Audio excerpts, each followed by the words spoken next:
अजून शेतकऱ्यांना मिळणं बाकी आहे। अध्यक्ष महोदय, यावर्षी मार्च एप्रिल महिन्यामध्ये अवकाळी पाऊस झाला, गारपीट झाली, त्याच्याही शेतकऱ्यांचे पैसे अद्यापर्यंत देणं बाकी आहे। अध्यक्ष महोदय, फक्त जाहिरातीवर आपण वेगवान आणि गतिमान सांगण्यापेक्षा प्रत्यक्षात शेतकऱ्यांना पैसे देताना आपले निर्णय वेगवान आणि गतिमान असले पाहिजेत, अशी आमची सर्व सभासदांची मागणी आहे। अध्यक्ष महोदय, पीक विम्याच्या बाबतीत पीक विमा हा शेतकऱ्यांसाठी आहे का विमा कंपन्यांसाठी? आपण मागापासून बघतोय सगळ्या दोन्ही बाजू सदस्यांचे म्हणणं असं आहे की ह्या कंपन्या शेतकऱ्यांना लुटतात, कंपन्या शेतकऱ्यांचं ऐकत नाहीत, नुकसान भरपाई देत नाहीत, सरकारचंही ऐकत नाहीत। अध्यक्ष महोदय, 2020चा पीक विमा असेल, 21चा असेल, 2022चा पीक विमा असेल, 2022च्या पीक विम्याच्या बाबतीत आम्ही राज्यस्तरीय तक्रार निवारण समितीची बैठक झाली, ती तक्रार दिली होती। राज्यस्तरीय तक्रार निवारण समितीने शेतकऱ्यांना उर्वरित 352 कोटी देण्याचे आदेश 30 ऑगस्ट 2023 रोजी दिले, 1 महिन्यात द्या म्हणून सांगितलं, परंतु अद्यापर्यंत त्या शेतकऱ्यांना 1 रुपयाही कंपनीकडून दिलेला नाही किंवा शासन त्यांच्याकडून वसूल करून शेतकऱ्यांना देत नाही। अध्यक्ष महोदय, आपण महाराष्ट्रात जवळपास 40 तालुक्यात दुष्काळ जाहीर झालाय, परत जवळपास 1200 मंडळांना दुष्काळ सदृश जाहीर केलंय। अध्यक्ष महोदय, आमच्या धाराशिव जिल्ह्यातले अद्याप 10 मंडळ दुष्काळ सदृश जाहीर होण्यापासून वंचित आहेत, त्यांचाही समावेश करावा। आणि अध्यक्ष महोदय, दुष्काळ जाहीर झाला असला, शेतीच्या कर्ज वसुली स्थगित दिली असली तरी अध्यक्ष महोदय बँकांनी, राष्ट्रीयकृत बँकांनी शेतकऱ्यांचे खाते होल्ड केलेले आहेत। माझी मदत पुनर्वसन मंत्र्यांना विनंती आहे की सक्तीची वसुली ह्याचा अर्थ खाते होल्ड करणं, शेतकऱ्यांना त्यांच्या स्वतःच्या खात्यावरले पैसे काढू शकत नाहीत। दुसऱ्या बाजूला जिल्हा बँक 101च्या कारवाया करते कर्ज वसुलीसाठी, त्याचबरोबरीनं काही राष्ट्रीयकृत बँकांनी त्यांना कोर्टाच्या नोटिसा पाठवल्या शेतकऱ्यांना वसुलीसाठी। सरकारनं फक्त GR कडून थांबणार नाही, प्रत्यक्षात काय होतं याकडे सुद्धा सरकारनं बघणं गरजेचं आहे। अध्यक्ष महोदय, आपण पीक विम्याच्या बाबतीत बघतोय की महाराष्ट्रात जवळपास यावर्षी 1,70,00,000 शेतकऱ्यांनी पीक विमा काढला। सरकार स्वतःची पाठ थोपटून घेतंय, आम्ही 1 रुपयात पीक विमा काढला, परंतु अध्यक्ष महोदय, या वर्षीचा आपला केंद्र सरकार, राज्य सरकार आणि शेतकऱ्यांचा हिस्सा जो राज्य सरकार भरणार आहे, याचा जवळपास 8,014 कोटी रुपये हप्ता शेतकऱ्यांना, कंपन्यांना शेतकऱ्यांच्या मार्फत सरकार भरणार आहे। अध्यक्ष महोदय, सरकार सांगतं की आम्ही अग्रिम मिळवून दिला, 1,71,00,000 शेतकऱ्यांपैकी फक्त 20 लाख शेतकऱ्यांना अग्रिम मिळाला, म्हणजे फक्त 11% शेतकऱ्यांना अग्रिम मिळालाय, 89% शेतकरी ह्या अग्रिम पासून वंचित आहे। अध्यक्ष महोदय, आपण दुष्काळ जाहीर केला, जवळपास निम्मा महाराष्ट्र दुष्काळात शाळेत आहे, 50% पेक्षा नुकसान जास्त झाले। या 1000 कोटीचा हप्ता भरून आपण 54,000 कोटीचं विमा संरक्षण घेतलंय। सरकारची जबाबदारी आहे की 54,000 कोटी पैकी जवळपास म्हणजे 50% तरी कमीत कमी 27,000 कोटी शेतकऱ्यांना कसं विम्याच्या स्वरूपातून कंपन्याकडून वसूल करून सरकार देऊ शकेल, हे सरकारनं काम करणं गरजेचं आहे। फक्त अग्रिमवर शेतकऱ्यांची बोलवणूक न झाली पाहिजे। सभागृहाची वेळ 5 मिनिटाकरता वाढवण्यात येत आहे। अध्यक्ष महोदय, मला आपल्याला एवढं सांगायचंय, यावर्षी पाऊस कमी होता, पाणी कमी होतं, तरीही धाराशिव जिल्ह्याच्या शेतकऱ्यांना 1 दिवस वीज पुरवठा होत होता। सन्माननीय सदस्य मला एवढं सांगायचं की पुढच्या वर्षी तरी वीज पुरवठा सुरळीत व्हावा, यासाठी RDSS ची कामं जी मंजूर आहेत ती लवकरात लवकर व्हावी, एवढीच विनंती। अध्यक्ष महोदय, नियम 101 अन्वये अल्पकालीन चर्चा करण्यासाठी मी या ठिकाणी उभा आहे। नांदेड जिल्ह्यातील देगलूर बिलोली या तालुक्यासह संपूर्ण जिल्ह्याला अवकाळी पावसाने झोडपून काढल्यामुळे शेतकऱ्यांचे फार मोठे नुकसान झालेले आहे। ज्वारी, कापूस, मूग, सोयाबीन, हरभरा तसेच फळबागा यांचे या ठिकाणी मोठ्या प्रमाणात नुकसान झालेले आहे। त्यामुळे शेतकऱ्यांना आसमानी संकट असताना शासनाकडून वेळेवर पंचनामे होत नाहीत आणि पंचनामे झाले असले तरी शेतकऱ्यांचे झालेले नुकसान त्यामध्ये अचूकपणे दर्शवण्यात येत नाहीत। त्यामुळे शेतकऱ्यांना आलेल्या आसमानी संकटामुळे शेतकरी अध्यक्ष महोदय या ठिकाणी हवालदिल झालेले आहेत। अध्यक्ष महोदय, गेल्या वर्षी माझ्या मतदारसंघातील बिलोली तालुक्यामध्ये 44,682 हेक्टर आर क्षेत्र बाधित झालेले असून त्याबाबत स्थानिक स्तरावर पंचनामे करून शासनाकडे दाखल केले। पंचनामे दाखल करूनही आजपर्यंत शेतकऱ्यांच्या खात्यात 1 रुपया जमा झालेला नाही। तसेच देगलूर तालुक्यातील एकूण 7 मंडळे असून त्यामध्ये 108 गावांमध्ये 57,101 हेक्टर आर क्षेत्र बाधित झालेले आहे। या बाधित क्षेत्रांचे अनुदान शासनाकडून वितरित झालेले असले तरीही स्थानिक शेतकऱ्यांचे KYC, अंगठ्यांचे ठसे, आधार कार्ड अशा अनेक अडचणीमुळे सदरील अनुदान शेतकऱ्यांच्या खात्यावर अद्यापही जमा झालेले नाहीत। अध्यक्ष महोदय, पीक विम्याच्या निकषात गारपीट बसत नसल्याने शेतकरी पूर्णतः हताश झालेला आहे। तरी KYC ची अट रद्द करणे, गारपिटीला सुद्धा नुकसान भरपाई देणे असे बदल करून पीक विम्याचे निकष पुन्हा एकदा रिवाइज होण्याची आवश्यकता मी या ठिकाणी आग्रहाने अध्यक्ष महोदय मांडत आहे।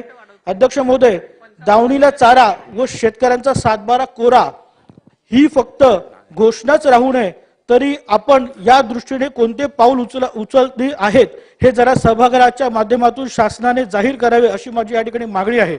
अध्यक्ष महोदय, या पावसाळ्यात अतिशय कमी प्रमाणात झालेला पाऊस त्यानंतर अवकाळी पावसाने उभी पिके जमीनदोस्त केल्याने प्रचंड आर्थिक संकटात शेतकरी या ठिकाणी व ग्रामीण भागातील जनता उन्हाळ्याच्या पिण्याच्या पाण्याची समस्या अशा कशी सोडवावी या दुहेरी संकटात सापडलेले आहेत. त्यामुळे या दृष्टीने शासनाचे काय नियोजन आहे याची माहिती या सभागृहाच्या माध्यमातून शासनाने द्यावी अशी माझी मागणी आहे. अध्यक्ष महोदय, लेंडी प्रकल्पाचा बहुतांशी बहुप्रतीक्षित प्रश्न सोडवण्यासाठी नांदेड जिल्ह्यातील शेवटचा मुद्दा अध्यक्ष, सर्वच लोकप्रतिनिधी आणि समाजसेवक मागील अनेक वर्षापासून पाठपुरावा करीत आहेत. या प्रकल्पाने बाधित होणाऱ्या लोकांच्या पुनर्वसन बाबतीत अनेक अडचणी बाबतीत शासन का उदासीन आहे हे आम्हाला कळत नाही. मागील जवळपास 21 दिवसापासून लेंडी प्रकल्प संघर्ष समितीचे कार्यकर्ते उपोषणाला बसले असून शासनाचा एकही जबाबदार अधिकारी या संबंधित खात्याचे मंत्री महोदय या उपोषणकर्त्यांच्या मागण्या गांभीर्याने घेताना दिसत नाही. त्यामुळे जमिनी गेलेल्या शेतकऱ्यांच्या मुलामुलींवरती उपासमारीची वेळ अध्यक्ष महोदय या ठिकाणी आलेली आहे. सन्माननीय मंत्री महोदय. अध्यक्ष महोदय, नियम 101 अन्वये अल्पकालीन चर्चेकरता सभागृहातल्या दोन्ही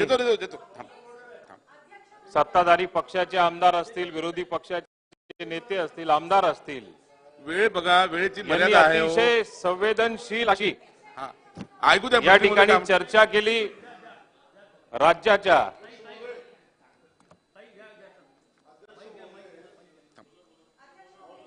बोला. महोदय, अध्यक्ष महोदय, सोलापूर जिल्ह्यात दक्षिण सोलापूर, पंढरपूर, अक्कलकोट, मोहोळ ह्या आणि पंढरपूर इथे हे सदृश्य दुष्काळाच्या यादीत टाकले गेलेत. त्यांना फक्त दुष्काळ इकडे जाहीर करावा एवढीच माझी मागणी आहे. ओके, बोला मंत्री महोदय. बसा हो. अध्यक्ष खाली- महोदय, खाली बसा. या चर्चेमध्ये अनेक सभासदांनी आपापल्या भागाची परिस्थिती, आपल्या परिसराची परिस्थिती जवळपास सगळ्यांनी अतिशय उत्कृष्ट पद्धतीने मांडण्याचं आणि सरकारला लक्षात आणून देण्याचं काम या ठिकाणी केलेलं आहे. अध्यक्ष महोदय, उत्तर नाहीये.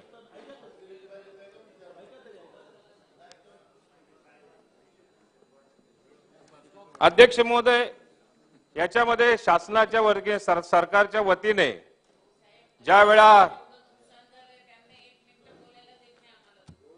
अल्पकालीन चर्चेमध्ये आपल्याला सर्वांना एक गोष्ट निदर्शनास आली, ज्या ठिकाणी गारपीट झालेली असेल, ज्या ठिकाणी अवकाळी पाऊस फार मोठ्या सभागृहाची वेळ 5 मिनिटांसाठी वाढवत आहे. हा आणि ज्या ठिकाणी आतापर्यंत जी घोषणा झाली असेल त्या बाबतीमध्ये सभागृहातल्या दोन्ही सभागृहातल्या सगळ्या आमदारांनी या ठिकाणी सदस्यांनी आपापली भावना व्यक्त केलेली.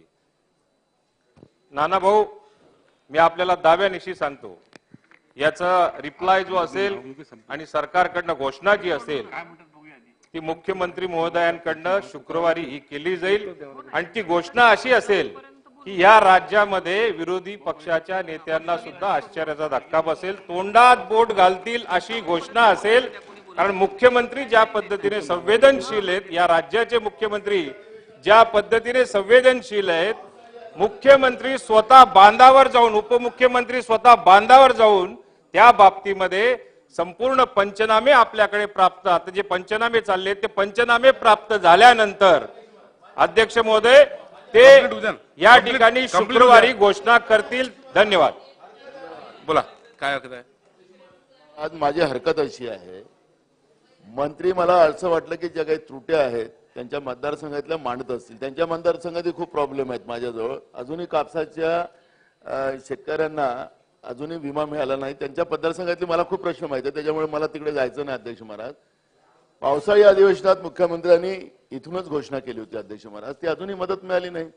आता तोंडात बोटं टाकायचं आहे. अरे इकडे रोज 14 शेतकरी रोज आत्महत्या करतात अध्यक्ष महाराज. त्याचं आपल्याला वाटायला पाहिजे ना. घोषणा करून काही होणार नाही, घोषणेनं पोट भरत नाही. त्याच्या खात्यात तुमचं केवायसी काय होतं, हे सगळे प्रॉब्लेम सांगा ना तुम्ही. त्याच्या अडचणी कशा दूर करणार ते सांगा ना. रात्र रात्र तिथं शेतकरी बसले राहतात, तुमचं ॲप उघडत नाही, तुमची साईड उघडत नाही, ते सगळे सांगा ना प्रश्न. अहो तुम्ही शेतकऱ्यांच्या जखमेवर मीठ चोळू नका एवढाच आमचा तुम्हाला सल्ला आहे. द्यायचं की नाही द्यायचं तुम्ही सांगा.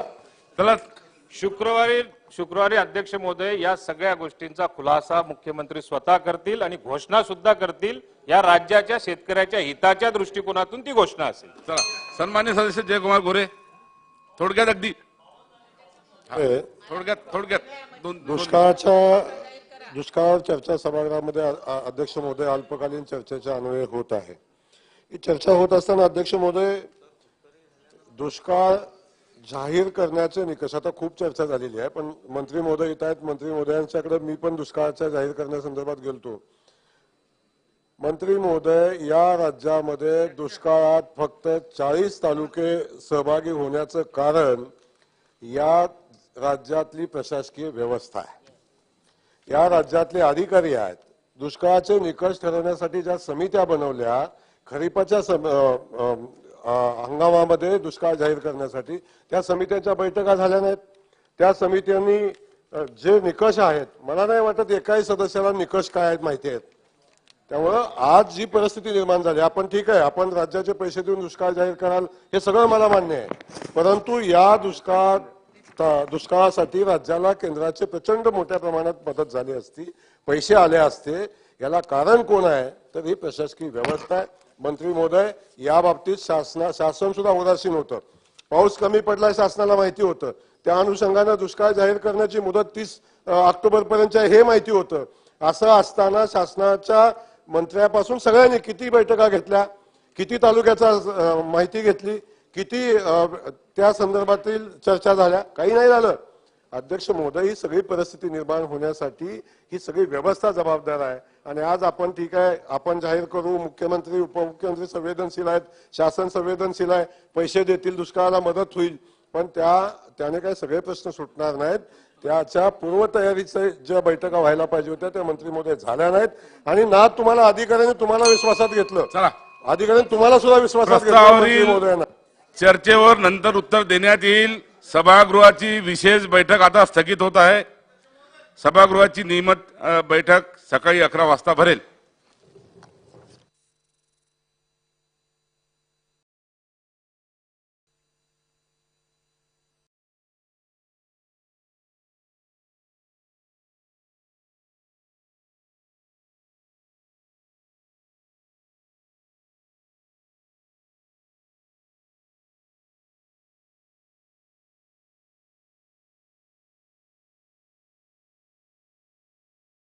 शेतकरी तुम्ही त्यांना त्या खरेदीच्या वेळेस तुम्ही करणार, परंतु आज त्या कांद्याला व्यापारी 2000 रुपये क्विंटलनी भाव घेऊन घेतोय, ती मोठी खेदाची गोष्ट आहे. एक तर निर्यात बंदी तुम्ही केली, त्यानंतर त्या शेतकऱ्याचं कांद्याला भाव मिळत होता आणि तो त्या शेतकऱ्याला निर्यात बंदीमुळे भाव मिळत नाही, म्हणून फार मोठी दुःखाची गोष्ट आहे. सभापती महोदय, मंत्री महोदयाने सांगितलं की शेतकऱ्याच्या बँकेच्या खात्यावर 3869 कोटी 39 लाख इतकी रक्कम उपलब्ध करून देण्यात आलेली आहे. मंजूर केलेल्या रकमेच्या केवळ फक्त 45% शेतकऱ्याच्या खात्यावर रक्कम आलेली आहे. सभापती महोदय, मंत्री महोदयांना मी एक विनंती करेन का ज्या नाफेडची आज परिस्थितीच नाही आहे आणि त्या नाशिक जिल्ह्यामध्ये 2च ठिकाणी नाफेडचे लासलगाव आणि नाशिक येथे नाफेड आहे, म्हणून नाफेडची कॅपॅसिटी नाही की ते आपले कांदे परचेस करतील आणि आपल्या केंद्र शासनाला जे ध्येय आहे ते पुरवतील. म्हणून माझी विनंती तिथं केंद्र वाढून द्यावं अशी मी आपल्याला विनंती करतो. विशेषतः म्हणजे आपल्या पावसाळी अवकाळामुळे शेतकऱ्याला आपण सांगितलं का आपण अनुदान पोहोचवलेलं आहे.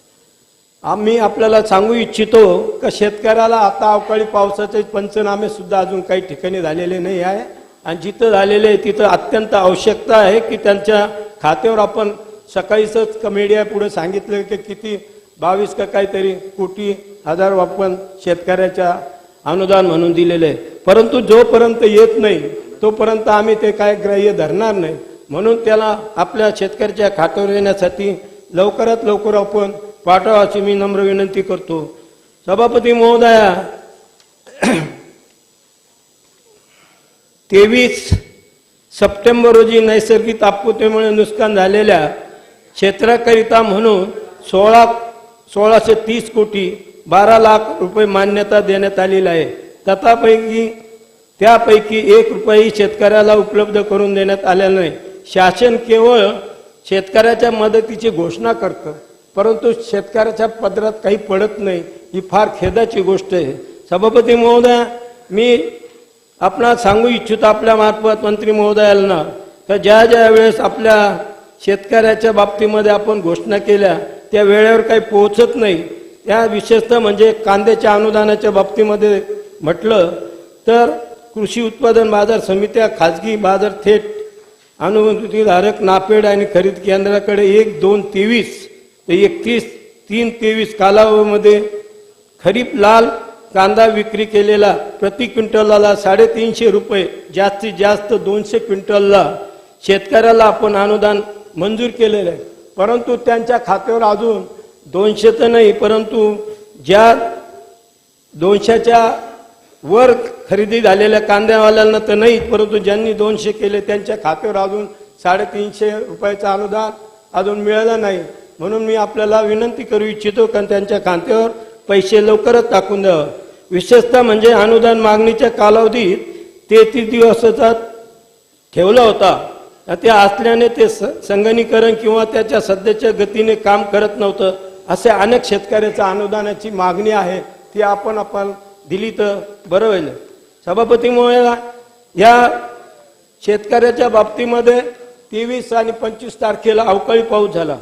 त्यावेळेस अत्यंत द्राक्षाचे त्या गाराच्या झाडांनी द्राक्षाचे पटोर पडले, कांद्यांच्या पाती गेल्या, कांदे नायनाट झाले. कांदे आज हा शेतकऱ्याचा आत्मा आहे ना, ते करोडो रुपये त्या शेतीमध्ये खर्च करून त्यांच्या पदरात काही पडलं नाही. म्हणून यांचे पंचनामे लवकरात लवकर करून त्यांना पैसे देण्याची कृपा करावी. एवढं मी बोलतो, माझे 2 शब्द संपवतो. धन्यवाद. याच्यानंतर नाही सिनियरिटी प्रमाणे देणार प्रवीण तारेकर. सभापती महोदय, या ठिकाणी अवकाळी, अतिवृष्टी यातनं शेतकऱ्यांचं झालेलं नुकसान या संदर्भामध्ये सत्ताधारी पक्ष आणि विरोधी पक्षांनी या ठिकाणी अल्पकालीन चर्चेच्या माध्यमातून सरकारचं लक्ष वेधण्याचा या ठिकाणी प्रयत्न केला आहे. सभापती महोदया, आपण जर प्रस्ताव या ठिकाणी विरोधी पक्षाचा पाहिला तर केवळ राजकीय अभिनिवेशातनं त्या ठिकाणी अनेक मुद्दे आणण्याचा प्रयत्न त्या ठिकाणी झालाय. अर्थात विरोधी पक्ष म्हणून ते त्यांची भूमिका पार पाडण्याचा प्रामाणिक प्रयत्न करत आहेत असं दाखवत आहेत. परंतु त्या चर्चेला अल्पकालीन चर्चा जी सत्ताधारी पक्षानं आणले त्याचा प्रस्ताव जर आपण वाचला तर बऱ्याच अंशी त्यांच्या प्रश्नांची उत्तरच त्या प्रस्तावामध्ये सभापती महोदया या ठिकाणी दिसतील. सभापती महोदया, या ठिकाणी सरकारवर टीका करत असताना सरकार संवेदनशील नाही, सरकारवर आश्वासनांचा पाऊस सरकार. आपण पहिली प्रश्नोत्तराचा तास झाल्यानंतर आपल्या ज्या पुरवणी मागण्या आहेत त्यावरती चर्चा घेऊ. 5 वाजता आपलं बुलेटिन होईल आणि त्यानंतर आपण आरक्षणाची जी चर्चा आहे तो 5:30ला बुलेटिन होईल. त्यानंतर आपण सुरू करू आज चर्चा. आज चर्चा उशिरापर्यंत चालवू. उद्या स्पेशल सिटिंग मध्ये पण चर्चा चालवू आणि त्याप्रमाणे पुढे जाऊ. शासनाचं उत्तर मी कळवतो कधी येईल ते. मी ते मुख्यमंत्र्यांकडून बोलून आपल्याला कळवतो. अध्यक्ष महाराज, मी आपल्या दालनात आलेलो होतो. मी आपल्याला सांगितलं की आपण शेतकऱ्यांच्या विषयावरची चर्चा आजच चालू करायला पाहिजे होती. मग तुम्ही सांगितलं की आपण सोमवारी ही चर्चा चालू करू. 2 दिवस ही चर्चा घेऊ ना चालू. नाही ऐका ना अध्यक्ष महाराज, केली ना. तर आम्ही म्हटलं तर ठीक आहे. आता गटनेत्यांच्या मीटिंगमध्ये नेमकं तुमचं कामकाजाची काय पद्धत झाली हे आम्हाला माहिती नाही. तुम्ही मला सांगितलं, मी झालं असेल असं मला वाटतं. अध्यक्ष महाराज, या ठिकाणी असं आहे की आता आपण जे काही बोलायला संधी देतोय अध्यक्ष महाराज, आता तिकडे शिवसेना, राष्ट्रवादी, मग इकडे एक राष्ट्रवादी, तिकडे एक शिवसेना, मग अपक्ष, काय एवढे, मग आमचा नंबर अध्यक्ष महाराज येतच नाही. आता आपण शेतकऱ्यावरच्या चर्चेवर आपण जे बोललो अध्यक्ष महाराज, आता शेतकऱ्यांच्या चर्चेवर आपण बोललो, आमचे फक्त 4च लोक बोललेत. अध्यक्ष महाराज, माझा आपल्याला एक विषय की एवढी घाई तर आपल्याला नाही, आपला जो वेळ आहे, प्रश्नोत्तराच्या तासानंतर मराठा आरक्षणावरची चर्चा झालीच पाहिजे, ते अत्यावश्यकच आहे. पण ही पण चर्चा, शेतकऱ्यांची चर्चा ही पण महत्वाची आहे अध्यक्ष महाराज. अजूनपर्यंत सरकार, आताच मंत्री महोदय मगाशी सांगत होते अनिल पाटील साहेब, की आम्ही इतकं चांगलं उत्तर देणार आहोत मुख्यमंत्री की तोंडात बोटं टाकतील शुक्रवारी लोक. आता काय टाकणार आहे ते पावसाळी अधिवेशनात ते आम्ही पाहिलं. पण अध्यक्ष महाराज, माझा मुद्दा एवढाच आहे, शेतकऱ्यांचे प्रश्न भयानक आहे अध्यक्ष महाराज. इथं सगळ्या आमदारांचं मी भाषण ऐकत होतो, पीक विम्याच्या बाबतचं सगळ्यांमध्येच संभ्रम आहे अध्यक्ष महाराज. शेतकऱ्यांचे अनेक प्रश्न महाराष्ट्रामध्ये, धान उत्पादक शेतकरी असेल, कापूस उत्पादक शेतकरी असेल, सोयाबीन उत्पादक शेतकरी असेल, कांदा उत्पादक शेतकरी असेल, द्राक्ष उत्पादक शेतकरी असेल, ऊस उत्पादक शेतकरी असेल, भाजीपाला शेतकरी, असे विविध भागामध्ये विविध शेतकरी आणि त्यांचे वेगळे वेगळे प्रश्न आज घेतोय पण मला शेतकऱ्यांची चर्चा ही कंटिन्यू ठेवावी अशी आमची विनंती. नाही बघा, आपण आज स्पेशल सिटिंग मध्ये काल ठरलेलं की ही चर्चा आपण संपवायची. मला वाटतं ह्या प्रस्तावावरती जवळजवळ 40 सदस्य बोललेले आहेत. तर आपण प्रयत्न करू, पण आपल्याला उत्तर पण घेणं अपेक्षित आहे. तर त्याप्रमाणे आपण नियोजन करून कळवू. आज संध्याकाळी गिलोटीन नंतर आपण आरक्षणाच्या चर्चेवरती चर्चा सुरू करू. चला, प्रश्न उत्तर. शेतकरी, अवकाळी आणि शेतकऱ्यांसंदर्भातली जी चर्चा आहे ती आपण काल आणि आज सकाळी स्पेशल सिटिंग मध्ये घेतली. काही सदस्यांना अजून बोलायचं असेल तर वेळेचं नियोजन करून मी आपल्याला कळवेन. चला, प्रश्न उत्तर.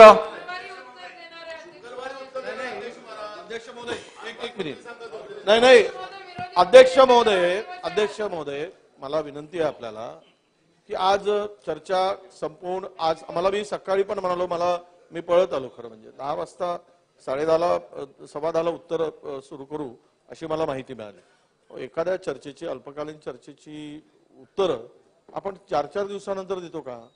तुम्हीच सांगा. ही प्रथा कधीच नव्हती सभागृहामध्ये. प्रथाही नाही ना परंपराही नाही. लगेच आपलाही झालं की ठीक आहे, थोडासा वेळ मिळतो, आपण दुसऱ्या दिवशी सकाळी घेतो. तुम्ही आम्हाला उत्तर उद्या या शेतकऱ्याच्या प्रश्नावरचं, कारण तुम्ही शुक्रवार म्हणाल पुन्हा एक दिवस टाळाल. आदरणीय विरोधी पक्ष नेते, आता माझी विनंती ऐकून घ्या ना पूर्ण. आपल्याला मला अध्यक्ष महोदय, शुभेच्छा पहिले देतो नाही ना. नाही, अध्यक्ष महोदय, विरोधी पक्ष नेते विजय वडेट्टीवार यांचा वाढदिवस आहे. सभागृहाच्या वतीने मी त्यांचं मनापासून अभिनंदन करतो आणि विरोधी पक्ष नेता म्हणून अशीच कारकीर्द आपण गाजवत राहा पुढं. आपली मैत्री तर आहेच ना आपण काय. आणि त्यामुळे खूप खूप आपल्याला शुभेच्छा पुढच्या आपल्या राजकीय वाटचालीला. ते देणार, ती पण भेट देणार. मनापासून आपल्याला शुभेच्छा. आज मला पण आपल्याला शुभेच्छा द्यायची संधी द्या. तर आज सभागृहाचे ज्येष्ठ सदस्य आणि विरोधी पक्ष नेते मान्य श्री विजय वडेट्टीवार साहेबांचा वाढदिवस आहे. सभागृहाच्या वतीने मी त्यांना वाढदिवसाच्या लाख लाख शुभेच्छा देतो.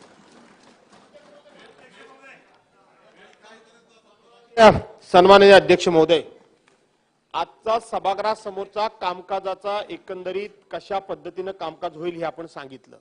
माझी एक छोटीशी विनंती अशी आहे की 5:30 वाजता गिलोटीन झाल्यानंतर आपण जे मराठा समाजाचा आरक्षणाचा चर्चा घेणार आहात ती ठीक आहे, पण त्यानंतर जे आपण असं म्हणालात की उद्या स्पेशल सिटिंग मध्ये पुन्हा ती घेऊ. माझी विनंती अशी आहे की स्पेशल सिटिंग मध्ये ती घेण्याच्या ऐवजी, कारण संध्याकाळी सुद्धा त्याला उशीर होईल आणि मग सदस्य नसतात, उद्या सकाळी सुद्धा स्पेशल सिटिंग मध्ये ठराविकच सदस्य येतात आणि म्हणून सभागृहाचं जे रेग्युलर कामकाज आहे तिथून उद्या जर तुम्ही आपण वेळ काढून जर ती चर्चा घेतली तर ती योग्य होईल अशी आणि ती घ्यावी अशी माझी विनंती आहे. ठीक आहे, आपण वेळेचं नियोजन करून कळवू. चला, प्रश्न उत्तर.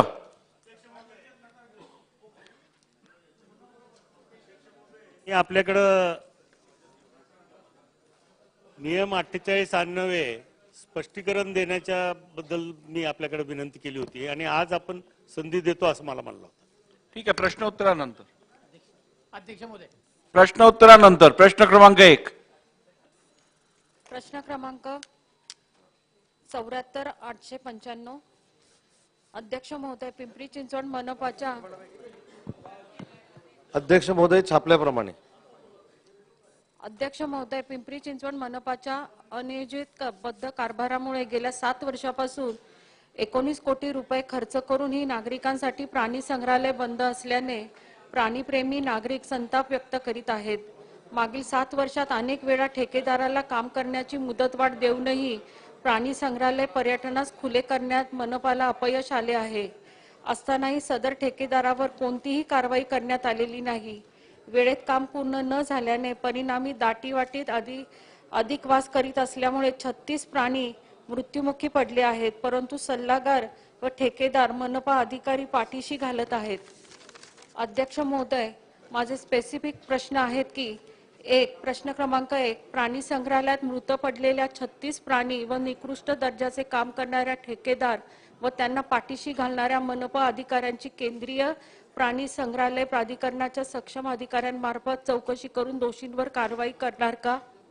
प्रश्न क्रमांक 2, सदर प्राणी संग्रहालयाच्या सल्लागार व ठेकेदाराला काळ्या यादीत टाकणार का? प्रश्न क्रमांक 3, प्राणी संग्रहालयाचे तिसऱ्या टप्प्यातील 14 कोटी रुपयांचे कामांची फेरनिविदा काढून दुसऱ्या सक्षम ठेकेदारामार्फत काम वेळेवर पूर्ण करणार का? आणि प्रश्न क्रमांक 4, उद्योगनगरीतील नागरिकांकरता पाहण्यासाठी प्राणी संग्रहालय कधी सुरू करणार? धन्यवाद. अध्यक्ष महोदय, सन्मान्य सदस्यांनी पिंपरी चिंचवडच्या प्राणी संग्रहालयाबाबत जो प्रश्न या ठिकाणी मांडला, हे प्राणी संग्रहालय 1991 सालामध्ये सुरू झालेलं आहे आणि 1991 सालानंतर 2008 सालामध्ये असं ठरलं की त्याचं अपग्रेडेशन केलं पाहिजे, त्याचं रिनोव्हेशन केलं पाहिजे आणि म्हणून श्रीयुत पंकज जैन यांची पीएमसी म्हणून त्यावेळी नेमणूक करण्यात आली.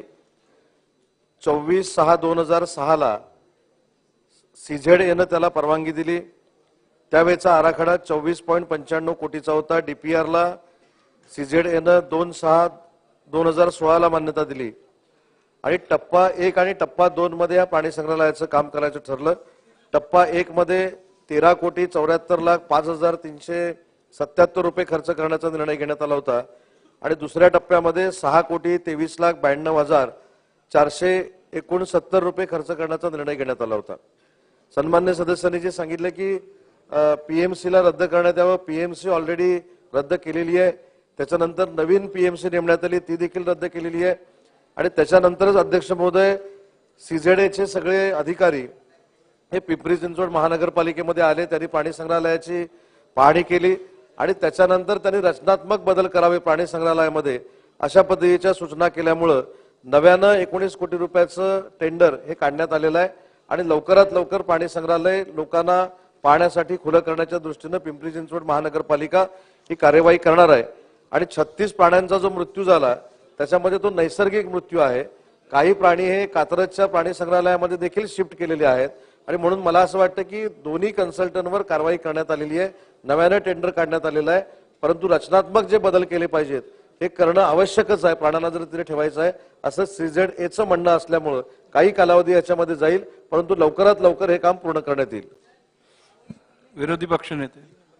अध्यक्ष महोदय, खरं तर म्हणजे या पिंपरी चिंचवड महानगरपालिकेच्या संदर्भात गेली 15 वर्षापासून म्हणजे 2015 मध्ये या प्रकल्पाची सुरुवात झाली. 2015ला, आज आपण 23 मध्ये आहोत. ज्यावेळेस हा प्रश्न उपस्थित केला गेला मग यांना घाई सुटली आणि मग हे झोपलेली यंत्रणा एकदम खडबडून जागी झाली आणि लगेच त्यांनी 4 डिसेंबर 23 रोजी याकडे आपल्या विभागाकडून आयुक्त पिंपरी चिंचवड यांना ही सुरू करण्याची सूचना केल्या. म्हणजे नगर विकास विभागाचा विषय 15ला सुरू झाला, 15ला पैसे दिले, 23 पर्यंत काही झालं नाही. 36 या ठिकाणी जनावरांचा प्राण्यांचा मृत्यू झाला अध्यक्ष महोदय, 36 प्राणी आणि 17 ते 23 पर्यंत 36 प्राणी गेलेत, 19 लाख कोटी रुपये खर्च झालेत. हा काय शहर अभियंता झोपला होता काय? याला एवढे पैसे देऊन 36 प्राण्यांचा मृत्यू होतो आणि हे सुरू होत नाही, मग प्राणी ठेवले कशाला? लोक प्राण्यांचा जीव घेण्यासाठी ठेवलं काय? म्हणून माझा स्पेसिफिक प्रश्न असा आहे, खरं तर याला सर्वस्वी जबाबदार अध्यक्ष महोदय हा अभियंता आहे, शहर अभियंता. याच्या दुर्लक्षितपणामुळे, याचं लक्ष नसल्यामुळे, आणि मी काल तर मानलोच, पिंपरी चिंचवडचा मुख्यमंत्री महोदय नव्हते, त्यांच्या लक्षात आणून द्यायचं होतं काय काय सुरू झालंय त्या पिंपरी चिंचवडमध्ये. तो आयुक्तापासून सगळे कसे बरबडले आहेत आणि केवढा मोठा भ्रष्टाचार झालाय मी काल मानलं अध्यक्ष महोदय. परंतु किमान माझी अपेक्षा आहे की या मृत्यूला जबाबदार मंत्री महोदय हा शहर अभियंता आहे. या शहर अभियंत्यावर जबाबदारी निश्चित करून आपण कारवाई करणार आहात का? 36 प्राणी मेलेत, याची दखल शासन घेणार आहे का? अध्यक्ष महोदय, सन्माननीय विरोधी पक्ष नेत्यांनी ज्या ठिकाणी सांगितले की 2015 पासून हे काम प्रलंबित नक्की राहिलेलं आहे, त्याच्यावर दोन्ही कन्सल्टंटवर कारवाई केलेली आहे. परंतु हे जे प्राणी संग्रहालय आहे ते 1991 मध्ये सुरू झालेलं आहे. आजही त्या ठिकाणी प्राणी आहेत, म्हणजे हे प्राणी नाहीये तशातला भाग नाही. परंतु अपग्रेडेशन करण्याच्या दृष्टीनं प्राण्यांना त्रास होऊ नये आणि लोकांच्या रहदारीचा त्रास होऊ नये यासाठी ते बंद करण्यात आलेलं होतं. आजही हे प्राणी संग्रहालय आपण आता देखील सुरू करू शकतो, परंतु अपग्रेडेशन कशा पद्धतीने केलं पाहिजे, हे रचनात्मक बदल झालेच पाहिजेत, म्हणजे व्हावे असे नाही, झालेच पाहिजे अशा सूचना CZA दिलेल्या असल्यामुळं हे काम थोडं प्रलंबित राहतंय. 36 प्राण्यांचे जे मृत्यू झालेले आहेत त्याचा देखील अहवाल आपल्याकडे आहे की 36 प्राणी कशामुळे मृत पावलेले आहेत. त्याच्यामध्ये काही प्राणी वयस्क झालेले होते, काही प्राणी हे साथीनं आजारी होते, काही प्राणी त्यावेळेच्या तत्कालीन ज्या साथी त्या दिवशी निघालेल्या होत्या, आलेल्या होत्या, त्याच्यामुळे मृत पावलेले होते. हे सगळे पोस्टमॉर्टमचे रिपोर्ट हे आपल्याकडे आहेत. जे मंत्री महोदय सांगतायत ना, मला मुख्य प्राणी असतात त्यांना काही कळत नाही बिचारांना काय बिमारी. आपल्या माणसाला सांगता येतं आपल्या वेदना, माणूस आपल्या वेदना सांगू शकतो. ते मुख्य प्राणी त्यांना आणून ठेवलं. तुम्हाला सांगू तिकडे अध्यक्ष महोदय, तुम्ही विजिट तपासा, तिकडे विजिट बुक आहे. हा शाखा अभियंता किती वेळा त्या ठिकाणी गेला, हा शहर अभियंता आहे ना, याच्या विजिट पहा. केवळ हे खर्च जे झालं ना, तुम्हाला 2015ला बंद झालं, ठीक आहे, 91ला सुरू झालं होतं, 15ला बंद झालं. सन्माननीय सदस्यांनी प्रश्न उपस्थित केल्यानंतर 2000 म्हणजे दिनांक 4 डिसेंबर 23ला आपण ते सुरू करायचा आदेश दिला आणि त्यानंतर सुरू केलं घाईघाईनी. आणि हा मोठा भ्रष्टाचार यामध्ये आहे, तुम्ही पाठीशी घालू नका. हा शहर अभियंता याच्या दुर्लक्षितपणा जबाबदार आहे. हा कुठे कधी जात नव्हता, तिथे अपुरा स्टाफ आहे जनावरांची काळजी घेण्यासाठी. त्यांच्यासाठी डॉक्टर लागतो, तो नाही, स्टाफ पुरेसा नाही, आणि मग ठेवता कशाला? अपग्रेडेशन काय करायचं? जनावर, मुख्य जनावर मारायसाठी, प्राणी मारायसाठी? म्हणून हा अभियंता जबाबदार आहे. माझा पुन्हा प्रश्न आहे की आपण तपासा आणि तपासून या अभियंत्यावर आपण कारवाई करा, अशी माझी पुन्हा विनंती आहे. अध्यक्ष महोदय, नक्की याची तपासणी केली जाईल, परंतु थोडं करेक्ट करतो की प्राणी सांभाळण्याचं काम हे शहर अभियंता करत नाहीत. प्राणी सांभाळण्याचं काम हे अॅनिमल किपर पदाचे जे कर्मचारी असतात त्यांच्यावर महानगरपालिकेने जबाबदारी दिलेली असते. परंतु आर्थिक बाबतीमध्ये किंवा टेंडरच्या बाबतीमध्ये नक्की अध्यक्ष महोदय, मी थोडं कामाच्या बाबतीतली लिंक प्राण्यांपर्यंत लावू नये ही माझी विनंती आहे. कारण प्राणी सांभाळणारी यंत्रणाच वेगळी आहे, त्याच्यामध्ये शहर अभियंताचा काही संबंध येत नाही. परंतु टेंडरच्या बाबतीमध्ये का डिले झालेला आहे याच्यामध्ये सविस्तर चौकशी केली जाईल. योगेश सागरजी. छोटासा प्रश्न आहे अध्यक्ष महोदय. सेंट्रल झू ऑथॉरिटीने त्याचे काही नियम तयार केले. जिथे असे झू असतील त्याच्या संदर्भामधले कुठलेही स्ट्रक्चरल चेंजेस असतील, त्यांच्या एन्व्हायरमेंटल चेंजेस असतील, प्राण्यांना ठेवायच्या जागेच्या व्यवस्थेच्या मधला काही बदल असतील, त्यांना किती जागा लागते, कशा प्रकारची व्यवस्था लागते आजूबाजूला, अशी वातावरणाची असतील, असे सेंट्रल झू ऑथॉरिटीचे नियम आहे. माझी माहिती अध्यक्ष महोदय अशी आहे की जेव्हा 2015 साली निर्णय केला गेला आणि 2017 साली झू बंद करण्यात आला, तेव्हा सेंट्रल झू ऑथॉरिटीच्या नियमाला डालवून अध्यक्ष महोदय त्या पंकज जैन जे कन्सल्टंट होते त्यांनी आणलेल्या डिझाईन प्रमाणे या झूचं काम तयार करण्यात आला. अध्यक्ष महोदय, ऑलरेडी त्याच्यावरती आपण 19 कोटी रुपये खर्च केलेत, आणखीन 19 कोटी खर्च करणार आहोत. तरी अध्यक्ष महोदय 2017 पासून 2023 पर्यंत बंद आहे. सेंट्रल झू ऑथॉरिटीच्या नियमाबाह्य केलेल्या कामाला आपण कोणाला जबाबदार गणणार? माननीय मुख्यमंत्री महोदयांना सभागृहात आहे माझी विनंती आहे की नगर विकास विभागाच्या सचिव दर्जाच्या व्यक्तीला आपण 36 प्राणी मृत्युमुखी पडलेत. हे सर्व काय आजारी नव्हते, सर्व काय तिकडे वयस्कर झालेले नव्हते. आपण आता रिपोर्ट जे म्हणाल ते सभागृहात सादर करणार. आपण नगर विकास विभागाच्या प्रधान सचिवच्या मार्फते या सगळ्या प्रकरणाची चौकशी करा, तरच याचा तोक्षमोक्ष खरा लागेल. आणि दुसरं, सेंट्रल झू ऑथॉरिटीच्या नियमबाह्य केलेल्या कामाच्या संदर्भात जबाबदारांना केवळ तुम्ही काढून टाकणार, निविदा रद्द करणार, पुढच्या निविदातून बाद करणार, त्याने पूर्ण समाधान होत नाही. ठीक आहे, प्रश्न त्याच्यावरती शिक्षात्मक दंडात्मक कारवाई करणार का? ठीक आहे. सन्मान्य सदस्य अध्यक्ष महोदय,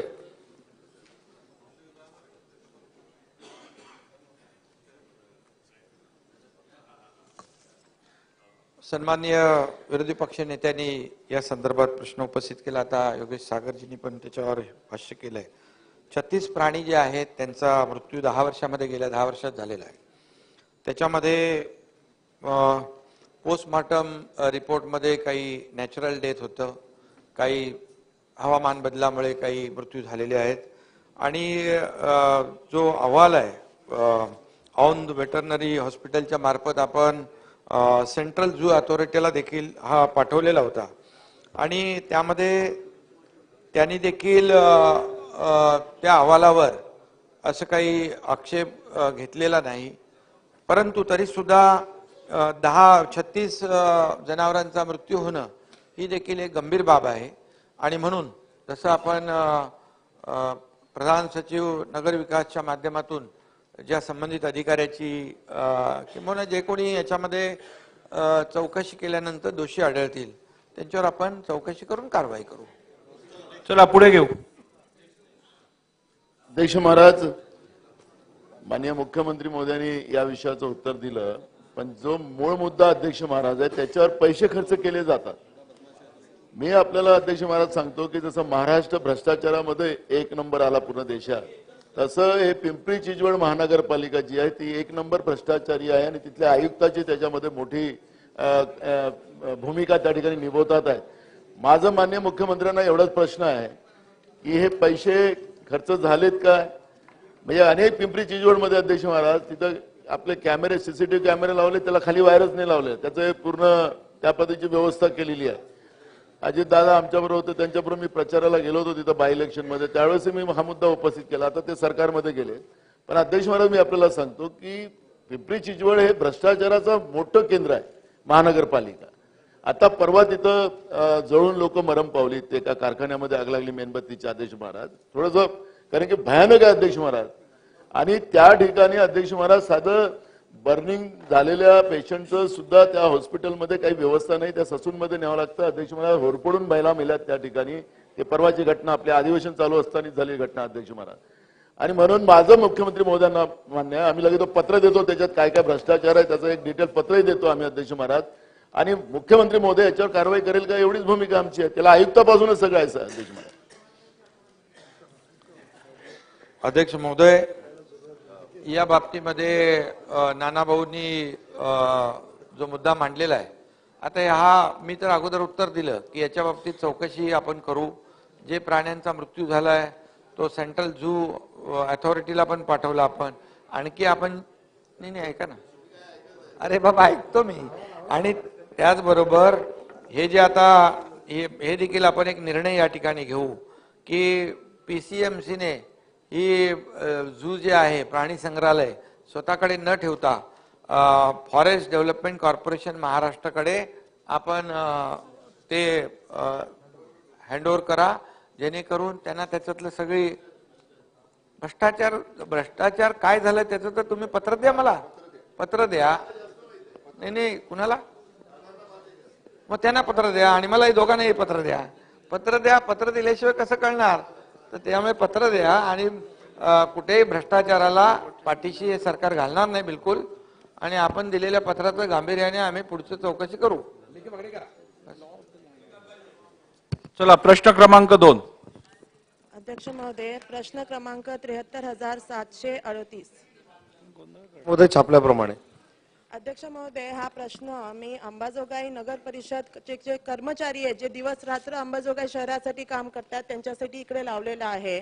अध्यक्ष महोदय, शासनाचा GR आहे, ऑफिशियली GR आहे की सर्व शासकीय कार्यालयांच्या विविध योजनेचे अनुदान शासकीय कर्मचारी यांचे वेतन व भत्ते अदा करण्यासाठी केवळ नॅशनलाइज बँकमध्ये त्यांची खाती उघडण्यात गेली पाहिजे, हा GR आहे. तरी पण अंबाजोगाई जे नगर परिषदच्या जे कार्यालयातील सर्व कर्मचारी आहेत त्यांचे वेतन व भत्ते शासनाचा नियम डाळून लोकल एक कोऑपरेटिव्ह लोकल बँक आहे पीपल नगरी सहकारी बँक अंबाजोगाईमध्ये, ह्याच्यामध्ये त्यांचे सगळ्यांचे खाते उघडले गेले आहेत.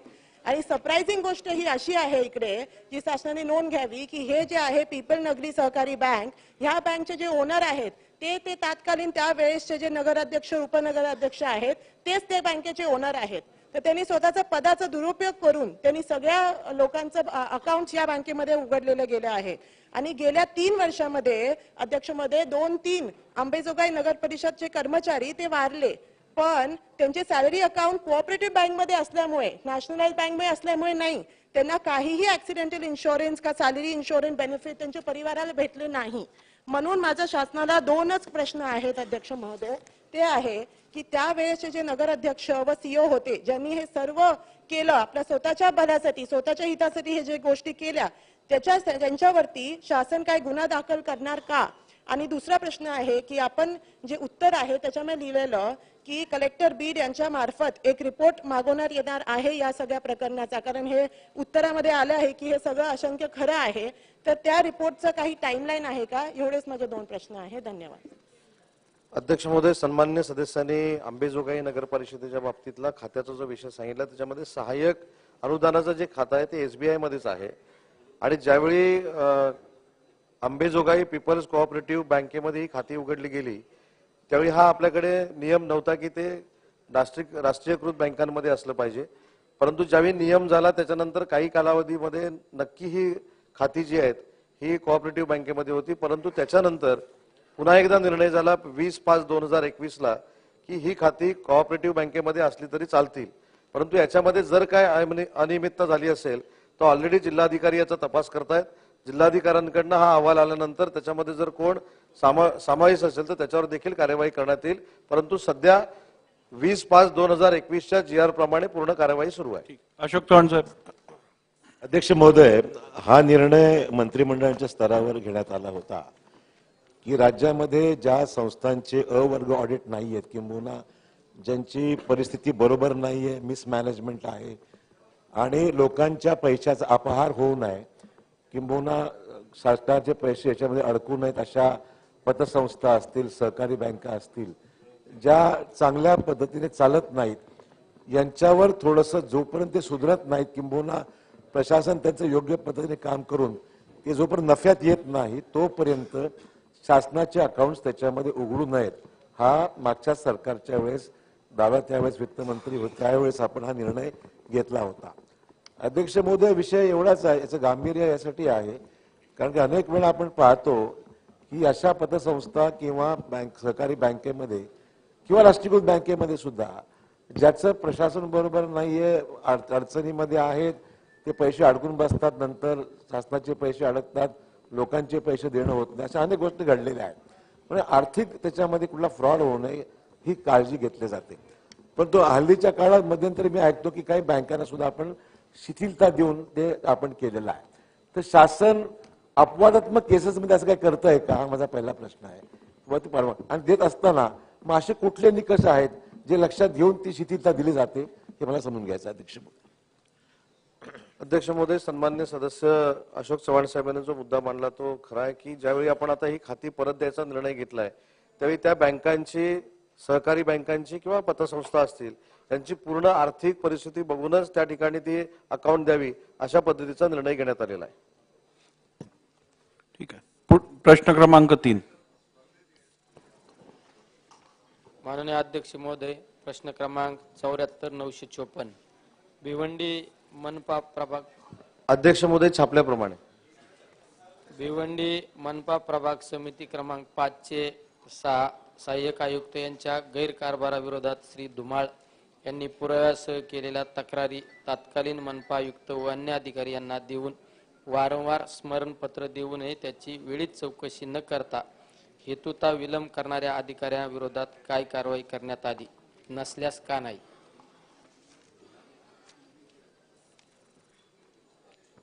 अध्यक्ष महोदय, सन्मान्य सदस्य निलेश लंके साहेबांनी डायरेक्ट भिवंडी मधला प्रश्न विचारलेला आहे, परंतु या संदर्भात सफाई कामगारांना जे काम दिलं जातं ते त्यावेळी टेंडर दिलेलं नव्हतं आणि ऍडव्हान्स पैसे हे संबंधित अधिकाऱ्याला दिलेले होते. ते ऍडव्हान्स अग्रिम रक्कम जी आहे ती 2012-13ला 20,000 रुपये दिली होती, 18-19ला 8,44,763 रुपये, असे जवळजवळ 2020-21 पर्यंत 32,66,346 रुपये हे अग्रिम रक्कम ही त्या अधिकाऱ्यांना दिलेली होती. आणि अधिकाऱ्याला ती अग्रिम रक्कम दिलेली असताना त्याच्यातला फक्त 31,03,628 रुपयाचा जो हिशोब आहे तो त्यांनी संबंधित यंत्रणेला दिला होता. त्या अधिकाऱ्याचं नाव सोमनाथ सोष्टे असं आहे. 1,62,748चं समायोजन करणं त्यांनी शिल्लक ठेवलेलं आहे. त्याच्यावर कारवाई सुरू आहे, विभागीय चौकशी सुरू आहे आणि विभागीय चौकशीमध्ये त्याच्यामध्ये ते दोषी आढळले त्यांच्यावर आपण कार्यवाही करणार आहोत आणि पॅरलली 1,62,718 रुपये वसूल करण्याची प्रक्रिया सुरू झालेली आहे. रईस शेख. अध्यक्ष महोदय, ये जो प्रश्न है, आज मॉडर्न जे जमाने में इस तरह का स्कैम हो रहा है, इसका मूल प्रश्न क्या है कि ये असिस्टेंट कमिश्नर नाम तो आपको दिख रहा है, लेकिन वो है क्या? ऑफिस सुपरिटेंडेंट और सीनियर क्लर्क. अगर आप एक ऑफिस सुपरिटेंडेंट को असिस्टेंट कमिश्नर बना दोगे तो वो यही करेगा. अध्यक्ष महोदय, आज भी भिवंडी के अंदर 5 प्रभाग है. 5 प्रभाग के अंदर असिस्टेंट कमिश्नर के नाम से या तो कोई लिपिक या तो कोई क्लर्क, हद है कि सफाई कामगार भी असिस्टेंट कमिश्नर भिवंडी में बन जाते हैं. अध्यक्ष महोदय, मेरा प्रश्न क्या है? यूडी हमारी माई बाप है कि भिवंडी को आपको देखना है, अध्यक्ष महोदय, सरकार को देखना है. इस तरह का वायलेशन हो रहा है. मैं उस प्रश्न में जाऊंगा, वो एक असिस्टेंट कमिश्नर सोचे को आप कार्रवाई करेंगे, लेकिन हमारे भिवंडी शहर की बर्बादी कितनी हो रही है. मेरा प्रश्न है कि आज कितने असिस्टेंट कमिश्नर है जो काम कर रहे हैं, उनकी एक्चुअल रेगुलर पोस्ट क्या है और उनका क्वालिफिकेशन क्या है, क्या सरकार बताएगी? हमारे पास जितने एचओडी है सब आईसी काम कर रहे हैं, इंचार्ज. हमारे पास सिटी इंजीनियर नहीं है, हमारे पास एजुकेशन ऑफिसर नहीं है, एओ स्कूल नहीं है, डीएमसीज नहीं है. सफाई कामगार भिवंडी चला रहे हैं. ये प्रथा 20 साल से चल रही है. यूडी की क्या जवाबदारी है? आप मुझे बताइए. यूडी जो है ना, भिवंडी जैसा शहर है ना, वहां पे आपके यहाँ पे एक अंडर सेक्रेटरी या जो डेस्क ऑफिसर चलाता है. सर, चेंज कीजिए इसको. डूब रहे हमारे जो डी क्लास कॉर्पोरेशन है. मेरा सम्मान्य मंत्री महोदय से यह प्रश्न है, भिवंडी शहर की आज जो वास्तुस्थिति है in terms of officer grade में, जो लोग काम कर रहे हैं वो क्या काम कर रहे हैं, उनका मूल पोस्ट क्या है और उनका क्वालिफिकेशन क्या है, यह पटल पे आएगा क्या? वरना आपको मुंबई और थाना की पड़ी होगी. भिवंडी जैसे शहर, मालेगांव जैसे शहर बर्बाद हो रहे हैं. यूडी को आज नए तरीके से सोचना पड़ेगा अगर आपको ये शहरों को बनाना है तो. अध्यक्ष महोदय, आपके माध्यम से ये इंपॉर्टेंट क्वेश्चन पे मंत्री महोदय जी खुलासा करेंगे क्या? सन्मान्य अध्यक्ष महोदय, सन्मान्य सदस्य रईसभाईंनी या ठिकाणी जो मुद्दा मांडला, हा जो प्रश्न आहे तो एका स्पेसिफिक विषयासाठी आहे आणि म्हणून सदरची माहिती ही पटलावर ठेवली जाईल. बंबसाहेब बोला. अध्यक्ष महोदय, बघा हा प्रश्न, मंत्री महोदय तुमचा सर्व पूर्ण आदर ठेवत मी सांगतो, किती थट्ट आहे बघा आपली. म्हणजे इथे त्यांनी अग्रिम घेऊन टाकले आणि आता काय तर त्याच्या सॅलरी मधनं फेडून घेऊ लागलो आपण 5-5 वर्षानंतर. आणि आमची विनंती अशी होती की ब्रीफच्या वेळेला एफआयआर टाकली पाहिजे ना अध्यक्ष महोदय. एफआयआर टाकून आणि निलंबनाची वेळोवेळी मागणी केलेली आहे. निलंबन आता हे तर प्रूव्ह झालं की त्यांनी त्या पैसे अग्रिम घेऊन भरलेले नाही. 5 वर्षानंतर समायोजनची कार्यवाही चालू आहे असं महानगरपालिकेने कळवलेलं आहे. अध्यक्ष महोदय, हे काही बरोबर नाही सभागृहामध्ये. म्हणजे आता असा अर्थ झाला करप्शन करायचं आणि हाऊसमध्ये येऊन त्याला प्रूव्हचा ठप्पा घेऊन जायचं, अशा पद्धतीचे हे कारण झाले. अध्यक्ष महोदय, माझी विनंती अशी आहे अध्यक्ष महोदय की एफआयआर टाकून निलंबन करून त्यांच्यावर कडक शिक्षेकरता स्पेशल प्रोसिक्युटर आपण नेमणार का? आणि अशा पद्धतीने हे जर एक केलेलं आहे तरी बरेच केले असेल, म्हणून त्या सर्व खात्याची चौकशी. आणि आपण सांगितलं डी चालू आहे, 5 वर्ष डी चालते का? 6 महिन्यात डी चा निकाल द्यावाच लागतो.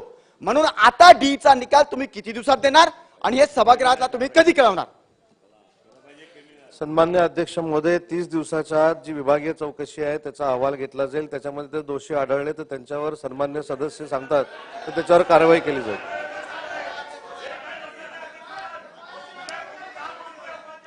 बोला सागर साहेब, बोला सागर साहेब, बोला. महोदय, माननीय मंत्री महोदय उत्तर देत आहेत, तिथून लिहून येणार तसे. या सभागृहामध्ये आपण महाराष्ट्राच्या संरक्षणासाठी बसलो आहेत. पाय आणि पैसा लोकांच्या घामाचे आपण कसे खर्च करायचे त्याच्यासाठी आपण बसलोय. जर कोण उपासच करतोय, सिद्ध होतोय, पगारातून पैसे कापणार, ही पद्धत कशी सुरू होणार? उद्या 10 कोटीची गपला केला तर 10 कोटी तुम्ही पगारातून कापणार का? हे प्रेसिडेंट करणार का? त्याच्यावरती क्रिमिनल कारवाई झाली पाहिजे. त्याच्यावरती अध्यक्ष महोदय त्या अधिकाऱ्यांवर ताबडतोब निलंबन सिद्ध झालाय ना. त्याचा जर एक पगारातून कापला अशाने त्याने मंजुरी दिली आहे तर तो सिद्ध झालाय. त्याचा एक पगार पण कापला गेला असेल एका महिन्याचा पगारातून तर त्यांनी ते स्वीकारलंय. ताबडतोब निलंबन करायला पाहिजे आणि हे FIR त्याच्या विरोधात दाखल केली पाहिजे. अध्यक्ष महाराज, सरकार ते करणार का? अध्यक्ष महोदय, मी सुरुवातीला सांगितलं की दोषी आढळलेला आहे, त्याची विभागीय चौकशी सुरू आहे. विभागीय चौकशी सुरू असताना आपण डायरेक्ट जर निलंबन केलं तर त्याला तो स्टे आणू मंत्री महोदय, त्यांचा प्रश्न, एक मिनिट, बसा बसा बसा बसा. त्यांचा प्रश्न असा आहे, चौकशी नंतर दोषी आढळतो, जर दोषी सापडला असेल तर चौकशी नंतर कशी होऊ शकते? त्यामुळे जर का तो दोषी सिद्ध झाला असेल तर त्यावरती कारवाई होणं अपेक्षित आहे. त्याबद्दल आपण थोडक्यात उत्तर द्यावं की तो चौकशी चालू आहे की दोष सिद्ध झालेला आहे, याचं उत्तर द्या एक. आणि जर दोष सिद्ध झाला असेल तर त्यावरती कोणती कारवाई केली गेली आहे हे आपण सांगावं. अध्यक्ष महोदय, समायोजन करताना त्यांनी 33 लाखापैकी 31,03,668 रुपयाचा प्रस्ताव हा त्या संबंधित यंत्रणेकडे दिला आणि त्याच्या पद्धतीचा सगळा हिशोब दिलेला आहे. एक सेकंड, सन्मान्य सदस्यांचं मी ऐकलंय. 1,62,718 रुपयाच्या बाबत हा प्रश्न जो निर्माण झालेला आहे त्याच्याबद्दल त्या सन्माननीय अधिकाऱ्याला नोटीस दिलेली आहे. त्याचं म्हणणं देखील ऐकून घेतलेलं आहे. एक विशेष बाब,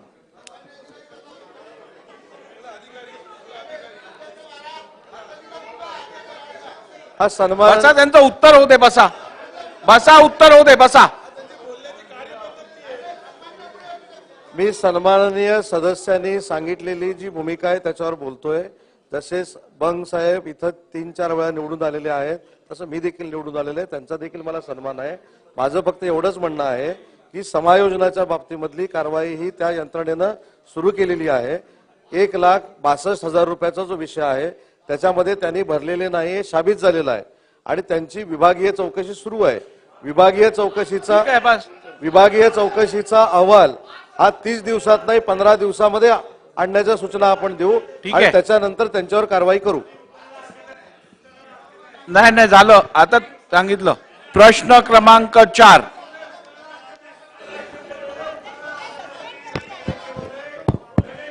अहो त्यांनी सांगितलं चौकशी सुरू आहे, 15 दिवसात कंप्लीट करतो सांगितलं त्यांनी.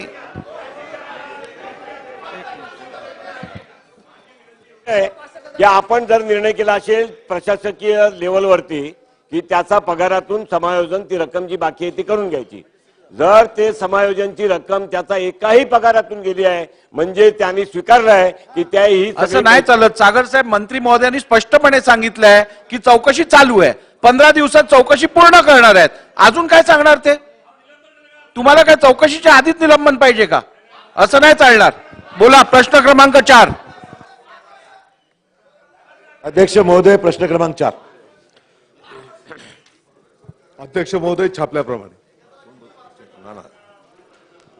अध्यक्ष महोदय, राज्यातल्या अपघाताची संख्या जर आपण पाहिली तर एनसीआरबीच्या रिपोर्ट प्रमाणे 2022 मध्ये एकूण अपघात 33,383 झालेले आहेत आणि एकूण अपघातापैकी 54% जे अपघात आहेत ते दुचाकी व 3 चाकी वाहनांचे अपघात, त्याच्यामध्ये मृत्युमुखी 15,224 लोकांचा मृत्यू झालेला आहे. अध्यक्ष महोदय, अपघाताची कारणं जर आपण थोडी माहिती जर घेतली तर ती अति वेगाने गाडी चालवणं, वाहन चालवणं, वाहन चालवत असताना अंमली पदार्थाचं सेवन करून वाहन चालवणं, हेल्मेट न घालणे, सीट बेल्ट न लावणे, ओव्हरटेकिंग चुकीच्या पद्धतीने करणे, रस्ता खराब असल्यामुळे खड्डे पडले तो एक कारण आहे. अध्यक्ष महोदय, ही चिंतेची बाब आहे. विशेषतः आपण पाहिलं की आपल्या समृद्धी महामार्गावर सुद्धा लोक एवढे मोठे अपघात झाले की लोकांना भीती वाटायला लागली की समृद्धी महामार्ग जात असताना काम चांगलं झालंय, वादच नाहीये, पण जी ट्रॅफिक सेन्स पाहिजे, ड्रायव्हिंग सेन्स पाहिजे, हा त्यातला महत्वाचा विषय आहे. आणि एवढी माणसं अपघातामध्ये मृत्युमुखी पडणं ही अतिशय चिंतेची बाब आहे. अध्यक्ष महोदय, माझा या निमित्ताने प्रश्न शासनाला आहे. त्यांनी एक आकडेवारी दिली आहे की पुणे, पिंपरी चिंचवड, बारामती, सांगली अशी तपासलेली वाहनं ही साधारण 2259, दोषी वाहनं 603. मग तपासणीमध्ये साधारण 25% वाहनावर प्रत्यक्षात जे काही झालेलं आहे ते 25% वाहनांवर ही तपासणी झाली आणि त्यातून दोषी आढळलेले आहेत. अध्यक्ष महोदय, माझा प्रश्न असा आहे की ही तपासणीमध्ये 25% निघाली, न तपासलेली संख्या किती असू शकते याचं गांभीर्य आपण लक्षात घेतलं पाहिजे. आणि म्हणून ही सर्व देशामध्ये चिंतेची बाब आहे. आणि त्यातल्या त्यात महाराष्ट्रासारख्या प्रगतीशील राज्यामध्ये असं घडणं, हे किमान आकडा कसा कमी होईल, अपघात कसे कमी होतील याकरता लक्ष द्यायची गरज आहे. अध्यक्ष महोदय, माझा प्रश्न या निमित्ताने आहे, आपली जी लायसन्सिंग सिस्टम आहे, ड्रायव्हिंग लायसन्स, परदेशामध्ये ड्रायव्हिंग लायसन्स मिळणं एवढं सोपं नाहीये. काही देशामध्ये खूप कडक आहे, त्यात परीक्षा आहे, त्याच्यावर खूप अभ्यास करावा लागतो, त्याच्यामध्ये खूप 1-2 वेळा जावं लागतं. अशा परीक्षा पास उत्तीर्ण झाल्यानंतरच लायसन्स मिळतं, असं काही प्रदेशामधल्या देशामध्ये आपल्याला आपण अनुभवलेलं आहे. आमचं म्हणणं, एवढे रस्ते चांगले झाले, वाहन संख्या वाढली, ट्रॅफिक वाढत चाललंय, अपघात प्रश्नावरती तर माझं म्हणणं एवढंच आहे की आपली लायसन्सिंग सिस्टम मध्ये काय आमूलाग्र बदल करून त्याच्यावर जे वाहन चालक आहे हे योग्य पद्धतीने उत्तीर्ण होऊन त्यांना लायसन्स मिळेल, या बाबतीत धोरणात्मक निर्णय शासन काही घेणार आहे का?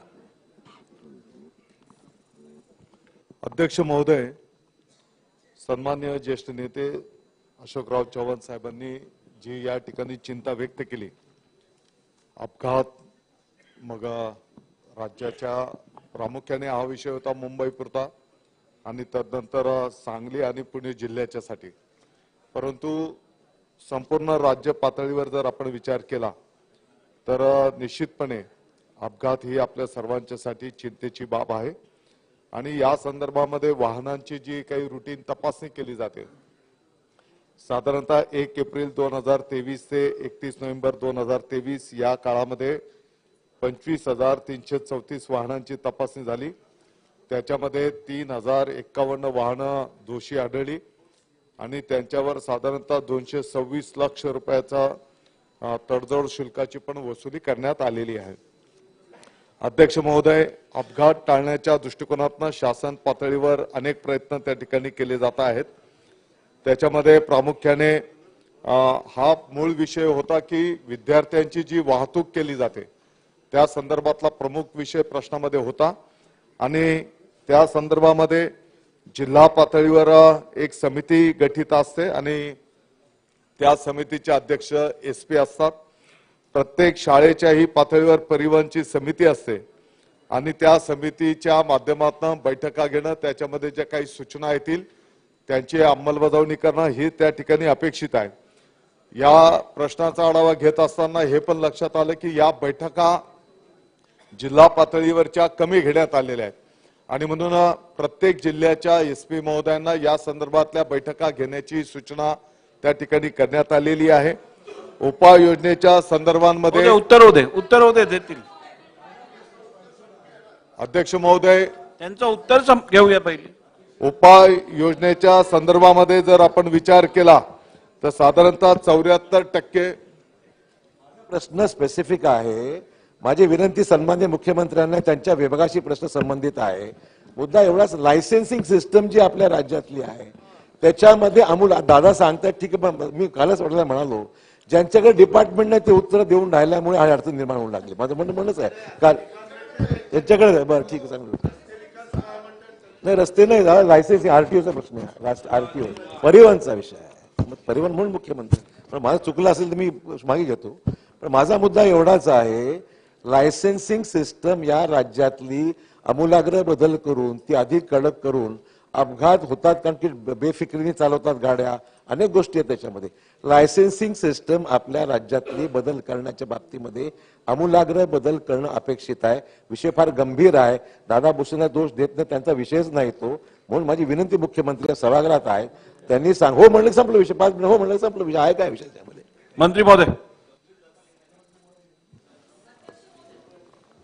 लायसन्स ना अध्यक्ष महोदय, सन्माननीय अशोक चव्हाण साहेबांनी जो मुद्दा या ठिकाणी उपस्थित केलेला आहे लायसन्सच्या संदर्भात, खरी वस्तुस्थिती आहे की परदेशामध्ये लायसन्स मिळणं इतकं सोपं नसतं आणि त्याच्या अनेक टेस्ट असतात आणि त्यामुळे परदेशातली एक वस्तुस्थिती वेगळी आहे, तिथले रस्ते, तिथले नियम. परंतु आपल्या इथे देखील या सर्व बाबी लक्षात घेऊन जे अपघात होत आहेत, अपघात कमी व्हावेत, आपण समृद्धीचा विषय या ठिकाणी काढलेला आहे. मी स्वतः दादा भुसेंना पाठवलं, तिकडे संबंधित अधिकारी पाठवले, आपण स्पीड लिमिट कमी केला. आज जवळपास 60 ते 70 लाख वाहनांनी प्रवास केलेला आहे. परंतु जे अतिशय वेगाने गाड्या चालवतात आणि त्यामुळे जे अपघात झालेले आहेत ते मानवी चुकांमुळे झालेत आणि म्हणून त्या चुका होऊ नये म्हणून त्याच्यावर देखील अतिशय प्रभावीपणे आपण अंमलबजावणी पद्धतीमध्ये आपण बदल करतोय.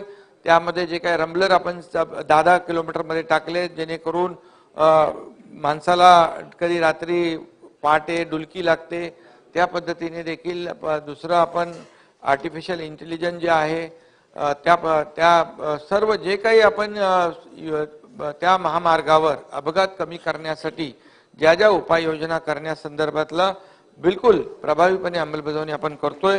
त्याचबरोबर आणि आपल्याला ते आता लवकरच बिलकुल याच्यामध्ये पूर्णपणे सरकार गंभीर आहे. मंत्री महोदय स्वतः त्या ठिकाणी व्हिजिट करतायत आणि आपल्याला लवकरच यामध्ये दृश्य स्वरूपामध्ये अपघात कमी झालेले दिसतील. पूर्वी मुंबई पुणे, अशोकराव, मुंबई पुण्याला पण अशी परिस्थिती होती, पण मी आपल्याला माहित आहे की ते सगळं आपण फेन्सिंग केलं, ब्लॅक स्पॉट आपण काढून टाकले आणि आता अपघात कमी झालेले आहेत. या ठिकाणी देखील आपण तेच करणार आहोत, जेणेकरून सर्व म्हणजे ज्या स्पीड गन असतील, लेन कटिंग असेल, या सगळ्या बाबीवर आपण काम करतोय.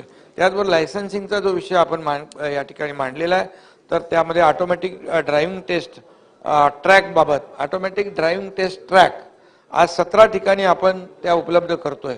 त्याच्या निविदा आपण काढलेल्या आहेत. साधारणतः यामध्ये हे लवकरच 1-2 महिन्यामध्ये हे पूर्णपणे त्याची वर्क ऑर्डर होईल आणि या टेस्टमध्ये आपण अंदाज जो घेतला त्यामध्ये 30 ते 40% जे ड्रायव्हिंग टेस्ट द्यायला जातात ते नापास होतात. म्हणजे यामध्ये अतिशय हे सध्या हे प्रमाण फक्त 1% आहे. म्हणजे आपली जी सूचना आहे ही सूचना या ठिकाणी अतिशय आम्ही प्रभावीपणे राबवतोय आणि ऑटोमॅटिक ड्रायव्हिंग लायसन्स देण्याची जी प्रक्रिया आहे ती आपण राबवणार आहोत, जेणेकरून अतिशय फुलप्रूफ असा जो ड्रायव्हर असेल त्यालाच सगळ्या टेस्ट पास झालेला त्यालाच आपण ड्रायव्हिंग लायसन्स देणार आहे. वर्षाताई. सन्माननीय अध्यक्ष महोदय. वर्षाताई 1 मिनिट. वर्षाताई 1 मिनिट. एका प्रश्नावर 2 उपप्रश्न विचारायची परवानगी आहे असं माझा समज आहे. त्यामुळे माझा दुसरा प्रश्न या संदर्भात असा आहे की आपण फिटनेस सर्टिफिकेट गाड्यांना द्यायच्या बाबतीमध्ये या प्रश्नामध्ये उल्लेख आहे. बऱ्याचशा वेळेस लोकांना हे माहितीच नसतं की फिटनेस राहिलं नाही वाहनांचं, काही माहीत नसतं, कारण तारीख संपलेली असते, त्यांना काही कल्पना नसते. आमचं म्हणणं एवढंच आहे, ही फिटनेस सर्टिफिकेट सुद्धा महत्वाचं आहे. जुनी वाहनं झालेली आउटडेटेड आहेत, फिटनेस सर्टिफिकेट वेळ संपलेली आहे, कालबद्ध झाले, कालबाह्य झालेला आहे. थोडक्यात जरा प्रश्न. तर त्यामुळे माझं म्हणणं एवढंच आहे, ही त्यांना आगाऊ इन्फॉर्मेशन ऍपद्वारे, मेसेजिंगद्वारे करण्याच्या बाबतीमध्ये शासन काही निर्णय घेईल का ताबडतोब? ही देखील सूचना अतिशय महत्वाची आहे, कारण फिटनेस हे महत्वाचं आहे. फिटनेस नसेल, दाखला नसेल तर गाड्या रस्त्यावर आणल्यानंतर ऍक्सिडेंट होत आहेत, लोकांचे बळी जात आहेत, ही वस्तुस्थिती आहे. आणि म्हणून त्यांना आगाऊ देखील आपण या ठिकाणी फिटनेस संपायच्या अगोदर त्याप्रमाणे देखील आपण त्यांना कळवण्याची व्यवस्था देखील त्या पद्धतीने ॲप डेव्हलप करायला लागेल आणि तो देखील मी या ठिकाणी सूचना देतो संबंधित आपल्या ते पण आपण एक ऑटोमॅटिक 23 फिटनेस सिस्टीम जी आहे ती 23 ठिकाणी फिटनेस सर्टिफिकेट सेंटर देण्याचा आपण निर्णय घेतलेला आहे. ॲडव्हान्स त्याच्यामध्ये जी सिस्टीम आहे ती आपण त्यावर राबवू. वर्षाताई. सन्माननीय अध्यक्ष महोदय, मुंबई शहरामध्ये जर बघितलं तर जवळपास 1895 अपघात झाले आणि त्यापैकी जवळपास 355 अपघात जे होते ते जीवघेणे होते आणि त्याच्यामध्ये दुर्दैवाने 371 लोकांचा मृत्यू झाला. हे 22 आहे. 3 महिन्याचं त्यांनी या ठिकाणी संख्या सांगितलेली आहे. सन्माननीय अध्यक्ष महोदय, सगळ्यात जास्त रस्त्याचा अपघात जो होतो तो मुंबई आणि पिंपरी चिंचवड मध्ये होतो दादा. त्यामुळे या संदर्भामध्ये प्रश्न विचारत असताना सन्माननीय अध्यक्ष महोदय, मी माननीय मुख्यमंत्र्यांचं त्या ठिकाणी उत्तर ऐकलं. त्यांनी 2 महत्त्वाचे प्रश्न त्या ठिकाणी विचारले. एक लायसन्सचा विचारला आणि दुसरा सन्माननीय अशोक चव्हाण साहेबांनी जो प्रश्न विचारला तो फिटनेसच्या बाबतीमध्ये सांगितला. त्यांनी सांगितलं की आपण नियमावली बनवत आहोत, कायदे बनवत आहोत. सन्माननीय अध्यक्ष महोदय, माझा पहिला प्रश्न तोच आहे की आपल्याकडे नियमावली आहे पण त्याची अंमलबजावणी होते का, हा माझा पहिला प्रश्न आहे. कारण सन्माननीय अध्यक्ष महोदय, आपल्याकडे सांगितलं जातं की हेवी प्रश्नावरती आहे जरा. प्रश्नच विचारते, पहिला प्रश्न मी तोच विचारते सन्माननीय अध्यक्ष महोदय, की आपल्याकडे नियमावली आहे त्याचा अंमलबजावणी होते का, हा माझा पहिला प्रश्न. मी यासाठी सांगते अध्यक्ष महोदय, सांगितलं जातं की हेवी व्हेकलनी राईटनी जाऊ नये, लेफ्टनी जावं, असं होतं का? त्यांच्यावर काही कारवाई ते होते का अध्यक्ष महोदय? ते रस्त्याने चालत असतात. पहिलं तर आपल्याकडची नियमावली आहे त्याची कठोर अंमलबजावणी केली गेली पाहिजे, हे माझं त्या ठिकाणी पहिलं सन्माननीय अध्यक्ष महोदय म्हणणं आहे. दुसरं असं म्हणणं आहे की त्याने शाळेच्या विद्यार्थ्यांबद्दलचा विषय या ठिकाणी सांगितला की त्यांच्याबद्दल प्रश्नामध्ये होता तो त्याच्याबद्दल त्यांनी सांगितलं त्याची पर्यायी व्यवस्थापन काय करण्यात आलेलं आहे. कारण त्यांनी सांगितलं की त्या गाड्या जुन्या झालेल्या आहेत, मोडकळीस होत्या म्हणून काही मध्ये त्यांच्यामध्ये दुरुस्त करण्याची आवश्यकता होती म्हणून त्या बंद केल्या. त्याच्यामध्ये दुसरा माझा प्रश्न आहे की त्याचं काय दुसरं व्यवस्थापन करण्यात आलं. आणि सन्माननीय अध्यक्ष महोदय, याच्यामध्ये सगळ्यात जास्त तुम्ही सन्माननीय अध्यक्ष महोदय आणि सन्माननीय अशोक चव्हाण साहेबांनी परदेशाचा उल्लेख केला. तुम्ही 120च्या स्पीडची गाडी असेल, तुम्ही जरा पुढे गेलात की लगेच पोलीस तुम्हाला अडवतात. आपल्याकडे असं होतं का सन्माननीय अध्यक्ष महोदय? का होत नाही? कारण आपल्याकडे आरटीओची पदं असतील किंवा पोलीस त्या ठिकाणी असतील, ती पदं सन्माननीय अध्यक्ष रिक्त आहेत. ती पदं लवकरात लवकर भरणार आहात का, हा माझा प्रश्न आहे. आणि सन्माननीय अध्यक्ष महोदय, मुंबईच्या बाबतीमध्ये मला एक सांगायचंय की अपघाताच्या जागा पर्टिक्युलर असतात. सकाळी सकाळी अध्यक्ष महोदय ते आपल्याला माहिती आहे डायव्हर्जन करतात, कारण मुंबईमध्ये काही ट्रॅफिकचे बॉटलनेक झालेले आहेत त्यामुळे डायव्हर्जन करतात. त्याच्यामुळे काय होतं सन्माननीय अध्यक्ष महोदय, लोकांना माहितीच नसतं की ते डायव्हर्जन केलेलं आहे आणि लोक त्या स्पीडने गाडीमध्ये येतात आणि गाडी ठोकतात. त्यामुळे तुम्हाला अपघाताच्या जागा आता माहिती झाल्या असतील की ज्या ठिकाणी सातत्याने अपघात होतात, अशा कुठल्या जागा जिथे बॉटलनेक झालेत मुंबई शहरामध्ये ते आता दुरुस्त करा. कारण सकाळी सकाळी ठाण्यावरून माणूस निघतो, इतका स्पीड मध्ये निघतो आणि त्या ठिकाणी डायव्हर्जन असतं. वर्षाताई उत्तर घेऊया आता. ठीक आहे अध्यक्ष महोदय, सन्माननीय वर्षाताईंनी जे मुद्दे उपस्थित केलेले आहेत, साधारणतः जे अपघात श्रवण स्थळ आहेत ज्याला आपण ब्लॅक स्पॉट बोलतो, तर अशा ब्लॅक स्पॉटवर दुरुस्ती करण्याच्याही दृष्टिकोनातनं डीपीडीसी मधनं पण आता काही निधीची तरतूद त्या ठिकाणी करण्याचं प्रावधान करण्यात आलेलं आहे. गाड्यांची तपासणी चव्हाण साहेब, सन्माननीय चव्हाण साहेब, गाड्यांची तपासणी यांत्रिकी पद्धतीने म्हणजे ऑटो टेस्टिंग त्याचंही प्रावधान करण्यात आलेलं आहे. त्याचं निविदा प्रोसेसमध्ये आणि लवकरच ते काम त्या ठिकाणी सुरू होणार आहे. आताच माननीय मुख्यमंत्री महोदयांनी आपण परदेशामध्ये ज्या पद्धतीच्या काही चांगल्या बाबी आहेत तर त्याचा समावेश करण्याचा निर्णय या ठिकाणी घोषित केलेला आहे. मला वाटतं की 187 वाहनं स्पीड गन साठी आता उपलब्ध करून देण्यात आलेले आहेत आणि म्हणून अपघात कमी करण्याच्या दृष्टिकोनातून मग 2 चाकी वाहनांवरनं हेल्मेट वापरणं याचं प्रबोधन त्या ठिकाणी केलं जात आहे. 9 हायवे ITMS सिस्टीम मध्ये त्या ठिकाणी त्यांचा समावेश करण्यात आले. एकंदरीत काय तर अपघात कमी कसे करता येतील. मंत्री महोदय, जेवढे या संदर्भातले कायदे आपण बनवले आहेत त्याची अंमलबजावणी योग्यरित्या होईल याची काळजी आपण घ्यावी. निश्चितपणे त्याची काळजी घेतली जाईल. कोणी कोणत्या लेनने चाललं पाहिजे, किती स्पीडने चाललं पाहिजे, किती क्षमतेचं वाहन आहे आणि तेवढ्या क्षमतेच्या पेक्षा जास्ती बरोबर आहे लेनिंगने चाललं पाहिजे याचं प्रबोधन त्या ठिकाणी केलं जाईल. चला, न करणाऱ्यांवर कठोर कारवाई केली जाईल. शेवटचा प्रश्न देवयानीताई महोदय, महाराष्ट्रामधला पुढचा हा अपघाताच्या दृष्टिकोनातून अत्यंत महत्वाचा प्रश्न आहे. सन्माननीय अध्यक्ष महोदय, माझे मुख्यमंत्री महोदयांना काही स्पेसिफिक प्रश्न आहे की आज अपघात झाला की कुत्र्या मांजरासारखी माणसं मरतात आणि त्याच्यावरती कुठलीही कारवाई होत नाही, गुन्हा दाखल होतो आणि त्यानंतर त्याचं लायसन्स जे तसंच राहतं. माझा स्पेसिफिक प्रश्न आहे, एखाद्या अपघातामध्ये वाहन चालकाकडून जर मृत्यू झाला तर त्याचं लायसन्स कायमस्वरूपी आपण रद्द करणार का? त्याच्यामुळे जखमी झाले, फ्रॅक्चर झालं तर आपण त्यांचं 6 महिन्यांसाठी आपण किंवा 1 वर्षासाठी त्यांचं लायसन्स आपण जे आहे हे रद्द करणार का? तिसरा प्रश्न सन्माननीय अध्यक्ष महोदय, ज्या ट्रक असतात, मोठे अवजड वाहनं आहेत, हे कायम राईट साईडला महाराष्ट्रामध्ये आपल्याला सगळ्या ठिकाणी चालताना दिसतात. आपण बघतो की सगळ्या हायवेवरती आता दादा भुसे साहेबांनी देखील सांगितलं की आपण स्पीड लिमिट करण्यासाठी 150 वाहनं उपलब्ध करून दिलेली आहे.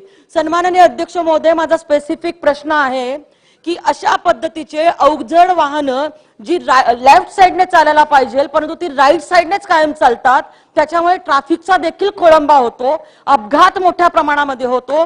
तर अशा पद्धतीच्या गाड्यांवरती नियंत्रण आणण्यासाठी ते डाव्याच बाजूने चालावे. हा प्रश्न रिपीट होतोय. वर्षात सांगितलं राईट लेफ्ट तर हा बद्दल. प्रश्नाच्या बाबतीमध्ये आपण उत्तर द्या आपण बाकी आणि नाही संपूया नाही, त्याला. चौथा प्रश्न शेवटचा माझा नाही, 3 भाग नाही, झाले. ऐका, समृद्धी एकच मिनिट कोणत्या वाहनाने कोणत्या लेनवर चाललं पाहिजे, किती स्पीडने चाललं उत्तर तर पाहिजे घ्या, उत्तर तर या घ्या. संदर्भातले जे नियम आहेत त्याची प्रभावी अंमलबजावणी त्या ठिकाणी केली जाईल आणि लायसन्सच्या संदर्भामध्ये जे काही ऑलरेडी अस्तित्वातले नियम आहेत त्याप्रमाणे कारवाई केली जाईल. ठीक आहे. प्रश्न क्रमांक 5.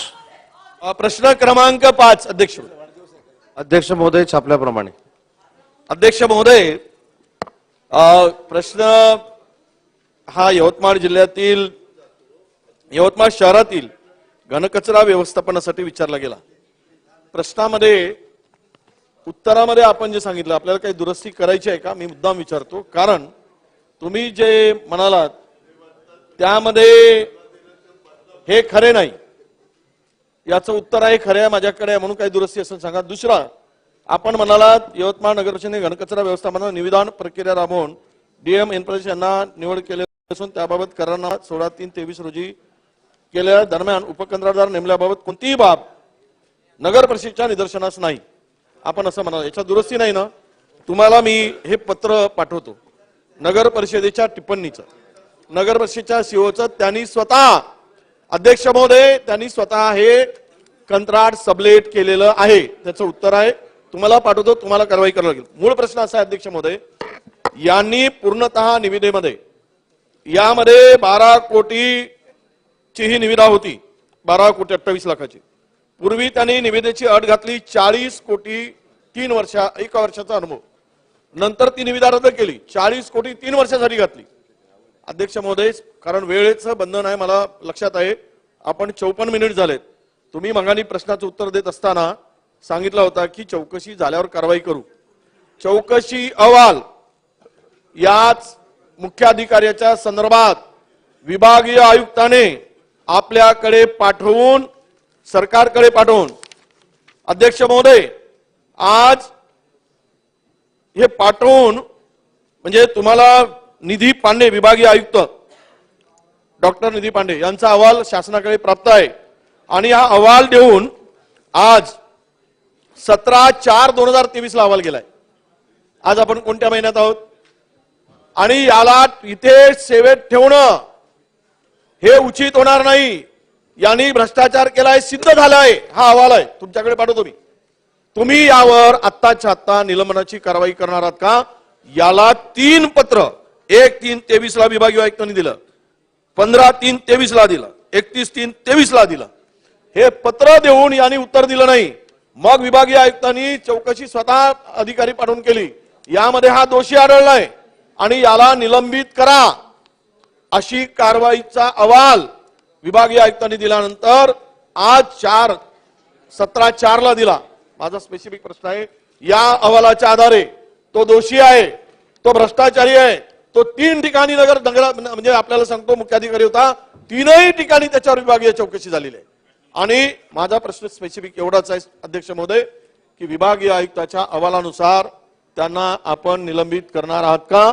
हा माझा पहिला प्रश्न. याचं उत्तर नाही आलं तर मी दुसरा प्रश्न विचारतो. अध्यक्ष महोदय, सन्मान्य विरोधी पक्षनेते आदरणीय वडेट्टीवार साहेबांनी जो मुद्दा मांडला ह्याच्यामध्ये दोन महत्वाचे भाग आहेत. एक, जी डीएम एंटरप्राइजेसला टेंडर दिलेलं आहे त्याच्या पद्धतीची त्याची चौकशी चालू आहे का, हा जो प्रश्न विचारलेला आहे त्याच्यामध्ये खरे नाही असं म्हटलेलं आहे. आणि तुम्ही जी विभागीय चौकशी सांगता त्याच्यामध्ये हेच प्रकरण न्यायप्रविष्ट होतं आणि न्यायालयानं सांगितलं होतं की त्यांना ज्या वेळेमध्ये कागदपत्र सबमिट करायची होती त्या अधिकाऱ्यांनी ती कागदपत्र सबमिट न केल्यामुळं हायकोर्टाच्या निर्देशाप्रमाणे त्यांची विभागीय चौकशी झालेली आहे. विभागीय चौकशीमध्ये जे काय आलेले आहे त्या पद्धतीनं कारवाई केली जाईल. अध्यक्ष महोदय, मी दोनही, एक तर त्यांनी सबलेट केलं, करता येत नाही. पहिल्यांदा निविदा 40 कोटीची 1 वर्षाचा अनुभव सांगितला. दुसरी निविदा काढली 3 वर्षामध्ये 40 कोटी त्यांनी त्या आपल्या माणसाला देण्यासाठी. त्यानंतर हे काम सबलेट करता येत नाही. सबलेट केल्याची टिप्पणी आहे मुख्याधिकाऱ्याची स्वतःची सहीची, हे तुम्हाला मी पाठवतो. त्यानंतर विभागीय आयुक्त यांचा स्वयंस्पष्ट अहवाल आहे की त्याला निलंबित करा, सेवेतून काढा, त्या ठिकाणी ठेवणे उचित होणार नाही.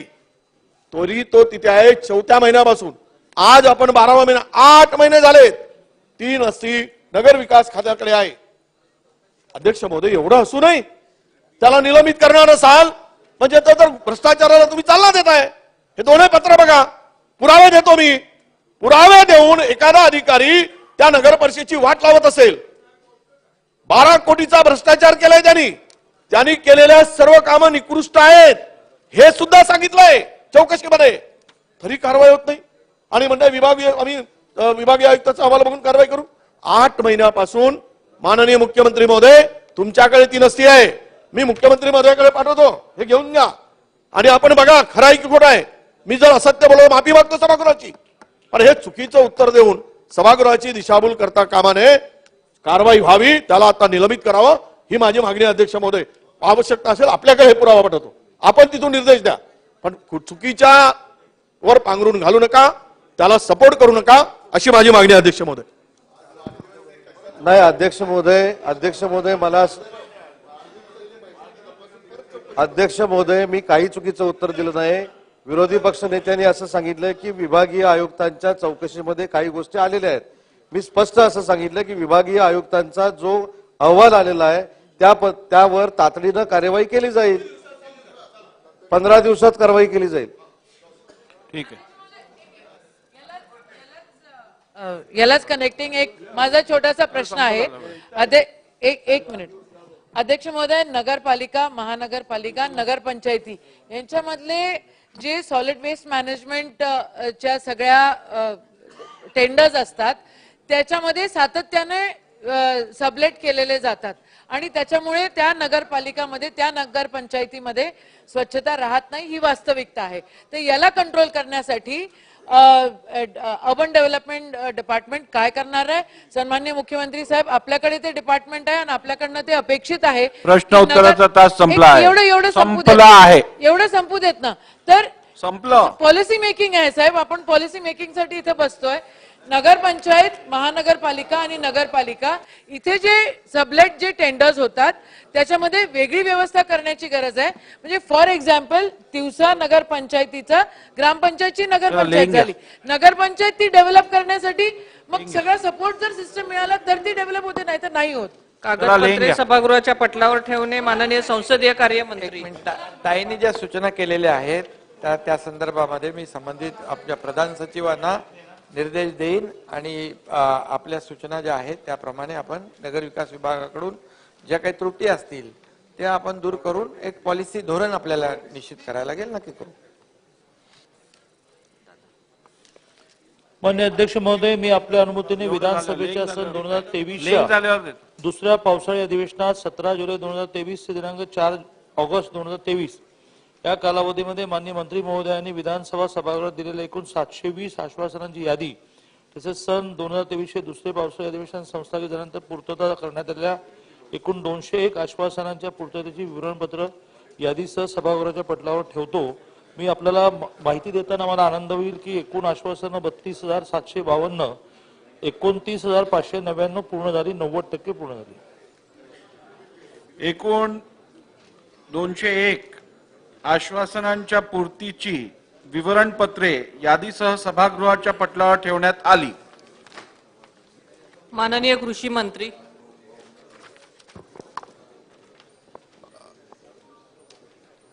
अध्यक्ष महाराज, मी आपल्या अनुमतीने महाराष्ट्र कृषी विद्यापीठ अधिनियम 1983 च्या कलम 69 अन्वये डॉक्टर बाळासाहेब सावंत कोकण कृषी विद्यापीठ दापोली यांचा सन 22-23 या वर्षाचा 51वा वार्षिक अहवाल व ख डॉक्टर पंजाबराव देशमुख कृषी विद्यापीठ अकोला सन 2022-23 चा वार्षिक 54वा वार्षिक अहवाल सभागृहासमोर ठेवतो. अहवाल सभागृहासमोर ठेवण्यात आला. सदर अहवाल विधिमंडळाच्या संकेतस्थळावर उपलब्ध करून देण्यात येईल. विधानसभा सदस्य अनुपस्थितीबाबतचा प्रस्ताव.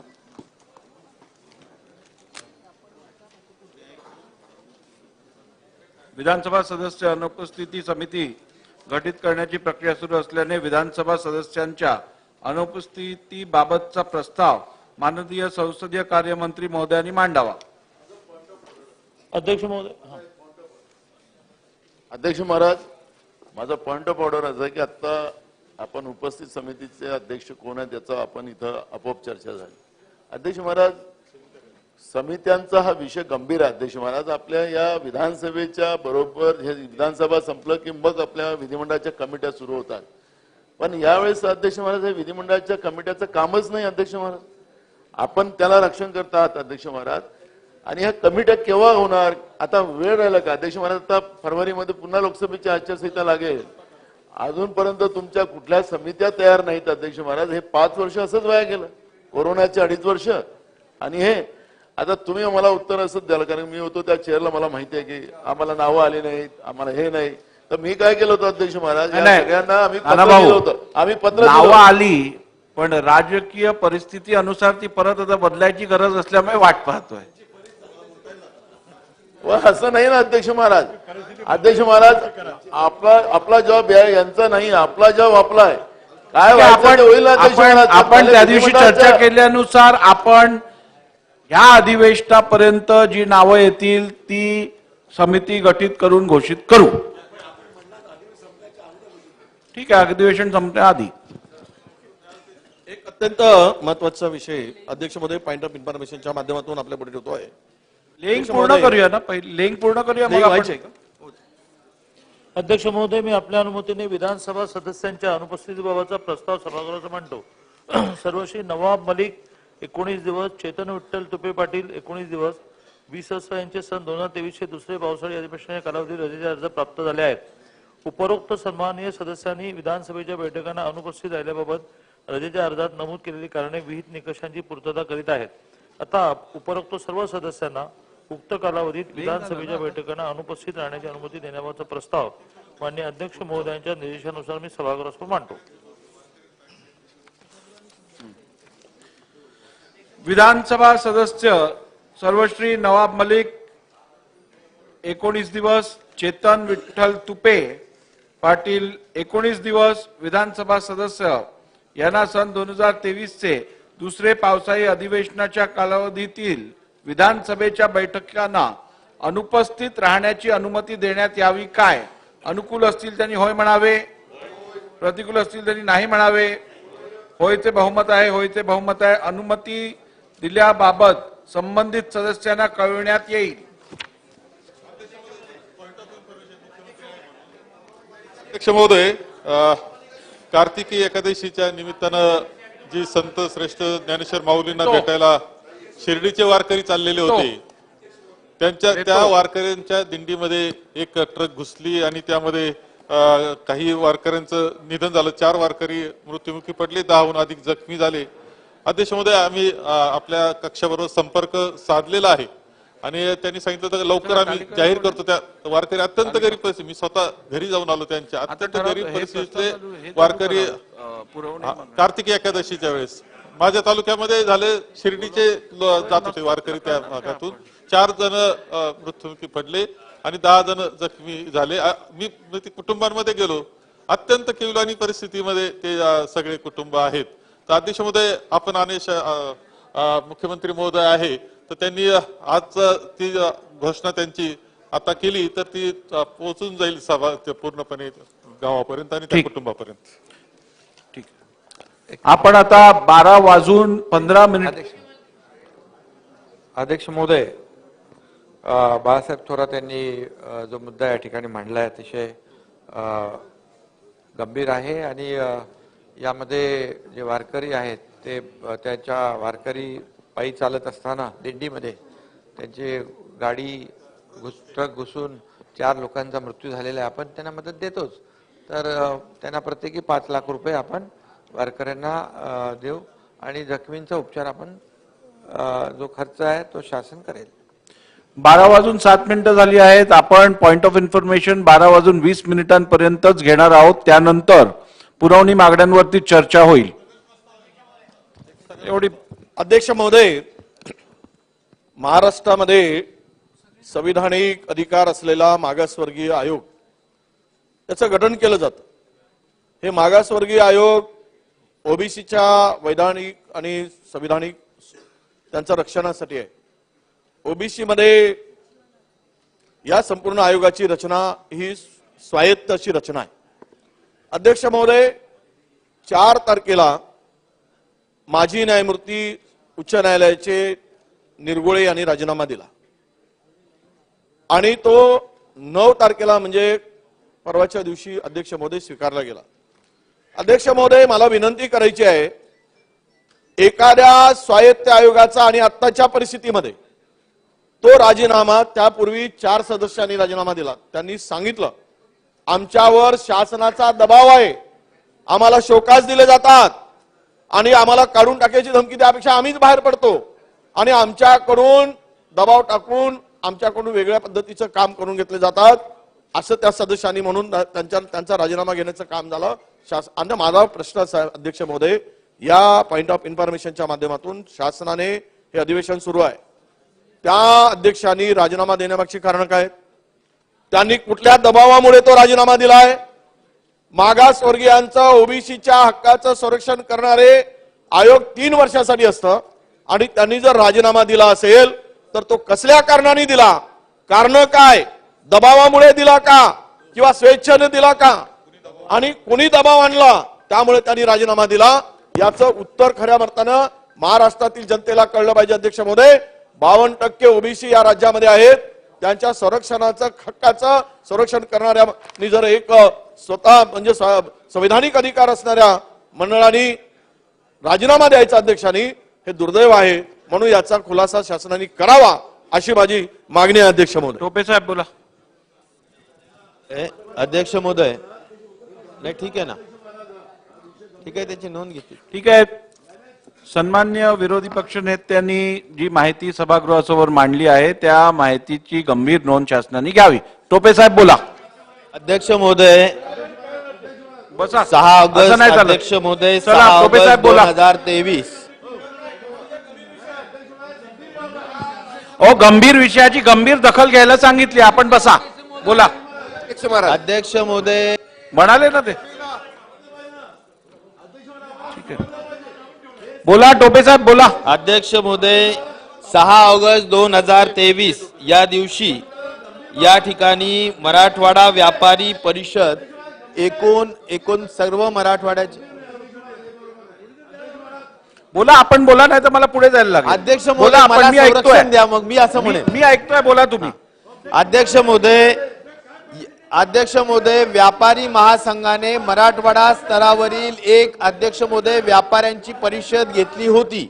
या परिषदेमध्ये अध्यक्ष महोदय व्यवसाय कर या ठिकाणी रद्द करावा अशा पद्धतीची अपेक्षा या ठिकाणी व्यापारी परिषदेमध्ये ठराव करून करण्यात आली.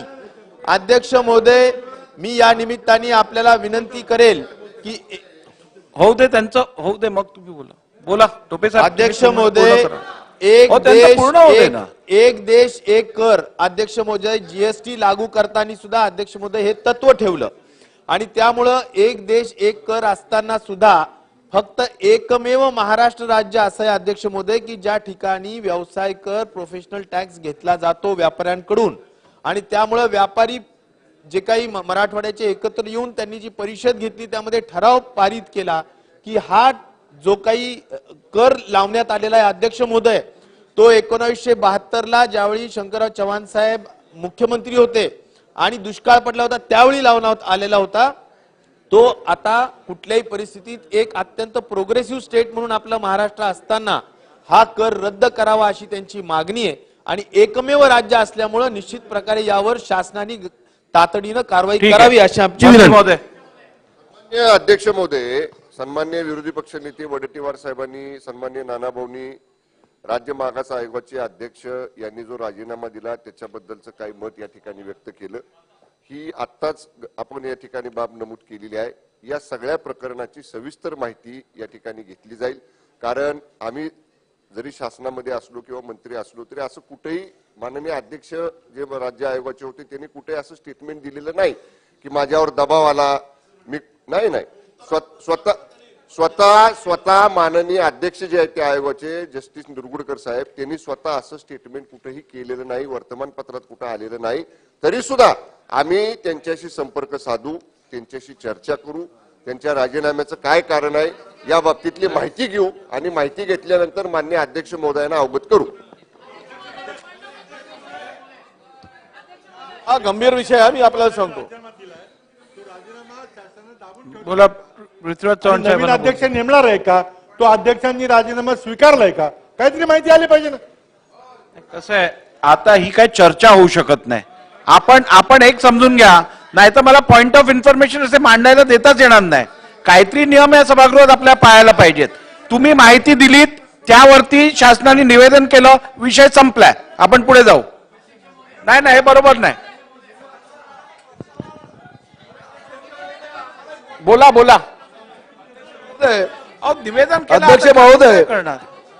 या सभागृहातील सदस्य आपल्या मतदारसंघातले वेगवेगळे विषय मांडण्यासाठी लोकशाहीनं दिलेल्या वेगवेगळ्या आयुधाचा वापर करत असतं अध्यक्ष महोदय, आणि त्यापैकीच एक लक्षवेधीच्या आयुधाचा वापर केला जातो. अध्यक्ष महोदय, माझ्या मतदारसंघातील वर्तक नगर मधील पोलीस वसाहतीच्या पुनर्बांधणीसाठी मी गेल्या अधिवेशनामध्ये लक्षवेधी मांडली होती आणि त्या संदर्भात माननीय उपमुख्यमंत्र्यांनी, गृहमंत्र्यांनी उत्तरे दिले होतं की ती रिडेव्हलपमेंट लवकरात लवकर करू आणि त्याबाबत संबंधित सगळ्या अधिकाऱ्यांना आदेश देऊ. 1 वर्ष झाला अध्यक्ष महोदय, त्या पुनर्बांधणीच्या संदर्भात अधिकाऱ्यांनी कुठल्याही प्रकारे कारवाई केलेली नाही.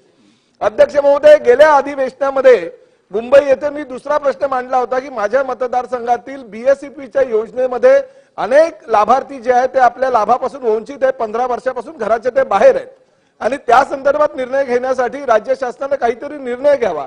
योगायोगाने त्यावेळेस मुख्यमंत्री महोदय सभागृहामध्ये होते आणि त्या बीएसईपी योजनेमध्ये राज्य सरकार जर काही मदत करू शकत नाही किंवा एमएमआरडीच्या माध्यमातून जर काही निधी देऊ शकत नाही तर पीपीपी तत्वावर किंवा अन्य कुठल्याही मार्गाने ती योजना पूर्ण करावी असा आदेश सभागृहामध्ये माननीय मुख्यमंत्र्यांनी दिलेला असताना अध्यक्ष महोदय अद्यापपर्यंत त्यावर काही कारवाई झालेली नाही. तर आम्ही जी आयुधाचा वापर ह्या सभागृहामध्ये करतो त्याचा फायदा का अध्यक्ष महोदय?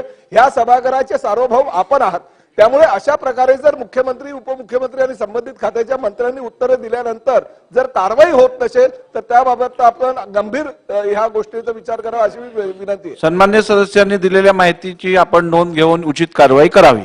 होय अध्यक्ष महाराज. मोहिते साहेब बोला.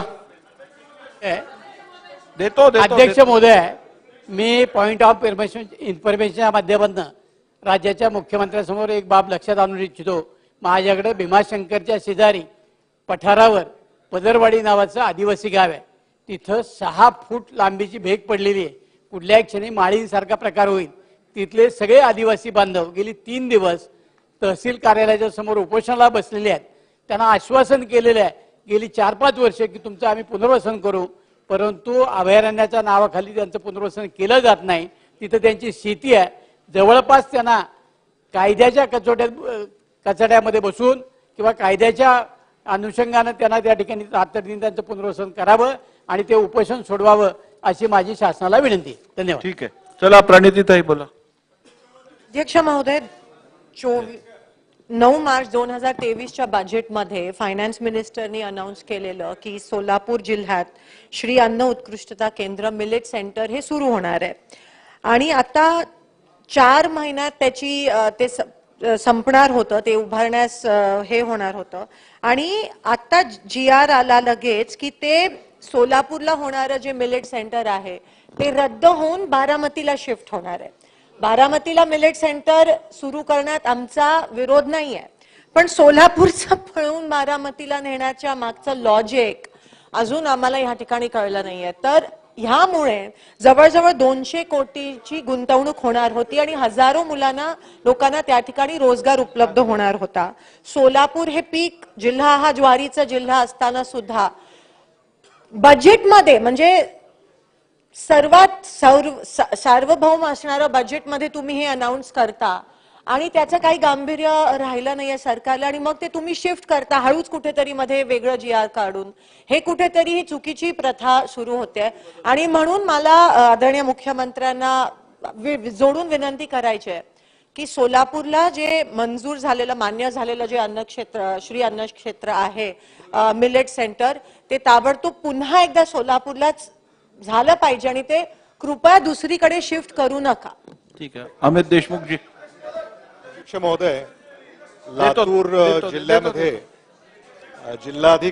जिल्हाधिकारी कार्यालयाच्या समोर लहोजी सेना याचे संस्थापक अध्यक्ष अंगद वाघमारे यांनी बेमुदत उपोषण सुरू केलेलं आहे. मातंग समाजाच्या मागण्या मान्य कराव्यात राज्य सरकारने म्हणून आपल्याला अशी विनंती आहे की आपल्या माध्यमातून सरकारला आणि विशेषतः लातूरचे पालकमंत्री आदरणीय गिरीश महाजनजी यांच्या कार्यालयातनं जर त्यांच्याकडे काही आश्वासक उत्तर गेलं तर मला असं वाटतं की अंगद वाघमारे हे उपोषण मागे घेतील.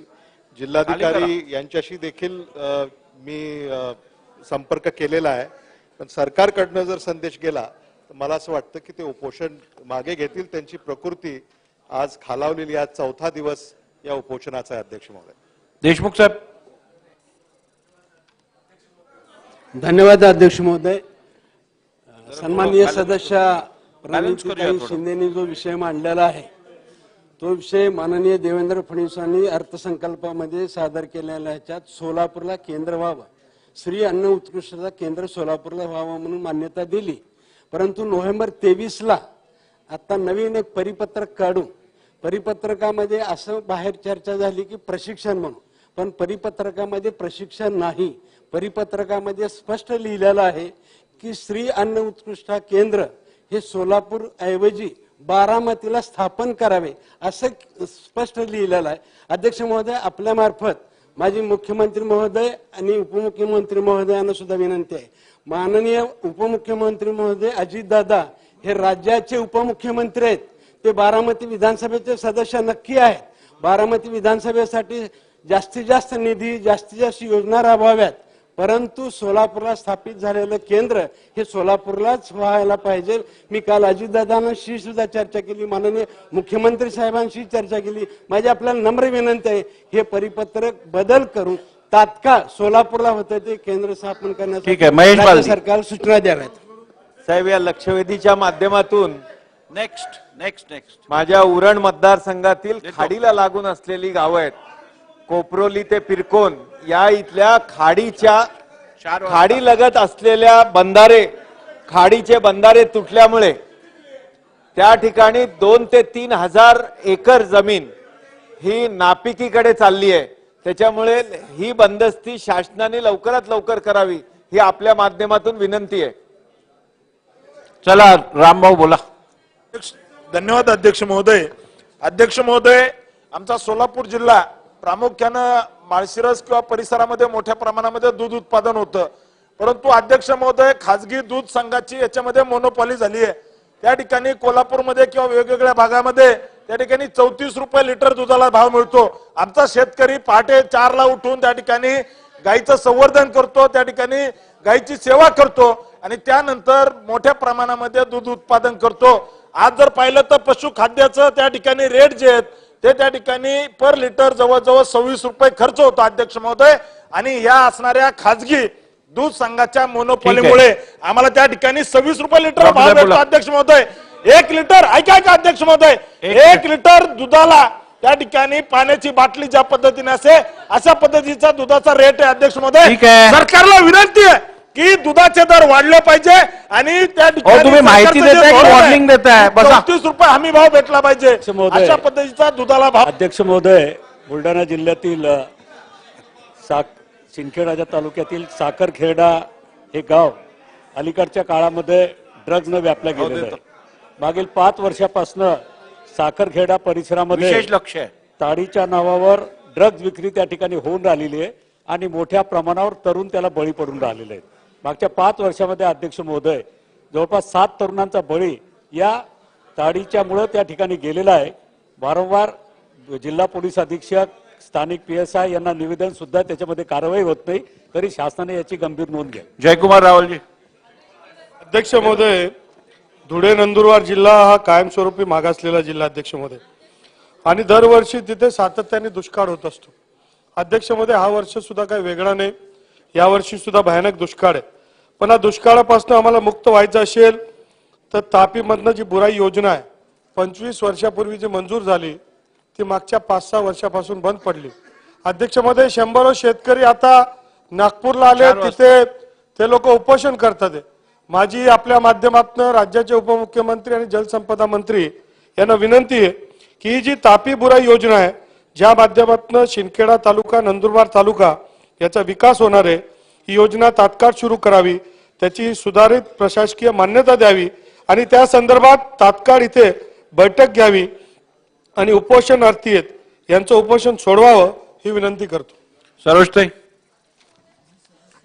सन्मान्य अध्यक्ष महोदय, पॉइंट ऑफ इन्फॉर्मेशनच्या माध्यमातून सभागृहाच्या निदर्शनास ही बाब मी आणू इच्छिते की कोरोना काळात 2 वर्ष कोरोनाचा सावट असल्यामुळे कुठलीही नोकर भरती आपल्याकडे झालेली नव्हती आणि पोलीस शिपाई भरती 23-24 या संदर्भात 3 मार्च 2023च्या सामान्य प्रशासन विभागामार्फत 2 वर्ष कमाल वयोमर्यादा ह्या त्या उमेदवारांची वाढवून दिलेली आहे आणि त्याची मुदत जी आहे ती 31 डिसेंबर 2023 रोजी संपत आहे. माननीय अध्यक्ष महोदय, या भरतीला किंवा या वयोमर्यादा वाढीला कमीत कमी 2 ते 3 महिन्यांची मुदत वाढ द्यावी किंवा 31 डिसेंबरच्या आत ही जाहिरात राबवून ही भरती प्रक्रिया शासनाने सुरू करावी. कारण जर कालमर्यादा, वयोमर्यादा ह्या लोकांची, या उमेदवारांची जर संपली तर त्यांचं पूर्ण आयुष्य हे उद्ध्वस्त होईल. जी नोकरीची पोलीस भरतीची त्यांना आशा आहे, त्यांनी जी मेहनत घेतलेली आहे फिजिकल फिटनेससाठी किंवा इतर परीक्षासाठी, ती पूर्ण व्यर्थ होईल. तर माझी आपल्याद्वारे शासनाला विनंती आहे की भरती प्रक्रिया 31 डिसेंबरच्या आत राबवावी.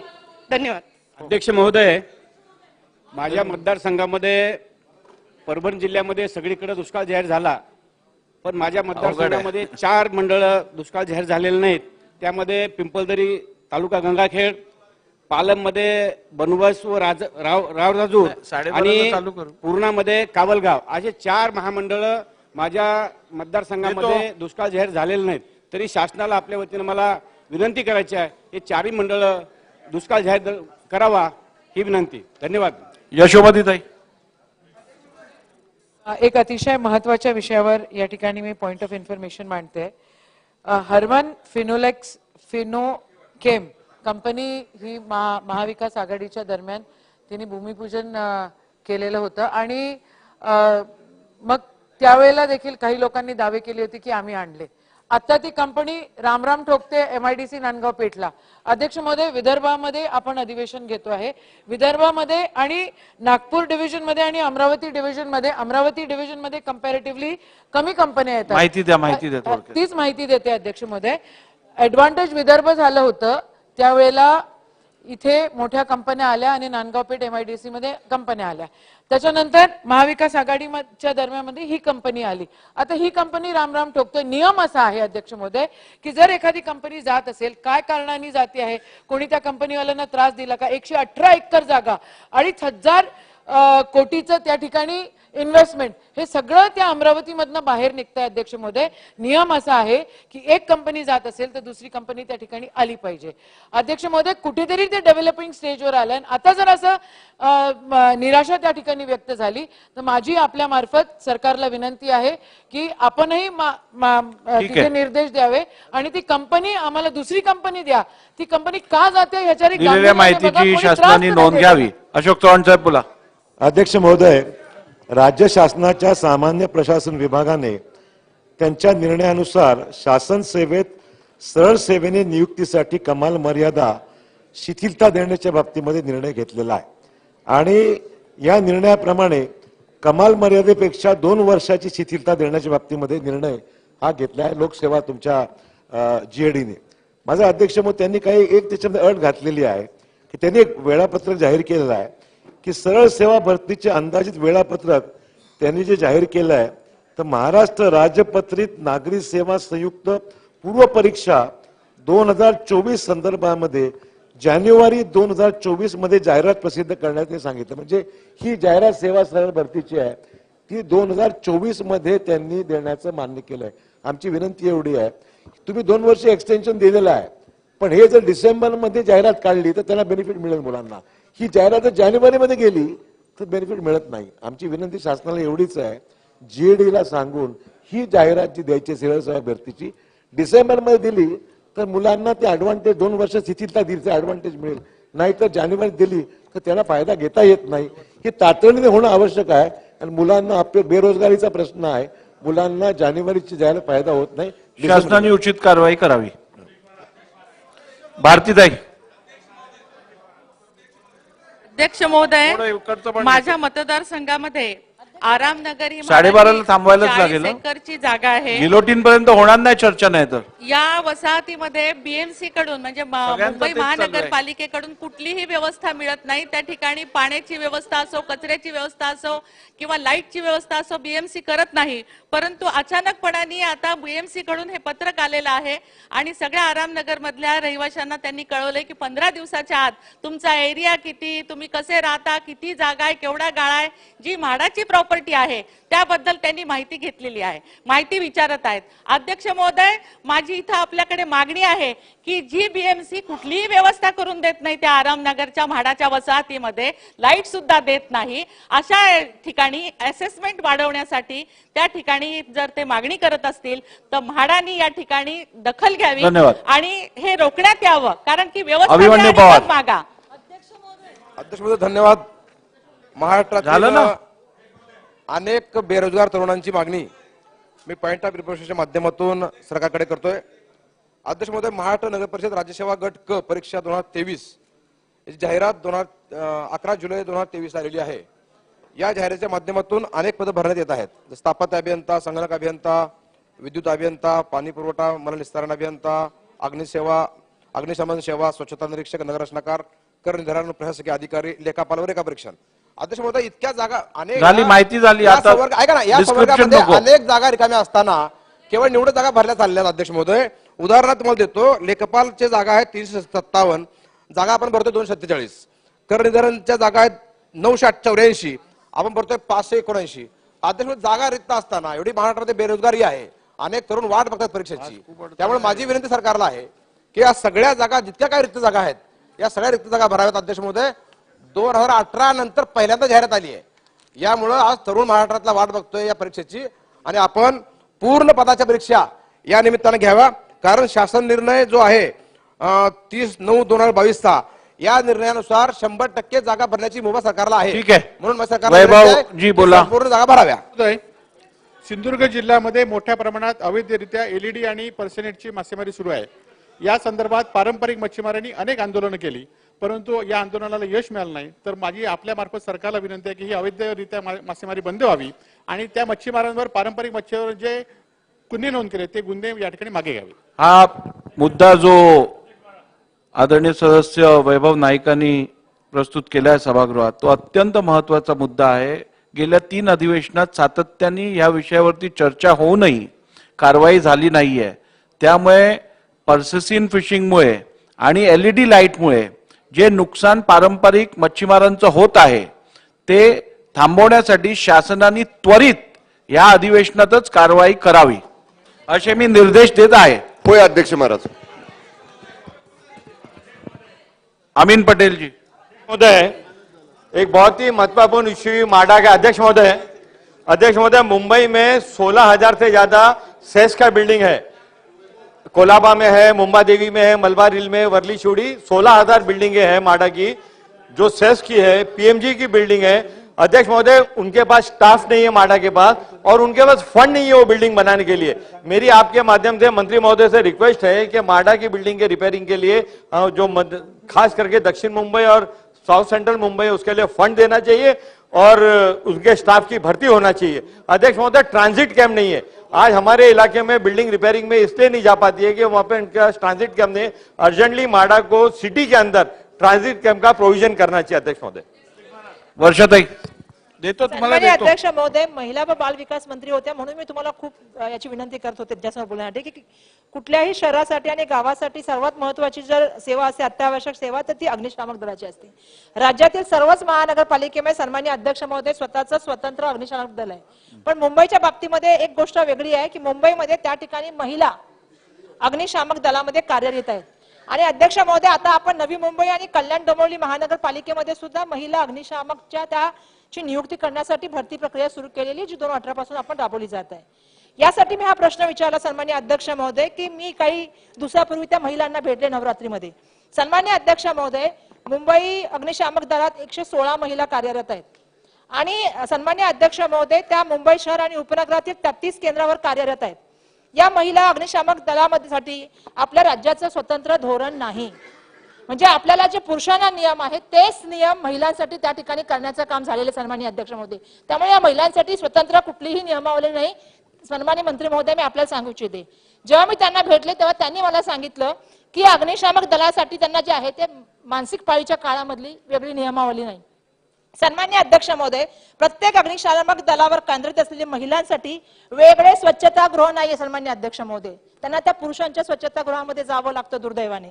सन्माननीय अध्यक्ष महोदय, त्यांच्यासाठी स्वतंत्र विश्राम कक्ष नाही। त्या व्यतिरिक्त सन्माननीय अध्यक्ष महोदय, गरोदरपणाच्या काळात ताई महिला अग्निशामक दलात असलेल्या महिलांना कर्तव्याच्या संदर्भाबाबतीमधली दुसरी नियमावली नाही, म्हणजे त्यांना पुरुषासारखं जेव्हा त्या गरोदर असतात त्यावेळी थोडक्यात घ्या जरा आता। तेच का अध्यक्ष महोदय, महत्त्वाचा मुद्दा म्हणून मांडते महत्त्वाचा महिला पण म्हणून। थोडक्यात घ्या। आणि समजा एखादा मोठा कॉल झाला त्यांना त्या ठिकाणी अग्निशामक दलाचा, तर त्या महिलांसाठी पुरुष कर्मचाऱ्यांसाठी PTSD म्हणजे पोस्ट ट्रॉमॅटिक स्ट्रेस डिसऑर्डर करणारी सामना करावा लागू नये यासाठी समुपदेशांची त्या ठिकाणी व्यवस्था सुद्धा नाही। आणि म्हणून येणाऱ्या काळामध्ये ज्यावेळी महिला प्रत्येक क्षेत्रामध्ये येतात त्यामुळे या महिला अग्निशामक दलामध्ये काम करणाऱ्या महिलांसाठी सर्व महानगरपालिका, नगरपालिका, नगर परिषदासाठी सर्वोत्कृष्ट धोरण या ठिकाणी आणावं असे मी या माध्यमातून आपल्याला विनंती करते। निकम साहेब बोला, देतो तुम्हाला। चिपळूण शहरामध्ये गेले 2 दिवस सर्व विहिरी दूषित पाण्याने खराब झाले, त्यामुळे चिपळूण शहर आजारामध्ये पूर्णपणे, लहान मुलं पण आजारी पडलेत। आता कालच सर्व पक्षीय लोकांनी आंदोलन करण्याचा इशारा देखील दिलेला आहे। त्यामुळे आपल्या माध्यमातून मी आपल्याला विनंती करतो की या विषयाकडे तातडीने गंभीरपणे दखल घ्यावी, एवढी विनंती। धोटे साहेब बोला। महाराज, चंद्रपूर जिल्ह्यातील ज्योती तालुक्यामध्ये विशेषतः राजुरा विधानसभा मतदारसंघामध्ये काही कार्यकर्ते दिन 7 तारखेपासून उपोषणाला बसलेले आहे। माझी आपल्या मार्फत शासनाला विनंती आहे की शासनाने त्याचं लक्ष घालावं। धन्यवाद।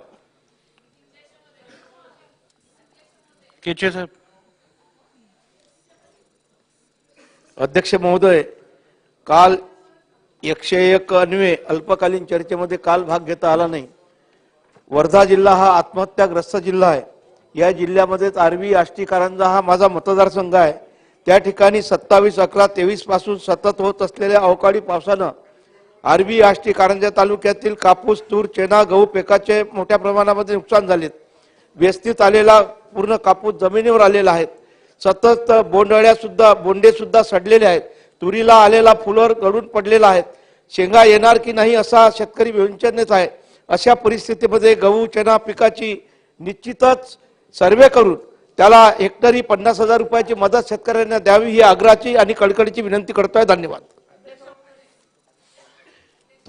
आपण आता उरलेल्या जे पॉइंट ऑफ इन्फॉर्मेशन आहेत ते एलोटीन नंतर घेऊ। नानाभाऊ चला शेवटचं।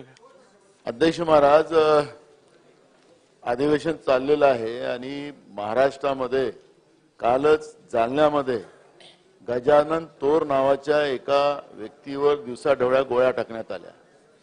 अध्यक्ष महाराज, अमरावतीमध्ये मोठ्या प्रमाणात शस्त्रसाठा मिळाला। अध्यक्ष महाराज, मी पॉइंट ऑफ इन्फॉर्मेशनच्या माध्यमातून आपल्याला अध्यक्ष महाराज सरकारला लक्षात आणून देतोय की अधिवेशनाच्या काळामध्ये या पद्धतीच्या घटना तर अध्यक्ष महाराज सरकार इथं आहे आणि सरकारने याचं निवेदन संध्याकाळपर्यंत केलं पाहिजे अध्यक्ष महाराज. हा एक महत्वाचा प्रश्न आहे अध्यक्ष महाराज. म्हणजे दिवसाढवळ्या गोळा टाकून समजा या ठिकाणी छोट्या व्यापाऱ्यांना मारलं जात असेल, मोठ्या प्रमाणात शस्त्रसाठा मिळत असेल अमरावतीमध्ये, आपल्या नागपूर आणि अमरावतीचं अंतर जास्त नाही, इथंच आपण सदन इथंच चाललेलं आहे, म्हणून ही गंभीर बाब आहे आणि म्हणून या गंभीर बाबीकडे आपलं लक्ष आणून दिलं अध्यक्ष महाराज. आणि हे महिला बालकल्याणचे आपले मंत्री महोदय इथं बसलेले आहेत. घाटकोपर विक्रोळीतील अंगणवाड्या पोषण आहारामध्ये उंदीर, पालीची विष्ठा अशा गोष्टी त्या ठिकाणी आढळून आल्यात. लहान लहान मुलांच्या जीवनाशी त्याच्या अन्नामध्ये समजा उंदीर आणि पालीच्या विष्ठा त्या ठिकाणी सापडत असतील. विक्रोळी आणि घाटकोपर येथील अंगणवाड्यांमध्ये या पद्धतीचं त्या ठिकाणी ते सापडलेलं आहे. तर हेही गंभीर बाब आहे. एकीकडे आजार, एकीकडे शस्त्र येतात, गोळ्या टाकून मारल्या जातात, एकीकडे लहान मुलांच्या जीवनाशी खेळलं जात असेल तर माननीय अध्यक्ष महोदय आपल्याकडून सरकारने संध्याकाळपर्यंत या दोन्ही गोष्टीवर निवेदन करावं अशी आपल्याला विनंती करतो. अत्यंत गंभीर माहिती ही सभागृहात आत्ताच सन्मान्य सदस्य नानाभाऊ पटोले यांनी मांडली आहे. माहितीचं गांभीर्य लक्षात घेता मी शासनाला या विषयातलं निवेदन करण्याचे निर्देश देत आहे. होय अध्यक्ष महाराज.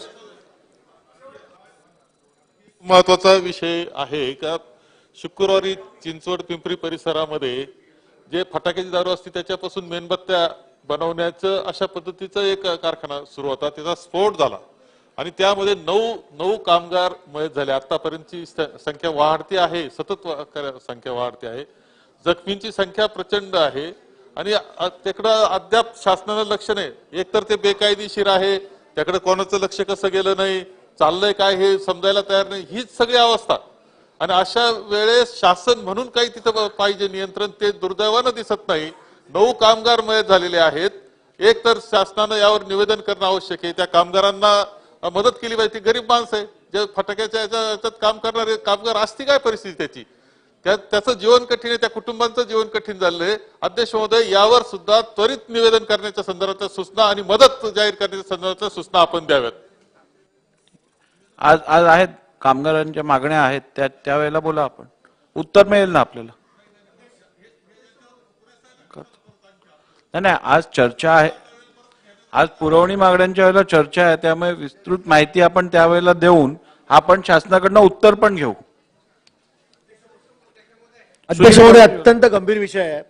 काल आपत्कालीन चर्चा झाली, परंतु आज पुणा, नाशिक आणि पश्चिम महाराष्ट्रामध्ये सगळे शेतकरी आंदोलन करतात. याचं कारण असं आहे की दुधाचा भाव जो आहे तो शासनाच्या परिपत्रकानुसार 34 रुपये आणि शेतकऱ्याला जागेवरती 25 ते 26 रुपये मिळतात आणि त्यामुळे शेतकऱ्याची पिळवणूक होते आणि म्हणून सरकारने याबाबत लक्ष घालावं म्हणून शेतकरी आंदोलन करतायत. अतिशय गंभीर आहे आणि या आंदोलनाने मोठं अकराविकरा स्वरूप घेऊ नये म्हणून सरकारने याबाबत निश्चित काय करणार याची कारवाई करावी आणि आज निवेदन करावं अशी मी आपल्याकडे मागणी. सुनील राऊतजी. माझ्या मतदारसंघातील कंदमार येथे 50-60 वर्षापूर्वी बांधलेल्या म्हाडाच्या जुन्या इमारती आहेत आणि ह्या सर्व इमारती जीर्ण आणि मोडकळीस आलेल्या आहेत. या इमारतींपैकी 17 इमारती CRZ बाधित आहेत आणि त्यामुळे यांचा पुनर्विकासाचा गंभीर मोठा प्रश्न निर्माण झाला आहे. माझी सरकारला विनंती आहे की ह्या बिल्डिंगमधली सर्व लोक फार अत्यंत अडचणीत आणि जीव मुठीत घेऊन राहत आहेत. माझी सरकारला विनंती आहे की ह्या इमारतीचं CRZ मधून बघून पुनर्विकासाच्या बाबतीत सरकारने याबाबत लक्ष घालावं. लांडे साहेब. महोदय, मी अनेक वेळा सभागृहामध्ये प्रश्न मांडले, आता पण तुमच्या माध्यमातून शासनाचं लक्ष वेधतो. साकीनाका, घाटकोपर आणि विनोद भावे या पोलीस स्टेशनच्या हद्दीमध्ये अंमली पदार्थ मोठ्या प्रमाणामध्ये सर्रास विक्री होते आणि त्यामुळं भावी पिढी त्यांचं जीवन धोक्यात येत आहे. शासनाने या ठिकाणी विशेषतः गृहमंत्र्यांनी लक्ष देऊन याच्यावर तातडीने कारवाई करण्यात यावी. अध्यक्ष महोदय, माझ्या मतदारसंघामध्ये 28 नोव्हेंबर पासून जो अवकाळी पाऊस मोठ्या प्रमाणात पडलेला आहे. चर्चेच्या वेळेला मांडा ना, असं कसं. आता अध्यक्ष महोदय बोलू द्या ना, थोडंसं बोलू द्या ना. अध्यक्ष महोदय बोलू द्या ना, चर्चेमध्ये सुद्धा बोला, आपला अधिकार आहे. अध्यक्ष महोदय, मोठ्या प्रमाणामध्ये पाऊस पडला, अवकाळी पाऊस पडला, गारा पडल्या. आमच्याकडे धान उत्पादक शेतकरी आहे. आमच्याकडे धान उत्पादक शेतकऱ्यांचे पूजने जे रचले होते ते पूजने साहेब वापून गेले. अध्यक्ष महोदय, अनेक शेतकऱ्यांच्या कळपात्या वापलेल्या आहे, बांध्यांमध्ये पाणी साचलेलं आहे. अध्यक्ष महोदय, आपल्या वतीनं शासनास मी विनंती करतो की शेतकऱ्याला त्यांना प्रति हेक्टरी 50,000 रुपयाची त्यांना मदत करावी. लवकरात लवकर त्यांचे पंचनामे करावे जेणेकरून त्या शेतकऱ्यांना मदत होईल. नक्कीचपणे अध्यक्ष महोदय, शेतकरी टाव पडत आहे, शेतकरी हवालादिल झालेला आहे आणि म्हणून आपल्याला विनंती करतो आपल्या वतीनं की आपण शेतकऱ्याला मदत करण्यासाठी मदत करावी. आज मंगळवार दिनांक 12 डिसेंबर 2023 रोजी स्थगन प्रस्तावाच्या एकूण 2 सूचना प्राप्त झालेल्या आहेत. परंतु आज सन 2023-2024 या वर्षाच्या पुरवणी मागण्यांवर सभागृहात चर्चा व मतदान दुसरा व शेवटचा दिवस तसेच त्याच्यावरती निर्णय तर होते. तसेच गिलोटीन असल्यामुळे महाराष्ट्र विधानसभा नियम 260(5) अन्वये स्थगन प्रस्ताव घेता येणार नाहीत. आता या सर्व सूचनास मी दालनात अनुमती नाकारीत आहे. आपण थोडक्यात मांडावा. अध्यक्ष महोदय, नियम 97 अन्वये मी स्थगन प्रस्ताव दिला आहे. भ्रष्टाचाराबरोबर दंगलीतही राज्याचा वरचा क्रमांक आता आलेला दिसतोय आणि तशा प्रकारची NCRBनं म्हणजे नॅशनल क्राईम रेकॉर्ड ब्युरोनं नोंद घेतलेली आहे आणि त्यांनी ती आकडेवारी जी जाहीर केली ती तशा प्रकारचं दर्शवणारी अशा प्रकारची परिस्थिती आहे. अध्यक्ष महोदय, ह्या आकडेवारीमध्ये आपण पाहिलं तर एकंदर लगतच्या वर्षामध्ये दंगली 8,218 दंगलीचे गुन्हे, त्यामुळे दंगलीमुळे 10,000 पेक्षा जादा लोक प्रभावित होणं, बाल शोषणाच्या गुन्ह्यांमध्ये प्रचंड वाढ आहे. 20,762 प्रकरणाची नोंद त्यामध्ये आहे. हत्येचे 2,295 इतकी मोठी आकडेवारी आहे. एवढंच नाही तर महिलांच्या संदर्भातल्या गुन्ह्यांची संख्या सुद्धा खूप मोठ्या प्रमाणावर वाढलेली आपल्याला दिसते आहे. अध्यक्ष महोदय, हे काय आपल्याला शोभणारी गोष्ट नाही आणि म्हणून मी स्थगन प्रस्तावानं मांडतोय की यावर चर्चा ही व्हावी, सभागृहात चर्चा व्हावी अशी मांडणी मी करतो आहे. ठीक झालं ना. माझं पण स्थगन. अध्यक्ष महाराज, मी काल पण जुन्या पेन्शनच्या कर्मचाऱ्यांच्या बद्दलचं त्यांचं आज मोठं आंदोलन आपल्या इथं विधान भवनावर आलेलं आहे. अध्यक्ष महाराज, त्यांनी 14 डिसेंबर पासून संपावर जाण्याचा निर्णय घेतला. अध्यक्ष महाराज, राज्यात 20 लाख कर्मचारी आहेत अध्यक्ष महाराज, त्याच्यावर असतील. अध्यक्ष महाराज, NRHMचे कर्मचारी ऑलरेडी संपावर आहेत. सगळे दवाखाने बंद आहेत. लोकांना तिथं उपचाराची व्यवस्था राहिलेली नाही अध्यक्ष महाराज. आणि अशा परिस्थितीत शासकीय हॉस्पिटलमध्ये लहान बालकं असतील, रुग्ण असतील, त्याचा मोठ्या प्रमाणात मृत्यू या ठिकाणी होते आहे. अध्यक्ष महाराज, या जुन्या पेन्शनवाले जे आहेत त्यांच्या ज्या मागण्या आहेत त्याला सरकारने गांभीर्यानं घ्यावं. उद्या हे 20 लाख कर्मचारी संपावर गेलेत. अध्यक्ष महाराज, प्रशासकीय व्यवस्था पूर्ण कोलमडेल आणि हा जो इशारा त्यांचा आहे हा खऱ्या अर्थानं सरकारने गांभीर्याने घ्यावा आणि जुन्या पेन्शनच्या बाबतचा तातडीने निर्णय घ्यावा, एवढीच आमची भूमिका अध्यक्ष महाराज. कारण की आज ते पूर्ण लाखोच्या तादादमध्ये आज पूर्ण नागपूर जाम आहे अध्यक्ष महाराज. इतके कर्मचारी महाराष्ट्रामध्ये आलेले आहेत नागपूरच्या या आपल्या विधान भवनाच्या आंदोलन याच्यामध्ये सर. तर अध्यक्ष महाराज, माझा एवढा स्पेसिफिक प्रश्न आहे की सरकारने याच्यावरही संध्याकाळपर्यंत निवेदन केलं पाहिजे अध्यक्ष महाराज. कारण की NRHMचे कर्मचारी ऑलरेडी संपावर आहेत अध्यक्ष महाराज, आपल्याला माहिती आहे, त्याचं निवेदनही आपल्याकडे आलेलं आहे. त्यामुळे राज्याची परिस्थिती वाईट होईल अध्यक्ष महाराज. हे गांभीर्य सरकारने ओळखावं एवढंच आमचं विनंती आहे अध्यक्ष महाराज. ठीक आहे. आता उद्योग, ऊर्जा व कामगार विभाग, पाणी बाद में आप लेट आए अभी नहीं. सन 2023-24 या वर्षाच्या पुरवणी मागण्यांवर चर्चा व मतदान दुसरा व शेवटचा दिवस. आज उद्योग, ऊर्जा व कामगार विभाग, पाणी पुरवठा व स्वच्छता विभाग, इतर मागास बहुजन कल्याण विभाग या विभागांच्या पुरवणी मागण्या चर्चेला घेण्यात येतील. विभागांच्या मागण्यांच्या तपशील व स्वीकृत कपात सूचनांची यादी सदस्यांना पटकद्वारे वितरित करण्यात आली आहे.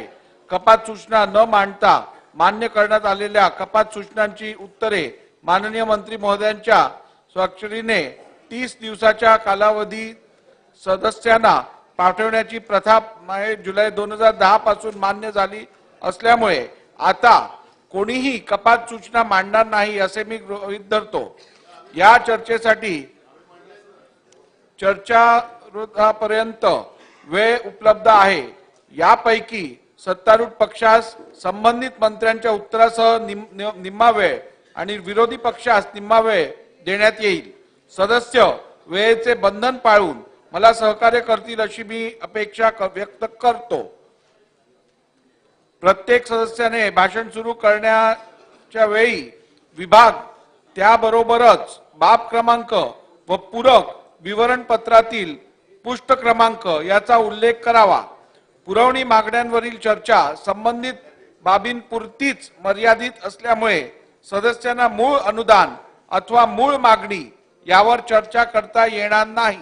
आता चर्चेला सुरुवात करण्यात येईल. चर्चेनंतर खालील मंत्री उत्तर देतील. श्री देवेंद्र फडणवीस, मान्य उपमुख्यमंत्री, ऊर्जा विभाग.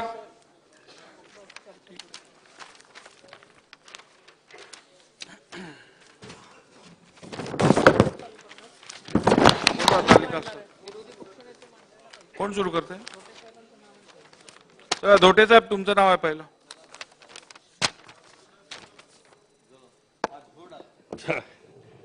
सन्मान्य अध्यक्ष महोदय, मी सन 23-24च्या अर्थसंकल्पातील पूरक मागण्यावर चर्चा करण्यासाठी उभा आहे.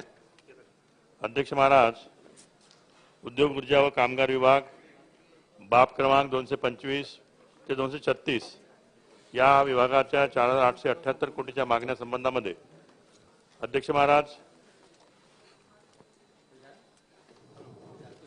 की महाराष्ट्रामध्ये आणि विशेषतः चंद्रपूर जिल्ह्यामध्ये जी औद्योगिक क्रांती झाली किंवा जे उद्योग आहे त्या उद्योगामध्ये विशेषतः कोळसा, सिमेंट आणि इतर उद्योग, त्यामुळे त्या उद्योगापासून जे काही आपल्याला फायदा होण्याचा जो काही आपण जो प्रयत्न करून राहिलेलो आहोत, पण त्या उद्योगामुळे राज्याला आणि जिल्ह्याला कुठलाही फायदा होत नाही आहे आणि उलट नुकसानीचीच भर पडून आलेली आहे.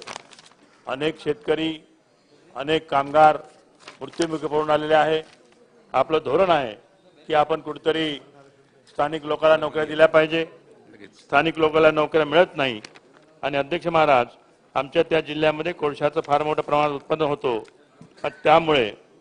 त्यामुळे दिवसेंदिवस लोकांची प्रकृती घालावली चाललेली आहे. अध्यक्ष महाराज, जे ओझोन वायू प्रदूषण हे जिल्ह्यामध्ये सर्वाधिक आहे. याच्यामुळे कोळसा खाणीतील विविध प्रकारच्या लहान मोठ्या उद्योगातून श्वसनाचे आजार वाढत चाललेले आहे.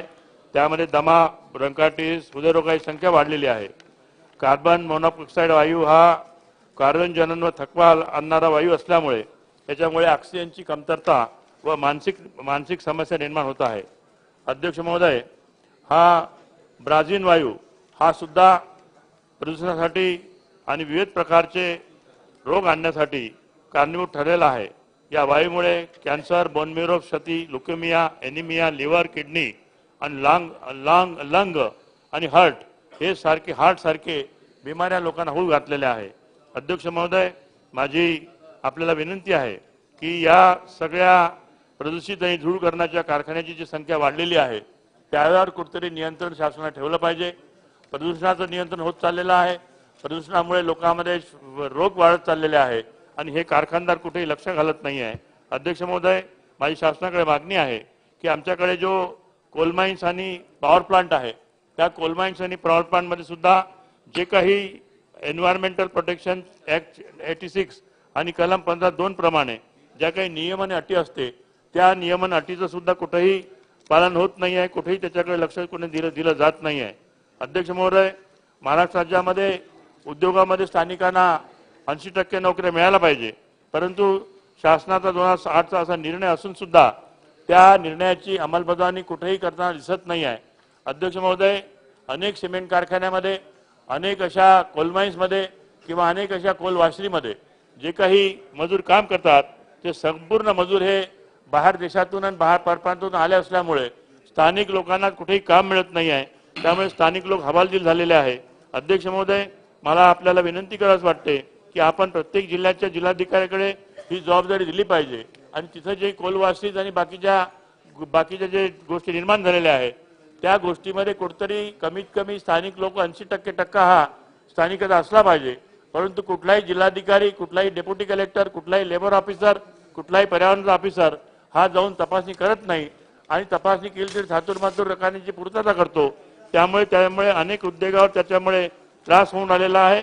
अध्यक्ष महोदय, जे आमच्याकडे सिमेंट फॅक्टरी आहे, विशेषतः चंद्रपूर जिल्ह्यामध्ये एक 6 सिमेंट फॅक्टरी आहे. त्या सिमेंट फॅक्टरीसाठी आपण एक वेज बोर्ड निर्माण करण्याचं सुद्धा मध्यंतरी आपण सभागृह आश्वासन दिलं होतं, परंतु अजूनही शासनाने त्या संबंधामध्ये कुठलीही कारवाई केली नाही आहे. अध्यक्ष महोदय, अनेक अशा गोष्टी आहे. किमान वेतन कायद्याअंतर्गत शासनाने 67 अशा अनुसूचीमध्ये उद्योगामध्ये वेतन दर निश्चित केले होते, परंतु ते वेतन दर अजूनही त्याच्यामध्ये कुठलीही सुधारणा अध्यक्ष महोदय केली नाही आहे. या संबंधामध्ये मी मागच्या अधिवेशनामध्ये एक लक्षवेधी पण मांडली होती. त्या लक्षवेधीला उत्तर देताना शासनानं म्हटलेलं आहे की बा आम्ही एक कमिटी गठीत करू आणि कमिटी गठीत करून या संबंधामध्ये निर्णय घेऊ. परंतु अध्यक्ष महाराज, खरं पाहिलं तर जवळपास वर्ष लोटून गेलं, परंतु तशी कुठलीही कमिटी अजूनपर्यंत शासनाने गठीत केली नाही आहे. तर त्यामुळे कुठतरी त्याचा सुद्धा, त्या शासनाचा सुद्धा आणि आमचा सुद्धा हक्कभंग झाल्यासारखं मला वाटतो. आणि हे सिमेंटच्या वेज बोर्ड संबंधामध्ये सन्माननीय कामगार मंत्री हसन मुश्रीफ साहेब असताना सुद्धा एक मीटिंग घेण्यात आली होती. त्यावेळेस तत्कालीन आमचे पालकमंत्री वडेट्टीवारजी आम्ही स्वतः त्या मीटिंगला हजर होतो. त्यांनी पण प्रॉमिस केलं होतं की आम्ही 3 महिन्याच्या आतमध्ये या वेजचा निर्णय घेऊन या वेज बोर्डामध्ये त्याचे सिमेंटचे वेजेस आम्ही वाढण्याचा प्रयत्न करू.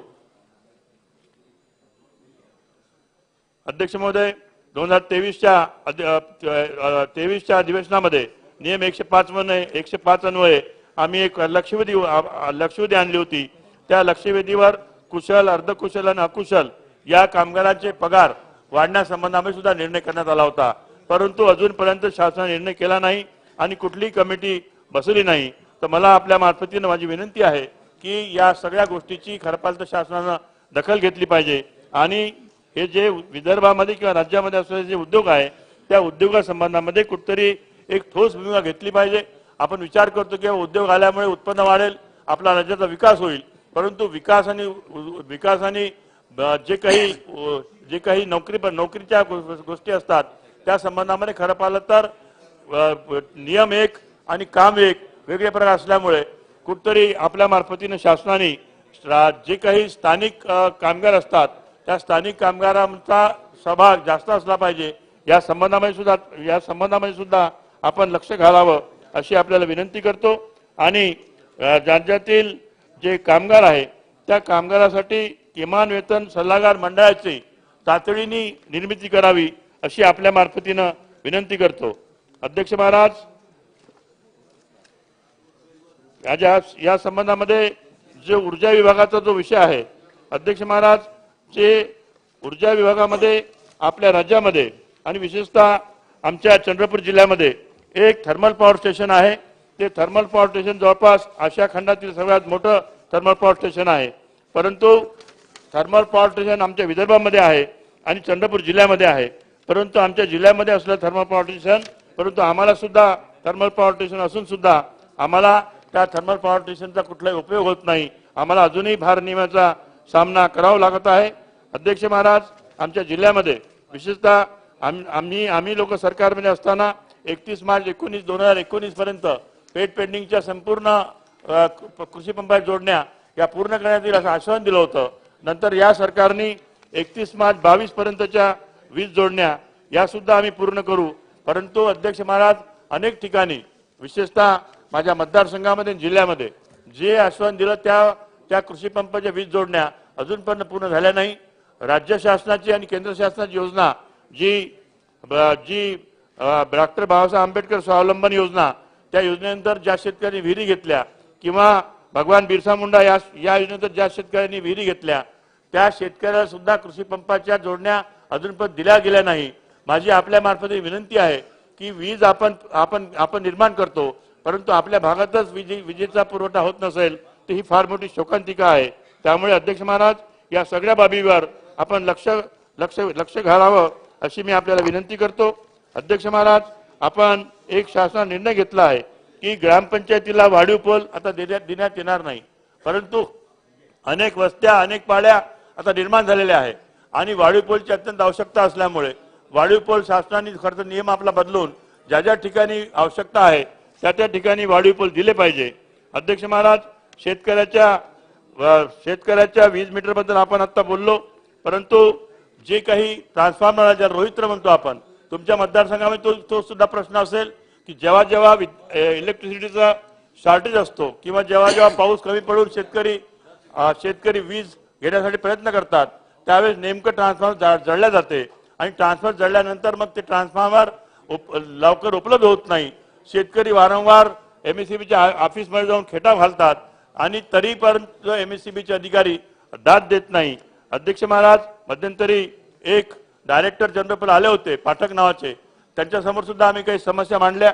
हे जे आपण 16 केवीचं जे रोहित्र आहे ते 16 केवीच्या रोहित्रामुळे जो काही त्याचा साठा एक MSEB म्हणतात की आमच्याकडे मुबलक साठा आहे, परंतु जेव्हा शेतकरी त्या ट्रान्सफॉर्मरची रोहित्राची मागणी करतो त्याला नेमकं ते ट्रान्सफॉर्मर रोहित्र मिळत नाही. ही सुद्धा वस्तुस्थिती आपण लक्षात आणून घेतली पाहिजे. अध्यक्ष महाराज, प्रिव्हेंटिव्ह मेंटेनन्सची कामे जी असतात ती कामं खरं पाहिलं तर ऊर्जा विभागाच्या लोकांनी तातडीनं पूर्ण केली पाहिजे.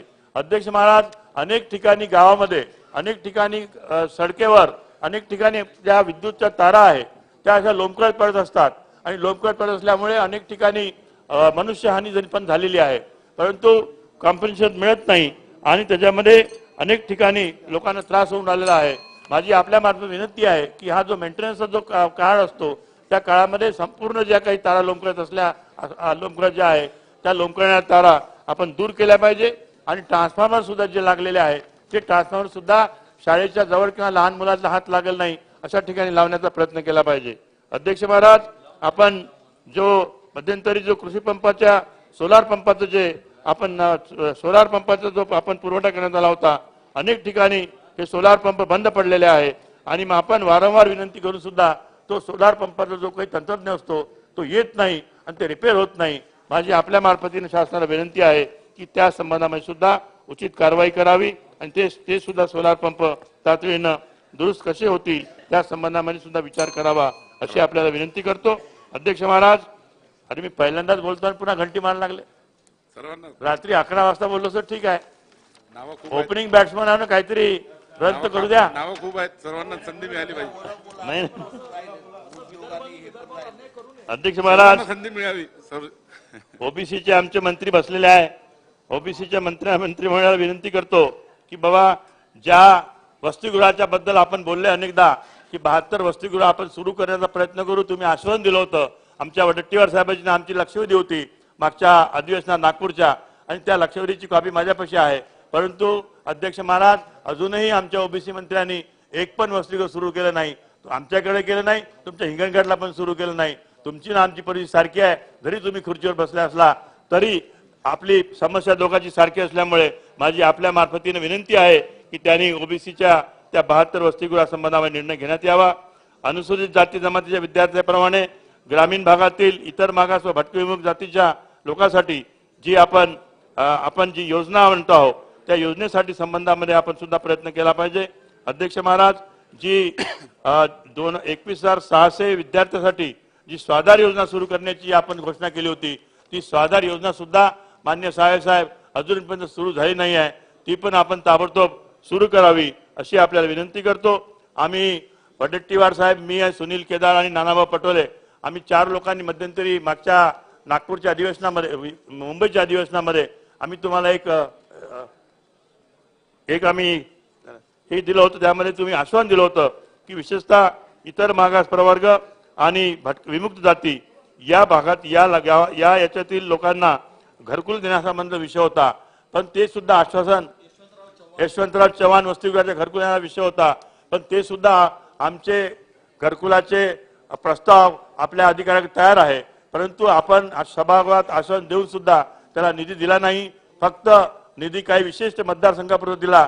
तर माझी विनंती अशी आहे की चंद्रपूर जिल्ह्यालाच नव्हे तर महाराष्ट्रामध्ये जिथं जिथं याची आवश्यकता आहे त्या त्या ठिकाणी आम्ही निधी द्यावा अशी आपल्याला विनंती करतो अध्यक्ष महाराज.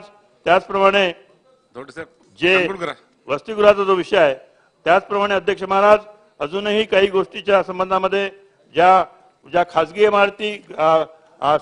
इमारती घेऊन आपण वसतिगृह सुरू करणार होते, परंतु अजून खासगी इमारती पण नाही घेतल्या आणि आपण स्वतः इमारती पण नाही बांधल्या. या दृष्टीने सगळ्या गोष्टीची आपण चर्चा करून या 72 वसतिगृह आणि 21,616 योजनेचे विद्यार्थ्याचं अनुदान हे तातडीने दखल घेऊन आपण सुरू करावं. त्याचप्रमाणे यशवंतराव चव्हाण वसतिगृहातील भटक्या विमुक्त जातीतील लोकांना घरकुल देण्यात यावं. त्याचप्रमाणे आपण आणलेली जी मोदी आवास योजना आहे ते मोदी आवास योजनेचं टार्गेट आपण जे केलेलं आहे ते टार्गेट प्रत्येक मतदारसंघामध्ये प्रत्येक तालुक्यामध्ये वाढवून देण्यात यावी अशी विनंती करतो. धन्यवाद. सन्माननीय सदस्य संजय केळकर. अध्यक्ष महोदय, पुरवणी मागण्यांसाठीच्या चर्चेसाठी मी या ठिकाणी उभा आहे. अध्यक्ष महोदय, कामगार विभाग बाब क्रमांक 229 पान क्रमांक 142. अध्यक्ष महोदय, शासनाने असंघटित कामगार कल्याण केंद्र मंडळ अशा असंघटित कामगारांसाठी सुरू केलं, त्याच्याबद्दल मी त्यांचं मनापासून त्यांना मी धन्यवाद देईन की 39 प्रकारची आभासी मंडळं कल्याणकारी मंडळं या ठिकाणी स्थापन केली गेली आहेत आणि या असंघटित कामगारांना सक्षम करण्याच्या दृष्टीने ही मंडळांसाठी निधीची तरतूद केलेली आहे. अध्यक्ष महोदय, याच्यामध्ये वृत्तपत्र विक्रेते हे फार मोठ्या प्रमाणामध्ये महाराष्ट्रात आणि देशामध्ये आहेत. महाराष्ट्रामध्ये 2.5 लाखाच्या वर वृत्तपत्रे विक्रेते आहेत. घरोघर जाणारे त्याच्यामध्ये जोडले तर संख्या अधिक होते, परंतु यांच्याकरता कल्याणकारी मंडळ स्थापन करण्याच्या बाबतीत मागच्या वेळेला अभ्यास मंडळ स्थापन केलं होतं. अभ्यास मंडळाने त्या ठिकाणी अहवाल सादर केला होता. माझी या निमित्ताने विनंती आहे की या वृत्तपत्र विक्रेत्यांसाठी देखील स्वतंत्र कल्याणकारी मंडळ करावं. त्याकरता निधीची व्यवस्था जी आहे ती सेसच्या माध्यमातून वृत्तपत्रांच्या माध्यमातून त्यांना त्या ठिकाणी निर्माण होईल आणि निश्चितपणे या असंघटित कामगार वृत्तपत्र विक्रेते जे आहेत यांचं कुटुंबाला, त्यांना स्वतःला, त्यांना निरनिराळ्या योजना ज्या आहेत त्या त्या ठिकाणी आपल्याला लागू करता येईल आणि म्हणून माझी विनंती आहे की वृत्तपत्र विक्रेत्यांच्यासाठी देखील कल्याणकारी मंडळ स्थापन करावं. अध्यक्ष महोदय, ठाणे मुंबई हा सगळा परिसर जो आहे तो एकेकाळचा औद्योगिक परिसर आहे आणि या ठिकाणी श्रमशक्ती जी आहे या श्रमशक्तीच्या जीवावरच ठाणे परिसरामध्ये तर सोन्याचा धूर येत होता. बेलापूर पट्टी असेल, वागळे इंडस्ट्रियल इस्टेट ही सर्वात मोठी आशिया खंडातली इंडस्ट्रियल इस्टेट होती. परंतु अध्यक्ष महोदय, कालांतराने या कंपन्या बंद होत गेल्या आणि कामगार जे आहेत ते देशोधडीला लागले. अध्यक्ष महोदय, आपल्याला उदाहरणादाखल अध्यक्ष महोदय मफतलाल कंपनी आहे. मफतलाल कंपनी जवळजवळ 30 वर्षापूर्वी बंद पडली. अध्यक्ष महोदय, निम्मे कामगार तिथे त्यांचा मृत्युमुखी पडले, परंतु आजही त्यांच्या कुटुंबाला कुठल्याही प्रकारचा आधार मिळालेला नाही. अध्यक्ष महोदय, या मफतलाल कंपनीच्या संबंधामध्ये मी स्वतः लक्ष घालून त्या ठिकाणी जवळजवळ 120 एकर जमीन जी आहे ती ओएलच्या माध्यमातून जाहिरातीच्या माध्यमातून विकली जावी. कोणीतरी घेतल्यानंतर या कामगारांना निधी मिळावा, त्यांची जी थकबाकी आहे ती मिळावी. परंतु आजही कोणी त्या कंपनीची जागा विकत घेण्याकरता पुढे आलेला नाही आणि त्याच्यामुळे हे कामगार जे आहेत यांच्या सगळा जो त्यांना थकबाकी द्यायची ती बाकी आहे त्याचे सगळे कागद तयार आहेत, परंतु आजही त्यांना मिळालेले नाही. अध्यक्ष महोदय, माझी या निमित्ताने विनंती आहे की शासनाने या ठिकाणी हस्तक्षेप करून या जागेचा कुठल्या ना कुठल्या योजनेकरता जर जागा शासनाच्या माध्यमातून मग सिडको असेल किंवा MMR असेल यांनी ती जर विकत घेतली तर या कामगारांना त्यांचा जो थकबाकी आहे ती मिळेल. अध्यक्ष महोदय, याच्याचप्रमाणे पेपर प्रोडक्ट्स कंपनी आहे. माझीवड्याला 15 वर्ष त्या ठिकाणी लोक काम करतायत, परंतु आजही त्यांना थकबाकी मिळालेली नाही. अध्यक्ष महोदय, टेक्सन कंपनी आहे. या टेक्सन कंपनीमध्ये देखील आजही 23 कामगारांना थकबाकी मिळालेली नाही. या ठिकाणी इंडस्ट्रीची रेसिडेन्शियल होते. नियम असा आहे की कामगाराला पहिलं त्याचं देणं दिलं गेलं पाहिजे, त्याच्यानंतर पुढचं काम झालं पाहिजे, परंतु आजही ह्या टेक्सन कंपनीचे कामगार जे आहेत ते वंचित आहेत. मुंबई बॉम्बे वायर रोप नावाची कंपनी आहे अध्यक्ष महोदय, कोलशेत भागामध्ये. या ठिकाणी कंत्राटी कामगार म्हणून 15-15 वर्ष काम करत होते. त्या ठिकाणी बिल्डरने काम सुरू केलं, त्या कामगारांनी थांबवलं, परंतु आजही या कामगारांना त्यांनी शब्द दिलेला पाळला नसल्यामुळे त्यांना थकबाकी मिळालेली नाही. माझा प्रश्न आहे की त्या ठिकाणचे कामगार उपायुक्त असेल, त्या ठिकाणचा कामगार आयुक्त काय करतात? त्यांनी या कामगाराच्या हितासाठी काम केलं पाहिजे. त्याच्याकरता जी पत्र दिली जातात त्याची देखील दखल घेतली जात नाही आणि त्याच्यामुळे त्यांना न्याय देण्याचं काम हे दिलं गेलं पाहिजे. एकीकडे इमारती होतील, परंतु हा कामगार जो आहे हा त्या इमारतीकडे बघत त्याची थकबाकी मिळाली नाही म्हणून त्या ठिकाणी अश्रू ढाळत बसणारे अध्यक्ष महोदय. त्याचप्रमाणे अध्यक्ष महोदय इंडियन रबर कंपनी आहे वागळे स्टेटमध्ये, त्या ठिकाणी 1982 साली ताळेबंदी झाली, ती बेकायदेशीर ठरवली अध्यक्ष महोदय. ही 8 एकर जमीन आहे, 423 कामगार आहेत. आजही अध्यक्ष महोदय त्यांना ग्रॅच्युटी, पीएफ, त्यांची थकबाकी ही आजही मिळालेली नाही अध्यक्ष महोदय. 200 कामगार जे आहेत या सगळ्या याच्यामध्ये निधन पावले, परंतु अजूनही उर्वरित कामगारांना त्यांच्या कुटुंबियांना त्या ठिकाणी त्यांची थकबाकी मिळालेली नाही. आणि मी आता तर असं ऐकलं की क्लस्टरसाठी या कंपनीची जागा घेतली जाते. माझी या निमित्ताने मागणी आहे, या कामगारांना जोपर्यंत त्यांचा थकबाकी मिळत नाही तोपर्यंत ही जागा जी आहे ती शासनाने कदापि क्लस्टरसाठी त्या ठिकाणी टेम्पररी वापरासाठी दिली जाता कामा नये. 400 कामगारांची उपासमारी होणार आहे त्यांच्या कुटुंबाची. आणि या संबंधी मी या निमित्ताने मंत्री महोदयांना विनंती करेन की तातडीने याच्या संबंधी आपण बैठक घ्यावी आणि या कामगारांना न्याय देण्याचं काम करावं. अध्यक्ष महोदय, घरेलू कामगार हे 50 लाखाच्या वर आहेत. घरेलू महिला कामगार तर फार मोठ्या प्रमाणात अध्यक्ष महोदय. या घरेलू कामगारांचं जे मंडळ आहे, कोर्टाने अध्यक्ष महोदय आदेश दिलेले आहेत की हे 30 सदस्यीय मंडळ ताबडतोब स्थापन केलं जावं, परंतु आजही या घरेलू कामगारांचं 30 सदस्यीय मंडळ स्थापन केलं गेलेलं नाही. आणि त्यामुळे माझी मागणी आहे की या निमित्ताने तातडीने हे 30 सदस्यीय मंडळ स्थापन करून त्यांना न्याय देण्याचं काम व्हावं. अध्यक्ष महोदय, किमान वेतन कायद्यामध्ये त्यांचा समावेश व्हावा याच्यासाठी देखील त्याची सातत्याने मागणी आहे. मी अनेक वेळेला त्यांच्या सभांना गेलेलो आहे आणि ती मागणी त्यांची पूर्ण केली गेली पाहिजे. अध्यक्ष महोदय, एसटी कामगारांच्या तर अनेक मागण्या आपल्या सभागृहामध्ये जे निवृत्त झालेले आहेत किंवा आज आहेत या आपल्या सभागृहामध्ये चर्चेला गेलेले असतात. अध्यक्ष महोदय, दुसरा एक मोठा वर्ग जो आहे तो कंत्राटी कामगारांचा वर्ग आहे की जो विविध स्थानिक स्वराज्य संस्थेमध्ये आणि अन्य ठिकाणी काम करतो, 10, 20, 25 वर्ष काम करतो, परंतु ज्या वेळेला त्या ठिकाणी रिक्त जागा निर्माण होतात, नवीन भरतीची वेळ येते, त्यावेळेला हे कंत्राटी कामगारांना बाजूला ठेवलं जातं आणि नवीन भरती केली जाते. अध्यक्ष महोदय, माझी विनंती आहे की शासनाने हा एक धोरणात्मक निर्णय घ्यावा की हे जे कंत्राटी कामगार काम करणार आहेत हे असुरक्षित पण आहेत, त्यांना सुरक्षेची पण हवी दिली पाहिजे आणि त्यामुळे त्यांना पहिले प्राधान्य दिलं पाहिजे. कोविडच्या काळामध्ये आरोग्य सेवेमध्ये अध्यक्ष महोदय ठाण्याला तर निरनिराळ्या हॉस्पिटलमध्ये, मग छत्रपती हॉस्पिटल असेल किंवा अन्य हॉस्पिटल, कंत्राटी कामगार, नर्सेस, वॉर्ड बाय, सगळ्या प्रकारचे कामगार जे आहेत ते अनेक फार ज्याला म्हणते जोखमीचं काम करत होते आणि आजही त्यांना ठेवलेलं आहे, परंतु त्यांना दर 2 महिन्याने 5 महिन्याने त्यांना रिन्युअल केलं जातं. माझी विनंती आहे की आपण एकीकडे शेकडो कामगारांची भरती करणार आहात तर यांना आपण प्राधान्य का नाही देत? यांना आपण प्राधान्य दिलं पाहिजे. अशा प्रकारची अध्यक्ष महोदय माझी मागणी आहे. त्यांना कायमस्वरूपी करण्याबाबतमध्ये या संबंधामध्ये विचार केला पाहिजे. अध्यक्ष महोदय, सफाई कामगार, आपली 4 मिनिटं पण नाही झाली अध्यक्ष महोदय. अध्यक्ष महोदय, सफाई कामगार हा मोठा घटक आहे. या सफाई कामगारांना देखील आपण कंत्राटी पद्धतीने आता घ्यायला लागलेले आहोत, पण जे मूळ सफाई कामगार आहेत त्यांचं ना कामगार आयुक्त त्या ठिकाणचे उपायुक्त ऐकत, ना त्या महापालिकांमधले आयुक्त ऐकत आणि यामुळे या सफाई कामगारांचे अनेक प्रश्न, ठाणे महापालिकेमध्ये तर अनेक प्रश्न, त्यांची हक्काची घरं आहेत, त्यांची यादी त्यांच्याकडे आहे, त्यांना घरं दिली जात नाहीत.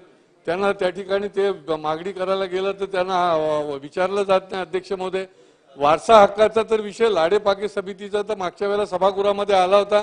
जो म्हणून घाणीत काम करणारा आहे त्या प्रत्येक कामगाराला अध्यक्ष महोदय वारसा हक्काने काम मिळालं पाहिजे, नोकरी मिळाली पाहिजे, अशा प्रकारची शासनाचा लाडेपाके समितीचा भूमिका आहे. त्याने कोर्टामध्ये स्थगिती आली, त्या स्थगितीवर शासनाने लक्ष घालून ती स्थगिती उठवली पाहिजे. आणि या सफाई कामगारांना न्याय दिला पाहिजे अध्यक्ष महोदय. आणि तो प्रत्येक जो सफाई कामगार आहे त्याला त्या ठिकाणी वारसा हक्काने काम मिळालं पाहिजे अध्यक्ष महोदय. या ठिकाणी उद्योगाच्या संबंधामध्ये अध्यक्ष महोदय बाब क्रमांक 231 आणि 233 पान क्रमांक 144 अध्यक्ष महोदय, ठाण्याला देखील फार मोठी इंडस्ट्रियल इस्टेट मी मगाशी सांगितल्याप्रमाणे होत्या. त्या ठिकाणी वागळे इस्टेट सारख्या भागामध्ये IT पार्कला आपण परवानगी दिली. चांगलं आहे, ITला त्या ठिकाणी प्रोत्साहन दिलं पाहिजे. ITच्या निमित्ताने त्या ठिकाणी आपण अनेक त्या ठिकाणी त्यांना सुविधा आणि सवलती दिल्या. पण या IT पार्कमध्ये अनधिकृतपणे पण अनेक लोक वसलेले आहेत. तर याची चौकशी कोण करणार अध्यक्ष महोदय? IT पार्क हा IT साठी असला पाहिजे अध्यक्ष महोदय. त्या ठिकाणी लग्नाचे बँक्वेट हॉल होऊन काही चालणार नाही अध्यक्ष महोदय.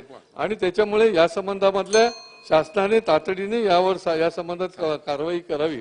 अध्यक्ष महोदय, उपवन भागामध्ये लघु आणि उद्योग सूक्ष्म उद्योगाची 35 वर्षापासून त्या ठिकाणी शेकडो उद्योजक आहेत. त्यांना त्या ठिकाणी टायटल क्लिअर नसल्यामुळे त्यांना कुठल्याही सुविधा आणि सवलती मिळत नाहीत अध्यक्ष महोदय. आता जे इस्रोच्या माध्यमातून त्या ठिकाणी अनेक प्रकारची जी मटेरियल गेली ती इथल्या या छोट्या उद्योजकांनी देखील त्याच्यातल्या अनेक मटेरियल जे आहे ते पाठवलेली आहेत. आणि म्हणून माझी विनंती आहे की शासनाने पुढाकार घेऊन ज्या ज्या प्रॉव्हिडंट कंपनीच्या मालकीच्या असतील, काही जागा खाजगी मालकीच्या असतील, परंतु हे जर त्यांना क्लिअरन्स मिळाला तर त्यांना सर्व सवलतींचा देखील निश्चितपणे फायदा होईल. एरोडाय कंपनीच्या अध्यक्ष महोदय, या ठिकाणी 32 उद्योजकांना 30 वर्षापासून त्या ठिकाणी काम करतायत. आज क्लस्टरच्या माध्यमातून त्या 32 उद्योजकांना काढण्याचा घाट घातला जातोय. MIDCच्या कडनं नोटिसा दिल्या गेल्या जात आहेत.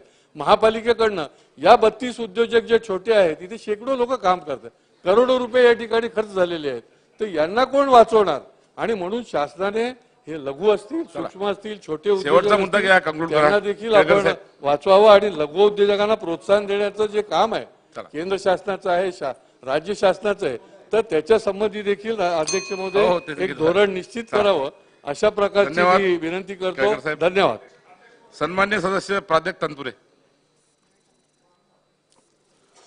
अध्यक्ष माझी महोदय, सर्वांना विनंती आहे, नावं खूप आलेली आहे, 60 ते 70 नावं आहेत. काय विनंती अशी आहे की सर्वांना जर बोलायचं झालं असल्यास वेळेचं बंधन सर्वांनी पाळणं गरजेचं आहे. माझ्या मला बेल मला नाईलाजाने बेल मारावी लागते. आपण महत्वाचे मुद्दे सर्वांनी मांडले तर बरं होईल. आमच्या पक्षात मी एकटाच आहे उपस्थित आता इथं. बोला. तेच बोलतोय मी, तेच बोलतोय. अध्यक्ष महोदय, पुरवणी मागण्यावरील चर्चेच्या निमित्तानं ऊर्जा विभागाच्या देखील काही मागण्या या ठिकाणी मांडल्या गेलेल्या आहेत. बाब क्रमांक 230 पान क्रमांक 143 हा ऊर्जा विभागाचा कृषी पंपांना आणि वस्त्रोद्योग विभागाला जी काही सबसिडी मिळते त्यावरची सुमारे मला वाटतं 1800 कोटी रुपयांची ही बाब आहे. अध्यक्ष महोदय, ऊर्जा विभागाच्या माध्यमातून खरं या राज्यातल्या शेतकऱ्यांना मोठ्या प्रमाणावरती वीज पुरवठा केला जातो. आणि इथं सन्माननीय सदस्य मगाशी आता जे काय बोलले ते कृषी पंप धारक शेतकऱ्यांना ज्या ज्या काही अडचणीचा सामना करावा लागतो त्याबद्दल सर्वांचेच भावना अत्यंत तीव्र आहेत अध्यक्ष महोदय. आणि महाविकास आघाडीच्या सरकारच्या काळामध्ये ऍग्रिकल्चर कंटिंजन्सी फंड नावाचा मोठा निधी महाविकास आघाडीच्या सरकारनं या शेतकऱ्यांना इन्फ्रास्ट्रक्चर निर्मिती करता, त्यांच्या सोयीसुविधा निर्मिती करता मोठा निधी हा महाविकास आघाडी सरकारच्या काळामध्ये निर्माण झाला होता. आणि अध्यक्ष महोदय, या ACFच्या माध्यमातून या राज्यामध्ये कित्येक ठिकाणी नवीन सबस्टेशनची निर्मिती झाली, कित्येक ठिकाणी असलेल्या सबस्टेशनची कॅपॅसिटी वाढवली गेली, कित्येक ठिकाणी शेतकऱ्यांचे जे ट्रान्सफॉर्मर ओव्हरलोड झाले होते अशा ट्रान्सफॉर्मरच्या जागी आणखीन नवीन ट्रान्सफॉर्मर असे शेकडोनी हजारोनी बसले गेले. अशी ही महाविकास आघाडी सरकारच्या काळात असा हा मोठा फंड त्या ठिकाणी निर्माण होता आणि अजूनही तो चालू होता. परंतु अध्यक्ष महोदय, दुर्दैवानं या सरकारच्या काळामध्ये मला माहित नाही नेमकं काय गणित बसलं, परंतु हे जवळपास 2000 कोटी रुपये या ऍग्रिकल्चर कंटिंजन्सी फंड मध्ये शिल्लक असताना 2000 कोटी रुपये अध्यक्ष महोदय आपल्याही मतदारसंघातले काही विषय होते आणि हा फंड अध्यक्ष महोदय एकाएकी या सरकारनं बंद केला अध्यक्ष महोदय. म्हणजे आम्ही जरा माहिती घेतली, एखाद्या अधिकाऱ्याने माहिती काढली की बाबा जे काही वीज बिल शेतकऱ्याकडनं वसूल केलं गेलं होतं त्यामध्ये चालू बिल आणि थकबाकी या दोन्ही जे काय वसूल होतील त्याच्यातले 33% रक्कम त्या गावामध्ये खर्च करायचे आणि 33% रक्कम जिल्ह्यात खर्च करायचे. कुठल्या अधिकाऱ्यांनी नेमकं GR मध्ये काहीतरी बदल केला का, काहीतरी इंटरप्रिटेशन वेगळं केलं आणि चालू बिलातली वसूल याच्यात करता येणार नाही असं करून अध्यक्ष महोदय 2000 कोटी रुपये या ठिकाणी, अध्यक्ष महोदय मी एकटाच आहे माझ्या पक्षातला, मगाशी तुम्ही 4 मिनिटात थांबवलं तर 1 मिनिटही झालेलं नाही. बोला बोला बसून घेतो नाही तर असं असेल तर. बोला तुम्हाला नाही त्यांना. अध्यक्ष महोदय, आणि या प्रकारे खरं या सभागृहातल्या कित्येक सदस्यांची भावना आहे की त्यांच्याकडे मागण्या येतात शेतकऱ्यांची, आमची डीपी झाली, शेतकऱ्याचा तर मोठा त्रास आहे हा. अध्यक्ष महोदय, एक तर माझं प्रपोजल एका ट्रान्सफॉर्मर होतं, आमच्या आरडगाव मधलं एक ट्रान्सफॉर्मरचं प्रपोजल अक्षरशः एसीच्या सहीला गेलं. दुसऱ्या दिवशी ट्रान्सफॉर्मर मंजूर होणार नाही, एसी म्हणाले की योजनाच बंद झाली. आणि अध्यक्ष महोदय, मागच्याही अधिवेशनामध्ये मी या चर्चेमधून हे सांगितलं की ACF फंड आपण चालू करा. 2000 कोटी रुपये जे कमीत कमी आतापर्यंत जे शेतकऱ्यांनी भरले त्याचं तरी द्या, पुढचं नंतर नका घेऊ. मोठी शेतकऱ्यांची कामं या माध्यमातून होतील. परंतु अध्यक्ष महोदय, कुठल्याही प्रकारचं त्याच्यावरती मागच्या अधिवेशनात चर्चा होऊन देखील काहीही कार्यवाही झालेली नाही. मला वाटतं आपल्या MSCB होल्डिंग कंपनीचे इंडिपेंडेंट डायरेक्टर आमच्याकडे शिर्डीला आले होते, त्यांनी बैठक घेतली, त्यांच्याही कानावर विषय घेतला, पण काही अध्यक्ष महोदय होत नाही. आपणच तिथं बसून निर्देश करा आणि काहीतरी या सरकारला सूचना द्या. अध्यक्ष महोदय, अर्थसंकल्पामध्ये एक मोठी घोषणा अर्थमंत्र्यांनी केली होती की बाबा बऱ्याचदा ट्रान्सफॉर्मर जळतात आणि नवीन ट्रान्सफॉर्मर बसल्याला वेळ लागतो, महिना लागतो, आणि म्हणून ट्रान्सफॉर्मर पूल आम्ही करू आणि त्याकरता अर्थसंकल्पात तरतूद झाली. अध्यक्ष महोदय, आता पुढचा अर्थसंकल्प 2-3 महिन्यांनी मांडला जाईल, परंतु कुठल्याही प्रकारची ट्रान्सफॉर्मर पूलची संकल्पना या राज्यात कुठं राबवलं गेल्याचं मला तरी अध्यक्ष महोदय दिसत नाही. अक्षरशः ट्रान्सफॉर्मर जळाल्यानंतर 30-30 दिवस लागतात, कधी कधी रिपोर्टिंग लवकर वायरमन करत नाही, शेतकरी त्रस्त होतात, स्वतःच तो ट्रान्सफॉर्मर काढतात, खासगीमध्ये भरतात आणि स्वतःच आणून लावतात. अशी दुर्दैवी परिस्थिती राज्यामध्ये असताना अशी घोषणा जर अर्थमंत्र्यांनी अर्थसंकल्पीय भाषणामध्ये केली असेल तर त्याचे इम्प्लिमेंटेशन का होत नाही हा मोठा प्रश्न अध्यक्ष महोदय या ठिकाणी आहे. आणि लवकरात लवकर याची देखील तरतूद जर केली तर मोठा दिलासा राज्यातल्या शेतकऱ्याला मिळेल. अध्यक्ष महोदय, मगाशी दोटे साहेबांनी सांगितलं की HVDS चे ट्रान्सफॉर्मर आम्हाला लवकर बदलून मिळत नाहीत. खरं मोठ्या घाईघाईने आणलेली ही 2018 साली का 17 साली आणलेली योजना होती. त्याच्यामध्ये खरं हे 16 kVA चे 25 kVA चे ट्रान्सफॉर्मर 1-2 शेतकरी मिळून वापरेल अशी योजना आणली, पण कुठला पूर्वाभ्यास न करताच योजना आणली. अध्यक्ष महोदय, ते ट्रान्सफॉर्मर नवीन बसवले, त्याचं रिपेअरिंग देखील होत नाही, लवकर आम्ही सांगतो सर्व्हिसिंगलाही कोणी येत नाही, आणि म्हणून त्याचाही अध्यक्ष महोदय मोठा विचार करण्याची त्या ठिकाणी गरज आहे. अध्यक्ष महोदय, दुसरा या राज्यातल्या शेतकऱ्याला बेडसावणारा प्रश्न, या राज्यातल्या शेतकऱ्याच्या सर्वात जिव्हाळ्याचा विषय म्हणजे शेतकऱ्याला दिवसा वीज मिळावी. हा या राज्यातल्या शेतकऱ्याचा, आपल्याही मतदारसंघातल्या सर्वच त्या ठिकाणी लोकांचा, शेतकऱ्यांचा अत्यंत जिव्हाळ्याचा विषय की शेतकऱ्याला दिवसा वीज मिळावी. अध्यक्ष महोदय, मुख्यमंत्री सौर कृषी वाहिनी योजनेच्या अंतर्गत या राज्यात आम्ही खूप त्या ठिकाणी भाषणं ऐकतो, आमच्या कानावरती येतं की बाबा इतके सौर ऊर्जा निर्मितीचे प्रकल्प आम्ही राबवणार आहोत, तेवढे राबवणार आहोत, त्याकरता वीज जागा देखील मोठ्या प्रमाणावरती ग्रामपंचायतींकडनं ऍक्विजिशन महावितरण कंपनी करते, मोठं त्या ठिकाणी जागा घेण्याचा कार्यक्रम जोरात चालू आहे. पण पुढे त्याचं काय होणार आहे, काय कितपत टेंडर निघाली, काय आली, याची देखील काय माहिती सभागृहाला मिळणं आवश्यक आहे. मी खरं अध्यक्ष महोदय मागच्या 2 अधिवेशनापासून सांगतोय की हे सरकार पुढे मुख्यमंत्री सौर कृषी वाहिनी योजना राबवेल ती राबवावी, पण महाविकास आघाडीच्या सरकारच्या काळामध्ये, आमच्या सरकारच्या काळामध्ये 200 मेगावॉटचा एक EESL कंपनी बरोबर करार झाला होता आणि त्यातले कित्येक प्रकल्प अध्यक्ष महोदय लक्ष द्या ना माझ्याकडे, अध्यक्ष महोदय, कित्येक प्रकल्प त्या ऊर्जा निर्मिती, सौर ऊर्जा निर्मितीचे प्रकल्प आज अर्धवट पडलेत. हे कित्येकदा अधिवेशनामध्ये सांगतो, एकदा काही त्याच्यावरती कारवाई होत नाही. अध्यक्ष महोदय, स्पेसिफिकली सांगतो, माझ्या मतदारसंघामध्ये आरडगाव इथं 5 मेगावॉटचा प्रकल्प होता. अध्यक्ष महोदय, आमचं सरकार असूच तोपर्यंत काम चांगलं चालू होतं. सरकार गेलं अध्यक्ष महोदय, कुंपण बांधून तयार आहे, लेवलिंग झाली आहे, पण सोलर पॅनल त्या ठिकाणी येत नाहीत. वर्ष झालं, 1.5 वर्ष अध्यक्ष महोदय, तुम्ही शेतकऱ्याला दिवसा वीज द्यायच्या घोषणा करता, इथं भाषणं होतात, अरे पण आमच्या सरकारच्या काळामध्ये मागचे रखडलेले प्रकल्प बंद आहेत. सातत्यानं आम्ही अधिवेशनामध्ये आवाज उठवतो अध्यक्ष महोदय, काही त्या ठिकाणी होत नाही. अक्षरशः ठेकेदार त्याचे माल परत घ्यायला, तिथं काय वस्तू दिलं ते परत घ्यायला येतात, तिथं बिल मिळालं नाही म्हणून. आणि म्हणून अध्यक्ष महोदय मोठा गंभीर विषय आहे. पुढे 2025-26 मध्ये काय मिळेल ते मिळेल, पण मागचे जे प्रकल्प अर्धवट राहिले मध्ये त्याच्यामध्ये सरकार अजिबात गंभीर नाही अध्यक्ष महोदय. गेल्या 2 अधिवेशनामध्ये सातत्याने मी हा मुद्दा मांडतोय आणि म्हणून या दिवसा वीज देण्याच्या ह्याच्यामध्ये हे सरकार अजिबात गंभीर नाही, नुसत्या घोषणा चालू आहेत अध्यक्ष महोदय. वास्तविक पाहता मुख्यमंत्री सौर कृषी वाहिनी योजनेच्या माध्यमातून 2025-26 पर्यंत करू असं सगळं म्हणतात, पण ती योजना खूप स्लो आहे. किती लोक इन्व्हेस्टर येतील त्याचाही माहित नाही, त्यामुळे ती तर चालू द्यावीच, परंतु त्या जोडीला अध्यक्ष महोदय राज्य सरकारने 2-4 हजार कोटी रुपये खर्च करावेत. कदाचित आपल्या जाहिरातीवरचा खर्च थोडा कमी करावा, पण मात्र जर महावितरणला जर काही अनुदान दिलं तर आता अध्यक्ष महोदय काय विजेचा विषय तर तुम्ही बेल आमच्या पक्षाचं मी एकटाच आता इथं नव्हते दिला. तुम्हाला राज्यमंत्रीच नाही, तुम्हाला राज्यमंत्रीच नाहीत अधिकार वाटायला जाऊ देता का. त्यामुळे अध्यक्ष महोदय अध्यक्ष महोदय मोठा विषय त्या ठिकाणी सेन्सिटिव्ह आहे.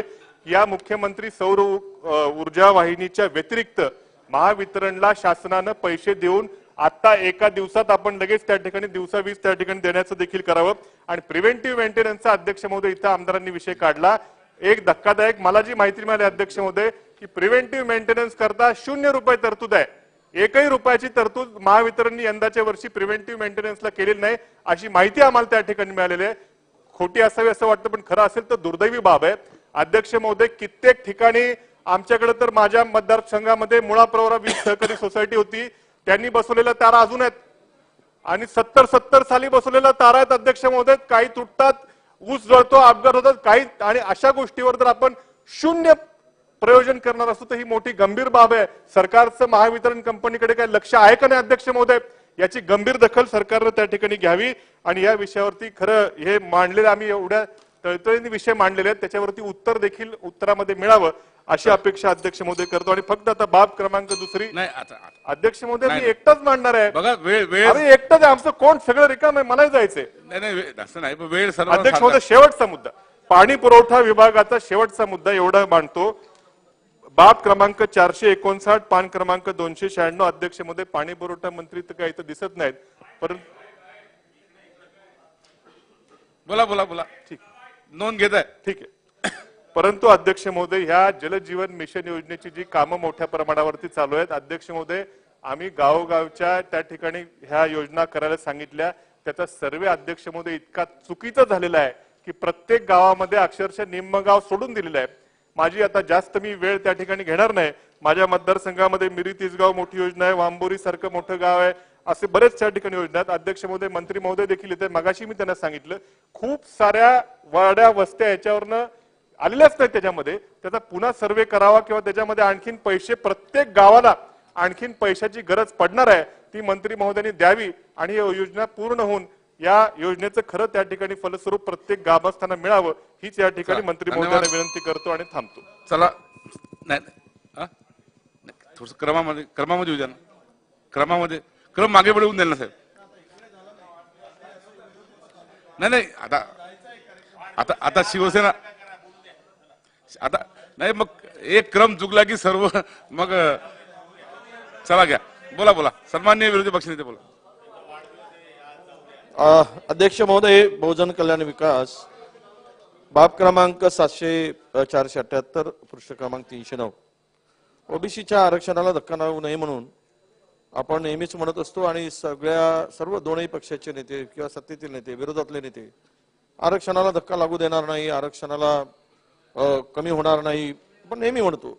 ठीक आहे, आम्हाला आनंद आहे, पण कसं कमी होणार नाही किंवा धक्का लागणार नाही यासाठी माझी विनंती आहे सभागृहाला की आपण एकदा नानाभाऊ तिकडे ठिकाणी असताना तो प्रस्ताव दिला होता आणि आपण सर्वांनी तो एकमेकाने मान्य केला होता की जातनिहाय जनगणना केली पाहिजे. हा जातनिहाय जनगणनेचा प्रश्न एकदाचा सुटावा आणि ओबीसीच्या असेल किंवा इतर कोणालाही काही द्यायचं असेल तर त्याशिवाय हा मैलाचा दगड ठरेल. आणि म्हणून माझी मागणी आहे अध्यक्ष महोदय या निमित्तानं की आपण सरसकट जर हे सगळ्या पद्धतीचं राजकारण आजचं चाललं आहे समाजामध्ये यावरचा सगळ्यात रामबाण उपाय की बिहारच्या धर्तीवर जातनिहाय जनगणना झाली पाहिजेत अशी आमची या ठिकाणी मागणी अध्यक्ष महोदय. आणि सरकारने जो शब्द दिला की आम्ही ओबीसीचा हक्काचं कोणालाही देणार नाही, ओबीसीच्या वाट्याचं कोणालाही देणार नाही, आमचा कोणालाही विरोध नाही, काही देण्यासाठी अजिबात विरोध नाही, परंतु मात्र तुम्ही इतर समाजाला दिलं पाहिजेत. मराठा समाजाची मागणी आहे, त्यांना द्यायला कोणाचा विरोध नाही. आपण ही भूमिका इकडच्या कोणाही लोकांनी किंवा तुम्ही त्याला विरोध केला नाही.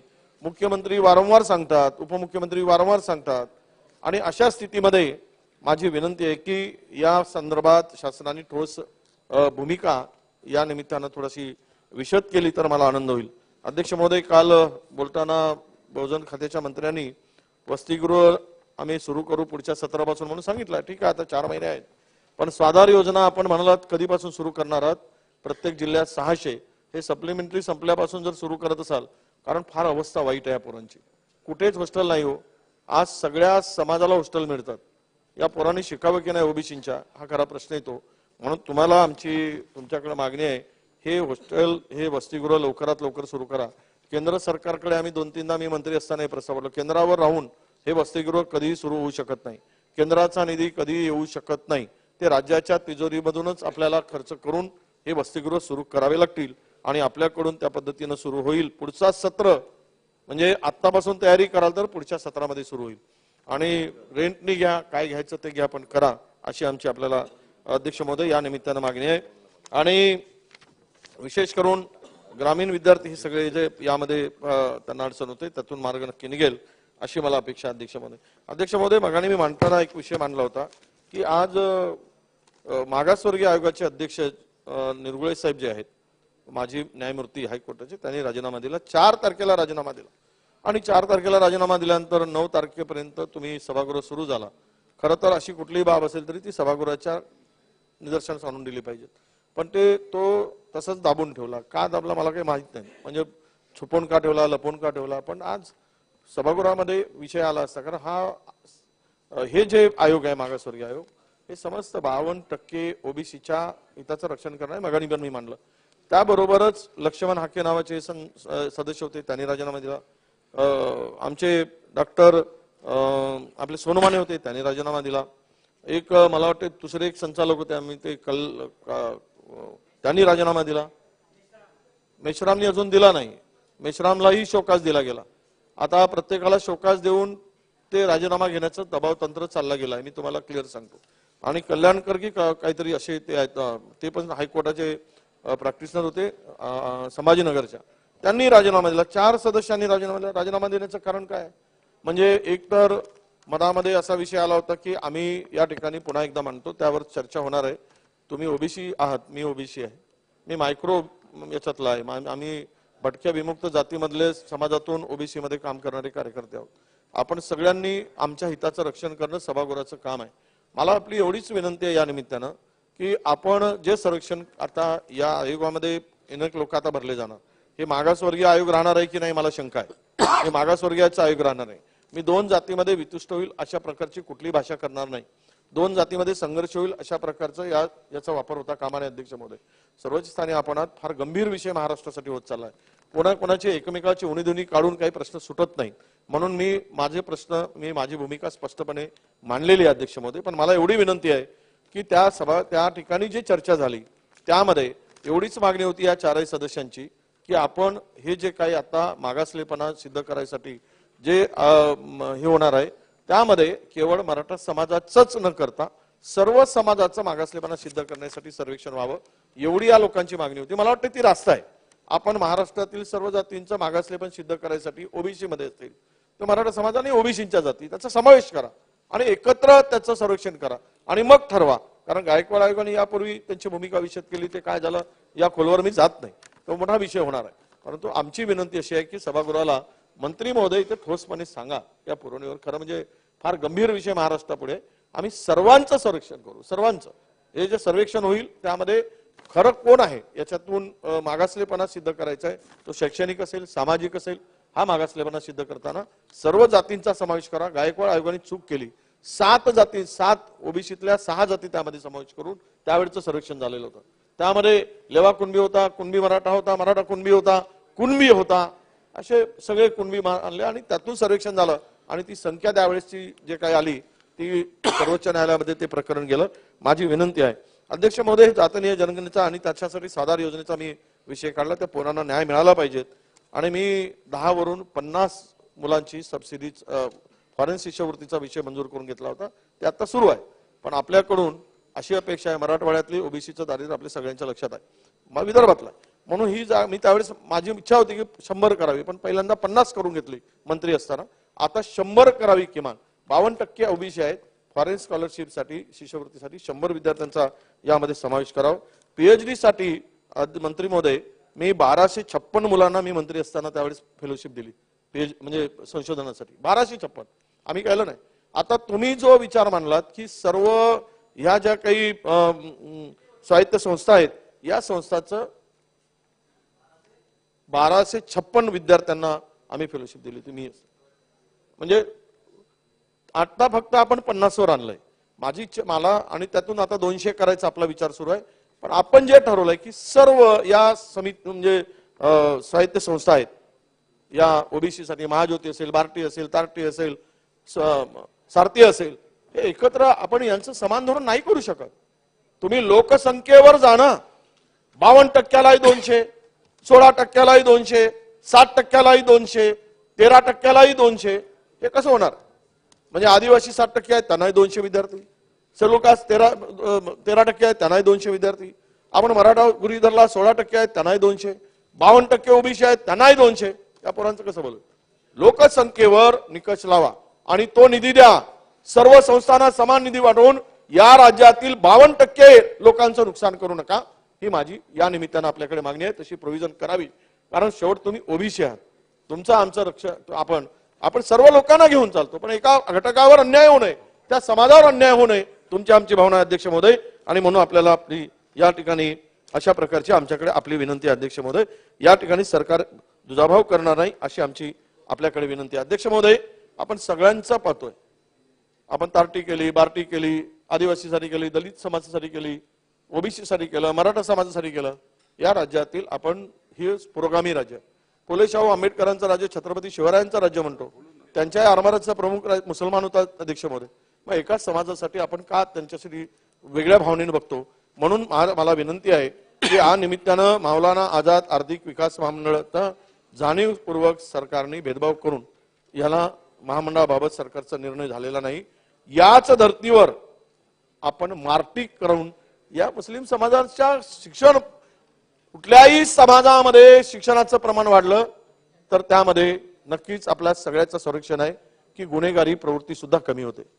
आणि शिक्षण ज्यावेळेस मुलं घेतात त्यावेळेस मात्र कुठल्याही चुकीच्या वाटेनं जाण्याचं टाळतात. त्यातले 2%, 5% असू शकतात, पण सर्व समाजाला दोष देऊन त्या संदर्भातली भूमिका सरकारची भेदभावाची असू नये. म्हणून मौलाना म्हणजे मुसलमान समाजातील या ठिकाणी अल्पसंख्याक समाजासाठी मार्टी सारखी एखादी संस्था आपण उभी करावी. विशेष करून ओबीसीतला संपूर्ण योजनेमध्ये मुसलमान समाज सुद्धा ओबीसी मध्ये आहे, त्यांच्याकडे सर्टिफिकेट आहेत, प्रमाणपत्र आहे, व्हॅलिडिटी आहे. त्या समाजाला सुद्धा यामध्ये समावेश करा. त्यांनी काय घोळा मारला आपला? हा महाराष्ट्र सर्वांना घेऊन चालणारा राज्य आहे. आपण सर्वांच्या हिताचं आपण रक्षण करणारे आहोत. त्यासाठी सुद्धा मला अपेक्षा आहे की आपण ही भूमिका नक्कीच आपण स्वीकाराल अशी माझी आपल्याकडे या निमित्तानं मागणी आहे. अध्यक्ष महोदय, अध्यक्ष महोदय, मी आपल्याला उद्योग विभागाच्या 2 मिनिटांमध्ये सांगणार आहे. अध्यक्ष महोदय, बाब क्रमांक 232 आणि पृष्ठ क्रमांक 143.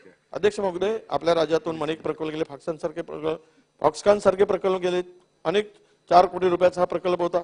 यानंतर बीकेसी मधलं मुंबई डायमंडचा सुरतला गेला. म्हणजे राज्यातील बेरोजगारांना वाऱ्यावर सोडायचं काम सुरू झालंय. उद्योग मंत्रींना माझी विनंती आहे ते असतील तर की आता तुम्ही मोठी गुंतवणूक घेणार आहात म्हणता, पण ते अजूनही अधंतरी आहे. पण राज्यातील स्टील उद्योग आणि अनेक छोटे उद्योगधंदे आहेत यांच्यामध्ये बिलामध्ये सवलतीच्या दरात उपलब्ध करून देणं, पाण्याची सुविधा देणं इत्यादी सवलती राज्यामध्ये या ठिकाणी येतील असं मला अपेक्षा आहे. विशेष खर्च म्हणजे विदर्भासाठी जो आपल्याकडे राईस मिल उद्योग आहे, जवळपास 350 राईस मिल या 4-5 जिल्ह्यामध्ये आहे.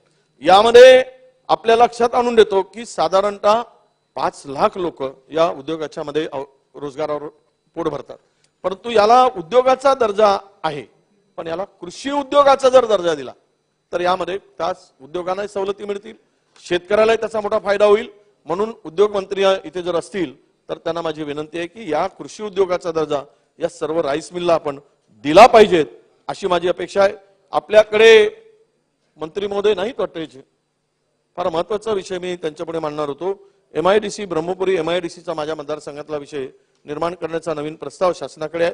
मला विनंती करायची होती की त्यांनी या संदर्भात एक बैठक लावावी आणि हा प्रश्न तातडीनं मार्ग लागावा म्हणून त्यांच्याकडे अपेक्षा होती. जर असतील तर त्यांना बोलावून घ्या. त्यांनी जर मला वेळ दिला उत्तरामध्ये सांगावं की आम्ही बैठक घेतो, कधी बैठक घेणार हे सांगितलं पाहिजे. आणि विशेष म्हणजे आता स्टील प्लांटसाठी गडचिरोली जिल्ह्यामध्ये कोणसरी नावाचं गाव आहे.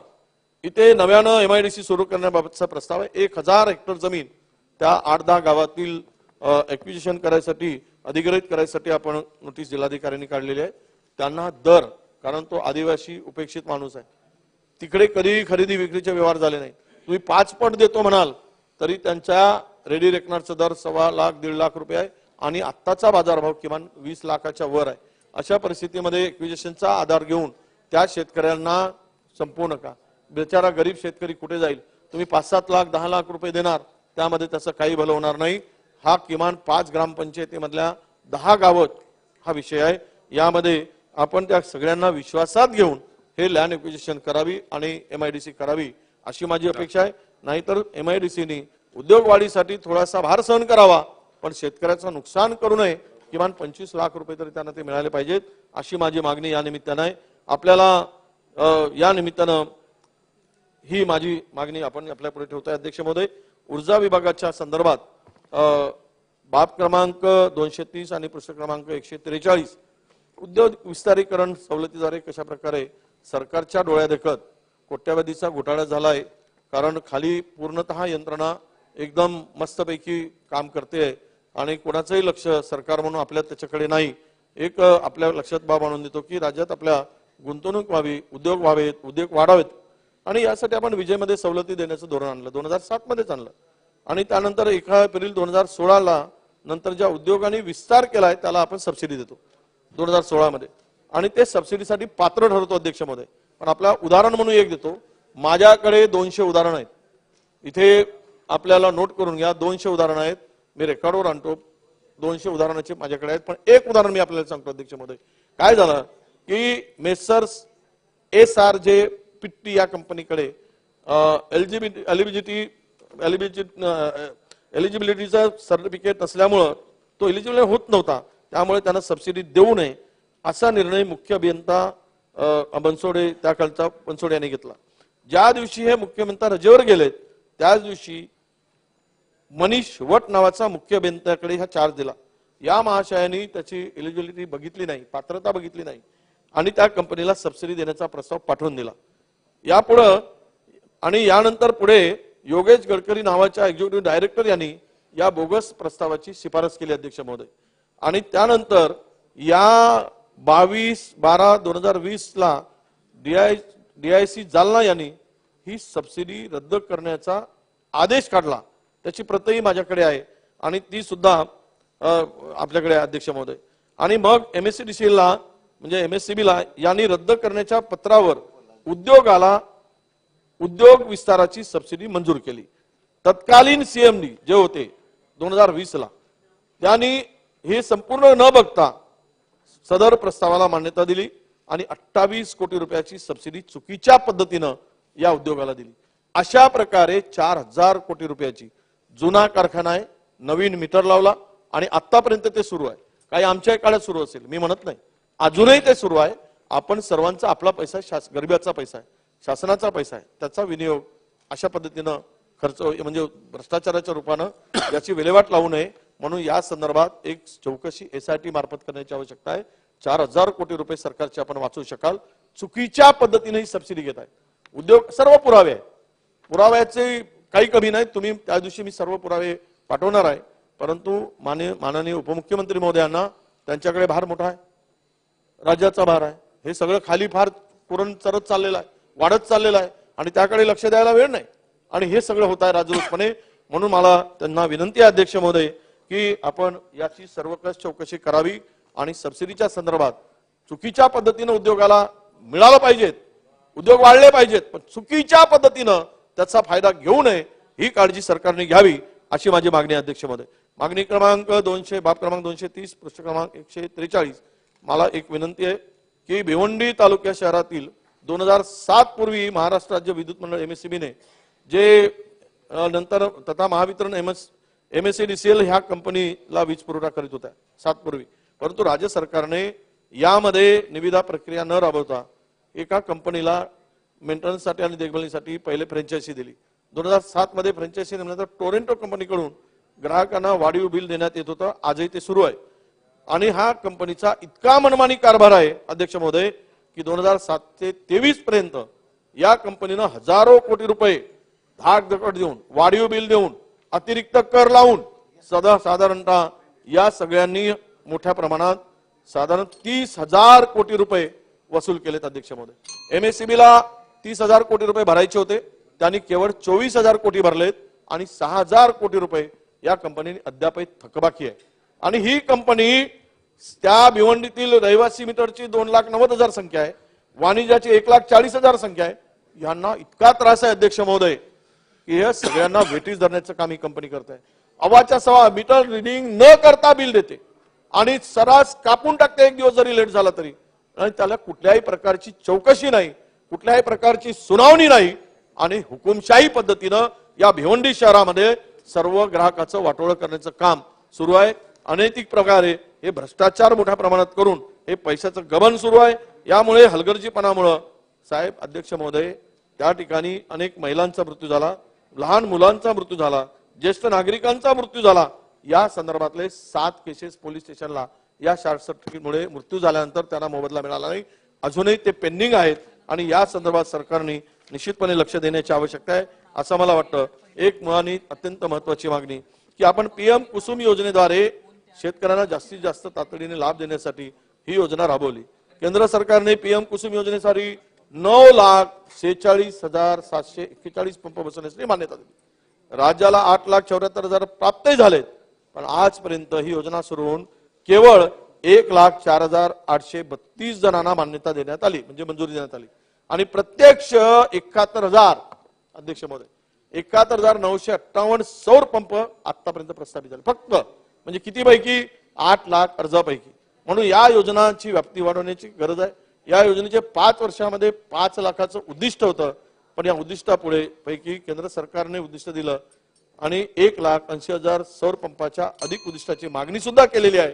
पण मागणी आनंद आहे की आम्हाला मागणी केली, पण हे जे आकडेवारी आहे यानुसार त्याची स्पीड वाढवली तर शेतकऱ्याला 12 तास वीज उपलब्ध होईल अशी मला अपेक्षा आहे. आणि शेवटचा प्रश्न आपल्या पुढे ठेवतोय अध्यक्ष महोदय की 12 तास वीज देण्याचा जो निर्णय होता, या 12 तास वीज देण्यासाठी आपण घोषणाही केली, शब्दही दिला, पण अजूनही आता ठीक होईल, पुढे होईल, आपण सौर ऊर्जा आणतोय, जागा अधिकृत करतोय, आपण सोलर चा बॅकअप देतोय, पण आज तरी पिकाच्या वेळेस अजूनही माझी विनंती आहे की वन्य प्राण्यांचं ज्या भागामध्ये वाघ, हत्ती या वन्यप्राण्यांच्या स्वापदाचा जो काही त्रास आहे अशा भागामध्ये तरी दिवसाला वीज द्यावी. रात्री तिकडे कोणी शेतकरी जाऊ शकत नाही, जीव धोक्यात लावून जाऊ शकत नाही. आणि म्हणून आपल्याला या निमित्तानं आमची विनंती आहे की आपण कोणत्याही परिस्थितीमध्ये हे करावं आणि दिवसाला 12 तास वीज द्यावी, तरच हा शेतकरी त्या ठिकाणी पीक काढू शकेल. बाब क्रमांक कामगार विभाग, बाब क्रमांक 226 पृष्ठ क्रमांक 146. कामगार विभाग म्हणजे आता काय बोलावं या संदर्भात. मोठा नाव कामगाराचा आणि धन मोठ्या उद्योगपतीचा, अशी ज्या कामगाराच्या वाट्याला काही नाही. फार मोठा भ्रष्टाचारही या ठिकाणी आहे, हे सगळ्यांना आपल्याला माहित आहे. प्रत्येक सांगायचं झालं तर एकच उदाहरण देतो. आता उदाहरणं खूप आहेत आणि तुम्हाला सगळ्यांनाही माहित आहे पुढच्या न बसणार, पण काय करणार, तोंड शिवून आपल्याला चूप बसावं लागतं, चष्मा असला आपला बदलावं लागतं, रंगही बदलावं लागतं, कारण हिरवा दिसलं की हिरवा लावावं लागतं, हे सगळ्यांना माहित आहे. त्या काळी विधीत मी अधिक बोलत नाही. पण कपाट खरेदीचा आहे घोटाळा कामगार मंत्र्यांच्या उपस्थितीमध्ये झालेला आहे, याची चौकशी फार मोठी करण्याची आवश्यकता आहे अध्यक्ष महोदय. गोरगरीब कष्टकरी बांधकाम हा मंजुरीसाठी स्थापन करण्यात आली, गरीबाचं भलं व्हावं, कामगारांचं भलं व्हावं.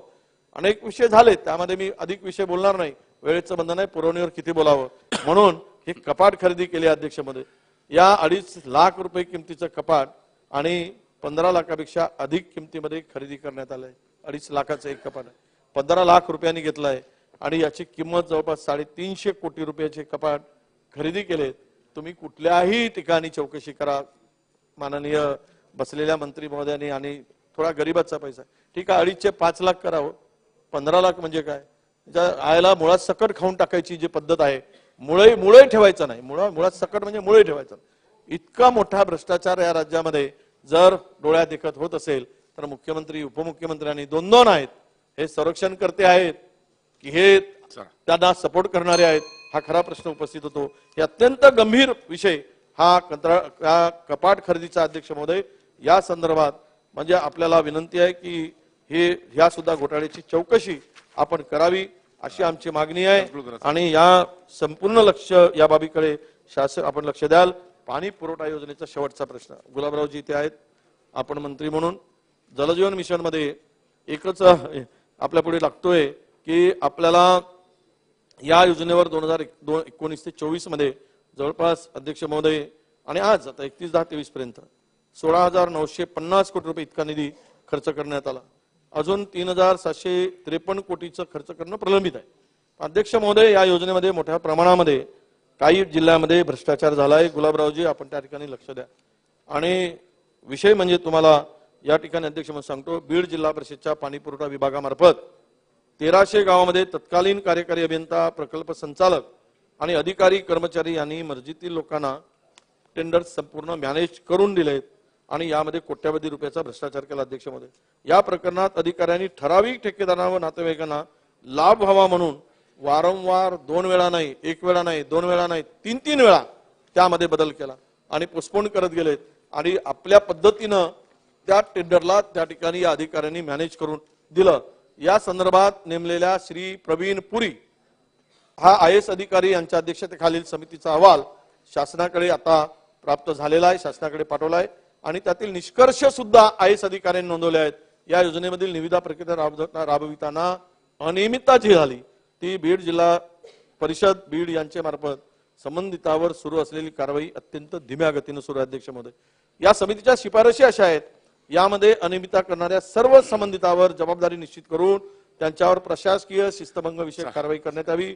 या प्रक्रियेमध्ये कंत्राटदाराकडून खोटी कागदपत्रे देण्यात आली, आर्थिक क्षमता नसताना कामे देण्यात आली आणि कामाच्या प्रगती विलंब झाला असे सिद्ध झाल्यास कंत्राटदारांना दंड करणे, ठेकेदाराकडून काम काढून घेणे, काळ्या यादीत करणे आणि नियमबाह्य हे जे काम करणाऱ्या अधिकाऱ्यावर शासना कारवाई करणे अशा प्रकारची सूचना आणि या समितीने दिलेल्या मध्ये आहे.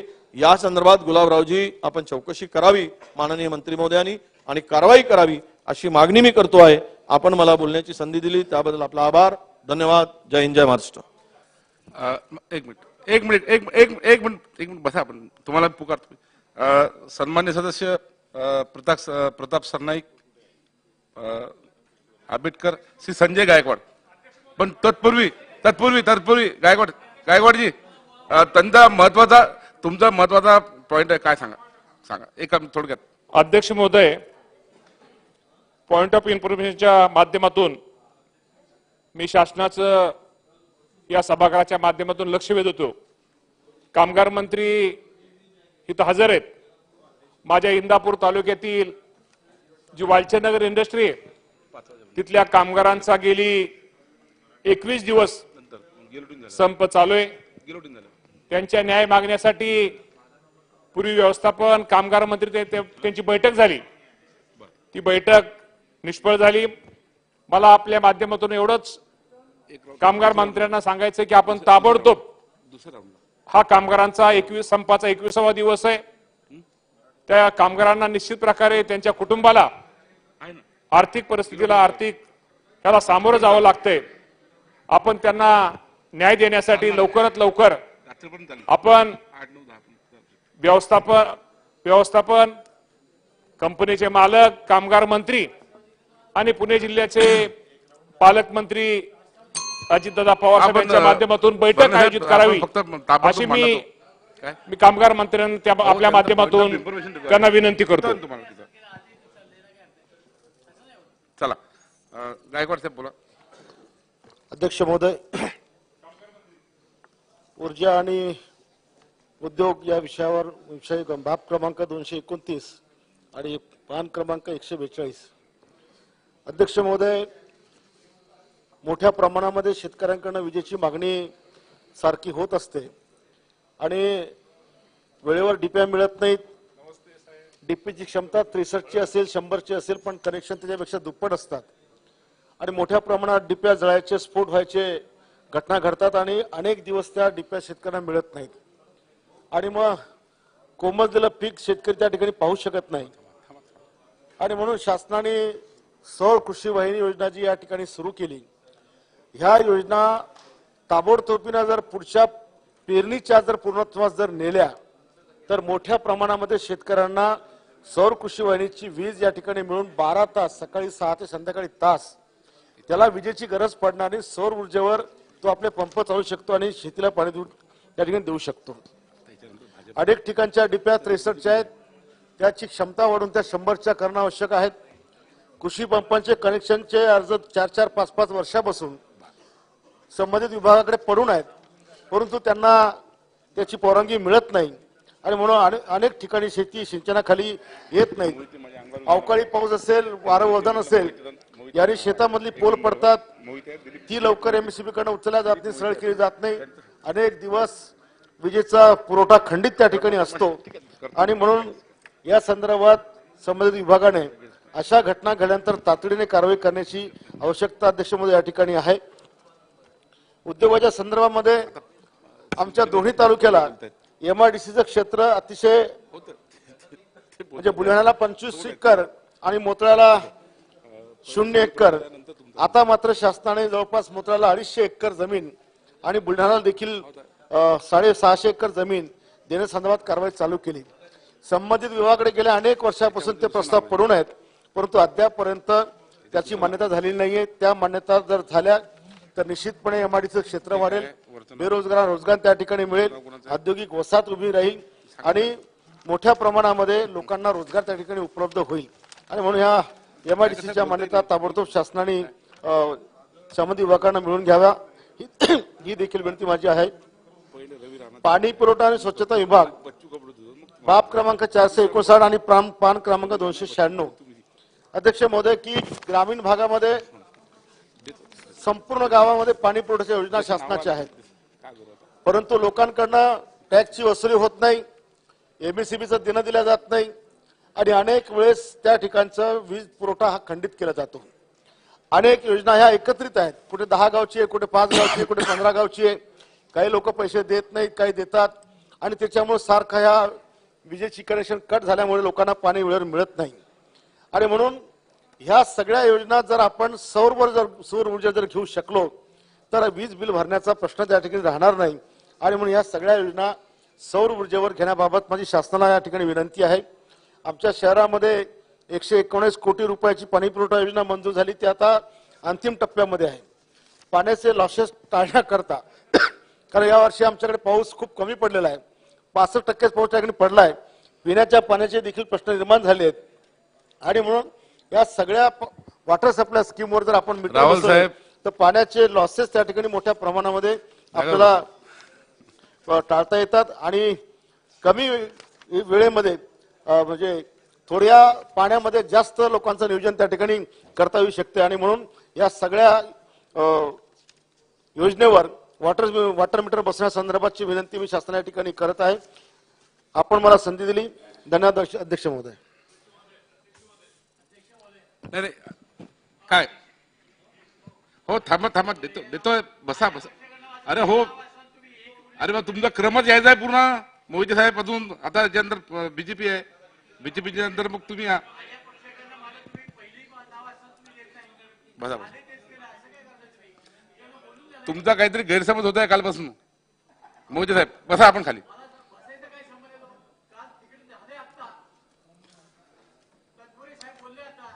प्रकाश आवाडे आहेत का?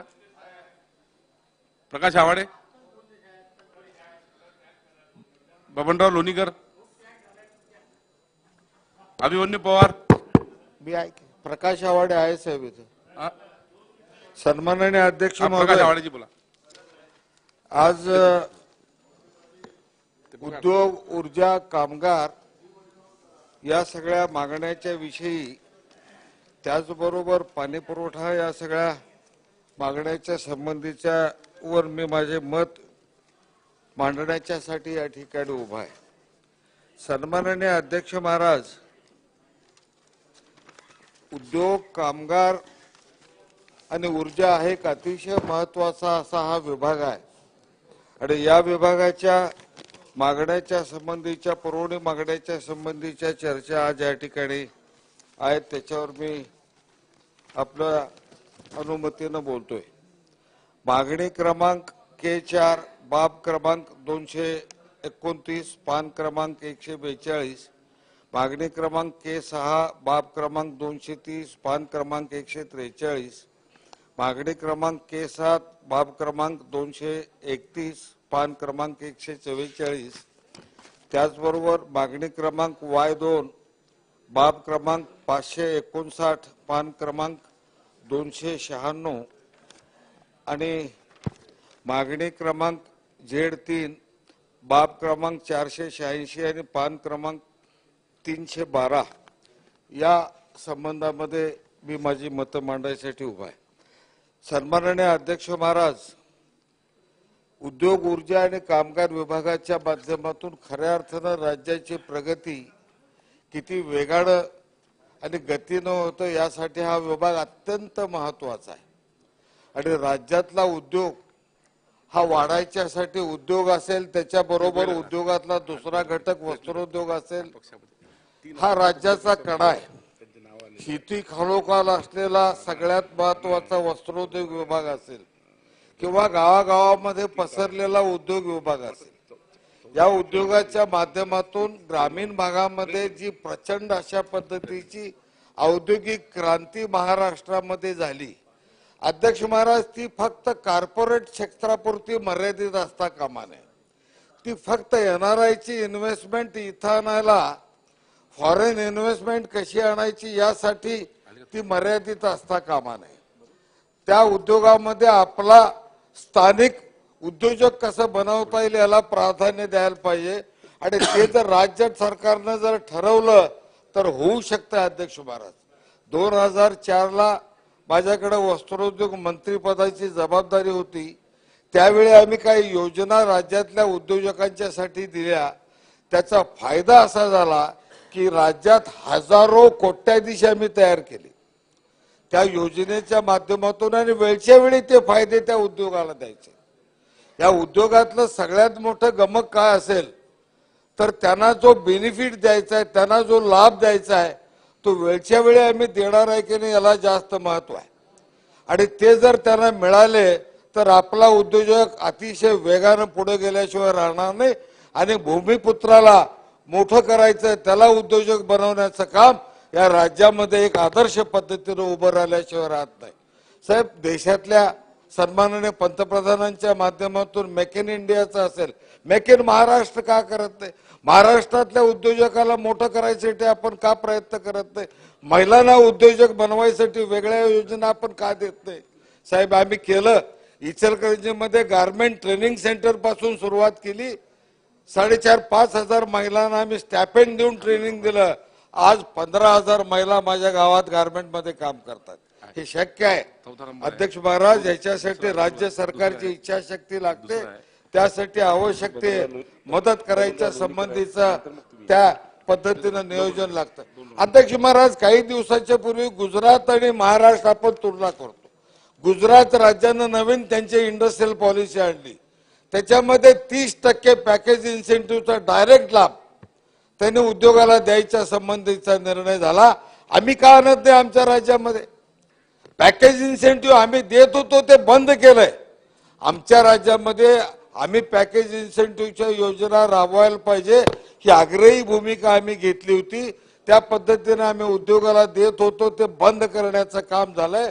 ते परत चालू व्हायला पाहिजे आणि आपणही मग तिथे व्याजामध्ये सवलत देण्याचं काम आणि सगळ्यात महत्वाचं सर की सन्माननीय अध्यक्ष महाराज की MSME याला फार प्राधान्य द्यायला पाहिजे. केवळ मोठे उद्योग, कॉर्पोरेट उद्योग आणि आंतरराष्ट्रीय उद्योग आणणे ह्याच्या मागे लागून प्रगती होणार नाही. प्रगती राज्यात व्हायची असेल तर तळागाळातल्या सामान्य आणि खऱ्या अर्थानं ज्याला ट्रेनिंग नाही, जो कुशल नाही, अशा अकुशल कामगाराला काम देण्याचं काम फक्त आणि फक्त आपल्या राज्यात नव्हे देशात सगळ्या ठिकाणी लहान उद्योग करू शकतात, MSME मधले उद्योग करू शकतात. त्याला प्राधान्य द्यायला पाहिजे. यासाठी आपल्याला काय करता येईल ते करायला पाहिजे अशी माझी विनंती आहे.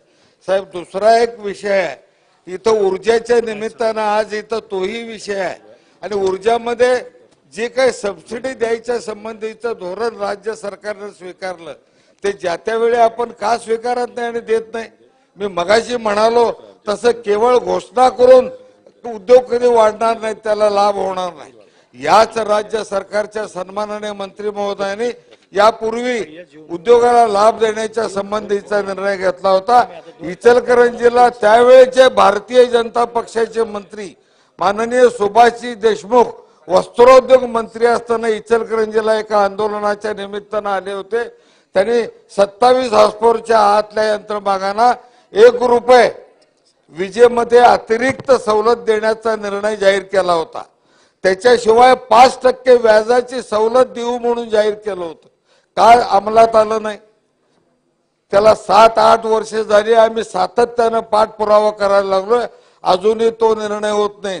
सन्माननीय अजितदादा पवार राज्याचे उपमुख्यमंत्री महोदय यांनी गेल्या 4 वर्षापूर्वीच्या सरकारमध्ये उपमुख्यमंत्री असताना त्यांनी आश्वासन दिलं होतं की 27 हॉर्सपॉवरच्या वरच्या सगळ्या यंत्रमागातल्या आधुनिक उद्योगातल्या त्या लूम्सला 75 पैसे अतिरिक्त विजेची सवलत देऊ. हे अजितदादांनी सभागृहामध्ये बजेटच्या भाषणामध्ये जाहीर केलं होतं, ते सुद्धा मिळालं नाही. असं जर औद्योगिक गती असेल आणि अशा पद्धतीचं इम्प्लिमेंटेशन जर होणार असेल तर उद्योग जोरात यायला पाहिजे, पळायला पाहिजे, गतीने यायला पाहिजे. ही अपेक्षा आपण का करायची. माझी विनंती आहे, जे जाहीर झालंय ते तर द्या.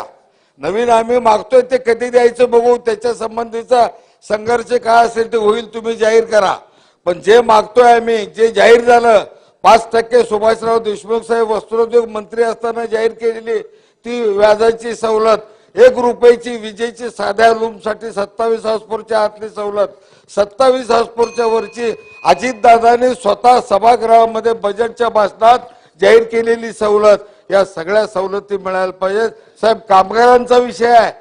कामगारांचा सन्माननीय मुख्यमंत्री महोदय रिक्षा या उद्योगापासून ते चालवण्यापासून ते आज राज्याचे सन्माननीय मुख्यमंत्री पदापर्यंत आले. त्या रिक्षा चालकांचं, मालकांचं, त्यांचं कल्याणकारी मंडळ, खाडेसाहेब रिक्षा चालक मालक यांचं कल्याणकारी मंडळाचा विषय पेंडिंग आहे. मदने कमिटीचा विषय राज्य सरकारनं बाजूला ठेवला आहे.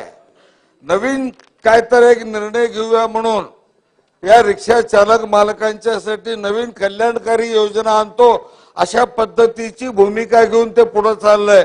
आमची विनंती आहे, आमच्या यंत्रमागाची संख्या देशातल्या सगळ्यात जास्त यंत्रमाग महाराष्ट्रात आहेत. 50% यंत्रमाग महाराष्ट्रात आहेत आणि असं असताना इथल्या यंत्रमागाला वाऱ्यावर सोडलंय. इथल्या यंत्रमागाला काही संरक्षण नाही. त्या कामगाराला, तो विकेंद्रित क्षेत्रातला यंत्रमाग धारक आहे, त्याचं कल्याणकारी मंडळ नेमायच्या 2 वेळा कमिटीचा अहवाल आला. पहिली कमिटी माझ्या अध्यक्षतेखाली होती, प्रकाश आवाडे कमिटी. दुसरी कमिटी हळवणकर आमदार त्यावेळी असताना त्यांच्या अध्यक्षतेखाली होती. दोन्हीचा रिपोर्ट आला. दिलीपराव वळसे पाटील साहेब कामगार मंत्री असताना त्यांच्याकडे बैठक झाली, ताबडतोब अंमलात आणायचं ठरलं. मुश्रीफ साहेब कामगार मंत्री असताना त्यांच्याकडे बैठकी झाल्या, हे लगेच करूया म्हणून सांगितलं. आता तुम्ही तर करा. यंत्रमाग धारक ह्या राज्यातला फार मोठा उद्योग आहे आणि निम्मा देशातला आपल्या राज्यात आहे. त्या उद्योगातल्या कामगारांची पुण्याही आशीर्वाद घ्या साहेब.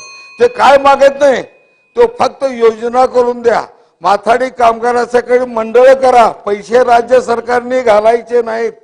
आम्ही योजना करून दिल्या, त्यात राज्य सरकारनं एक नवीन पैसा घालायचा नाही. सूत व्यापाऱ्याकडनं आम्ही त्याच्यावर सेस बसवला, त्या बारकाकडनं सुद्धा घेत नाही, कामगाराकडनं सुद्धा घेत नाही. तेवढ्यावर आमचं होतंय. जसं बांधकामावर बसवलं आणि सगळ्या बांधकामातल्या कामगारांचं कल्याण करायला आपण, तसंही हे होणार. त्याला करावं एवढी विनंती करतोय. पाणी पुरवठ्याचा एक अत्यंत महत्वाचा विषय आहे. साहेब, सन्माननीय देशाचे पंतप्रधानांनी घोषणा केली आहे, अतिशय मोठी घोषणा आहे घराघरामध्ये पाणी पोचवायच्यासाठी हर घर नल से जल, हर घर नल से जल, साहेब ही योजना राबत नाही. माझी मी मुद्दाम ऐकून घ्या साहेब, माझं 2 मिनिटं ऐकून घ्यायला पाहिजे. साहेब राज्यामध्ये या पाणी पुरवठा योजना व्हायला लागलेत, त्याच्यामध्ये हर घर नल से जल जोडायचं तो काय धरलेलं नाही. इथं 4,000 5,000 रुपये नळ जोडायला तिथं ग्रामपंचायत पैसे मागते प्रत्येक घरवाल्याकडं. ही योजना अशी आहे सन्माननीय देशाच्या पंतप्रधानांनी केलेली, त्याच्यामध्ये प्रत्येक घरामध्ये नळ जोडायचे पैसे शासनानं भरायचे आहेत. बऱ्याच योजना झाल्या. माझ्या इथं कालच मिटिंग घेऊन आलो मी. कबनूर म्हणून गाव आहे मोठं, 60,000 लोकसंख्येचं गाव आहे. त्या गावात 10,500 प्रॉपर्टी आहेत आणि तिथं सगळ्यांच्याकडे पैसे मागत बसल्यात. कसली योजना? त्याचे परत रिशेड्युलिंग करायला पाहिजे, त्याला परत पुरवणी योजना जोडायला पाहिजे. त्या गावात साहेब 95 किलोमीटर रस्ता उकरणार आहे त्या गावातला आणि 45 किलोमीटर परत फक्त रस्ता करून देणार आहेत. मग बाकीचे रस्ते त्या ग्रामपंचायतीने कशाला ते दगड मारतील की लोक घेऊन सगळ्यांनी पुढारीशनी जाणारे येणारे. ह्या सगळे रस्ते मुजवायचे, चांगलं करायचं, घर टू घर कनेक्शन द्यायचं, हे व्हायलाच पाहिजे. इचलकरंजीसाठी आम्हाला आमच्या गावाला पाणी कमी पडतंय म्हणून आदरणीय उपमुख्यमंत्री अजितदादा पवार यांनी सुलकुडवरनं इचलकरंजीला पिण्याचं पाणी मंजूर केले. त्या योजनेलाही अजून 3 वर्षे झाली, सुरुवात होत नाही. आता आमच्या सगळी स्पर्धा कोण द्या म्हणते, कोण देऊ नका द्या. ते धरण बांधलं काळामवाडी साहेब, आता त्यावेळी धरण बांधलं त्यावेळी पाण्याचा कोटा शिल्लक आहे. त्या पाण्याच्या शिल्लक कोट्यातलं पिण्याचं पाणी आम्ही मागतोय.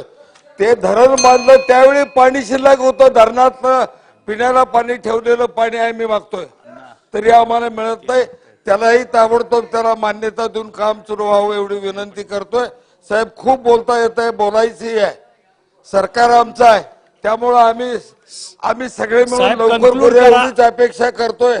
आणि सन्माननीय देशाचे पंतप्रधानांनी जे व्हिजन ठेवलंय, मुख्यमंत्री महोदयाने दोन्ही उपमुख्यमंत्री अधिकाऱ्यांनी थोडं सकारात्मक व्हायला पाहिजे, होय म्हणायला शिकायला पाहिजे. प्रगती आपोआप होते. जय हिंद, जय महाराष्ट्र. सन्मान्य सदस्य जयंत पाटील साहेब. अध्यक्ष महोदय, आपण मला संधी दिली याबद्दल पहिल्यांदा मी आपला आभार व्यक्त करतो. अध्यक्ष महोदय, मला 2 विषयावर बोलायचंय. एक म्हणजे अध्यक्ष महोदय, भिवंडी शहरामध्ये टोरेंटला काम दिलेलं आहे आणि टोरेंट ज्या पद्धतीनं त्या ठिकाणी काम करतंय त्यात अनेक तक्रारी टोरेंटच्या बद्दल आहेत. वसुली करताना बळाचा वापर करून मीटर काढून नेण्याची कारवाई करणे, जवळपास शॉक लागून त्यांचं स्थानिक एक समिती आहे महाविकास संघर्ष समिती, तिचं म्हणणं की 1000वर ज्येष्ठ नागरिक, महिला, पुरुष, मुले शॉक लागून टोरेंट पॉवरच्या हलगर्जीपणामुळे मरण पावलेली आहेत. 2007 पासून 23 पर्यंत Shantinagar police station, Narpoli police station, Bhiwandi, Nizampura, Boiwada police station, Kon police station, Bhiwandi taluka police station, Padgha अशा सर्व ठिकाणी जवळपास 1000 गुन्हे या टोरेंट कंपनीच्या विरोधी दाखल झालेले आहेत. आणि त्यामुळे अध्यक्ष महोदय, त्या स्थानिक जनतेचा आणि टोरेंटचा संघर्ष गेले अनेक वर्ष आपण त्या ठिकाणी बघतोय.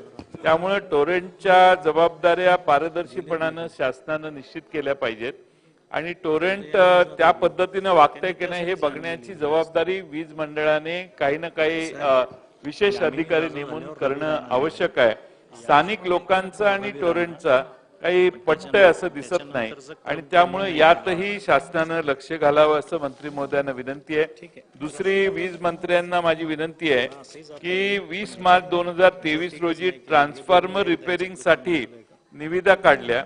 अनेक तरुणांनी महाराष्ट्रात अनामत रक्कम भरून पात्र देखील झाले आणि अध्यक्ष महोदय, सदर निविदां मार्फत कार्यादेश द्यायचे आहेत. आता तर कार्यादेश देण्याची वेळोवेळी सरकारच आपणच टेंडर काढलं, आपणच कॉल केले, टेंडर फायनल केले पण वर्क ऑर्डर द्यायला आपण सतत वेगवेगळ्या माध्यमातून त्यांना स्टे देणं, पुढे ढकलणं असा प्रयत्न चाललाय. म्हणजे कोणीतरी सध्या काम ज्याच्याकडे आहे त्यांनी ऑर्गनाईज करून या तरुण मुलांना आत येण्यासाठी संधी मिळू नये असा प्रयत्न केलाय.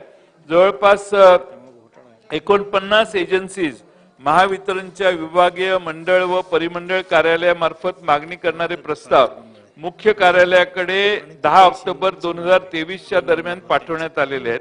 या मुलांनी लाखो कर्ज काढून आपला व्यवसाय उभा केलेला आहे आणि त्यामुळं यांना कोणतेही उत्पन्न नाही. ते वाट बघतायत MSEBची कधी आम्हाला ऑर्डर मिळेल आणि म्हणून अध्यक्ष महोदय त्यांची मागणी आहे या 49 एजन्सी ज्या आहेत तरुण मुलांच्या आहेत त्यांना महावितरणने नामनिर्देशन करून तात्काळ कार्यादेश द्यावेत. कारण तुम्हीच टेंडर काढले, कुणीतरी अडवतंय म्हणून थांबलंय, कुणाचा तरी वेस्टेड इंटरेस्ट असेल कदाचित, किंवा ज्याच्याकडे सध्या काम आहे त्याला अडचण होणार आहे. पुढील निविदा निघण्याच्या आत किमान अध्यक्ष महोदय नियमित एजन्सी म्हणून यांना सामील होण्यासाठी आवश्यक ती क्रायटेरिया आहे त्या 30 प्रति महिना ट्रान्सफॉर्मर त्यांनी दुरुस्त करण्यासाठी त्यांना मिळाले पाहिजेत. म्हणजे मग पुढच्या टेंडरलाही ते सहभागी होतील. अध्यक्ष महोदय ट्रान्सफॉर्मर रिपेअर्स वेलफेअर असोसिएशन आता त्यांनी स्थापन केलेली आहे. त्यामुळे माझी विनंती आहे की वीज मंत्र्यांनी ऊर्जा मंत्र्यांनी यात लक्ष घालावं. अध्यक्ष महोदय दुसरा विषय आहे तो पुण्याच्या जवळच्या एका मोठ्या गाडीच्या कंपनी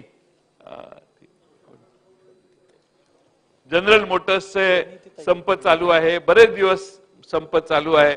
अध्यक्ष महोदय त्या संप करणाऱ्यांची मागणी काय आहे तर त्या कंपनीचा दुसऱ्या कंपनीने आता ताबा घेतलेला आहे. तर त्या कंपनीमध्ये जनरल मोटर्सला ज्या पद्धतीने काम करणारे कर्मचारी होते त्याच तत्वावर त्याच नियम अटी शर्ती वर त्यांना आता नवीन कंपनीत सहभागी करून घ्यावं. आणि माझी मंत्री महोदयांना विनंती आहे, ठीक आहे आता आधीपर्यंत काय झालं असेल ते होऊ दे, पण आपण त्या सगळ्या कर्मचाऱ्यांशी बैठक करावी आणि त्यांना हा विश्वास द्यावा की हुंडाई कंपनीने ती जागा घेतलेली आहे, ती कंपनी घेतलेली आहे, तर ती जी नवी कंपनी आहे त्यांना सांगावं की ह्या सगळ्यांना तुम्ही 100% ऍब्सॉर्ब करावं. आणि त्यासाठी आमच्या कामगार मंत्री महोदयांनी विशेष लक्ष घालावं. बरेच दिवस बायका मुलांच्या सह त्यांचं उपोषण धरणं धरण्याचं काम त्या ठिकाणी तळेगावला झालंय. मी सुरुवातीच्या काळात जाऊन आलो. आता त्यांनी इतके ते पुढे गेले की तुमचं घर हुडकायला लागले ते आणि तुमच्या घरापर्यंत येऊन तुमच्यावर प्रभाव निर्माण करण्याचा प्रयत्न चालू आहे. मला असं वाटतं की कामगार मंत्र्यांनी लक्ष द्यावं. हा प्रश्न एका कंपनी पुरता मर्यादित नाही.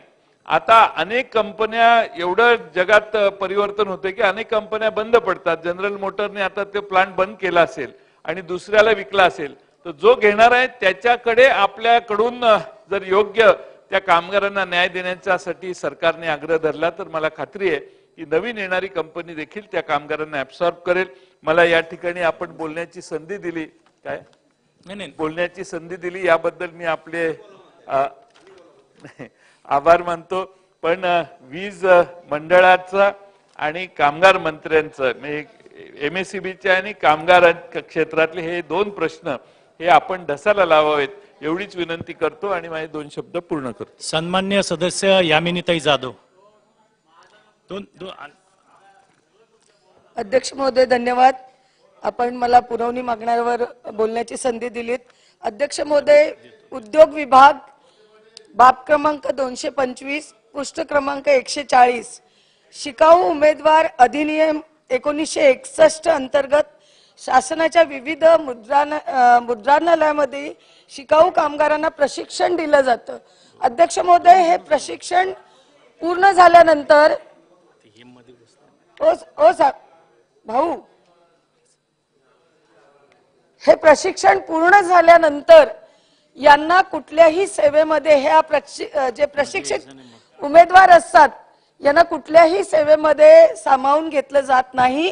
त्यामुळे मी इथे मागणी करते अध्यक्ष महोदय आपल्या माध्यमातून उद्योग मंत्र्यांना की या अशा पद्धतीने प्रशिक्षित असलेल्या उमेदवारांना आपल्याकडे जे आउटसोर्सिंग कंपनीज शासनामध्ये काम करतात त्यांना बंधनकारक करावं की या प्रशिक्षित उमेदवारांना त्यांचा समावेश याच्यामध्ये केला जावा आणि त्यांना नोकऱ्या दिल्या जाव्या. अध्यक्ष महोदय, कामगार विभाग बाब क्रमांक 229 पृष्ठ क्रमांक 142 कामगारांकरिता सामाजिक सुरक्षिता अंतर्गत अध्यक्ष महोदय, माथाडी कामगारांची सामाजिक सुरक्षिता धोक्यात आलेली आहे. त्यांची आर्थिक आणि मानसिक त्यांची शोषण होत आहे, त्यांच्यावर अत्याचार होतोय. अध्यक्ष महोदय, कर्जतीतल्या डीमार्ट मधल्या किराणा माल बाजार आणि दुकाने यांच्या नोंदीतील टोळी क्रमांक 2598 या टोळीचा तो क्रमांक आहे. यामधील कामगारांनी कामगार विभागाकडे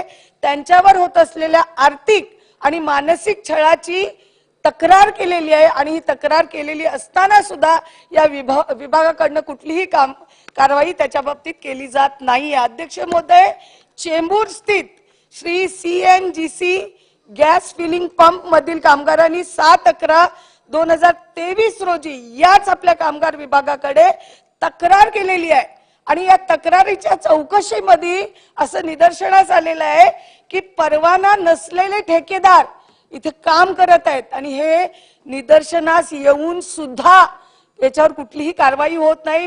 याचाच अर्थ या माथाडी कामगारांचं आर्थिक आणि मानसिक शोषण होते. अध्यक्ष महोदय, त्याचबरोबरीनं RCF मधील माथाडी कामगारांच्यासाठी निवासस्थानं बनवली गेलेली आहेत.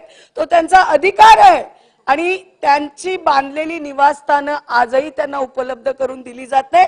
आपण जर पाहणी केली तर ही माथाडी कामगारांसाठी बांधलेली जी निवासस्थानं असतात ती इतरांना कोणाला तरी उपलब्ध करून दिली जातात, तर त्याच्यावर ती त्यांनाच उपलब्ध व्हावी ही मी मागणी करते. त्याचप्रमाणे कामगार विभाग अंतर्गत याच RCF मधील 590 कामगारांना 100% महागाई भत्त्याची अदागी होत नाही. अध्यक्ष महोदय, तर मी मागणी करते की त्यांना ही जी अदागी आहे ही केली जावी. अध्यक्ष महोदय, पाणी पुरवठा व स्वच्छता विभाग बाब क्रमांक 459 पृष्ठ क्रमांक 296 जल जीवन अभियान अंतर्गत याची अंमलबजावणी करताना राज्य सहाय्यकृत बाबींसाठी राज्य हिस्साची तरतूद केली जाते. अध्यक्ष महोदय, काल बऱ्याच लोकांनी मुंबईच्या पाणी पुरवठ्यावर बोलले गेले, वाद झाले, विवाद झाले, चर्चा झाल्या, पण अध्यक्ष महोदय, मुंबईच्या आसपास नवनवीन मुंबई तयार होत आहेत आणि त्यामुळे मुंबईची लोकसंख्या पाहता आणि मुंबईमध्ये येणाऱ्या लोकांचा लोंढा पाहता हे पाणी पुरवठा कुठेतरी कमतरता भासते. आणि अध्यक्ष महोदय, पुढच्या काही वर्षातली मी टेंटेटिव्हली बोलत नाहीये, म्हणजे कुठला एक साल नाही सांगत आहे, पण पुढच्या काही वर्षामध्ये या मुंबईची लोकसंख्या ही टॉपला जाणार आहे, ही हद्द पार करणार आहे आणि त्यावेळेला ह्या पाण्याचा तुटवडा अधिक भासणार आहे. अध्यक्ष महोदय, मुंबईकरांची तहान भागवण्यासाठी नदीजोड प्रकल्पांना गती देण्याची गरज आहे आणि त्याचबरोबरीनं गारगाई, पिंजाळ, दमणगाव नदी जोड प्रकल्प याच्यातल्या तरतुदीतनं मुंबई महानगरपालिकेला राज्य हिस्सा मिळावा ही मी मागणी करते. स्वच्छतेवर बोलताना अध्यक्ष महोदय, मला खूप अभिमानाने सांगावंसं वाटतंय, मी माननीय मुख्यमंत्री महोदयांचे आणि दोन्ही उपमुख्यमंत्री महोदयांचे आभार मानते की बऱ्याच वर्षांनी पहिल्यांदा मुंबई स्वच्छ, सुंदर, सुशोभित आणि देखणी दिसते. माझी मागणी ही आहे की हे सगळं तुम्ही म्हणाल की हे सगळं असताना मग मागणी काय आहे स्वच्छते बाबतीत, माझी मागणी ही आहे की टीका कितीही हो, कुठल्याही पातळीची हो, तरी या तिन्ही मंत्र्यांनी आपलं मुंबईवरचं प्रेम आणि ही मुंबई जशी देखणी स्वच्छ सुंदर दिसते ती तशीच ठेवण्याचं काम पुढे अविरत चालू ठेवावं. इतर मागास बहुजन कल्याण विभाग अध्यक्ष महोदय, बाब क्रमांक 484 पुष्ट क्रमांक 311 महात्मा ज्योतिबा फुले संशोधन व प्रशिक्षण संस्था. अध्यक्ष महोदय, ज्याला दारिद्र्य आर्थिक दुर्बल घटक आपण म्हणतो किंवा फायनान्शियली बॅकवर्ड ज्याला म्हटलं जातं, अशा अशी मुलं या संस्थेमध्ये प्रशिक्षण घेत असतात. मी आभार मानते की यासाठी 269 कोटीची तरतूद केलेली आहे.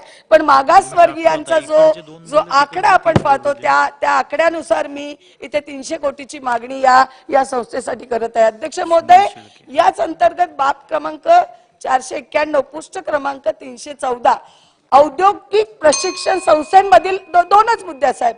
प्रशिक्षण संस्थेमधील जे विद्यार्थी असतात त्यांचं विद्यावेतन हे वेळेत मिळत नाही. अध्यक्ष महोदय, हा मोठा आधार असतो, कारण हे बहुजन समाजातनं आलेले असतात, गरीब वर्गातनं आलेले असतात आणि ते वेळेत अदा न झाल्यामुळे त्यांना अडचणी निर्माण होतात.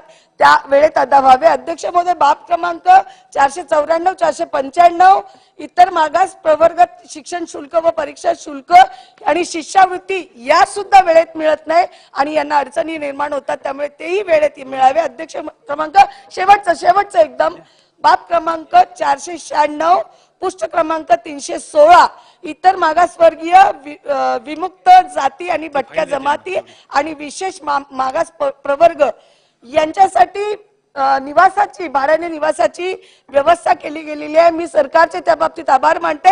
पण अध्यक्ष महोदय, जिथे आपण त्यांची सोय केलेली आहे त्याचं आधीचं भाडं थकीत आहे आणि त्या थकीत भाड्यामुळे कदाचित हे बेघर होण्याची शक्यता आहे ते विद्यार्थी.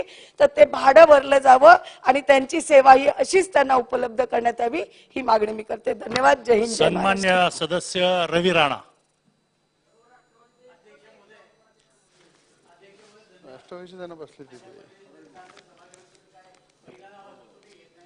अध्यक्ष महोदय, या ठिकाणी पुरवणी मागण्यावर अध्यक्ष महोदय मी काही बोलणार आहे. अध्यक्ष महोदय, महत्वाची चर्चा आहे या ठिकाणी. अध्यक्ष महोदय, मागणी सुद्धा मी करणार आहे. उद्योग, ऊर्जा, कामगार, पाणी पुरवठा, स्वच्छता विभाग, इतर मागासवर्गीय विभाग. अध्यक्ष महोदय, या ठिकाणी अध्यक्ष महोदय उद्योगाच्या माध्यमातून ज्या पद्धतीने अध्यक्ष महोदय माझ्या मतदारसंघामध्ये अमरावती शहरामध्ये भंडारा मतदारसंघामध्ये सगळ्यात जास्त उद्योग अध्यक्ष महोदय आहे. त्याचप्रमाणे अध्यक्ष महोदय त्या उद्योगांना चालना देण्यासाठी नेहमी कामगार लोकांची आवश्यकता असते. आम्ही कामगार अध्यक्ष महोदय ज्या पद्धतीने उद्योग चालवतात, उद्योगामध्ये जे उत्पन्न होते ते कामगारांच्या मेहनतीने आपण सगळ्यांना मिळते. तुमच्याकडेच ठेवा. बिल्डिंगच्या माध्यमातून अध्यक्ष महोदय मोठमोठ्या इमारती बांधल्या जातात अध्यक्ष महोदय. पण आज अध्यक्ष महोदय कामगारांचा प्रश्न जेव्हा येतो तेव्हा अनेक बाजूला आपण बघतो की अनेक वेगळ्या पदावर काम केल्यानंतर त्या ठिकाणी अनेक मंत्रीपद भोगल्यानंतरही त्यांना ही अपेक्षा असते की या बाजूच्या लोकांकडनं हे केलं पाहिजे, ते केलं पाहिजे. अरे तुम्ही या सगळ्या खात्याचे मंत्री होते, तुम्ही काय आलू शिल्ले का तिथे बसून? आज इथे खाळेसाहेब बसलेले, मला आठवते आज त्या ठिकाणी त्यांनी ज्या कामगारांमध्ये खऱ्या अर्थानं एक चांगली ऊर्जा निर्माण केली. एक कामगारांना न्याय देण्यासाठी त्यांनी अनेक ठिकाणी कामगार कल्याण मंडळाच्या माध्यमातून मोठ्या प्रमाणात प्रत्येक जिल्ह्याला निधी देण्याचं काम केलं. आज या ठिकाणी अध्यक्ष महोदय माथाडी कामगारांच्या माध्यमातून त्या असंघटित कामगारांना सुद्धा मोठ्या प्रमाणात नोंदणी केल्या. आणि या ठिकाणी अध्यक्ष महोदय मी खळे साहेबांना विनंती करतो की कामगारापेक्षा मोठा घटक कोणी नाही. कामगारांसाठी विशेष पुढाकार घेऊन नेहमी कामगारांना न्याय दिला पाहिजे. अध्यक्ष महोदय, कामगार जर देशामध्ये, राज्यामध्ये, जिल्ह्यामध्ये नसला तर मी तुम्हाला सांगतो अध्यक्ष महोदय, या सगळ्या ज्या चालणाऱ्या ज्या परिस्थिती आहे सगळी थांबून जाईल. कारण कामगाराशिवाय कुठलंही पाऊल पुढे जात नाही. कामगार हा आपला सगळ्यात महत्वाचा घटक आहे. म्हणून त्यांना घरं दिली पाहिजे, त्यांच्या आरोग्याचा विचार केला पाहिजे. त्यांना मोठ्या प्रमाणात कुठे अपघाती मृत्यू आहे त्यांना 5 लाखामध्ये काही होत नाही, त्याला कमीत कमी अध्यक्ष महोदय 15 ते 20 लाख रुपये त्या कामगाराला दिले पाहिजे. अध्यक्ष महोदय, आज ज्या पूर्ण महाराष्ट्रामध्ये, मुंबईमध्ये, अमरावतीमध्ये, नागपूरमध्ये मोठमोठ्या इमारती दिसतात, इतक्या सुंदर इमारती बनवतात, हे कामगाराकडे अध्यक्ष महोदय खऱ्या अर्थानं आपुलकीच्या भावनेने त्यांना खऱ्या अर्थाने प्रत्येक ठिकाणी अध्यक्ष महोदय न्याय दिला पाहिजे. अध्यक्ष महोदय, उद्योग आणि कामगार कल्याण मोर्चाच्या माध्यमातून मी खाडे साहेबांना विनंती करतो की देवेंद्र फडणवीस साहेब मुख्यमंत्री, जो कामगारांची वस्ती आहे, सगळ्यात जास्त कामगार तिथे राहतात, त्या ठिकाणी कामगार कल्याण भवनासाठी 5 एकर जागा अध्यक्ष महोदय त्यांनी दिली होती. पण खाडे साहेब आपल्याला विनंती करतो, त्या ठिकाणी 30 कोटी रुपयाचा आराखडा रेडी आहे, त्याला लवकर मंजुरात द्या आणि कामगार कल्याण भवनाची इमारत तिथे बांधा. कामगारांच्या माध्यमातून तिथे ज्या पद्धतीने तुम्ही त्या ठिकाणी जो त्याचा टाईप प्लॅन केलेला आहे तयार, की कामगारांना सुद्धा वाचनालय असलं पाहिजे, ऑडिटोरियम हॉल असलं पाहिजे, त्यांना सुद्धा स्विमिंग पूल असलं पाहिजे, हेल्थ क्लब असलं पाहिजे, ह्या सगळ्या गोष्टी अध्यक्ष महोदय जर तुम्ही उपलब्ध करून दिल्या तर मला असं वाटतं हा कामगार आपल्या बरोबरीमध्ये भविष्यामध्ये उभा राहील आणि कुठेतरी अध्यक्ष महोदय त्याला न्याय मिळेल. त्याचप्रमाणे उद्योगामध्ये अध्यक्ष महोदय अमरावती जिल्ह्याच्या वतीने, महाराष्ट्राच्या वतीने देशाचे पंतप्रधान मोदीजी मी यांचं अभिनंदन करेन की देशामध्ये जे 60 टेक्सटाईल पार्क अध्यक्ष महोदय केंद्र सरकारने दिले, मोदी सरकारने दिले, त्याच्यामध्ये महाराष्ट्रामध्ये अध्यक्ष महोदय अमरावती जिल्ह्यामध्ये टेक्सटाईल पार्क दिला, ज्यामध्ये 10,000 कोटी रुपयाची इन्व्हेस्टमेंट हे खऱ्या अर्थानं त्या ठिकाणी होणार आहे आणि 2,000 पेक्षा जास्त जागा तिथे अधिग्रहण झाली. शेतकऱ्यांना सुद्धा वाढीव मोबदला दिला आणि शेतकऱ्यांनी सुद्धा समाधान व्यक्त केलं की ज्या जमिनी अध्यक्ष महोदय 10 लाख रुपये एकराची जमीन होती त्याला 15 लाख रुपये एकराने पैसे दिले. आणि मला असं वाटतं अध्यक्ष महोदय की टेक्सटाईल सारखा एक मोठा उद्योग या महाराष्ट्राला मोदी सरकारने देऊन एक मोठा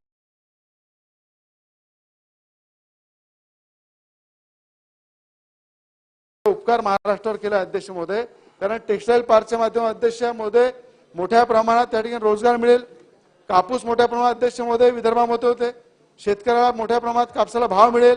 त्या ठिकाणी अध्यक्ष महोदय टेक्सटाईल पार्कच्या माध्यमातून खऱ्या अर्थानं अध्यक्ष महोदय एक मोठी ऊर्जा या महाराष्ट्रामध्ये अमरावती जिल्ह्यामध्ये निर्माण करण्याचं काम अध्यक्ष महोदय केंद्र सरकारने राज्य सरकारवर केलेलं आहे अध्यक्ष महोदय. त्याचप्रमाणे अध्यक्ष महोदय पाणी पुरवठ्याच्या माध्यमातून अध्यक्ष महोदय आज अध्यक्ष महोदय ज्या ठिकाणी अध्यक्ष महोदय शिंबोरा डॅम अध्यक्ष महोदय संपूर्ण अमरावती शहराला त्या ठिकाणी वरून पाणी येते अध्यक्ष महोदय. आणि शिंबोरा डॅम अध्यक्ष महोदय त्या ठिकाणी जी पाईपलाईन आहे जे अध्यक्ष महोदय शिंबोरा डॅमहून अमरावतीच्या 28-30 लाख लोकांना पाणी पुरवठा होतो अध्यक्ष महोदय, ती पाईपलाईन वारंवार फुटते अध्यक्ष महोदय. त्या संदर्भात अध्यक्ष महोदय आपण अनेक बैठका घेतल्या, हाय पॉवर कमिटीने रिकमेंडेशन दिलं अध्यक्ष महोदय आणि त्यानंतरही अध्यक्ष महोदय त्यामध्ये 900 कोटी रुपये त्या पाईपलाईनवर आवश्यकता आहे अध्यक्ष महोदय. ते पाईपलाईन जर बदलवली तर वारंवार अध्यक्ष महोदय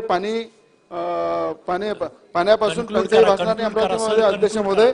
आणि त्या ठिकाणी अध्यक्ष महोदय एक नवीन पाईपलाईन जर टाकली तर मोठा अमरावती शहराला दिलासा मिळेल अध्यक्ष महोदय. त्याचप्रमाणे अध्यक्ष महोदय त्या ठिकाणी माळेगाव तलावावरून अध्यक्ष महोदय माळेगाव तलावावरून सुद्धा अध्यक्ष महोदय त्या ठिकाणी ज्या आजूबाजूचे गाव आहे अध्यक्ष महोदय त्या ठिकाणी सुद्धा अध्यक्ष महोदय पाणीचं लिफ्टिंग झालं पाहिजे आणि आजूबाजूचे जे गाव आहेत त्यांना सुद्धा पाणी मिळालं पाहिजे अध्यक्ष महोदय. त्याचप्रमाणे अध्यक्ष महोदय या ठिकाणी अध्यक्ष महोदय चिखलदरामध्ये ज्या बारलिंगा डॅम आहे अध्यक्ष महोदय आणि चंद्रभागा डॅम, हे चिखलदरा अध्यक्ष महोदय विदर्भामधलं सगळ्यात मोठं हिल स्टेशन आहे. त्या ठिकाणी अध्यक्ष महोदय मोठ्या प्रमाणात पर्यटन येतात. आजूबाजूला लागणारे जे माथ्यावरचे जे गाव आहे अध्यक्ष महोदय तिथे 12 महिने पाणी टंचाई असते अध्यक्ष. आणि या अध्यक्ष महोदय बारलिंगा डॅम आणि चंद्रभागा मधून जर पाणी लिफ्टिंग केलं अध्यक्ष महोदय तर त्या ठिकाणी त्या हिल स्टेशनला चांगलं पाणी मिळेल, टुरिझम वाढेल आणि आजूबाजूचे गाव जे अध्यक्ष महोदय जे पाणी टंचाईपासून वंचित आहे त्यांना सुद्धा अध्यक्ष महोदय त्या ठिकाणी या लिफ्टिंगच्या माध्यमातून पाणी मिळेल अध्यक्ष महोदय. त्याचप्रमाणे अध्यक्ष महोदय या ठिकाणी जल जीवन मिशनच्या माध्यमातून अध्यक्ष महोदय अमीन भाई बहुत गंभीर है, आप चिंता मत करो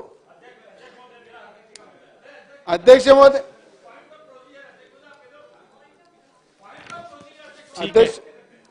पटेल साहब महोदय इतना बड़ा स्टेट का 55,000 करोड़ का पुरौनी मांगने का डिस्कशन हो रहा है, सरकार गंभीर नहीं है.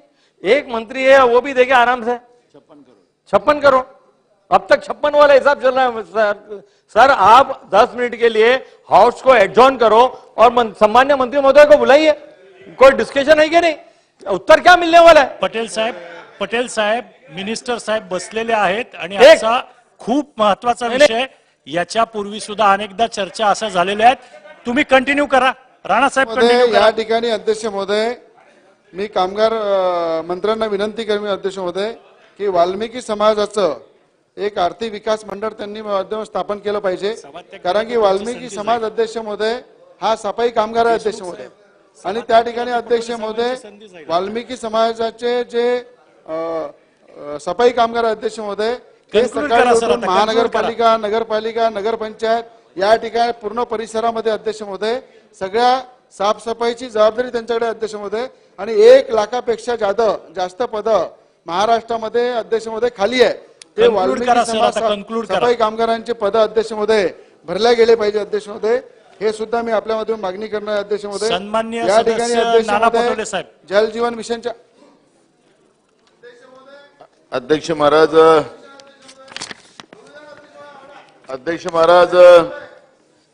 2023-2024च्या पुरवणी मागण्यावर चर्चा करण्यासाठी मी या ठिकाणी उभा आहे. अध्यक्ष महाराज, चहा पाण्याच्या वर आम्ही विरोधी पक्ष म्हणून आम्ही बहिष्कार टाकला की महाराष्ट्रामध्ये शेतकरी आत्महत्या करताय, बेरोजगारी, महागाई, राज्य गुन्हेगारीकडे चाललं, भ्रष्टाचाराकडे 1 नंबरमध्ये महाराष्ट्र गेलं, आणि म्हणून आम्ही चहा पाण्यावर बहिष्कार टाकला. अध्यक्ष महाराज, आणि ज्यावेळेस सत्ता पक्षाची जी पत्रकार परिषद झाली, राज्याच्या अर्थमंत्र्यांनी सांगितलं की राज्यामध्ये पैशाची कुठेही काळजी नाही अशा पद्धतीची भूमिका मांडली, आणि जवळपास 1,20,000 कोटी रुपये अजून आम्ही लोन घेऊ अशा पद्धतीची भूमिका सुद्धा त्यांनी मांडलेली आहे. अध्यक्ष महाराज, आमच्या भागामध्ये एक म्हण आहे की दिवाळी ही कर्ज घेऊन केली जात नाही, नाहीतर पूर्ण घरच बर्बाद होते, दिवाळा निघतो. अध्यक्ष महाराज, या सरकारवर 7 लाख कोटीच्या वरचं कर्ज आहे.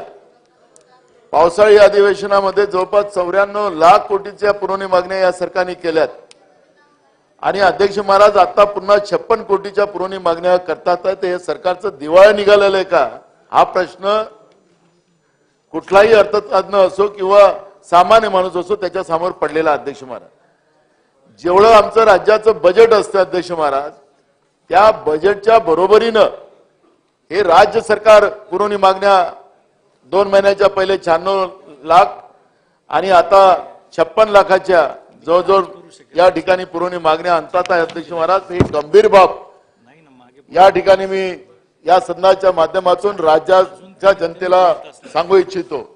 कारण की अध्यक्ष महाराज, एक आर्थिक धोरण आपण पाहिलं अध्यक्ष महाराज, त्या आर्थिक धोरणाचा विचार केला की जेवढं कर्ज आम्ही वाढवू त्याचा सामान्य लोकांवर हा भार पडणार.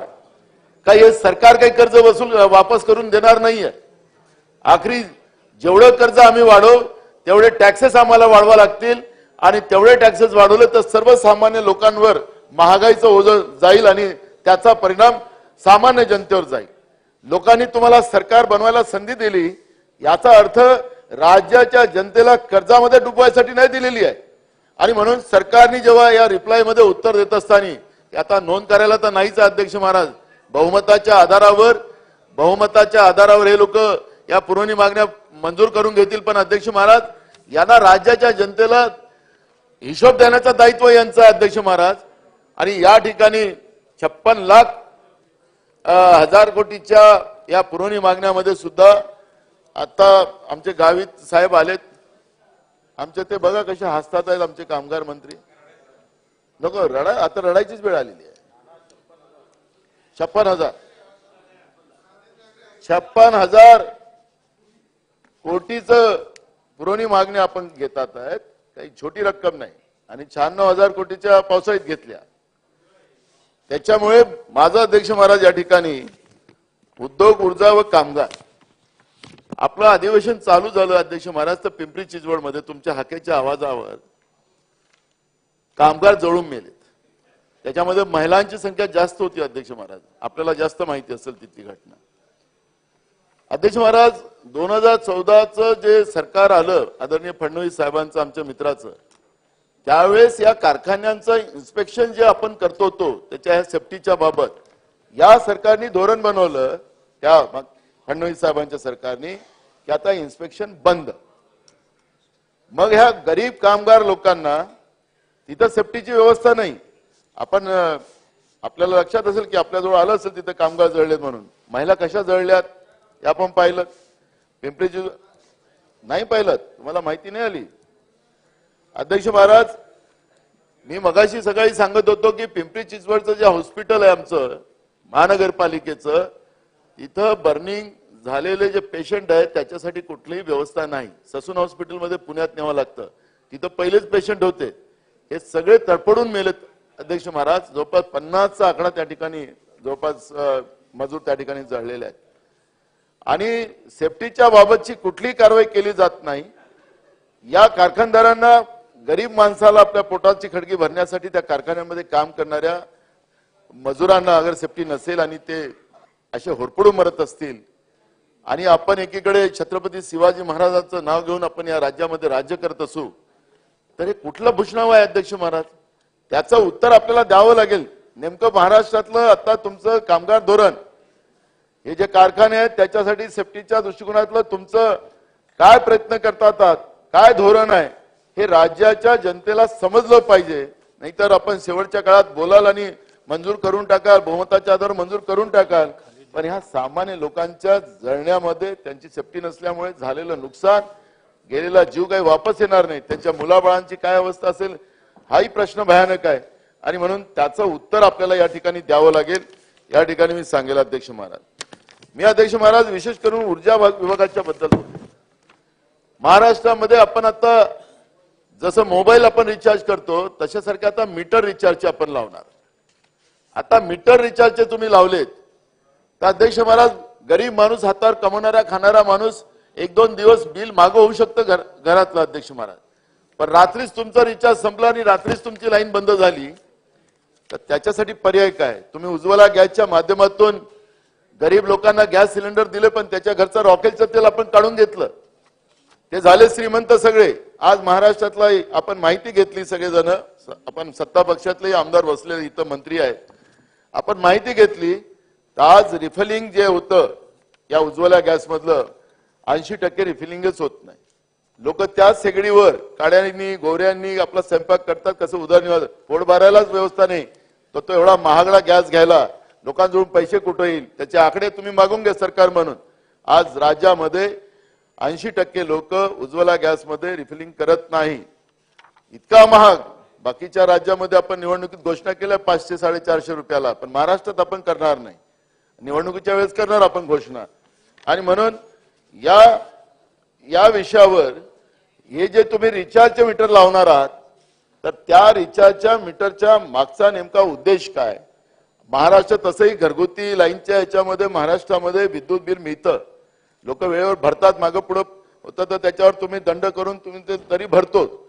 सगळ्या गोष्टी नाही राहिल्या तर चालेल, पण लाईन, पण रिचार्जच्या याच्यामध्ये रात्री बेरात्री जेव्हा त्याचं रिचार्ज संपेल आणि लाईन बंद होईल तर त्याही बाबतचं धोरण नेमकं तुमच्या सरकारचं काय राहणार आहे, त्याबाबतची सुद्धा भूमिका आपण मांडली पाहिजे.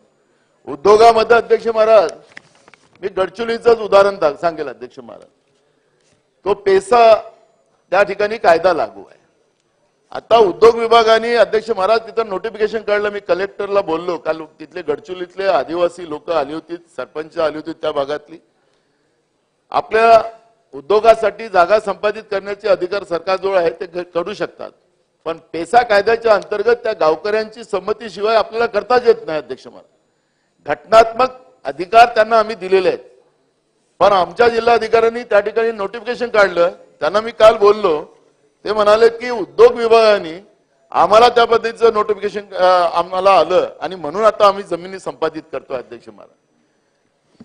गडचिरोली जिल्ह्याची वनसंपदा सगळी उद्ध्वस्त करून त्यांच्या मुठभर मित्रांसाठी ते सगळेच्या सगळी वनसंपदा संपवायची, आदिवासी लोकांचे राहणीमान संपवायचं आणि पेसा कायद्याच्या त्या ठिकाणी त्यांचे अधिकार असताना सुद्धा त्याला उद्ध्वस्त करायचं पाप हे सरकार करत असेल अध्यक्ष महाराज, ते हे जनतेला उद्ध्वस्त करण्यासाठी ह्या पुरवण्या मागण्याला आम्ही मान्य करायचं अध्यक्ष महाराज.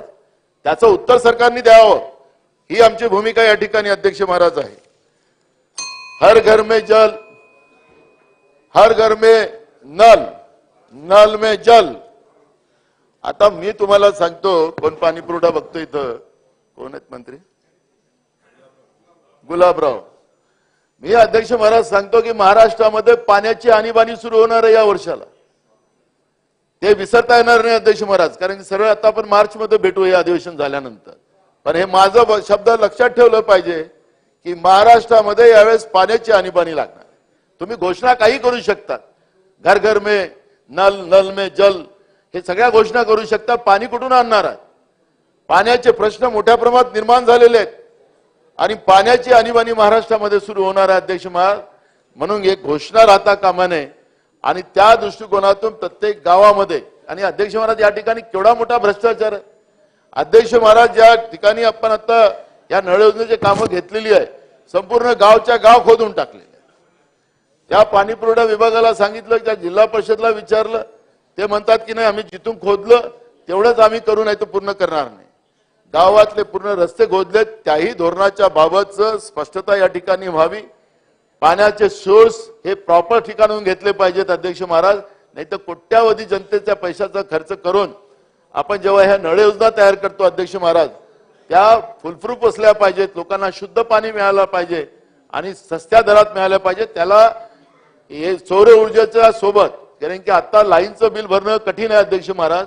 अनेक ग्रामपंचायतच्या नळ योजना ज्या ठिकाणी आम्ही पाण्याचं बिल भरलं नाही त्या नळ योजनेची लाईन कापली गेली अध्यक्ष महाराज. म्हणून माझी भूमिका या ठिकाणी आज स्पष्ट आहे अध्यक्ष महाराज की ह्या सगळ्या ज्या नळ योजना आपण बांधतोय, या नळ योजनेला सौर ऊर्जेच्याच कनेक्शन देऊन त्या पद्धतीच्या त्या नळ योजना व्हाव्यात, अशा पद्धतीचं प्रोव्हिजन त्यामध्ये यावं, ही भूमिका या ठिकाणी अध्यक्ष महाराज. स्वच्छतेच्या नावानं अध्यक्ष महाराज, मी या स्वच्छतेचं तर काही सांगायचं नाही. स्वच्छतेच्या नावानं महाराष्ट्रामध्ये एवढे मोठे भ्रष्टाचार झालेत आणि नावाचा स्वच्छता, अशा पद्धतीची भूमिका या ठिकाणी आहे अध्यक्ष महाराज. इतर मागास बहुजन कल्याण विभाग अध्यक्ष महाराज, तुम्ही घंटी मारताय त्याच्यामुळे मी एक विषय, नाही तर याला आपल्याला 1 तास लागला असतं बोलायला.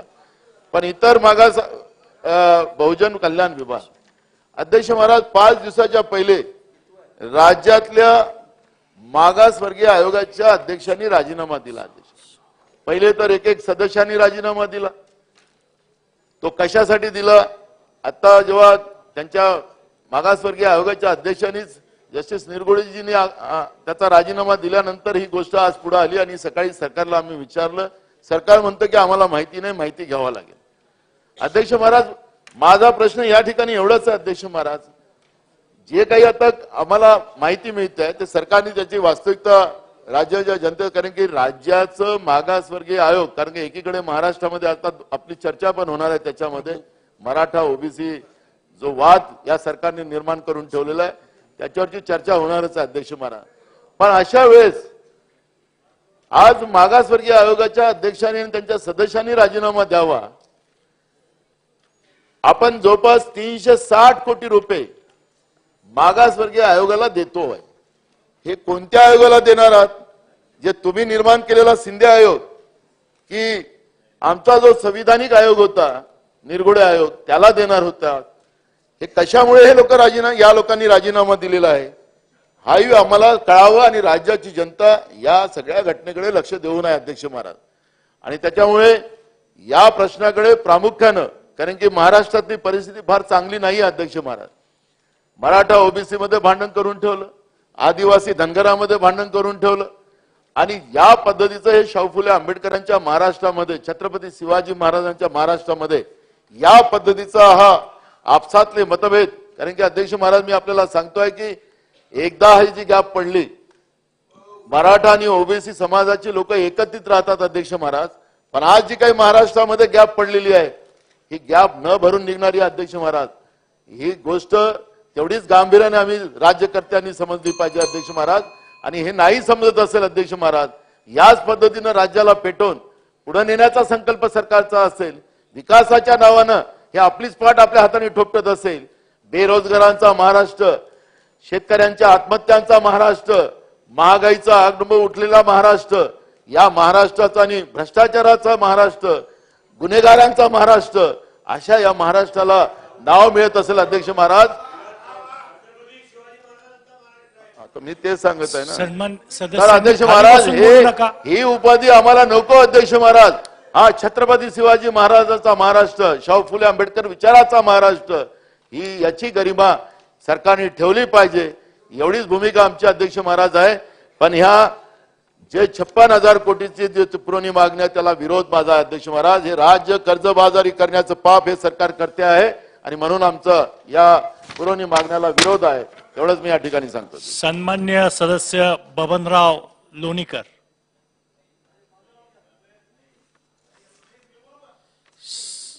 सन्मान्य सदस्य अभिमन्यू पवार.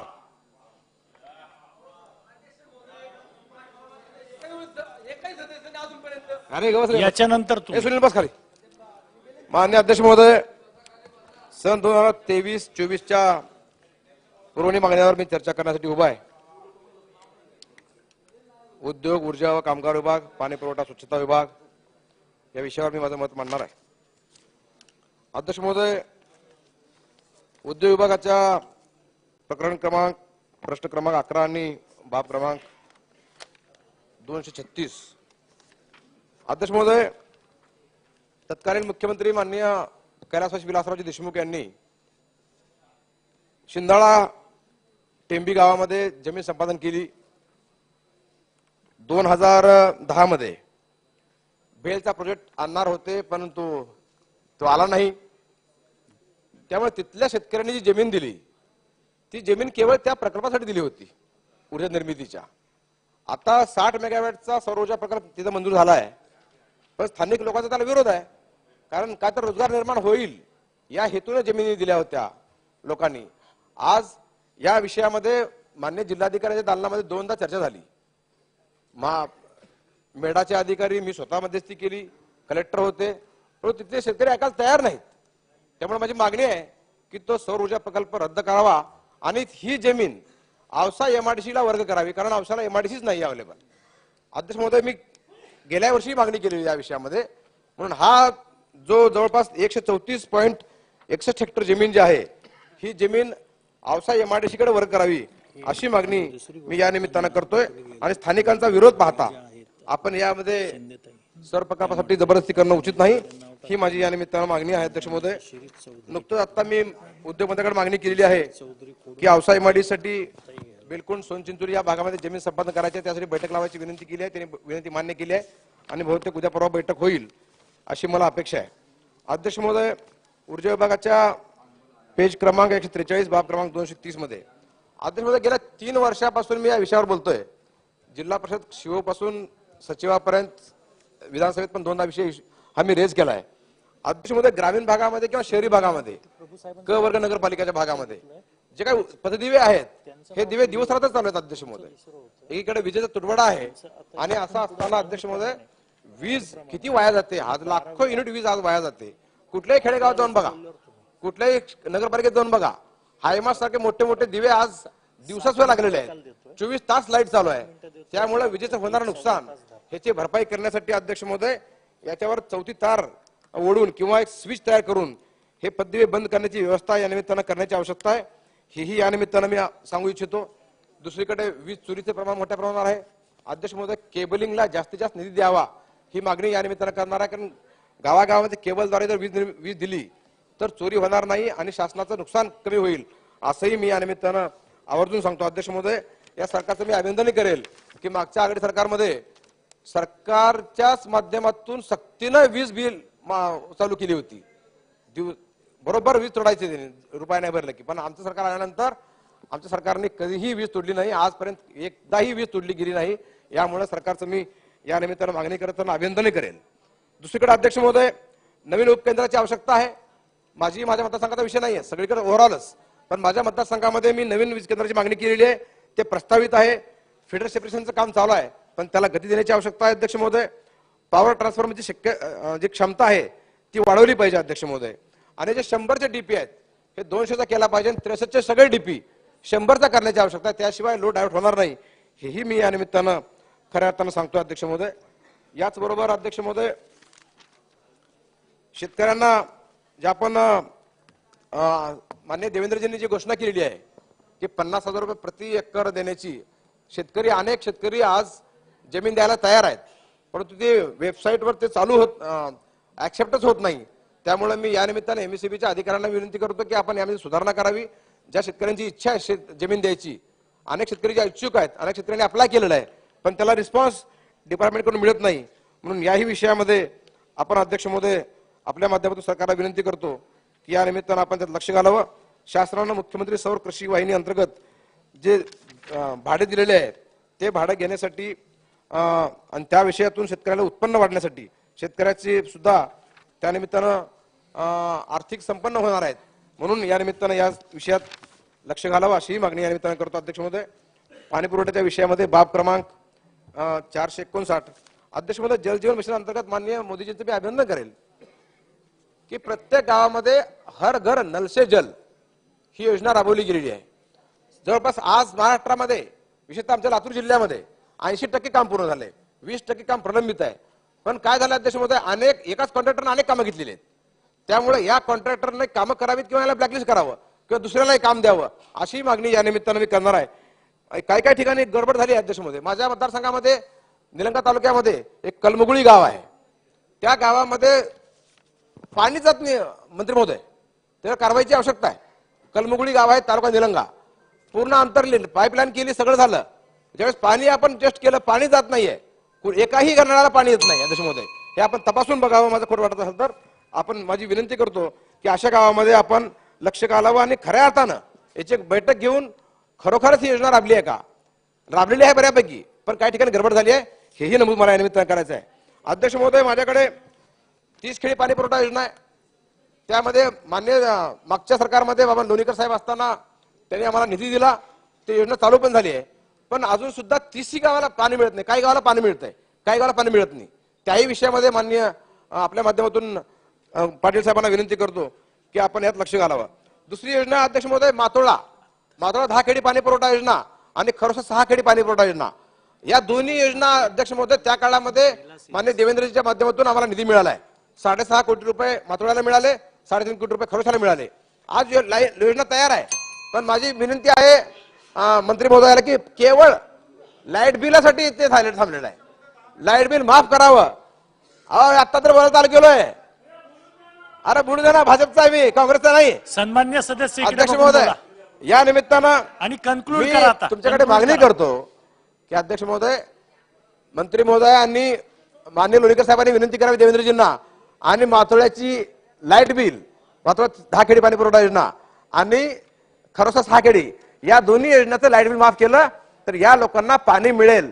आज पाऊस आमच्याकडे पडला नाही, परतीचा पाऊस पडला नाही. पुढच्या वर्षी आम्हाला पाण्याचे खूप हाल होणार आहेत. म्हणून पिण्याच्या पाण्याची व्यवस्था माननीय बबनराव गुलाबराव पाटील साहेब करतील अशी मी अपेक्षा या निमित्ताने व्यक्त करतो. कन्क्लूड करा आता. पाटील साहेब आपण एक बैठक घेतली होती हातपंपाच्या विषयामध्ये. आज सुद्धा जिल्हा परिषद अंतर्गत जे हातपंप दुरुस्ती करणारे कर्मचारी आहेत त्यांना वेतन मिळत नाही वेळेवर. ते लोक स्ट्राईक करतात. आपल्याकडे विनंती केली, आपण एक बैठक पण लावली होती, मी होतो त्या बैठकीला, पण अजूनही निर्णय झाला नाही अध्यक्ष महोदय. त्यांच्या तुटपुंज्या मानधनावर ते काम करतायत. या कर्मचाऱ्यांना दरमहा वेतन देण्याची आवश्यकता आहे. त्यासाठी सुंदर लेखाशीर्ष करावा, कारण बिचारे 10-20 वर्षापासून काम करतात, 30 वर्षापासून काम करतात. यांना सेवेत सामावून घ्यावं अशीही मागणी तुम्हाला मी या निमित्तानं अध्यक्ष करतोय. अध्यक्ष महोदय निम्न तेरणा प्रकल्पावर मागच्या सरकारच्या काळामध्ये मी तारांकित प्रश्न केला होता. कन्क्लूड करा. खूप सदस्यांना बोलायचं, सोलारची तिथं व्यवस्था करावी आणि वीज निर्मिती करावी अशी मागणी तुम्हाला मी या अध्यक्ष महोदय. आम्ही आता तर बोललो, मला 4 जून बोलायला वेळ मिळाला, आता मिळाला वेळ मिळाला. सन्मान्य सदस्य सुनीलजी शेळके. धन्यवाद अध्यक्ष महोदय. आता बसा. 2023-24च्या वार्षिक पुरवणी मागण्यांवरती चर्चा करण्याकरता आणि माझं मत मांडण्याकरता या ठिकाणी उभा आहे. अध्यक्ष महोदय, उद्योग विभाग बाब क्रमांक 229 पान क्रमांक 142. खरं तर अध्यक्ष महोदय, पुणे जिल्हा हा उद्योग नगरीचा जिल्हा म्हणून राज्यामध्ये ओळखला जातो. पिंपरी चिंचवड खालोखाल खेड तालुका असेल आणि त्यानंतर तळेगाव मावळ तालुका, या तालुक्यांमध्ये शेकडो उद्योगपती येऊन व्यवसाय करतायत. मोठमोठ्या इंडस्ट्री देखील उभ्या आहेत आणि इंडस्ट्री आली पाहिजे, उद्योग उभे राहिले पाहिजे, स्थानिक भूमिपुत्रांच्या हाताला काम मिळालं पाहिजे, ही सर्वांचीच अपेक्षा आहे. आणि याकरता सरकार देखील सातत्यानं प्रयत्न करत असतं की वेगवेगळ्या भागातले परदेशातून आपल्या राज्यामध्ये कशा पद्धतीने उद्योग येतील याकरता देखील प्रयत्न करत असतात. परंतु अध्यक्ष महोदय, कुठलाही उद्योग येत असताना हा उद्योग कुणाच्या उरावरती आणून बसवण्याचं काम होता कामा नये, किंवा उद्योग आल्यावरती फक्त उद्योगपत्यांचंच फक्त भलं होईल अशा पद्धतीची कुठली अपेक्षा उद्योगपत्यांनी देखील ठेवू नये. स्थानिक भूमिपुत्रांचा विचार झाला पाहिजे, स्थानिकांच्या हाताला काम मिळालं पाहिजे, रोजगाराची निर्मिती झाली पाहिजे.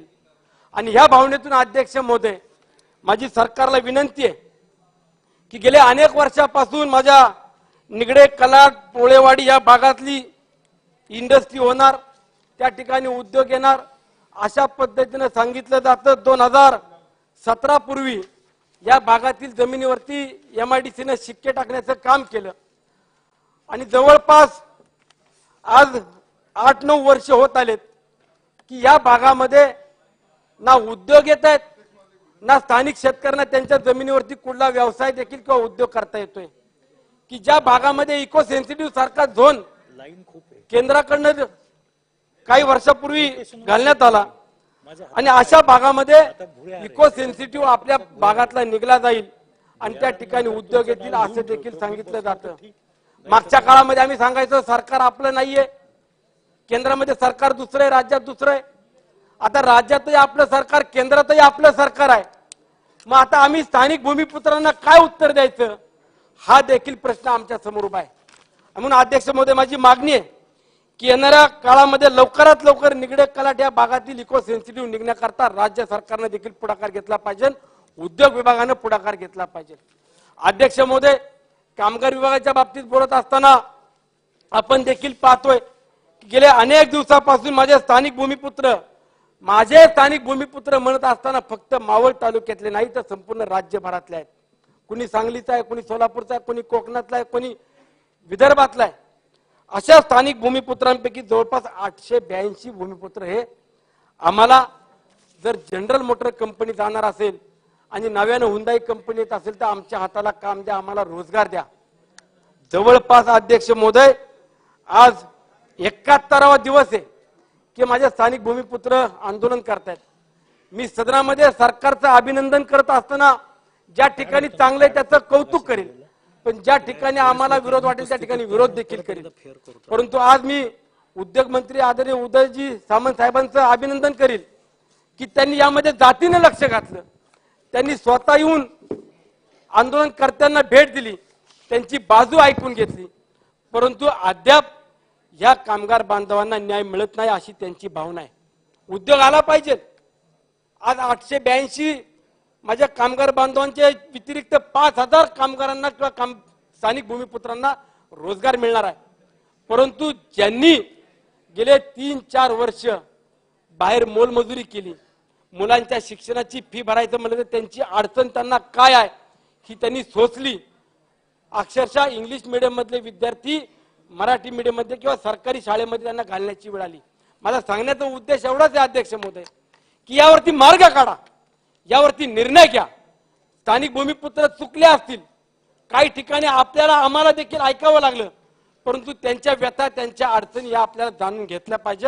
आणि म्हणून माझी कामगार मंत्री महोदयांना विनंती आहे की आपण अधिवेशन संपायच्या आतमध्ये निर्णय घ्या.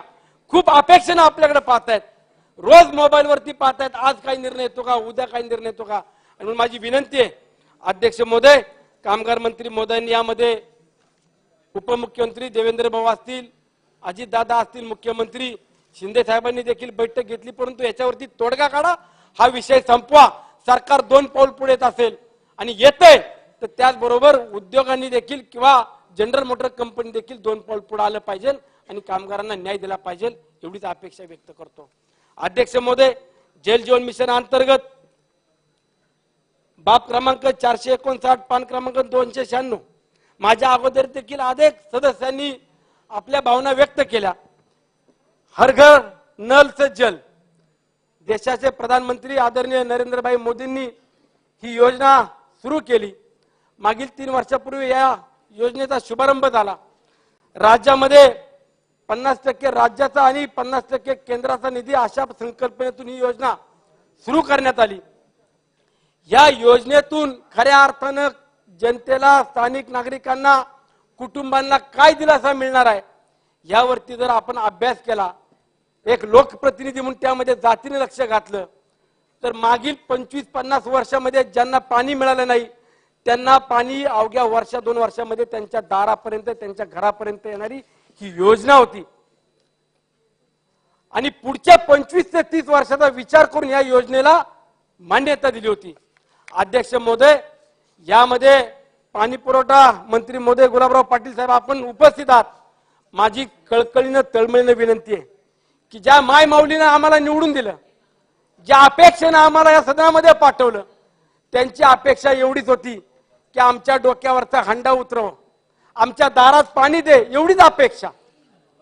आणि अध्यक्ष महोदय, महत्वाचा विषय मांडतोय अध्यक्ष महोदय, शेकडो कोटी रुपयाचा निधी सरकारनं आम्हाला योजनेकरता दिलाय आणि या योजना होत असताना अध्यक्ष महोदय जर एखादा फडतूस ठेकेदार येऊन सांगत असेल की आम्ही खालच्या पंचायत समितीच्या अधिकाऱ्यापासून तर मंत्रालयापर्यंत टक्केवारी वाटतो, आम्हाला कसं काम करायचं आमच्या हातात आहे, ही जर भाषा कुणी वापरत असेल आणि त्याची मनमानी करत असेल तर आपल्याला याच्यावरती गांभीर्याने लक्ष द्यावं लागेल. अध्यक्ष महोदय, ह्या योजना होत असताना अध्यक्ष महोदय या योजना होत असताना उद्या तर लक्षवेधी घेतलीच पाहिजे. आम्ही सांगितलेली की या योजनेमध्ये सरकारनं पाहिजे तेवढा पैसा निधी दिलेला आहे आणि याच्यामध्ये भ्रष्टाचार कसा होतो तर फक्त पाईप 500 मीटर आणून टाकायचा, 800 मीटरचं बिल टाकायचं आणि पैसे घेऊन जायचे. 3 फुटाचं पाईपलाईन खोदकाम करायच्या ऐवजी 1 फुटाचं 1.5 फुटाचं पाईपलाईन खोदायची, पाईप टाकून गाडून मोकळं व्हायचं. टाकीचं कॉन्क्रीट काय क्वालिटीचं माहित नाही, एसटीपी प्लांट कशा पद्धतीनं माहित नाही. अध्यक्ष महोदय, माझ्या मावळ मतदारसंघामध्ये मला सांगायला अभिमान वाटतो, सगळ्यात लवकर पाणी योजना आम्ही मंजूर करून घेतल्या. पण मंजूर करताना सदनामध्ये जबाबदारीने सांगतो की अधिकाऱ्यांना सुद्धा टक्केवारी आम्ही सुद्धा द्यायला, अधिकाऱ्यांना काहींना द्यायला भाग पडावं लागलं, पर्याय नव्हता, कारण हलत नव्हते. काही थर्ड पार्टी एजन्सीला आम्हाला अध्यक्ष महोदय जबाबदारीने सांगतो, काही ठेकेदार किंवा काही ठिकाणी एजन्सीला आम्हाला अपॉइंट करावं लागलं डीपीआर तयार करण्याकरता आणि मग त्यांनी डीपीआर तयार केले. सांगायचा उद्देश एवढा अध्यक्ष महोदय, ह्या योजना होत असताना जर एका मतदारसंघामध्ये 300 कोटी 400 कोटी रुपये ज्यावेळेला येतात त्यावेळेला त्या योजना देखील पूर्ण होतात का आपण पाहायला पाहिजे. आज माझ्या मतदारसंघामध्ये जवळपास 114 योजना मंजूर केल्या, त्यापैकी 27 योजना फक्त अवघ्या पूर्ण आल्यात आणि कालावधी संपून 6 महिने पूर्ण होऊन गेले तरी आमच्या इकडच्या योजना पूर्ण नाहीत. फक्त अधिकाऱ्याने बसायचं, 2-5 हजार रुपयाचा दंड आकारायचा, 4 महिने मुदत वाढ, तू पुढे लढत राहा. इकडे भ्रष्टाचार करायचा, टक्केवारी घ्यायची, बिलं काढून द्यायची. ठेकेदार आणि अधिकारी यांच्यावरती आपण तात्काळ चौकशी करून कारवाई केली पाहिजे.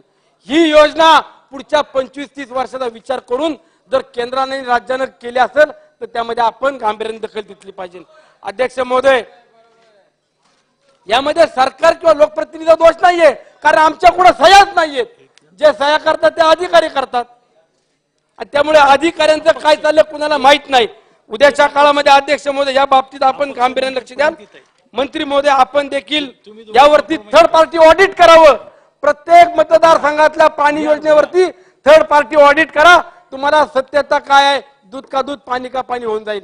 माझी विनंती आहे या निमित्तानं की येणाऱ्या काळामध्ये जल जीवन मिशन अंतर्गत पाणी योजनेला आपण लवकरात लवकर थर्ड पार्टी ऑडिट करून चौकशी करावी. अध्यक्ष महोदय, शेवटचा मुद्दा घेतो ऊर्जा संदर्भामध्ये. अध्यक्ष महोदय, बाब क्रमांक 230 पान क्रमांक 143 माझ्या अंदरमावळ परिसरामध्ये जवळपास 40 ते 45 गावं येतात. त्या भागातला फिडर 25-30 वर्षापूर्वीचा फिडर आणि त्या फिडरवरती वाड्या पाड्यांवरती जी काही लाईट आपण दिलेली आहे त्याची आज परिस्थिती पाहिली अध्यक्ष महोदय तर लाईट कधी जाईल आणि कधी येईल आणि किती तास बंद पडेल हे सांगता येत नाही. म्हणून अध्यक्ष महोदय माझी विनंती आहे, माझा अंदरमावळ असेल, कामशेट नाणेवरून जाणारा फिडर असेल, त्याचबरोबर पवन मावळाचा देखील परिसर, सोमटण्यावरून आळले गावाकडे जाणारा फिडर असेल, या फिडरवरती नव्यानं पुन्हा एक चांगल्या पद्धतीनं निधी देऊन त्यामध्ये वाढ करून द्यावी. अध्यक्ष महोदय, बऱ्याच भागामध्ये पाहतो आपण डीपी चोरीला जाते. ही डीपी चोरताना एका ठिकाणची जर 4 वेळा डीपी चोरीला जात असेल आणि त्यामध्ये अधिकारी किंवा पोलीस यंत्रणा कमी पडत असेल, एक डीपीची किंमत 2 लाखापासून तर 5 लाखापर्यंत आहे. आणि त्या डीपी चोरी झाल्यावरती नव्यानं डीपी मागायला गेल्यावरती जुनी बिलं भरा मग तुम्हाला डीपी देतो. अरे पण चोरीला जाती एकदा गेलेली डीपी त्याच ठिकाणी जर 3-3 वेळा जात असेल आणि त्यावरती आपल्याला कुठं चोर सापडत नसेल तर यामध्ये आपण काय भूमिका घेणार? याची जबाबदारी कुणाची? ज्यावेळेला शासकीय मालमत्ता चोरीला जाते त्यावेळेला त्या मालमत्तेचा देखील आपण गांभीर्याने विचार केला पाहिजे. एवढीच अपेक्षा व्यक्त करतो. या ठिकाणी मला बोलण्याची संधी दिली त्याबद्दल आभार मानतो. धन्यवाद. सन्मान्य सदस्य प्रकाश आंबेडकर.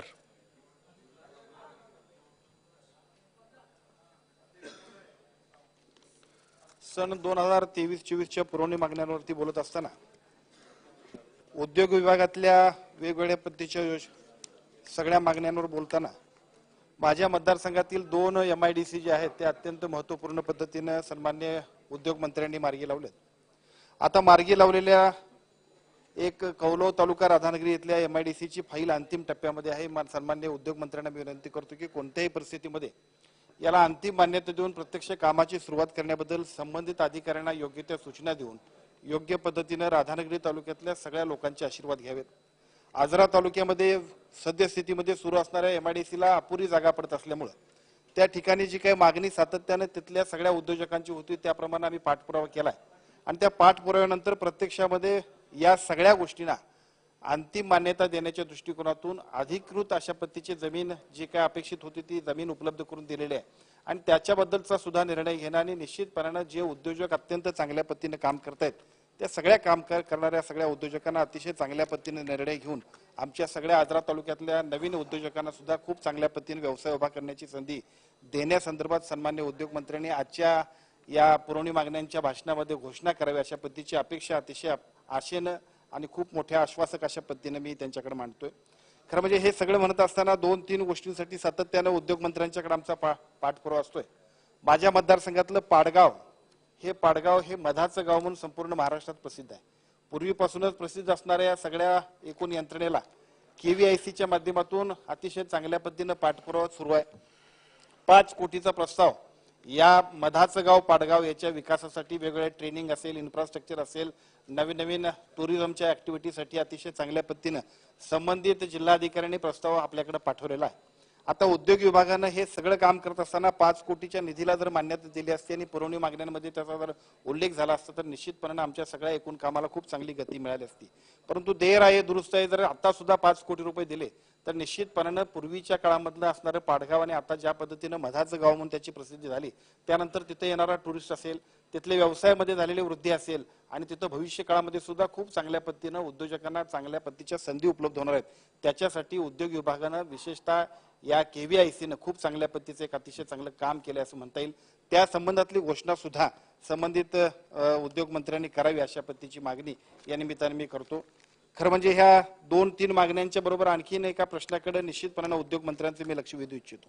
अलीकडच्या काळामध्ये खूप चांगल्या पद्धतीनं उद्योग विभागाच्या वतीनं वेगवेगळ्या मोठमोठ्या सगळ्या इंडस्ट्रीसाठी अतिशय चांगल्या पद्धतीनं पैसे खर्च केले जातात.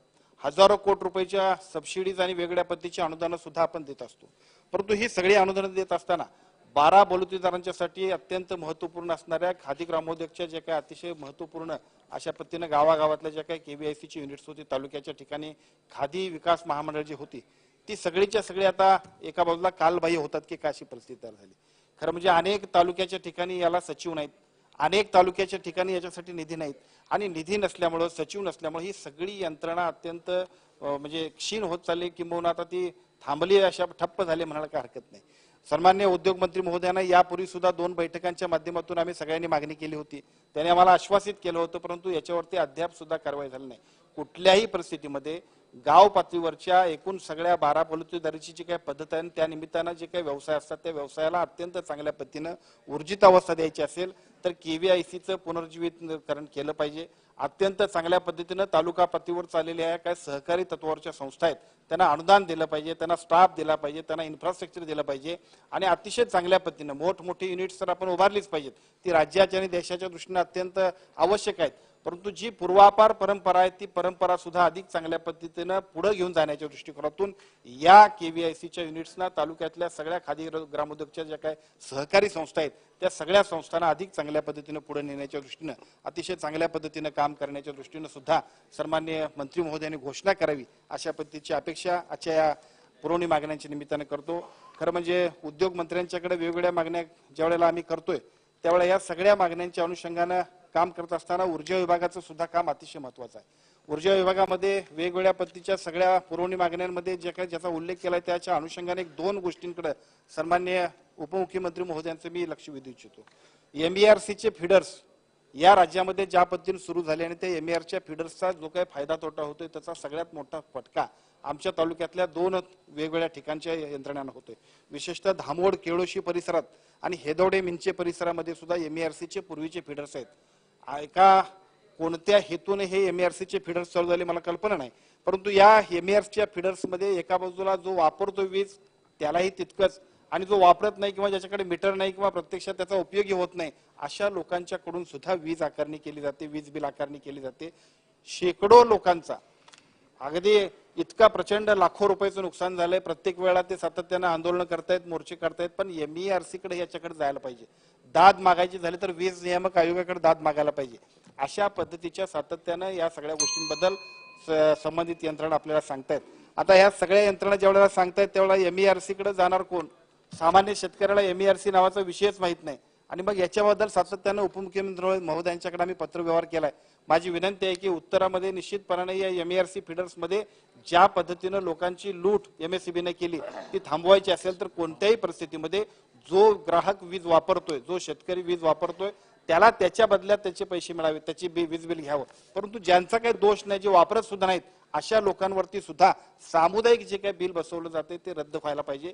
अलीकडच्या काळात आणखीन एक गंभीर निश्चितपणाने याबाबतचा एक निर्णय मला समजतोय की ज्याच्याबद्दल सुद्धा स्पष्टता सन्माननीय उपमुख्यमंत्री महोदयांनी द्यायला पाहिजे की आता हे अगोदरचे रद्द करा अशा पद्धतीचं आम्ही MERCचे फीडर्स म्हणतोय, पण आता तरी MERCच्या फीडर्स आणखीन महाराष्ट्रात 500 मंजूर झालेत अशा पद्धतीचं संबंधित वीज विभागाचे अधिकारी आम्हाला सांगतायत. हा अतिशय गंभीर विषय आहे. कुणीतरी वीज वापरायची आणि कुणी वीज वापरत नसेल त्याला सुद्धा जर काय आपण ह्या अशा पद्धतीचा दंड बसवत असू तर तो निश्चितपणानं या शेतकऱ्यांच्यासाठी अतिशय नुकसानकारक आहे. कोणत्याही परिस्थितीमध्ये अशा पद्धतीच्या MERCच्या एकूण फीडरची आवश्यकता नाही. माझ्या पश्चिम महाराष्ट्रातले सगळे लोक हे अत्यंत चांगल्या पद्धतीने वीज बिल भरतायत आणि वीज बिल भरणारा अतिशय कष्टवान असणाऱ्या सगळ्या शेतकऱ्यांचं नुकसान करण्याचा अधिकार सुद्धा वीज महामंडळाला नाही. म्हणून माझी विनंती आहे की आजच्या उत्तराच्या भाषणामध्ये सन्माननीय उपमुख्यमंत्री महोदयांनी सुद्धा या माझ्या तालुक्यातले 2 MERCचे फीडर आहेत ते रद्द करावेत आणि नवीन होत असताना सुद्धा त्याची आवश्यकता काय आहे, ते कशासाठी करायचं याची स्पष्टता सुद्धा वीज आमच्या MSEB कडून घ्यावी अशा पद्धतीची मागणी या निमित्तानं करतो. अनेक वर्ष याच MSEB मध्ये जी काही कंत्राटी पद्धतीने काम करणारी मुलं आहेत त्यांच्यासाठी सातत्यानं आम्ही भांडत असतो. आता ह्या भांडत असताना ती सगळे लोक अतिशय चांगल्या पद्धतीने आंदोलन करतायत, मोर्चे काढतायत, वेगवेगळ्या बैठका घेतायत. मागच्या वेळेला चंद्रशेखर बावनकुळे साहेब ऊर्जा मंत्री होते त्यावेळेला आम्ही सगळ्या मंडळींनी पाठपुरावा करून ही जी मुलं काम करतायत त्यांना परमनंट करावा अशा पद्धतीचा आग्रह धरला होता. परंतु दुर्दैवानं त्यावेळेला त्यांना परमनंट करता आलं नाही. पण परमनंट नाही करता आलं तर किमान त्यांची सेवा सुरक्षित करण्याच्या दृष्टिकोनातून काही चांगले निर्णय झाले होते. आता नवीन भरती आपण करतोय. या सगळ्या नवीन भरतीमध्ये या सगळ्या मुलांच्या अनुभवाचा फायदा घेऊन निश्चितपणाने आता त्यांची वये पुढे निघून जायलेत आणि हे वये पुढे निघून जात असल्यामुळे ह्या सगळ्या मुलांच्या एकूण सगळ्या अस्वस्थतेला जर काय पूर्णविराम द्यायचा असेल तर कोणत्याही परिस्थितीमध्ये जी कंत्राटी पद्धतीने काम करणारी ही सगळी मुलं आहेत त्या सगळ्या मुलांच्यासाठी अत्यंत चांगल्या पद्धतीचा निर्णय सुद्धा सन्माननीय ऊर्जा मंत्र्यांनी घ्यावा अशा पद्धतीची मागणी करतो. सन्माननीय कामगार मंत्री या ठिकाणी उपस्थित नाहीत, कामगार मंत्री उपस्थित नाहीत, परंतु कामगार मंत्र्यांशी संबंधित 2 ते 3 मुद्दे अत्यंत महत्वाचे आणि अतिशय आवश्यक अशा पद्धतीचे आहेत. खरं म्हणजे अलीकडच्या काळामध्ये 9 कंत्राटी संस्थांना सगळ्या राज्याचं काम द्यायचा निर्णय घेतला. महाराष्ट्रात गजब माजला आणि त्या सगळ्याच्या सगळ्या कामाची यंत्रणा परत थांबली. मला प्रश्न असा पडतोय आणि सन्मान्य कामगार मंत्र्यांना मी किंवा राज्याच्या मुख्यमंत्र्यांचं सुद्धा या निमित्ताने मी लक्ष वेधू इच्छितो की अलीकडच्या काळामध्ये ऊर्जा विभागात असेल, अलीकडच्या काळामध्ये आरोग्य विभागात असेल, समाज कल्याणमध्ये असेल, सगळ्या नगर विकासमध्ये असेल, ग्रामपंचायतीच्या विभागामध्ये असेल, वेगवेगळ्या यंत्रणांच्या माध्यमातून तिथे कंत्राटी कामगार मुलं घेतली जातात. या कंत्राटी कामगारांच्या बद्दल जो काही MOU होतोय त्या MOUच्या पद्धतीनं खऱ्या अर्थानं त्या सगळ्या मुलांना पगारच दिला जात नाही. अक्षरशः नवीन तरुणांची लूट करण्याचं काम ह्या यंत्रणा करतात आणि दुर्दैवानं यांच्यावरती राईट मॉनिटरिंग कुठल्याच यंत्रणेचं नाही. विशेषतः कामगार विभागानं याच्यावरती सामुदायिक अशा पद्धतीची यंत्रणा बसवली तर निश्चितपणाने या सगळ्याला कुणाला तरी जबाबदार राहील. आज माझ्याकडे आरोग्य विभागाकडे काम करणारा सफाई कामगार असतोय, त्याला पगार प्रत्यक्षात मध्ये आपल्या ठरलेल्या नियमाप्रमाणे जर 18,000 रुपये असेल तर त्याच्या हातात 10,000 आणि 12,000 रुपये दिले जातात. या 6,000 रुपये घेणाऱ्या यंत्रणेवरती आपण काम काय करणार आहोत? कृषी विभागामध्ये, जलसंधारणच्या विभागामध्ये ज्या पद्धतीनं सैनिक नावाची एक संस्था आहे, अक्षरशः लूट करते, त्या मुलांच्याकडून ऍडव्हान्स मध्ये पगार घेतले जातात. अशा सगळ्या संस्था ब्लॅकलिस्टेड केल्या पाहिजेत. गोरगरिबाच्या पोरांचं लूट करायचे, एका बाजूला नोकरी नाही म्हणून अस्वस्थ असणारा आमचा सगळा तरुण आणि दुसऱ्या बाजूला त्याच माध्यमातून लोकांची लूट करणाऱ्या लोकांवरती जर काही कारवाई नाही केली तर कामगार विभागाचं काम काय असा प्रश्न तयार होतोय. मी मगाशी सुद्धा सन्माननीय मंत्री महोदयांशी जरा चर्चा केली तर त्यांचं असं म्हणणं की त्या विभागाचा तो निर्णय आहे, पण त्या सगळ्या विभागाचा संबंध हा कामगार या नात्यानं कामगार विभागाशी येतोय. त्यामुळे कोणत्याही परिस्थितीमध्ये या सगळ्या गोष्टींसाठी अत्यंत चांगल्या पद्धतीची निर्णय घेण्याच्या दृष्टिकोनातून सन्माननीय कामगार मंत्र्यांनी अतिशय आश्वासक अशा पद्धतीची भूमिका मांडावी अशी विनंती करतो. एक मुद्द्यावर सन्माननीय सदस्य एक देवेंद्र मुद्द्यावर भुयार. अध्यक्ष महोदय फक्त विनंती करतो आणि मी माझं भाषण थांबवतो. सन्माननीय एका मुद्द्यावरती सदस्य अध्यक्ष देवेंद्र महोदय अध्यक्ष महोदय 2023-24च्या पुरवणी मागण्यावर चर्चा करण्यासाठी अध्यक्ष महोदय मी इथे उभा आहे. अध्यक्ष महोदय ऊर्जा विभाग, अध्यक्ष महोदय माझ्या वरुण मोर्शी मतदारसंघामध्ये साधारणतः 60 ते 70,000 हेक्टर संत्र्याचं क्षेत्र आहे आणि तिथं दिवसानं ओलीत करणं हे गरजेचं राहते, परंतु दिवसानं लोडशेडिंग राहते आणि रात्रीनं शेतकऱ्यांना ओलीत करावं लागते आणि ओलीत करत असताना जंगलाचं प्रमाण मोठ्या प्रमाणात असल्यामुळे तिथं साप असेल, वाघ असेल, आसोली असेल किंवा रुई असेल या वन्य प्राण्याचा मोठ्या प्रमाणात अध्यक्ष महोदय ते हैदोस आहे आणि शेतीला ओलीत करायसाठी अध्यक्ष महोदय शेतकरी एकदा भुयार साहेब 1 मिनिट. बच्चू कडू साहेब. अध्यक्ष महोदय, आपण जे कामकाज चालवतोय ते पक्षाचं बळानुसार, संख्यानुसार आपण एकंदरीत बोलण्याची संधी देतोय. आता इथे राष्ट्रवादी 2 आहे, शिवसेना 2 आहे, काँग्रेस आणि भाजपा, त्यानंतर जे लहान पक्ष आमचे आहे त्याचा तुम्ही विचार करताना दिसत नाहीये. तुमचे 2 राऊंड झाल्यानंतर एक लहान पक्ष घेतला पाहिजे. आम्ही आहो, अब्बू आझमी आहे, ते अपक्ष आहे. तर तुम्हाला असं वाटतंय का सभागृहामध्ये यांचं काही काम नाही आहे? तुम्ही कामकाजामध्ये चालवताना आमचा विचार करत नाही असं माझा आरोप आहे आणि तुम्ही आम्हाला कसं स्थान दिलं ते पण सांगितलं पाहिजे. आम्ही निवडून आलो आहे, मतच मारून आलो, आम्ही काही डायरेक्ट नाही आलो. आमचा अधिकार तेवढाच आहे. तुम्ही इकडल्या मोठ्या पक्षाचे 2-2, 3-3 फेऱ्या गेल्यावरही एकही अपक्ष आणि एकही आम्ही पाहतोय लहान पक्षाच्या आमदारांना बोलायला देत नाहीये. हे चांगलं नाही आहे. आणि सन्मान्य बच्चू कडू साहेब, असं होत नाही. आपला क्रम ठरलेला आहे.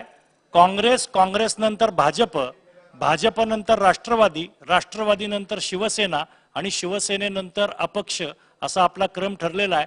प्रत्येक पक्षाचे 2-2 सदस्य बोललेत, रवी राणा बोललेत आणि त्याच्यानंतर आता देवेंद्र भुयार सन्माननीय सदस्य बोलायला उभे राहिलेत. त्यामुळे कडू साहेब असं नाहीये, रोटेशन प्रमाणे चाललेलं आहे आणि रोटेशन प्रमाणेच आपण सर्वांना देतोय. देवेंद्र भुयार साहेब आपण सुरू करा. अध्यक्ष महोदय, दिवसानं वलीत त्यावेळेस लोडशेडिंग मोठ्या प्रमाणात राहते, दिवसानं वीज दिल्या जात नाही आणि रात्रीनं वीज दिल्या जाते. त्यावेळेस शेतकरी शेतात गेला का लगेच वाघ असेल, आसोली असेल, रोई असेल, डुक्कर असेल, मोठ्या प्रमाणात लोकांच्या अंगावर धावून जाते आणि ते ओलीत करत असताना जीव सुद्धा जाऊ शकतो. म्हणून एकच विनंती अध्यक्ष महोदय या पुरवणी मागण्याच्या अनुषंगाने आहे. दादाराव केचे साहेबांनी सुद्धा मागच्या वेळेस प्रश्न उपस्थित केला मार्चमध्ये, तरी सुद्धा त्याच्यावर कुठली कारवाई संबंधित मंत्री महोदयांनी केली नाही.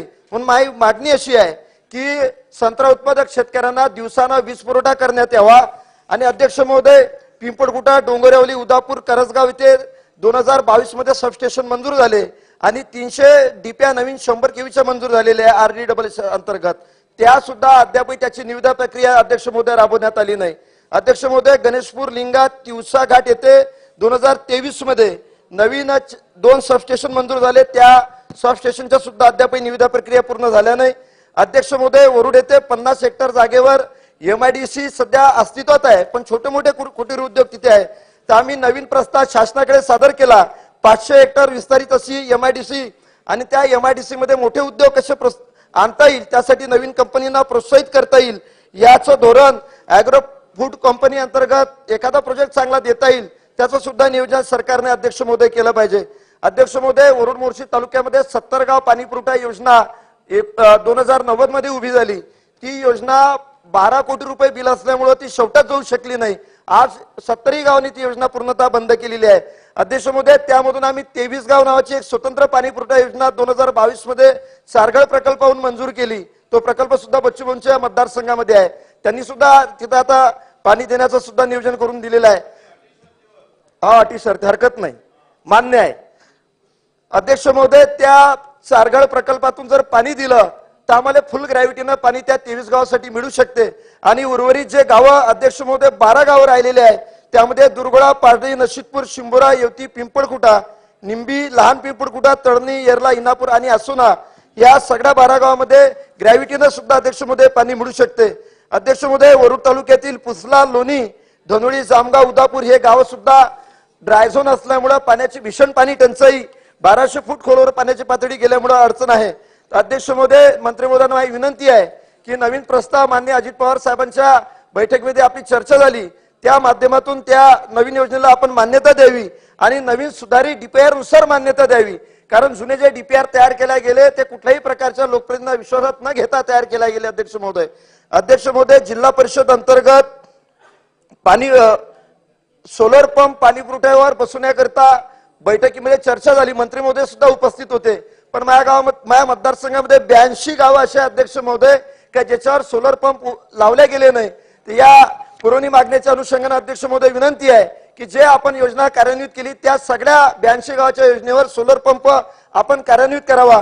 अध्यक्ष महोदय, जिल्हा परिषद अंतर्गत पाणी पुरवठ्याकरता ग्रामपंचायतच्या बिलामध्ये 50% सूट दिल्या जाते, परंतु 2019 पासून ती योजना पूर्णतः बंद पडली.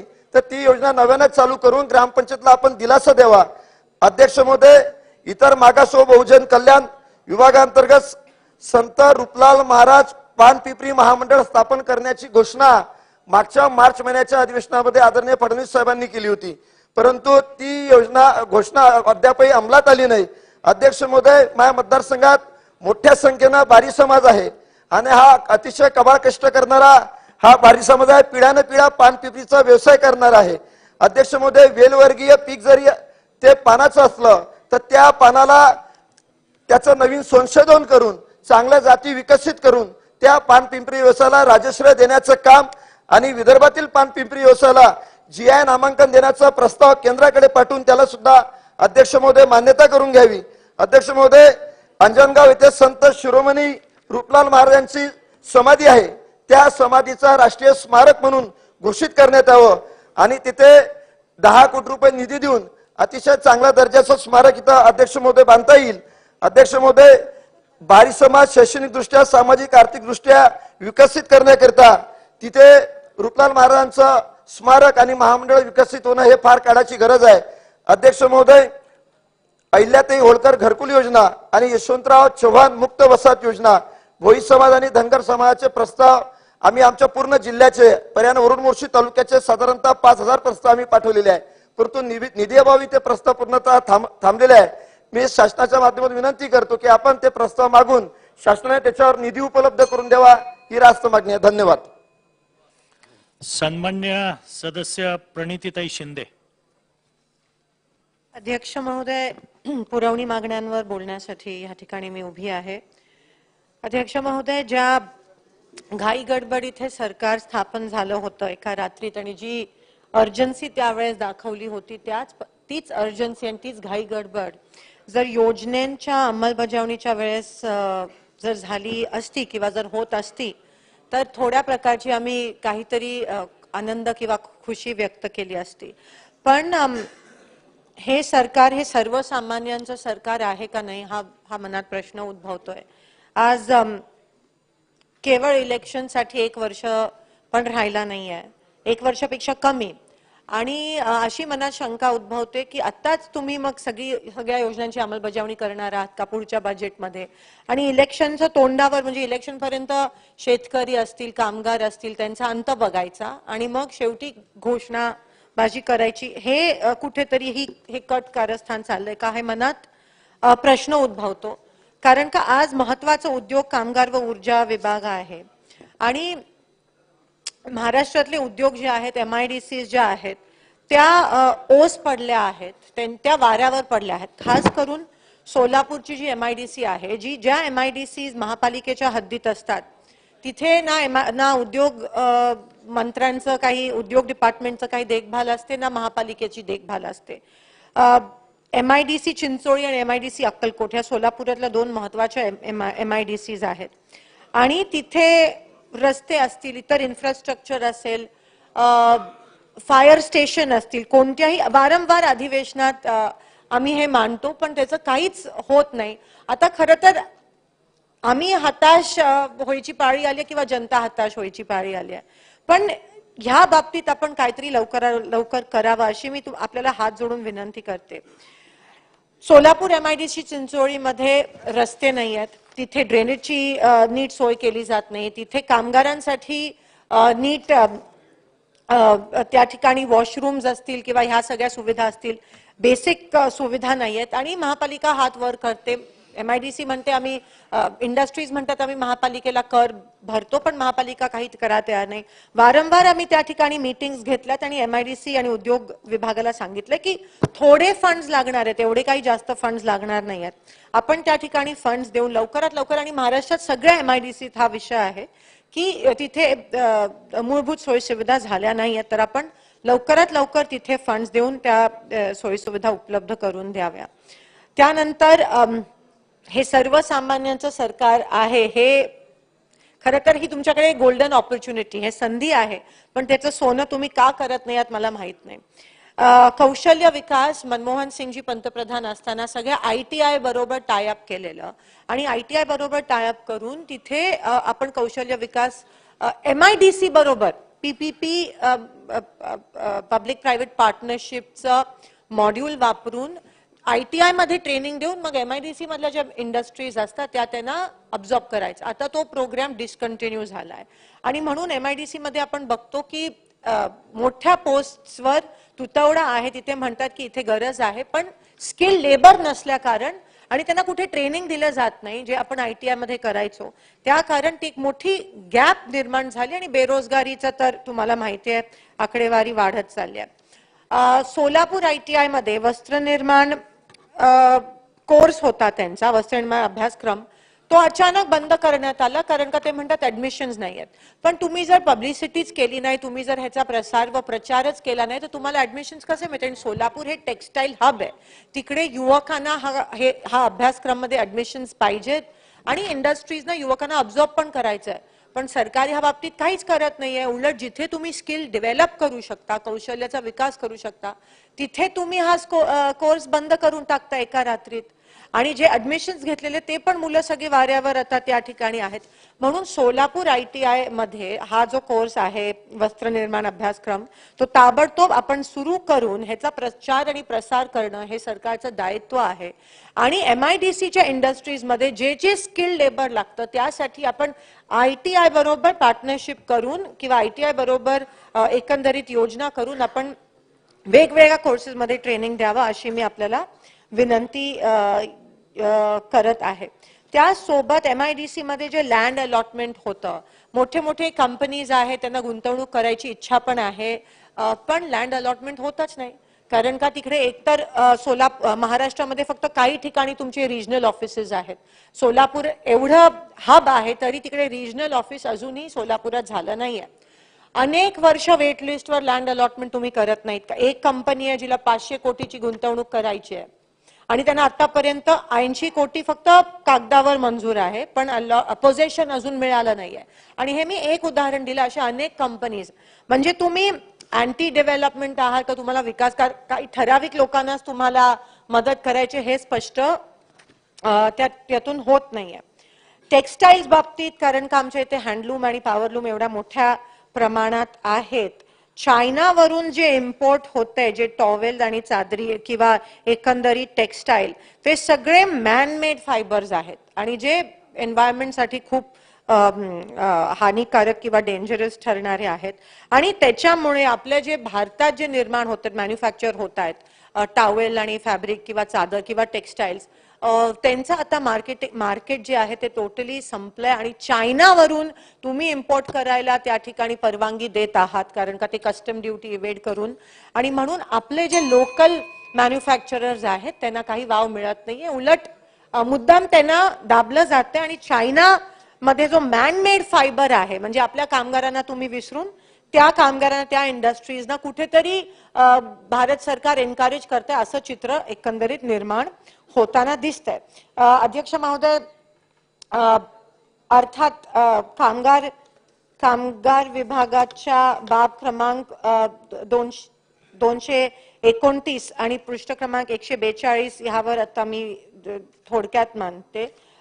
विषय यंत्रमाग कामगार कल्याण मंडळ मगाशी म्हणाले सन्मान्य सदस्य, अजूनही स्थापन आपण करत नाही आहात. आमचं सरकार असताना शेवटच्या टप्प्यात आलेलं आणि मग तुम्ही आल्यावर कोणत्या बाबतीत हे सरकार गंभीर आहे हे अजून स्पष्ट होतच नाहीये. जसं मी म्हणाली क्रोनी कॅपिटल, काही जणांनाच आपण मदत करत आहात, पूर्ण महाराष्ट्र आउटसोर्स करताय, काही 5-6 ठेकेदारांनाच मदत करत आहात, पण जे सर्वसामान्य लोक आहेत, अर्थात कदाचित तुम्हाला त्यांची मतं पडलेत का नाही म्हणून असं करत असाल, कारण का लोकशाही पद्धतीने स्थापन न झालेलं सरकार आहे म्हणून तुम्ही त्यांच्याकडे दुर्लक्षित करता का असा प्रश्न माझ्या मनात येतो. पण यंत्रमाग कामगार कल्याण मंडळ त्याच्यासाठी सरकारवर काही बजेटची इम्प्लिकेशन येणार नाहीयेत. ते लवकरात लवकर स्थापन करायला ह्या सरकार का अजूनही वेळ लावत आहे. ते यंत्रमाग कामगार कल्याण असंघटित कामगार आहेत, त्यांच्या घरकुलाचा विषय असेल, त्यांच्या मुलांच्या स्कॉलरशिपचा विषय असेल. आज असं मी म्हणाली MIDC मध्ये प्रत्येक कारखान्यामध्ये शॉर्ट सर्किट होत आहे. ऊर्जा मंत्री इथे आहेत, कारण का पॉवर लोड शेडिंग जे आहे ते सारखं होतं, त्यामुळे शॉर्ट सर्किट होऊन कारखान्यांना आग लागते आणि कामगारांची तिकडे मृत्यू होत आहे. अशा वेळेस जेव्हा काही कव्हर नसताना कमीत कमी सरकार, हे मायबाप सरकार असं आपण म्हणतो, तर तुम्ही त्यांच्यासाठी यंत्रमाग कामगार कल्याण मंडळ का स्थापन करत नाहीत ह्यावर स्पष्टीकरण. प्रत्येक विधान अधिवेशनामध्ये हा विषय येतो, दोन्ही सदस्यांकडून येतो, तरी सरकार ह्या बाबतीत गंभीर नाहीये. बीडी कामगार महिला मोठ्या प्रमाणात आहेत, सोलापुरात महिला आहेत, त्यांना वारंवार वरून आदेश येतात की बीडी कामगार बंद झाले पाहिजेत आणि बीडीचे जे पॅकेजिंग असतं त्याच्यावरती डेंजर जी साईन असते ती वाढत चालली आहे. हा महिलांचा केवळ एकमेव रोजगार आहे. मी एवढीच मागणी करते की तुम्ही हा जर रोजगार बंद करणार असाल तर तुमचं दायित्व आहे की त्यांच्यासाठी ऑल्टरनेट एम्प्लॉयमेंट तुम्ही दिली पाहिजे. आणि ह्या करता शिलाई मशीन जर तुम्ही बीडी कामगारांना मोठ्या प्रमाणात उपलब्ध करून दिल्या तर त्यांना तुम्ही पर्याय योजना त्यांच्यासाठी करू शकता. पण एका रात्री तुम्ही त्यांना बंद करून बीडी कारखाने बंद करून त्यांचा संसार उद्ध्वस्त करण्याचा सरकारला काहीही अधिकार नाहीयेत आणि म्हणून आपण ह्याच्यासाठी उपाययोजना करावीत. बांधकाम कामगारांची जी मिड डे मील योजना होती ती ताबडतोब का एका रात्रीत बंद करण्यात आली. मी मान्य करते की काही ठिकाणी अनधिकृत बांधकाम कामगारांची नोंदणी झाली, पण जे अधिकृत आहे त्यांच्यावर का अन्याय करता आपण. ती बांधकाम कामगारांची जी मिड डे मील स्कीम होती ती ताबडतोब चालू करावी, कारण का त्यांना दुसरा दुपारचं जेवण पण त्यांना मिळत नाही आणि चांगली ही योजना होती ती ताबडतोब बंद केली. आपण ताबडतोब सुरू करावी, ती एका रात्रीत आपण बंद केलेली. रिक्षा कामगार जे रिक्षा चालक आहेत त्यांच्यासाठी कामगार कल्याण मंडळ आपण लवकरात लवकर स्थापन करावं अशी एक महत्वाची मागणी मी आपल्या द्वारे करत आहे. अध्यक्ष महोदय, टफ पोर्टल जे आहे ऊर्जा विभागाचं टेक्सटाईल साठी ते पण टफ पोर्टल चालत नाही. मी सोलापूरसाठी वस्त्रोद्योग मेगा क्लस्टर जे आहे ते 7 डिस्ट्रिक्ट साठी मंजूर झालंय. आपण सोलापूरला पण ते क्लस्टर मंजूर करून द्यावं अशी मी आपल्याला विनंती करत आहे. अध्यक्ष महोदय, ज्या आरोग्य कर्मचारी आहेत जे 1 नोव्हेंबर 2005च्या आधी ज्यांची नियुक्ती झालेली पण त्या रुजू झाल्या नव्हत्या त्यांना लवकरात लवकर आपण जुनी पेन्शन, केंद्र सरकारने GR मध्ये बदल करून हे केलंय पण महाराष्ट्र सरकारने अजून केलं नाहीये आणि म्हणून त्या जुनी पेन्शन पासून वंचित राहिल्या आहेत, त्यांना आपण ह्याच्यामध्ये ह्यांचा समावेश करावा. भटक्या विमुक्तांसाठी घरकुल योजना रमाईच्या धर्तीवर करावी.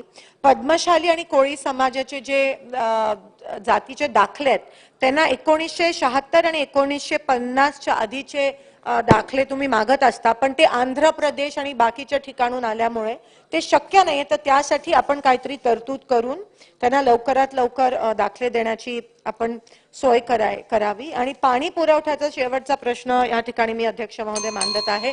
आमच्या सोलापुरात एकरूप सिंचन योजनेत शेतकरी उपोषणावर गेले 2 महिन्यापासून बसलेत. त्या ठिकाणी 21 दक्षिण सोलापूरची 21 गावं आणि 51 गावं ही अक्कलकोट तालुक्याची आहेत. त्या कनालमध्ये तोडफोड झाल्या कारण ह्या 72 गावांना पाणी मिळत नाहीये. तर त्या कनालची लवकरात लवकर आपण दुरुस्ती करून ह्या गावांना लवकरात लवकर पाणी मिळवून द्यावं अशी मी आपल्याद्वारे विनंती करते. आणि ह्या कडे मी सरकारचं लक्ष वेधू इच्छिते. आणि कृपया आम्ही विधानसभेचा वेळ घेतो असं आपण म्हणता, पण हा वेळ व्यर्थ न जाण्यासाठी लवकरात लवकर जे सदस्य या ठिकाणी मांडतात त्याचं उत्तर दिल्यानंतर त्याचं काही होत नाही, त्याची दखल घेतली जात नाही. नवीन सदस्यांना पण इथे मग खूप हताश वाटतं. विधानसभेचं जे गांभीर्य आहे किंवा इथे जे आम्ही बोलतो ते त्याच्यावर काही ना काहीतरी झालं पाहिजे, उपाययोजना झाली पाहिजे, मीटिंग लावल्या गेल्या पाहिजेत. नाहीतर हे सरकार कोणत्याही बाबतीत गंभीर नाहीये असा आरोप या ठिकाणी मला करायचा. सीमाताई हिरे. सन्माननीय सदस्य अतुल भातखळकर. सन्माननीय सदस्य श्वेताताई महाले. सन्माननीय सदस्य राहुल आहेर. सन्माननीय सदस्य अशोक उईके.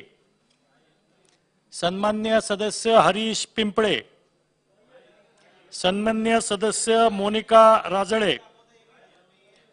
सन्माननीय सदस्य मंगेश चव्हाण. सन्माननीय सदस्य सिद्धार्थ शिरोळे. सन्माननीय सदस्य हरिभाऊ बागडे. सन्माननीय सदस्य राम सातपुते. सन्माननीय सदस्य मनीषाताई चौधरी.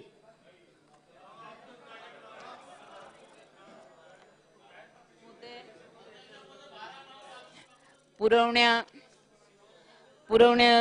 सन 2023-24च्या पुरवण्या मागण्यावरती मी बोलण्यासाठी उभी आहे. उद्योग, कामगार, पाणी पुरवठा. अध्यक्ष महोदय, पहिल्यांदा मी कामगार विभागाच्या मागण्यांवर बोलणार आहे. अध्यक्ष महोदय, मुंबईमध्ये अनेक सफाई कामगार काम करत असतात आणि ह्यामध्ये खास करून आमच्या सिवरेज मध्ये काम करणारे जे आमचे कामगार आहेत आणि ह्या कामगारांमध्ये जो आमचा पाणबुडे असतो, जो सिवरेजच्या लाईन मध्ये 40 ते 45 फूट खाली मल्ला असतो, जो म्हणजे घाणीचा मळ असतो, त्याच्यामध्ये उतरतो आणि त्या कामगारांना मुंबई महानगरपालिकेतर्फे वेदर सूट दिला जातो, ऑक्सिजन मास्क दिला जातो. पण अध्यक्ष महोदय, ह्या सिवरेज लाईन मध्ये जो कार्बन मोनॉक्साईड असतो आणि ह्या कार्बन मोनॉक्साईड मुळे तो आमच्या पाणबुड्याला त्याचा त्रास होतो. कारण कुठल्याही घाणीतून बाहेर आल्यानंतर त्या माणूस आपलं अन्न सुद्धा खाण्यासाठी त्याला जात नसतं. त्यामुळे मी आपल्या मार्फत मागणी करते की जो आमचा पाणबुडी आहे, ज्याला ड्रायव्हर म्हणून ओळखलं जातं, जो सिवरेज लाईन मध्ये 40 फूट 45 फूट खाली जाऊन महापालिकेचे चोक काढतो, अशा कामगारांना मेडिक्लेम हा महापालिकेने द्यायला पाहिजे. त्याचबरोबर त्याला प्रोटीन फूड हे सुद्धा देणं गरजेचं आहे. अध्यक्ष महोदय, त्याचप्रमाणे मुंबई महानगरपालिकामध्ये जे लाड समितीच्या शिफारसीनुसार जे कामगार भरले जातात, पण अध्यक्ष महोदय आता अनेक मुलं ही शिकलेली आहेत, त्यांना ही कामं करायला आवडत नाही, त्यामुळे अनेक पदं ही रिक्त आहेत. मग ते हॉस्पिटल मधले असतील, आमच्या मुंबई महानगरपालिकेमध्ये असतील, तर ह्या लाड समितीच्या शिफारसीमध्ये काही शिथिलता आणून ज्या ठिकाणी त्या कुटुंबाचा माणूस जर नसेल तर त्या ठिकाणी दुसरा कामगार कामाला घ्यायला पाहिजे, अशी सुद्धा मी मागणी करत आहे. अध्यक्ष महोदय, त्याचप्रमाणे अध्यक्ष महोदय, पाणी पुरवठा योजनेवर बोलत असताना अध्यक्ष महोदय, बाब क्रमांक 459, पान क्रमांक 296. अध्यक्ष महोदय, सन्माननीय मंत्री महोदय इकडे आहेत, आणि मंत्री महोदयांनी मागच्या वेळेला आपल्या दालनामध्ये मीटिंग सुद्धा घेतलेली होती. अध्यक्ष महोदय, आमच्या डहाणू पालघर तालुक्यातील बाडा पोखरण पाणी पुरवठा योजना जी 27 गावांसाठी राबवली जाते, ह्याच्यासाठी सन्माननीय मंत्री महोदयांनी पुढाकार घेऊन पैसे दिले, बजेट केलं, सर्व केलं, पण ठेकेदार गेले 2 वर्षापासून काम करत नाहीये. तर मी सन्माननीय मंत्री महोदयांना सांगते की ह्या बाडा पोखरण पाणी पुरवठ्याचं जे काम दिलेलं आहे त्याला जलद निधी येण्यासाठी आपण संबंधित अधिकाऱ्यांना ह्याबद्दल निर्देश देऊन जो 17 कोटीचा ठेका दिलेला आहे ते लवकरात लवकर काम पूर्ण करावं, जेणेकरून लोकांना तिकडे पाणी मिळेल. आज बंदरपट्टीवरती ह्या लोकांना 8-8 दिवस पाणी येत नाही. माझा मच्छीमार बांधव असेल, माझा तिकडे राहणारा वाडवळ समाज असेल, भंडारी समाज असेल, ह्या लोकांना ह्या बाडा पोखरण पाणी पुरवठा योजनेचा लाभ मिळावा म्हणून जे 17 कोटी रुपये देऊन ठेका दिलेला आहे ते लवकरात लवकर पाणी पुरवठा योजना चालू करावी. अध्यक्ष महोदय, त्याचप्रमाणे कामगार विभागावर बोलत असताना आज तारापूर अणुशक्ती एरियामध्ये जवळजवळ 2011 पासून ते आतापर्यंत अनेक स्फोट अनेक कंपन्यांमध्ये झालेले आहेत. अध्यक्ष महोदय, आपण कमिटी करतो, कमिटी केल्यानंतर त्यांना कारवाई करणं, पण आज तहसील जिल्हाधिकारी आणि तहसील महसूल प्रशासनाच्या उदासीनतेमुळे अनेक पीडितांना न्याय अजून मिळालेला नाहीये. कारण अध्यक्ष महोदय, कमिटी करून ह्या फाईल ह्या कलेक्टर ऑफिसला पडलेल्या आहेत आणि ह्यामुळे जे तिकडे बाधित झालेले लोक आहेत, कोणाचा हात तुटलेला आहे, कोणाचा डोळा गेलेला आहे किंवा कोणाला अपंगत्व आलेलं आहे, अशा लोकांना अजून न्याय मिळालेला नाहीये. तर मी आपणास विनंती करते की पालघर येथील 7 नोव्हेंबर 2023 रोजी जिल्हा प्रशासनाद्वारे 3 महिन्याची मुदतवाढ दिलेली आहे, तरी त्यांनी लवकरात लवकर तिकडे जी गणेश बेन्झोफ्लास्ट ह्या कंपनीमध्ये अपघात होऊन एक पाय गमावून गेलेला आहे, आमचा अपंगत्व आलेला आहे, त्याच्या कुटुंबाला न्याय द्यावा अशी सुद्धा मी आज मागणी करत आहे. अध्यक्ष महोदय, माझ्या उद्योग विभागावर बोलत असताना माझ्या मतदारसंघामध्ये डायमंड इंडस्ट्रीज आहे, पण अध्यक्ष महोदय हे डायमंडवाले आता सुरत इथे शिफ्ट व्हायला लागलेले आहे. ह्याचं कारण आहे की ह्या डायमंड इंडस्ट्रीज मध्ये जे त्यांचे गाळे आहेत, ह्या गाळ्यांमध्ये कोणतंही अल्टरनेट केलं, कोणत्याही प्रकारच्या सुविधा केल्या तर जे RTI मार्फत लोक आहेत ते त्यांना खूप त्रास देतात आणि त्रास देत असताना महापालिकेचे अधिकारी हे RTI वाल्यांना खूप घाबरतात आणि त्यांना नोटिसा देतात आणि त्यामुळे ते जे काही इंडस्ट्रीजच्या बिल्डिंग आहेत त्या इंडस्ट्रीज आहेत परंतु त्या MIDC मध्ये नाही आहेत. तर अशा ज्या काही इमारती आहेत त्यांना वाढीव FSI देऊन त्या डेव्हलप करण्यासाठी उद्योग मंत्र्यांनी पुढाकार घ्यावा, जेणेकरून तिकडे आमचे जे डायमंड इंडस्ट्रीज आहेत त्या शिफ्ट होणार नाही आणि आमच्या कामगारांना रोजगार मिळेल. आपण मला बोलण्याची संधी दिली त्याबद्दल धन्यवाद. सरोज आहे, नाहीतर सरोज उपस्थित नसेल तर शेखर निकम पुढे चालू राहील. सन्मान्य सदस्य सरोज अहिरे, शेखर निकम. उद्योग विभागावर बोलत असताना महाराष्ट्र राज्य औद्योगिक समूह विकास योजनेअंतर्गत संगमेश्वर तालुक्यातील साडवली MIDC मध्ये सामूहिक सुविधा केंद्र चालू करण्यात आलं होतं. या लोहार समाजाच्या सामुदायिक केंद्राला 5.5 कोटीचा प्रकल्प होता, 4.5 कोटी अनुदान मिळालं होतं आणि 1 कोटी त्या लोकांनी दागदागिने करून आपल्या भांडवल तिथं उभं केलं होतं. परंतु ही मशिनरी द्यायची होती, ती शासनाकडून मशिनरी त्यांना पुरवण्यात आली होती आणि ती सप्लायर यासिका INC दिल्ली यांना देण्यात आली होती.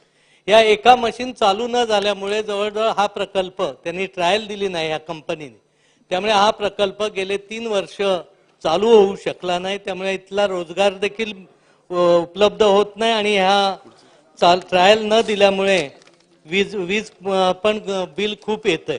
त्यामुळे माझी अशी शासनाला याद्वारे विनंती आहे की तातडीने या कंपनीवर ऍक्शन घेऊन ही जी मशिनरी आणून दिलेली आहे त्याची ट्रायल देणे करणं भाग पाडलं पाहिजे आणि हा प्रकल्प तिथं चालू करण्याच्या कामी जास्तीत जास्त लवकर प्रयत्न केले पाहिजे.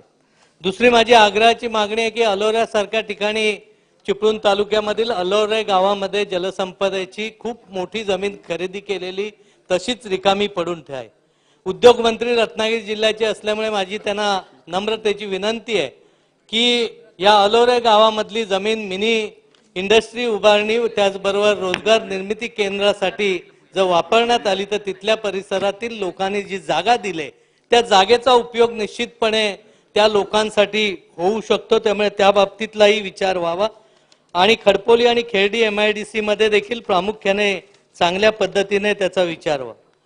ऊर्जा विभागाबद्दल बोलत असताना माझी आग्रहाची नेहमी मागणी होती की आमच्याकडच्या फळबागा ज्या आहेत त्या AG अदरमध्ये टाकल्या होत्या. म्हणजे फक्त कोकणात हा निर्णय झाला होता आणि हा निर्णय आम्ही सगळ्यांनी आदरणीय फडणवीस साहेबांकडे ज्यावेळी मांडला, कारण त्याच्या आधी 2.5 वर्ष मी हा मुद्दा सातत्याने मांडत आलो होतो, परंतु हा मांडल्यानंतर आंबा आणि इतर फळबागांना AG अदरमधून काढून AG मध्ये घेण्याचा निर्णय घेतला. त्याबद्दल निश्चितपणे मी या शासनाचं अभिनंदन करेन. परंतु हे घेत असताना त्यामध्ये काही गोष्टी राहून गेलेल्या आहेत. त्यामध्ये मत्स्यपालन असेल, पशुपालन असेल, रेशीम उद्योग असेल किंवा मशरूमची शेती असेल, तर ह्या उद्योगांना देखील AG अदरमधून काढून AG मध्ये त्याचं समाविष्ट करून घेण्यात यावं आणि AG अदरमधून काढून AG ज्या बागांची बागायती वीज पंपांना ट्रान्सफर केलंय त्यांची जी पूर्वीची थकबाकी आहे ती देखील जुन्या म्हणजे नवीन सुधारित नियमाप्रमाणे AGच्या कॅटेगरीमध्येच त्यांना वर्ग करण्यात यावी. कारण आमच्या कोकणातला शेतकरी सातत्याने लाईट बिल वेळेवर भरत असतो, विजेची चोरी करत नसतो. त्यामुळे ह्या गोष्टीचा प्राधान्याने विचार करण्यात यावा. नवीन विद्युत सहाय्यक भरती करताना 10वीच्या मार्कावर जर मेरिट लावलं जातं त्याच्याऐवजी ते ITIच्या मार्कावर लावलं तर त्याचा उपयोग खूप चांगल्या पद्धतीने होऊ शकतो. शॉक लागला तर वन्य प्राण्या म्हणजे आपल्या परिपत्रकानुसार खूप कमी मदत दिली जाते. एखाद्या वन्य प्राण्याने एखाद्यावर हल्ला केला आणि त्याचा जर मृत्यू झाला तर 20 लाखापर्यंतची मदत शासनाच्या माध्यमातून केली जाते. परंतु लाईटचा शॉक लागून जर जो माणूस त्यामध्ये मृत्यू पावला तर फक्त 4 लाख रुपयाची मदत केली जाते. तर हा विचार करून शासनाने याबाबतही विचार करावा. दुसरी महत्वाची गोष्ट की पब्लिक सर्व्हिस कॅटेगरीमध्ये ज्या सेवा येतात, उदाहरणार्थ हॉस्पिटल असेल, शाळा असेल, शासकीय शाळा असतील, कॉलेजेस असेल, यांना जर नव्याने कनेक्शन घ्यायचं झालं तर आपल्याला स्वतःच्या खर्चावरून किंवा DC मध्ये खर्च करावा लागतो. तर माझी इथं आग्रहाची मागणी आहे की ह्या लोकांना देखील ह्या सर्व्हिस कॅटेगरीतल्या लोकांना देखील NSC या स्कीमच्या अंतर्गत प्राधान्याने त्याचा व्हावा. रत्नागिरी जिल्ह्यामध्ये ESIC रुग्णालय होणं कामगारांसाठी खूप गरजेचं आहे, कारण हे रुग्णालय नसल्यामुळे कामगारांना कोणत्याही गोष्टीचा फायदा त्यामध्ये मिळत नाही. त्याचबरोबर जलजीवन मिशनच्या बाबतीत बोलायचं झालं तर गुलाबराव पाटील साहेबांचं विशेष अभिनंदन करेन, कारण एकेका गावाच्या 20 कोटी 22 कोटीच्या योजना ज्यावेळी मंजुरीसाठी जात होत्या तेव्हा आम्हाला वाटलं होतं की या योजना कागदावरच राहतात की काय, परंतु या मोठ्या योजना देखील तातडीने मंजूर झाल्या, कामं देखील चालू झाली.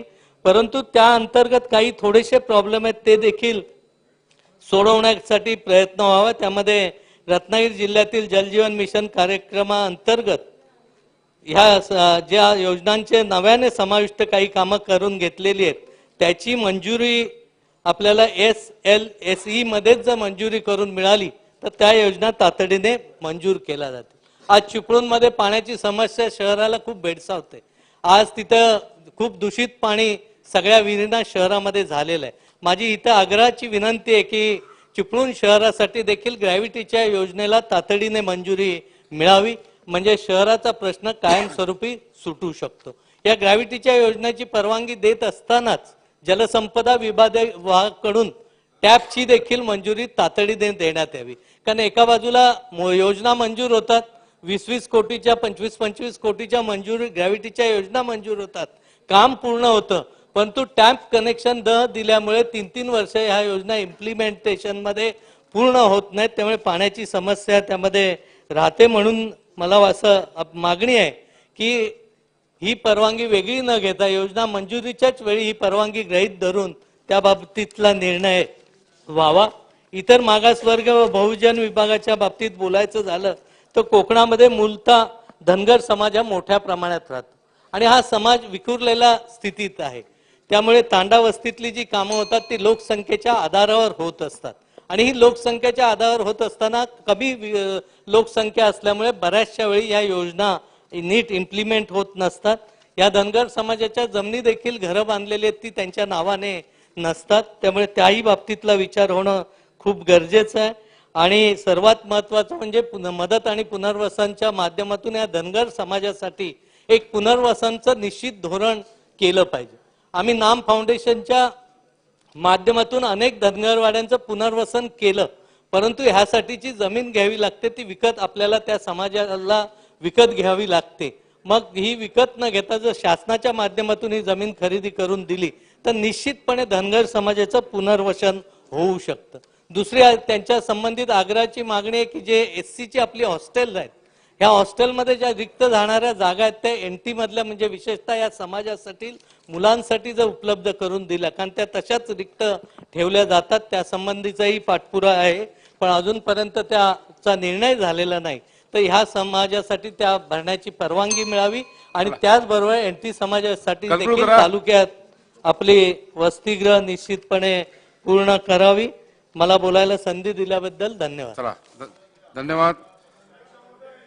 सन्मान्य सदस्य रवींद्र वायकर. धन्यवाद अध्यक्ष महोदय.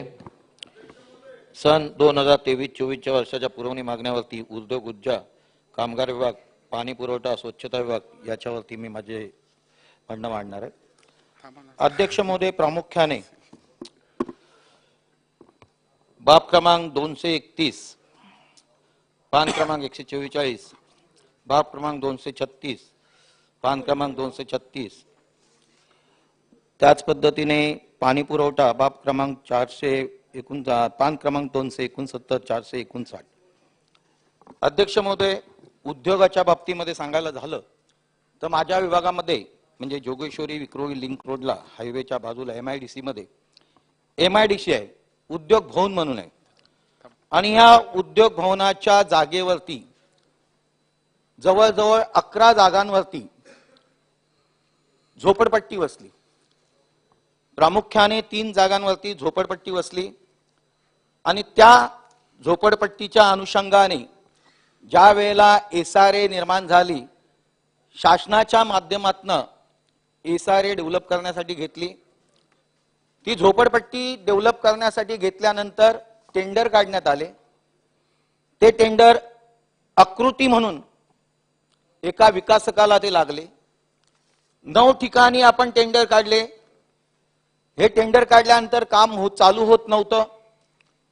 चालू झाल्यानंतर लोकसंख्या त्या झोपडपट्ट्यांमध्ये वाढली. मग त्याला आणखीन 3 प्लॉट, 9च्या ठिकाणी आणखीन 3 प्लॉट देण्यात आले, असे 12 दिले आणि त्या 12 प्लॉट मध्ये 3 प्लॉट तुम्ही ट्रान्झिटसाठी वापरा, नंतर ते परत करा, अशा पद्धतीने होते.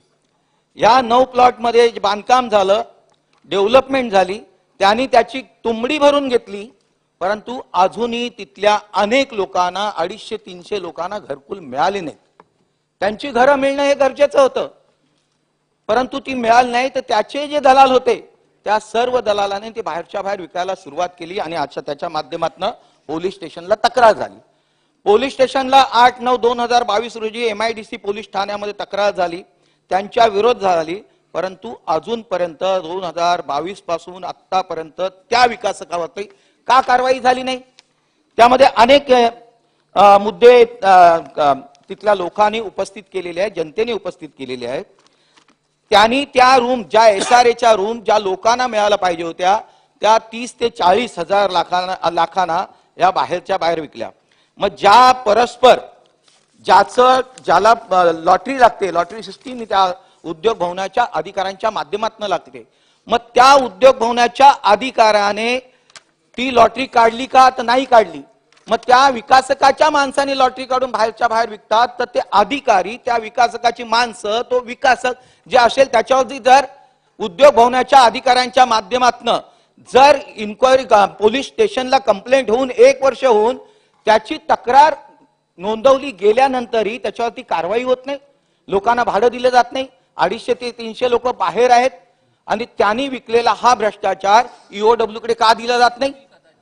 जर त्यांनी भ्रष्टाचार केलाय, पोलीस स्टेशनला त्याच्यावरती कायद्याच्या अनुषंगाने गुन्हे दाखल झालेले आहेत. 75/220 कलम 341 448 भारतीय दंडविधी या गण्याच्या सद्यस्थितीत त्यांनी त्यावेळेला दिल्यानंतर त्याची ईओडब्ल्यूच्या माध्यमातून चौकशी व्हायला पाहिजे. राजकीय महाराष्ट्राच्या यंत्रणेमागे सर्व चौकशी व्हायला पाहिजे.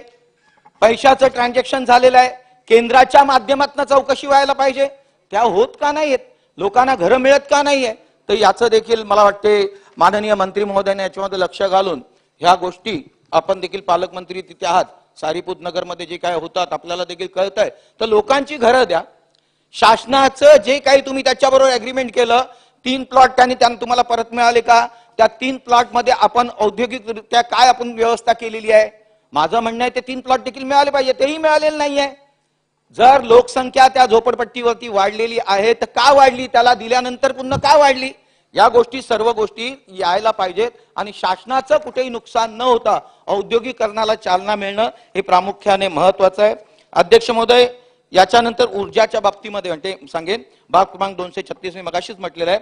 ऊर्जाच्या बाबतीमध्ये गावोगावी ज्या वेळेला मी पालकमंत्री रत्नागिरी जिल्ह्याचा होतो त्यावेळेला आपण पाहिलं की ज्या वेळेला पाऊस आला, वादळ आलं, संपूर्ण ओव्हरहेड लाईट वायरिंग असते, ही ओव्हरहेड वायरिंग ही काढून टाकून अंडरग्राऊंड वायरिंग ही गावाला, जसं मुंबई शहरामध्ये डेव्हलपमेंट होतंय, उपनगरांमध्ये डेव्हलपमेंट होतंय, तर गावागावांमध्ये जे 24 तास लाईट जाते आणि एखादी लाईट गेल्यानंतर 7-7 दिवस लाईनमॅन ते काम करतच नाही आणि मग 7-7 दिवस त्या गावांमध्ये लाईट नसते. त्या अनुषंगाने अंडरग्राऊंड केबलिंग टाकणं हे महत्वाचं आहे. ती केबलिंग कशी टाकणार? जर आपल्याला मोबाईलच्या नेटसाठी टॉवर उभा राहतं तर त्या पद्धतीने केबलिंग टाकणं हे महत्वाचं आहे. ते त्या पद्धतीने केबल टाकावी. मला माहिती आहे या सभागृहामध्ये 12 आपल्या गावाला अजूनही परिपूर्ण लाईट मिळालं नाही. एक दिवस तर तो घेतातच सुट्टीचा दिवस, त्या दिवशी लाईटच नसते, कोकण असो किंवा कुठेही असो, कारण औद्योगिकरण नसतं.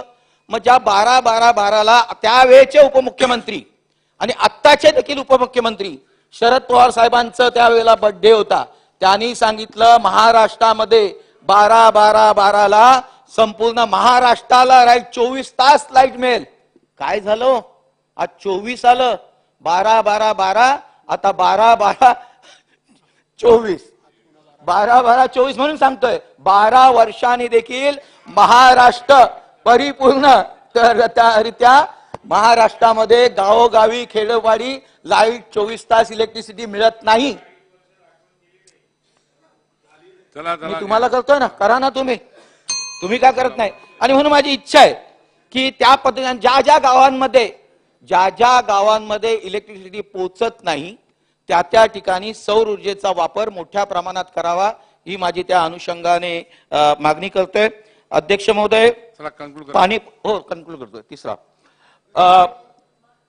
मागणीच्या पाणी पुरवठ्याच्या बाबतीमध्ये ज्या वेळेला मला वाटते आपणच, जाधव साहेब, मी ज्या वेळेला पालकमंत्री होतो त्याच्या वेळेला आपण एक सर्वे केला होता.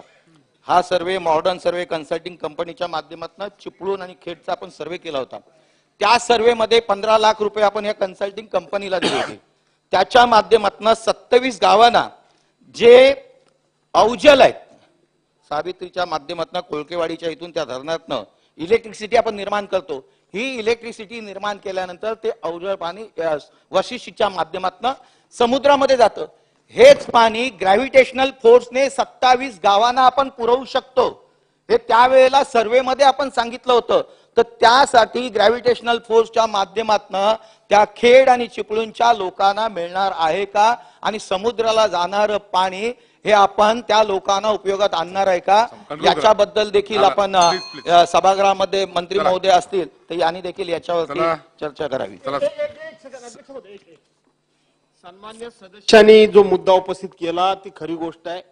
त्या 27 गावांची पाणी योजना मंजूर झाली. त्याच्याकरता 110 कोटी रुपये मंजूर होऊन त्या योजनेचं काम सुरू आहे. तर तुमचं अभिनंदन. चला धन्यवाद.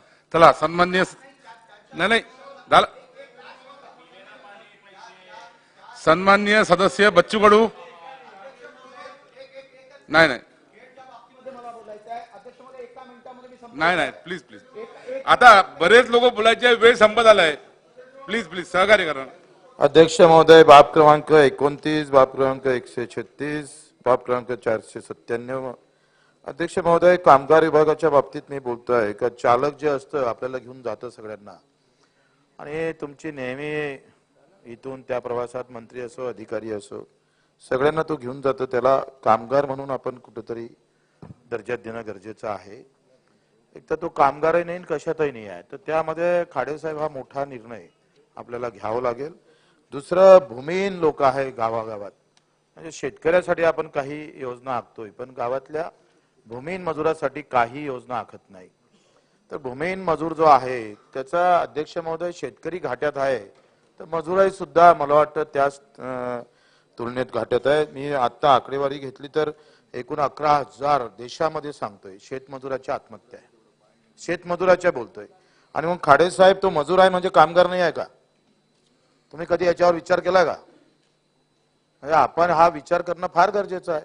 नाहीतर तुम्ही फक्त बांधकाम कामगार आणि त्याच्यातला भ्रष्टाचार, त्या बांधकाम कामगारामध्ये तर अर्धे मी सांगतोय पदाधिकारीच आहे, सगळ्या पक्षाचे अर्धे पदाधिकारी आहे. म्हणजे खरा कामगार त्या बांधकाम कामगारामध्ये राहिलाच नाही. जो खरा कामगार आहे, आता सुतार असेल तर सुतार समाज अतिशय कमी आहे अध्यक्ष महोदय, फार कमी. एखाद्या गावात 2-3 जण भेटतं वाडी काम करणारे काही लोक, ते फार कमी आहे. तर त्या सुतार कामगारांना समाजाला आपल्याशी कसं जोडता येईल? जर सुतार कामगार हे बांधकाम कामगारामध्ये बसतच, ते मिस्त्री लोक आहेत ते पण बसतात, पण त्याच्यासाठी त्या बांधकाम मंडळातून काही चांगली वेगळी व्यवस्था करता येईल का? हा विश्वकर्मा तर ते तुम्ही आता चॉकलेट आहे सगळं,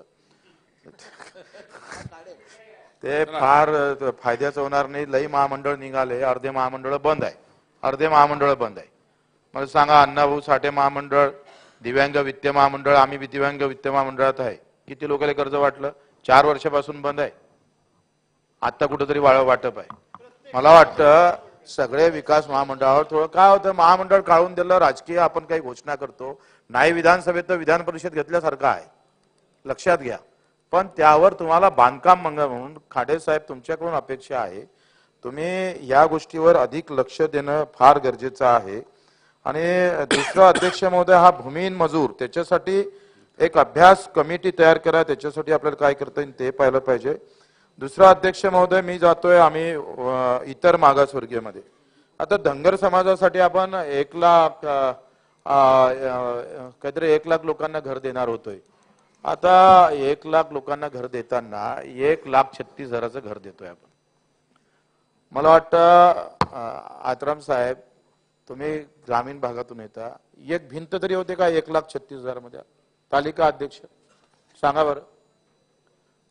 तुमची खुर्ची 2-3 लाखाची आहे, तुम्ही ज्या चेअरवर बसले ते. म्हणजे मला हे समजत नाही, काय तुमचं डोकं ध्यानावर आहे का नाही आहे? म्हणजे तुमच्या डोक्यात काय भुसा भरलाय का सरकारच्या म्हणतोय. मला एक सांगा, का 1.25 लाखात घर कसं होतं? 1,36,000 घर होते का गुलाबराव? मग का बोलत नाही तुम्ही? हे बदलायला पाहिजे सावे साहेब. अहो तुम्ही एक सांगा, 1,36,000 घर जर कोणी बांधून देईन ना, मुच्छीन दाढी काढून टाकतोय कोणी असन तर सांगा मला. हो सिंगणे साहेब, मग तुम्ही बोलत का नाही ते सांगा. 1-3 लाख दिले पाहिजे. शहरातल्या लोकांना 2.5 लाखाचं घर देतोय आणि गावातल्या लोकांना 1.25 लाखाचं मतं नाही पाहिजे का तुम्हाला? आमच्या शेतकरी शेतमजुराचे मतं नाही पाहिजे? म्हणजे तुम्ही शहरात बांधलं तर 2.5 लाखाचं घर, कित्येकदा बोलायचं सभागृहामध्ये. अरे भिंती फुटून जाईल, पण तुमच्या डोक्यात कधी येईन हो?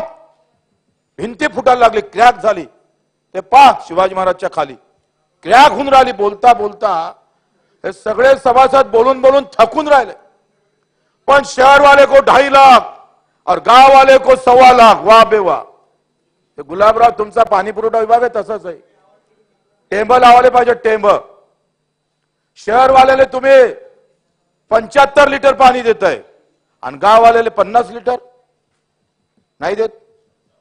55 5च जास्त ना. मग शहर वाल्याले अति अ वर्ग महानगरपालिकेले 125 लिटर देत आहे. मग 125 लिटर त्याचं पोट मोठं आहे काय मोठं आहे, कहून पाणी तेले जास्त देता? आम्हाला उत्तर पाहिजे. आणि स्लम वाल्याले 45. हे काय जातीवादी आहो तुम्ही? एवढा जातीवाद तर 200-150 वर्ष अगोदर नव्हतंय. म्हणजे तुम्ही ग्रामीण वाल्याला फालतू समजताय. मी तुमच्या गावात आलोय गुलाबराव, मी तुमच्या गावात येऊन सभा घेईन कि गुलाबराव होने के बावजूद भी गांव वाले को 50-55 लीटर पानी क्यों मिलता है और शहर वाले को 125 लीटर पानी क्यों मिलता है? हम आपके गांव में आएंगे, वहां आकर चिल्लाएंगे फिर. बिल्कुल धन्यवाद. अध्यक्ष महोदय, हा जो विषमतेचं बीज आपण पेरतोय ते तोडलं पाहिजे. हा गंभीरतेनं घेतलं पाहिजे. हे विषमतेचं बीज तोडणार नाही तुम्ही अध्यक्ष महोदय. म्हणजे आम्ही काम करायचं, कष्ट करायचं. तो कलेक्टर 3 लाख रुपये महिना घेतोय. काय ताकद आहो? कोणता कलेक्टर चांगलं काम करतोय? 1-2 कलेक्टर सोडले तर फक्त खुर्चीवर बसून पगार घेतोय, कलेक्शन करतोय. बिल्कुल करेक्ट नवल जी, तुम हमारे साथ में. आता तुम्ही म्हणता स्किल आहे. स्किल आमच्यात नाही का? आमचा शेतकरी 4 बैल घेऊन तास सरळ काढतं. 4 बैला सोबत घेऊन 2 बोटावर जर बी टाकायचं म्हटलं ना अध्यक्ष महोदय, 2 बोटावर बी टाकतंय. स्किल नाहीये. ते वडर समाजाचे लोक दगड फोडतंय. त्याला सांगायचंय 4 इंच काढ, 2 इंच काढ, 40 काढ, 80 काढ. काढत नाही वडर समाजाचा पोरगा. स्किल वर पैसे कुठे है अध्यक्ष महोदय? लूट हो रही है हिंदुस्तान के अंदर. कोई बोल नहीं पा रहा इसमें. यावर लक्ष द्यावं लागेल, याचं चिंतन मंथन करावं लागेल. काही लोकांच्या घरात भरपूर पैसा चालला, काही लोकांच्या घरात काही पैसा जात नाही. आणि म्हणून ते विचार आपल्याला धनगर समाजाचे बांधव आम्ही पाहतोय अध्यक्ष महोदय. तुम्ही जमीन घ्यायसाठी पैसे दिले, किती खर्च केले सावे साहेब? 1 खडकू खर्च केला नाही. त्यांच्या मेंढी पालनासाठी तुम्ही दरवर्षी मी त्या बजेटमध्ये पैसे पाहतोय. त्या बजेट मधला 1 खडकू खर्च करत नाही तुम्ही. म्हणजे तुम्ही फक्त धनगर समाज हे पहा 1 लाख कोटी दिले तुम्हाला. खर्च किती केले हो धनगर बांधवांसाठी? जमीन घ्याले, 1 जमीन घेतली नाही धनगर बांधवांसाठी. तो बिचारा भटकता राहतं इकडे तिकडे. ते फॉरेस्ट वाले पकडते, त्याला चाराला जमीन नाही आहे. कोण लक्ष देणार आहे? तुम्ही त्याचं नेतृत्व करताय. तुम्ही नेतृत्व खाळ उभे राहिलो पाहिजे. देवेंद्र फडणवीस साहेबांचा खास करून आभार मानतोय. ओबीसीचे एवढे मंत्री झाले, एकही घरकुल योजना ओबीसी साठी आणली नाही. आजकाल काय लोक शिव्या देताना पहिले मुसलमानाला जास्त शिव्या देत आहे, नंतर आलं का बामणांना देत आहे, उडला सुटला का मराठ्यावर देत आहे. आता ते देवेंद्र फडणवीसचं नाव बदनामच केलंय आपण. पण त्यांनी योजना दिली ना. आम्ही पाठपुरावा केला, सांगितलं आणि त्यांनी ती योजना केली. अध्यक्ष महोदय, जे चांगलं आहे आम्ही चांगलंच बोलतोय. आणि मी कहून असं का बरं घाबरायचं? आम्ही का तिकीट मागायला या लागते का सावे साहेब तुमच्या पक्षाकडे? काही गरज नाही आम्हाला. आमची परमानंट तिकीट आहे गुलाबराव. आणि त्याच्यामुळे आम्ही हे बोलायचं धाडस करतोय. मागून आमचे आमदार म्हणत, मी नाव नाही सांगत, असंच बोलत जा म्हणे, तुमचं बरं आहे म्हणजे तुम्हाला काही आम्हाला बोलता नाही येत म्हणे. मी म्हटलं मला सांगत ना, तुम्हाला जे बोलता येत नाही ते मी बोलत जाईल. अध्यक्ष महोदय, धनगर समाज बांधवांना आपल्याला काहीतरी मेंढी पालनासाठी त्याच्यासाठी मदत केली पाहिजे. दुसरं साहेब बस शेवटचं घेतोय. मुस्लिम समाजांसाठी अध्यक्ष महोदय, मुस्लिम समाजाला आखरी आपल्याला प्रवाहात घ्यावं लागेल. तुम्ही सांगा, गावातल्या एका गावात जर काही मुस्लिम समाज आहे, काही भागात आहे, आणि ते जर विकसित झाला आणि परिणाम गावावर पडेल ना. गावावर पडला तर त्याचा राज्यावर परिणाम पडेल, देशावर परिणाम पडेल. त्याला सुद्धा कसं प्रवाहात घेता येईल त्याचा विचार आपण केला पाहिजे. 2-3 समाज उद्योगी समाज आहे अध्यक्ष महोदय आपल्याकडे. सुतार समाज हा उद्योगी समाज आहे, तुम्ही न्यावी समाज आहे हा उद्योगी समाज आहे, आणि दुसरा आपण जर पाहिलं अध्यक्ष महोदय कुंभार समाज आणि शिंपी समाज हा उद्योगी समाज आहे. यांना पहिलेपासून उद्योग केलेला आहे. शिंपी समाजानं कपडे शिवले, लोहार समाजानं आपल्या गाळ्या मोळ्या काय बंड्या चांगल्या केल्या, आणि यांच्यासाठी मला वाटतं नो महामंडळ 10-10 लाख रुपये द्या ज्यांचे उद्योग चालू आहे, योजना आखा ना त्यांच्यासाठी.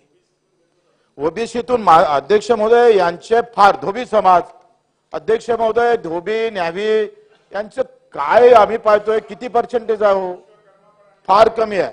पण त्याच्यातून तुम्ही कर्जाची योजना केली.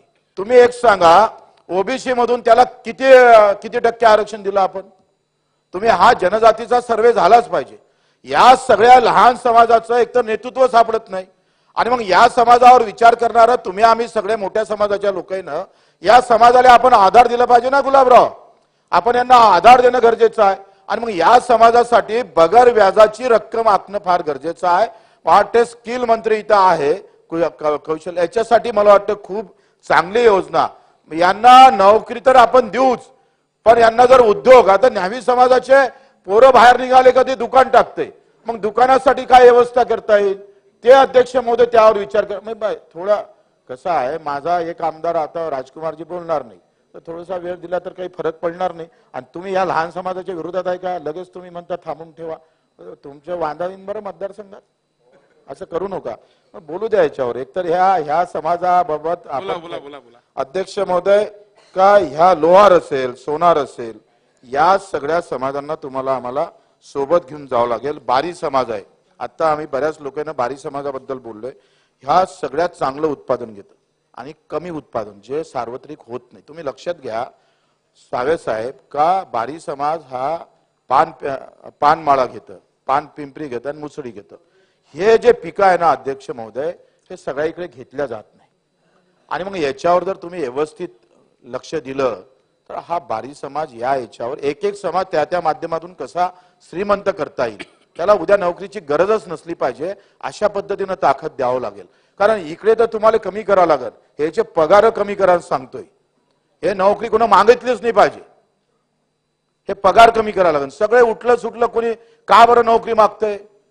पगार जास्त आहे ना, कामं कमी आहे, कामं फार कमी आहे. आणि म्हणून तुम्हाला या बारी समाजावर एक चांगलं चिंतन मंथन करून जर व्यवस्थित पान पिंपरी म्हणजे पाण्याचे माळे सगळेजण घेत नाही, आणि मग यावर जर व्यवस्थित अध्यक्ष महोदय चिंतन मंथन केलं तर हा समाज यांच्या शेतीतूनच सुखी होऊ शकतं. पण मानसिकता पाहिजे अध्यक्ष महोदय. स्मारक वगैरे आपण उभं करू, परंतु तो समाज उभा राहायला पाहिजे अध्यक्ष महोदय, आणि त्यासाठी आपण खरं तर पुढाकार घेतला पाहिजे. अतिक्रमण तुम्ही घरं दिले, भोई समाज, आता भोई समाज म्हणजे फक्त मच्छी पालन करतं, म्हणजे आमच्या इकडे तर सगळे काठावर आहे, नदीच्या काठावर राहतं अध्यक्ष महोदय. आणि हा भोई समाजाला व्यवस्था इतकी वाईट आहे का एकतर तो केंद्रामध्ये ओबीसी येते आणि इकडे तो व्हीजेएनटी मध्ये येते, तर यांचे घर सगळे नदीच्या काठावर आहे, आणि सगळे नदीच्या काठावर असल्यामुळे ते घर नावानं झाले नाही. ते उद्योग करणारा समाज आहे भोई समाज. आता त्याचे जे समुद्राचे आम्ही पाहतोय धरणाचे जे काही टेंडर निघतं मच्छीमाराचे सगळे लखपतींना जात आहे, सगळे मुंबईवाले ठेकेदार आहे. म्हणजे मच्छीमारी करतं भोई समाज आणि ठेकेदारी करतोय मुंबईवाला, हे बरोबर नाही आहे. अरे म्हणजे त्यांचं आयुष्य त्या मच्छीमाऱ्यामध्ये गेलं, आणि टेंडर फक्त पैशापोटी जर आमचा मंत्री म्हणा किंवा आमचा विभाग म्हणा जर ते वाटप होत असेल, झालं शेवटचं अध्यक्ष महोदय. तर हे अतिक्रमण नियमाकुल काय झालंय, सर्वोच्च न्यायालयानं निर्णय दिला आणि अतिक्रमण नियमाकुल करू नका असं म्हटलं, तर यासाठी कायदा करावा लागेल. सगळ्याच्या मतदारसंघात मला वाटतं अतिक्रमण करून लोक राहतात, आणि त्याला गाव खेड्यात कुठं अडचण नाही, तर ते नियमाकुल करणं अध्यक्ष महत्वाचं आहे. तुम्ही मला बोलू दिलं त्याबद्दल आभार मानतो. आणि सावे साहेब थोड़ा मनावर घ्या, आपसे बहुत उम्मीद है हमको, और वैसे भाजपा वाले काम करते हैं कांग्रेस से ज्यादा. सम्माननीय सदस्य श्री चौधरी, आप अच्छा करते हैं तो थोड़ा उसमें दिल डाल दो.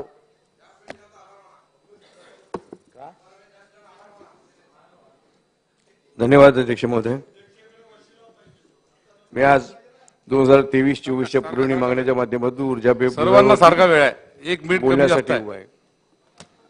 बाब क्रमांक 233 पृष्ठ क्रमांक 144. अध्यक्ष महोदय, माझ्या मतदारसंघामध्ये मोरगाव खुर्द तालुका रावेर येथे सबस्टेशन ओव्हरलोड असल्यामुळे येथील 5 MVAचा नवीन ट्रान्सफॉर्मर वाढवून मिळण्याबाबत मी या ठिकाणी मांडणी करतोय. रावेर मतदारसंघात मोठ्या प्रमाणात केळी लागवड पिकाची लागवड केली जाते. त्यासाठी केळी पिकांना बारमाही पाणी द्यावे लागत असते. त्यात माझ्या मतदारसंघातील मोरगाव येथील ट्रान्सफॉर्मरला रावेर येथील उपकेंद्र 33/11 सबस्टेशनमध्ये 3 पॉवर ट्रान्सफॉर्मर असून त्यावर उच्च दाब निर्माण होऊन तसेच पॉवर ट्रान्सफॉर्मर फीडर यांच्यामध्ये अंतर जास्त असल्यामुळे वीज वाहून नेण्यात पॉवर केबलवर जास्त लांब असल्याने बिघाड होण्याचे प्रमाण जास्त आहे. त्यामुळे अपघात होऊन जीवितहानी देखील होऊ शकते. तांत्रिक बिघाडामुळे वीज पुरवठा खंडित झाल्यास वेळ भरून वीज पुरवठा शेती ग्राहकांना देता येत नाही. सदर सब स्टेशन ओव्हरलोड होत असल्यामुळे शेतकऱ्यांचे नुकसान होत आहे. या सबस्टेशनच्या अंतर्गत 20 गावे व 5 गावठाण फीडर आहेत. येणाऱ्या पुढील काळात समस्या न सुटल्यास शेतकऱ्यांचे फार मोठे नुकसान होऊन नाईलाजास्तव शेतकऱ्यांपुढे आत्महत्येशिवाय दुसरा पर्याय उभा राहणार नाही. तरी शेतकऱ्यांच्या निवेदनानुसार मी एक लोकप्रतिनिधी म्हणून सातत्याने मागणी करून अद्यापही कोणत्याही प्रकारचे ट्रान्सफॉर्मर उपलब्ध करून देण्यात आले नाहीत. मी माननीय ऊर्जा मंत्र्यांना विनंती करतो की त्यांनी हे ट्रान्सफॉर्मर उपलब्ध करून द्यावेत. त्याचप्रमाणे केळी लागवडीच्या क्षेत्रामध्ये मोठ्या प्रमाणावर केळी लागवड होते. ते वीज पुरवठा सातत्याने आवश्यक असतो आणि जिल्ह्यामध्ये त्याच भागामध्ये जास्तीत जास्त विजेच्या तारांची चोरी होत असते. पालकमंत्री महोदयांकडे देखील आम्ही तक्रारी यासंबंधी केल्या आहेत. आपण लक्ष देत आहे. परंतु वीज पुरवठा करणाऱ्या तारांची चोरी झाल्यानंतर त्याची एकतर ती चोरी होऊ नये यासाठी प्रयत्न करणं आवश्यक आहे. हा एक भाग झाला. परंतु ज्याच्यापासून मोठ्या प्रमाणात महसुली उत्पन्न मिळतं असं केळीच्या पिकाला सातत्याने वीज पुरवठा करत राहणं, त्यासाठी विजेच्या तारा ताबडतोब उपलब्ध करत राहणे खूप गरजेची गोष्ट आमच्या केळी भागामध्ये आहे. म्हणून मी आदरणीय मंत्री महोदयांना विनंती करणार आहे की विजेच्या तारा लवकरात लवकर उपलब्ध करून द्याव्यात आणि चोरीला जाऊ नये यासाठी आदरणीय पालकमंत्री आणि गृहमंत्री यांनी याबद्दल कार्यवाही करावी अशी मी विनंती करणार आहे. त्याचप्रमाणे उद्योग विभागाच्या संदर्भात बोलताना माझी एक विनंती राहणार आहे. माझ्या मतदारसंघामध्ये पाल हे एक आदिवासी गाव आहे सातपुडा विभाग पर्वतामध्ये. तिथून 1.5 किलोमीटर अंतरावरती MP ची बॉर्डर लागते. त्या ठिकाणी मी सातत्याने मिनी MIDC ची मागणी करतोय. ती जर तिथे निर्माण केली गेली तर आदिवासी क्षेत्रामध्ये आणि आंतरराज्यीय अशा प्रकारचं व्यापार मोठ्या प्रमाणात त्या ठिकाणी सुरू होऊ शकेल. म्हणून त्या ठिकाणी मिनी MIDC मंजूर करावी अशी मी माननीय उद्योग मंत्र्यांना देखील या ठिकाणी नम्र विनंती करतो, आग्रह करतो. मला कल्पना आहे की निवडणुकीचं वर्ष जवळ आलं असल्यामुळे अनेक गोष्टी आपल्याला करायच्या आहेत. परंतु हे सगळं करत असताना राज्याचं उत्पन्न वाढवणारे जे क्षेत्र आहेत त्याच्याकडेही लक्ष देणं आणि त्याला राहत देणं हे काम, त्याचप्रमाणे आदिवासी बांधवांना त्यांच्याकडे देखील लक्ष देणं, त्यांचे देखील विकास करण्यासाठी प्रयत्न करणं हे सरकारने केलं पाहिजे अशी माझी आग्रहाची नम्र विनंती सरकारला या ठिकाणी राहणार आहे. धन्यवाद अध्यक्ष महोदय, आपण मला बोलायची संधी दिल्याबद्दल धन्यवाद. सन्मान्य सदस्य भीमराव तापकीर.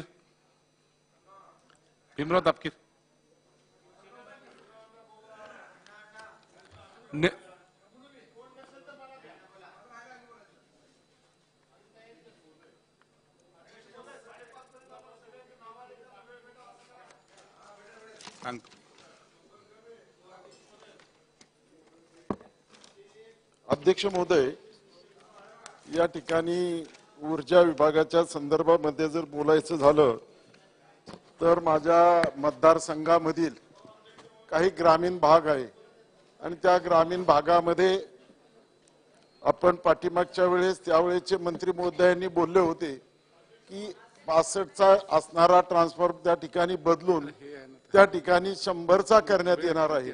परंतु आज तागायत त्या ठिकाणी कोणत्याही प्रकारची कारवाई न झाल्यामुळे त्या ठिकाणचे ट्रान्सफॉर्मर जास्त लोड झाला की तो ट्रान्सफॉर्मर त्या ठिकाणी जळत असतो. पर्यायाने त्या ठिकाणी वेळेवर दुरुस्त न झाल्यामुळे माझ्या शेतकरी बांधवांना त्या ठिकाणी असणाऱ्या शेती पंपांद्वारे त्या शेतीला पाणी देत आहेत. तर त्या ठिकाणी आपण असणारे 65चे 61चे ट्रान्सफर त्या ठिकाणी बदलून 100चे करण्यात यावे यासाठी आपण या ठिकाणी याचा विचार या ठिकाणी करण्यात यावा. पाण्याची योजना राबवत असतात, मग वस्तीवर पाणी जाणं हे अत्यंत आवश्यक असतं. अशा वेळेस कोणत्याही वस्तीवर पाणी न जाता त्या पाणी प्रेशरवर गेलं पाहिजे. ज्या ठिकाणी या पाणी ज्यावेळेस आपण त्या ठिकाणी त्या गावाला देत असतो, योग्य ठिकाणी त्या उंचवट्यावर या पाण्याच्या टाकीची रचना करणं अत्यावश्यक असते.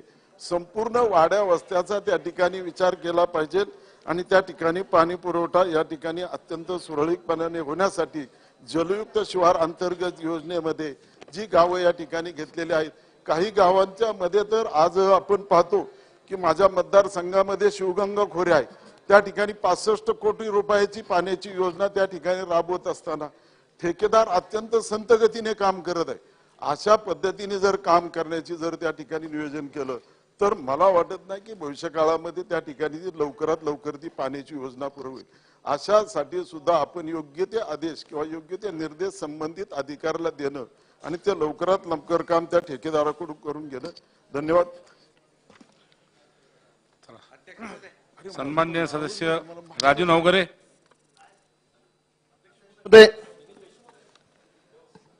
उद्योग विभागाच्या बरोबर आहे. आज आपल्या इथं मराठवाडा मुक्ती संग्राम दिनाच्या दिवशी पूर्वसंध्येला माझ्या वसमत विधानसभा मतदारसंघामध्ये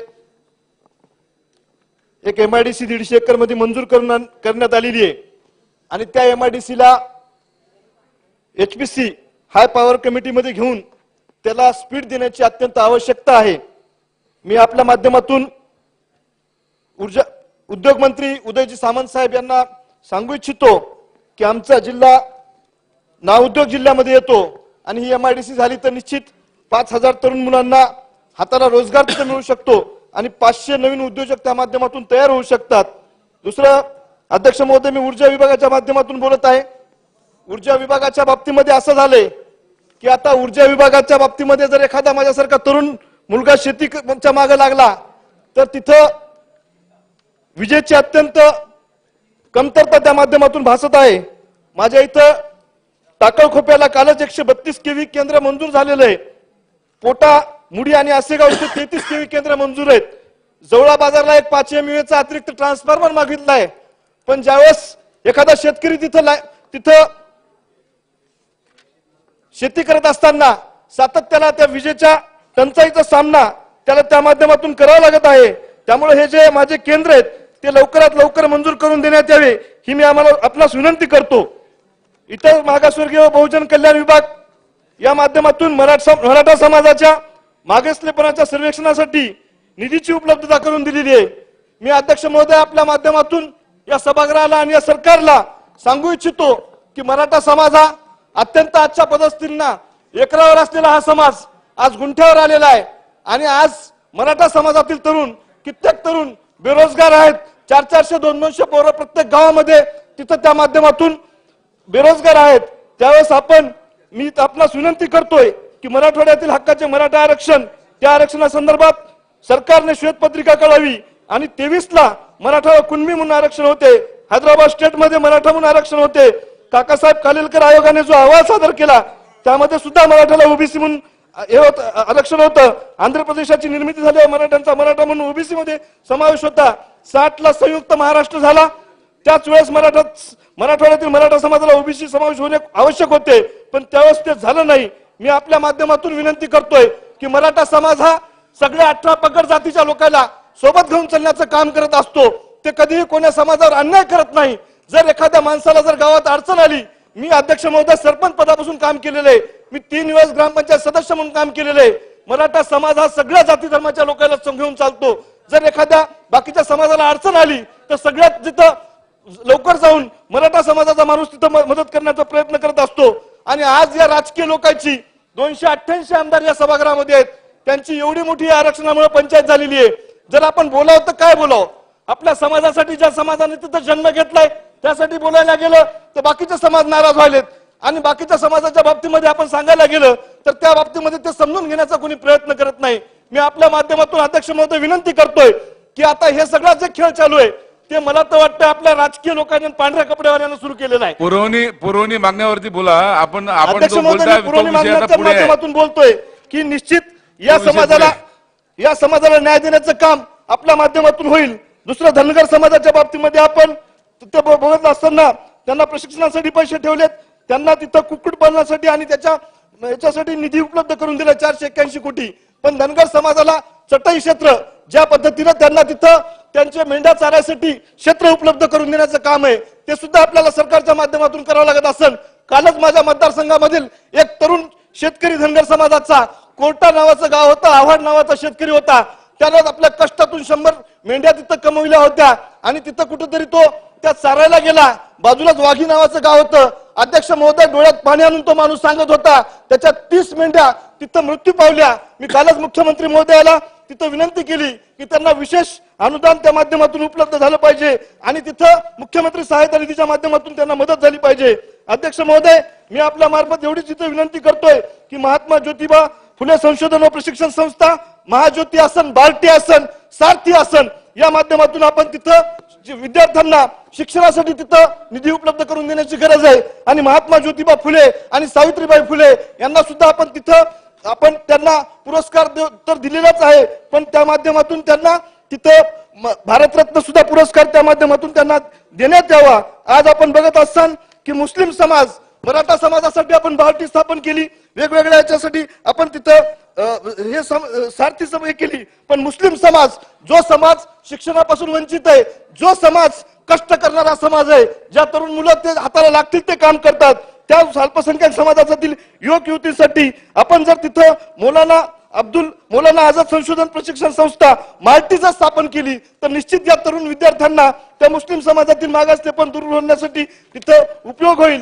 सरकारी सेवामध्ये अल्पसंख्याक समुदाय तिथं वाढण्यासाठी UPSC, MPSC, JMFC, बँकिंग असतील या सुद्धा त्यांना महत्वाची मदत होऊ शकते. अल्पसंख्याक समुदायाच्या मुस्लिम समाजाच्या छात्र विद्यार्थ्यांसाठी फेलोशिप योजना, PhD, MPhil सुद्धा 200 विद्यार्थ्यांना तिथं केलं पाहिजे. अल्पसंख्याक समुदायाच्या युवकांसाठी सुद्धा आपण जर मौलाना अब्दुल कलाम आझाद या पद्धतीने जर आपण तिथं माल्टी जर स्थापन केली तर निश्चित या विद्यार्थ्यांना त्याच्या माध्यमातून फायदा होऊ शकतो. आज आपण बघत असाल तर निश्चित आम्ही सगळेजण मिळून या गोष्टीसाठी सरकारच्या आपल्या माध्यमातून सरकारला या सगळ्या गोष्टीसाठी विनंती करतो व थांबतो. चला, सन्मान्य सदस्य संजय रायमुलकर.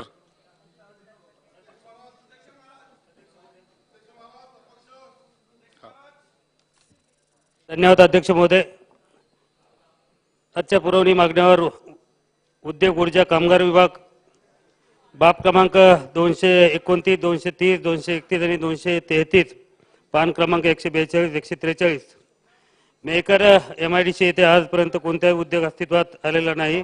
शासकीय कित्येक एकर जागा उपलब्ध असून सुद्धा त्या ठिकाणी अतिक्रमण झालेले, वारंवार तक्रारी करून सुद्धा माननीय मंत्री महोदयाने बैठकीमध्ये आदेश देऊन सुद्धा अद्यापपर्यंत कुठल्याच प्रकारचं अतिक्रमण संबंधित अधिकाऱ्यांनी काढलं नाही आणि त्यामुळं त्या MIDC मध्ये इतर जे काही उद्योग आहेत, बाहेरचे उद्योग त्या ठिकाणी उद्योजक येऊ शकतात. त्यांना जर प्लॉट त्या ठिकाणी उपलब्ध करून दिले तर त्या ठिकाणी MIDC मध्ये उद्योग उभे राहू शकतात.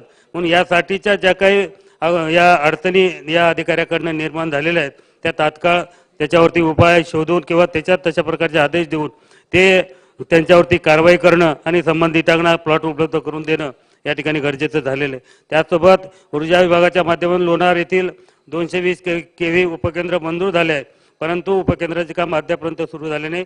ते सुरू झाल्यास जिल्ह्यातील 33 kV उपकेंद्रात योग्य दाबाचे वीज पुरवठा करणे सोयीचे होईल आणि जो काही लोड शेडिंगचा मोठा विषय या ठिकाणी शेतकरी बांधव समोर आलेला आहे ते कायमस्वरूपी त्याच्यातून या ठिकाणी शेतकरी बांधवाच्या एजी पंपाला मुबलक अशी विद्युत त्या ठिकाणी उपलब्ध होईल. RDGS योजनेच्या अंतर्गत लोणार मेकर मतदारसंघातील एकूण 33 kV उपकेंद्र मंजूर असून 8 अतिरिक्त पॉवर ट्रान्सफॉर्मर मंजूर झालेले आहे. या मंजूर अतिरिक्त ट्रान्सफॉर्मरचे काम लवकरात लवकर सुरू झाले तर त्या माध्यमातूनही एक चांगला महत्त्वाचा विषय या ठिकाणी मार्गी लागू शकतो. त्या संदर्भातले आदेश आपल्या ऊर्जा मंत्र्यांच्या माध्यमातून त्या ठिकाणी व्हावेत. लोणार मेकर मतदारसंघातील कृषी पंपाचे भरपूर रोही यंत्र अतिभारामुळे भातीभार झाले असून या रोहीचे भार कमी करण्याच्या विशेष बाब म्हणून जर या ठिकाणचे अधिक जर आपण RDGS योजनेच्या माध्यमातून 100 kVचे रोही यंत्र बसवण्यासाठीच्या जर अधिक दिले तर निश्चित तोही प्रश्न लोड शेडिंगच्या माध्यमातून या ठिकाणी शेतकऱ्याला दिलासा मिळू शकतो. माझ्या मतदारसंघातील सद्यस्थितीत 132 kV उपकेंद्र कार्यान्वित असून 50 युनिटचे 2 ट्रान्सफॉर्मर उपलब्ध असून त्यावर अतिरिक्त भार पडत असल्याने वारंवार दुर्घटना होत आहेत. तालुक्यात 50 युनिटचा अजून एक ट्रान्सफॉर्मर मंजूर झालेला आहे, परंतु त्या अद्यापर्यंत त्याच्यावरती कुठलीच कारवाई झाली नाही. ती तात्काळ मंजूर करून टेंडर प्रोसेस करून तोही प्रश्न त्या ठिकाणी मार्गी लावा अशी मी विनंती या चर्चेच्या माध्यमातून करतो.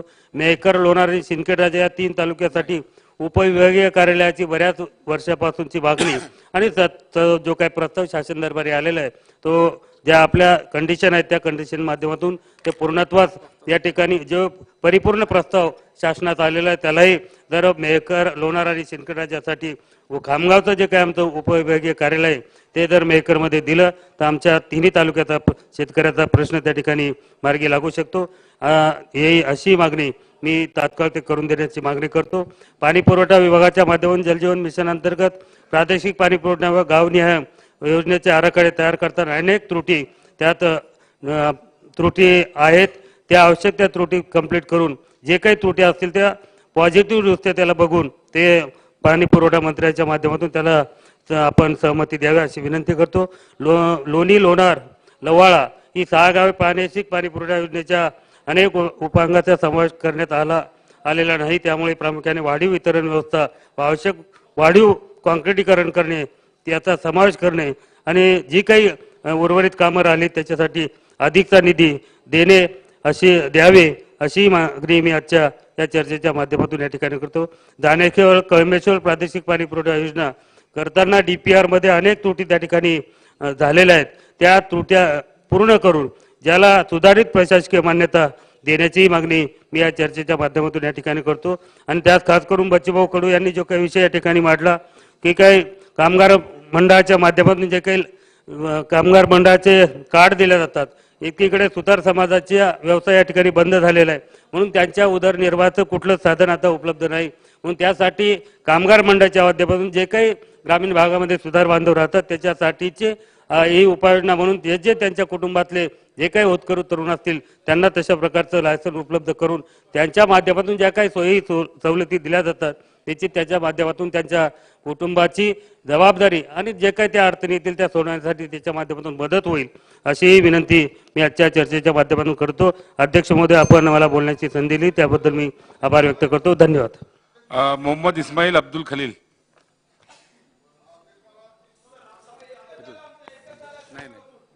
अध्यक्ष महोदय, मैं 2023-24 के पुरानी बजट पर बात करने के लिए खड़ा हुआ हूं। अध्यक्ष महोदय,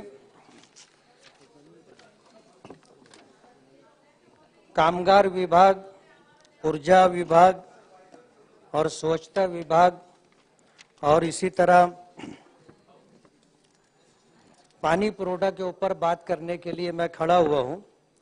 सर, मालेगांव एक ऐसा शहर है जहां पावरलूम है, उद्योग है और इस मौके पर मैं आपको ये बताना चाहता हूं कि मालेगांव शहर में पावरलूम को लेकर के जितने मजदूर उससे रिलेटेड हैं, चाहे वो पावरलूम मजदूर तराशन चलाने वाले हों या साइजिंग में काम करने वाले हों या इसी तरह और भी इस सनत से जुड़े हुए जो लोग हैं उनके लिए सरकार की तरफ से कोई ऐसी स्कीम नहीं है कि उनको जो है इलाज और मुआवजे की कोई सहूलत मिले, उनके बच्चों को तालीम के लिए कोई अच्छा मौका मिले, सरकार की तरफ से मदद मिले। और इसी तरह जो कामगार लोग हैं उनको सरकार की तरफ से कोई ऐसी सुविधा नहीं है, कोई ऐसी स्कीम नहीं है कि वो लोग देश में तरक्की करने वालों के साथ साथ तरक्की कर सके। सरकार ने इस सनत के लिए कोई ऐसी पॉलिसी अब तक बनाई नहीं है। मेरी आपके मारिफत ये गुजारिश है कि इसके लिए सरकार कोई ऐसी स्कीम बनाए कि पावरलूम से जुड़े हुए जितने कामगार हैं उनको इलाज व मुआवजे के साथ, उनके बच्चों के तालीम के साथ और उनको जो है तरक्की के मौके मिले। मैं आपकी मार्फत सरकार का और पुरोठा मंत्री का शुक्रगुजार हूं कि उन्होंने तलवाड़ा डैम से मालेगांव फिल्टर प्लांट तक नई पाइपलाइन के लिए बजट मंजूर किया है। मैं मालेगांव वासियों की तरफ से सरकार का, मिनिस्टर साहब का शुक्रगुजार हूं। मालेगांव जिसको चनकापुर डैम से पानी मिलता है, ये 1970 की जनसंख्या को सामने रख करके कोटा तय किया गया था। आज 50 साल में मालेगांव की आबादी 1970 के मुकाबले में बहुत आगे बढ़ चुकी है और कोटा वही है जो 1970 में मंजूर किया गया था। मेरी आपके मार्फत सरकार से ये गुजारिश है कि इस कोटे में इजाफा किया जाए। मालेगांव वालों को कारपोरेशन की तरफ से नलों में जो पानी दिया जाता है वो 1 दिन या 2 दिन नागे से दिया जाता है, लेकिन नल पट्टी पूरा साल भर पानी दिया जाता है, उस हिसाब से वसूल की जाती है और हर साल 5% जो है पानी पट्टी का इजाफा होता है। महाराष्ट्र भर में बड़े बड़े शहरों के मुकाबले में मालेगांव वालों से जो पानी पट्टी वसूल की जाती है वो बहुत ज्यादा है। इस सिलसिले में सरकार को इस तरफ तवज्जो देनी चाहिए। आज इस मौके पर आपने मुझे कहने का मौका दिया। मैं आपसे ये कहना चाहता हूं कि महाराष्ट्र के अंदर पूरे देश के मुकाबले में बिजली सबसे ज्यादा महंगी है। महाराष्ट्र के अंदर जो कपड़ा तैयार होता है या जो चीजें तैयार होती हैं और उनमें बिजली इस्तेमाल होती है, उनकी कास्ट और उस पर खर्च ज्यादा आता है, जबकि दूसरे स्टेट के मुकाबले में वहां जो चीजें बनती हैं वो महाराष्ट्र के मुकाबले में लोगों को सस्ती पड़ती है। तो बिजली जो है दर जो महाराष्ट्र के अंदर सबसे ज्यादा है, सरकार को इस पर तवज्जो देनी चाहिए। और इसी तरह दूसरी स्टेट के अंदर वहां के रहने वालों को जो 100, 200 और 300 यूनिट बिजली फ्री दी जाती है, महाराष्ट्र के अंदर भी महाराष्ट्र वासियों को जो है 200 यूनिट बिजली यूनिट फ्री देना चाहिए। मेरी आपके मार्फत सरकार से ये गुजारिश है। आपने मुझे कहने का मौका दिया, मैं बहुत बहुत शुक्रगुजार हूँ। सन्मान्य सदस्य विश्वजीत कदम दोन कैसे घेते? अध्यक्ष महोदय नमस्कार, धन्यवाद। अध्यक्ष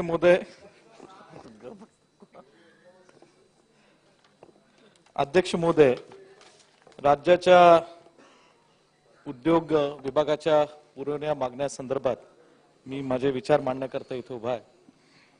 सांगली जिल्ह्यातील औद्योगिक वसाहतीच्या बाबतीतल्या आज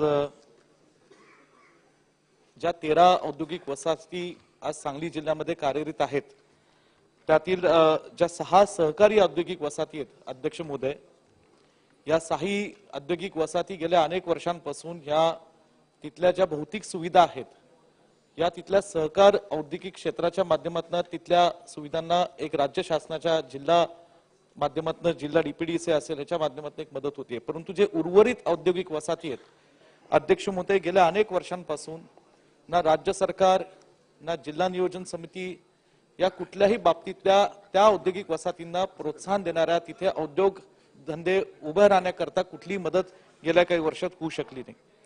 अध्यक्ष महोदय, गेल्या सन 2021-22 मध्ये जिल्हा औद्योगिक उत्पादनाचं निर्यात 3,705 कोटी रुपयापर्यंत आलेला होता। तोच सन 2022-23 मध्ये 3,900 कोटी पर्यंत तो निर्यात उत्पादन झालेला होता। अध्यक्ष महोदय, मला एक सांगायचं की तसं पाहिलं की महाराष्ट्राच्या तुलनेमध्ये सांगली जिल्ह्याचा वाटा ह्या औद्योगिक क्षेत्रातला हा जवळजवळ 2% सुद्धा नाहीये। आणि सांगली जिल्हा हा कृषी क्षेत्र असेल, औद्योगिक क्षेत्रातल्या विशेषतः जी फाउंड्रीज असतील, सातत्याने या कृषी आणि फाउंड्रीजच्या क्षेत्रामध्ये सांगली जिल्हा हा अग्रेसर राहिलेला आहे।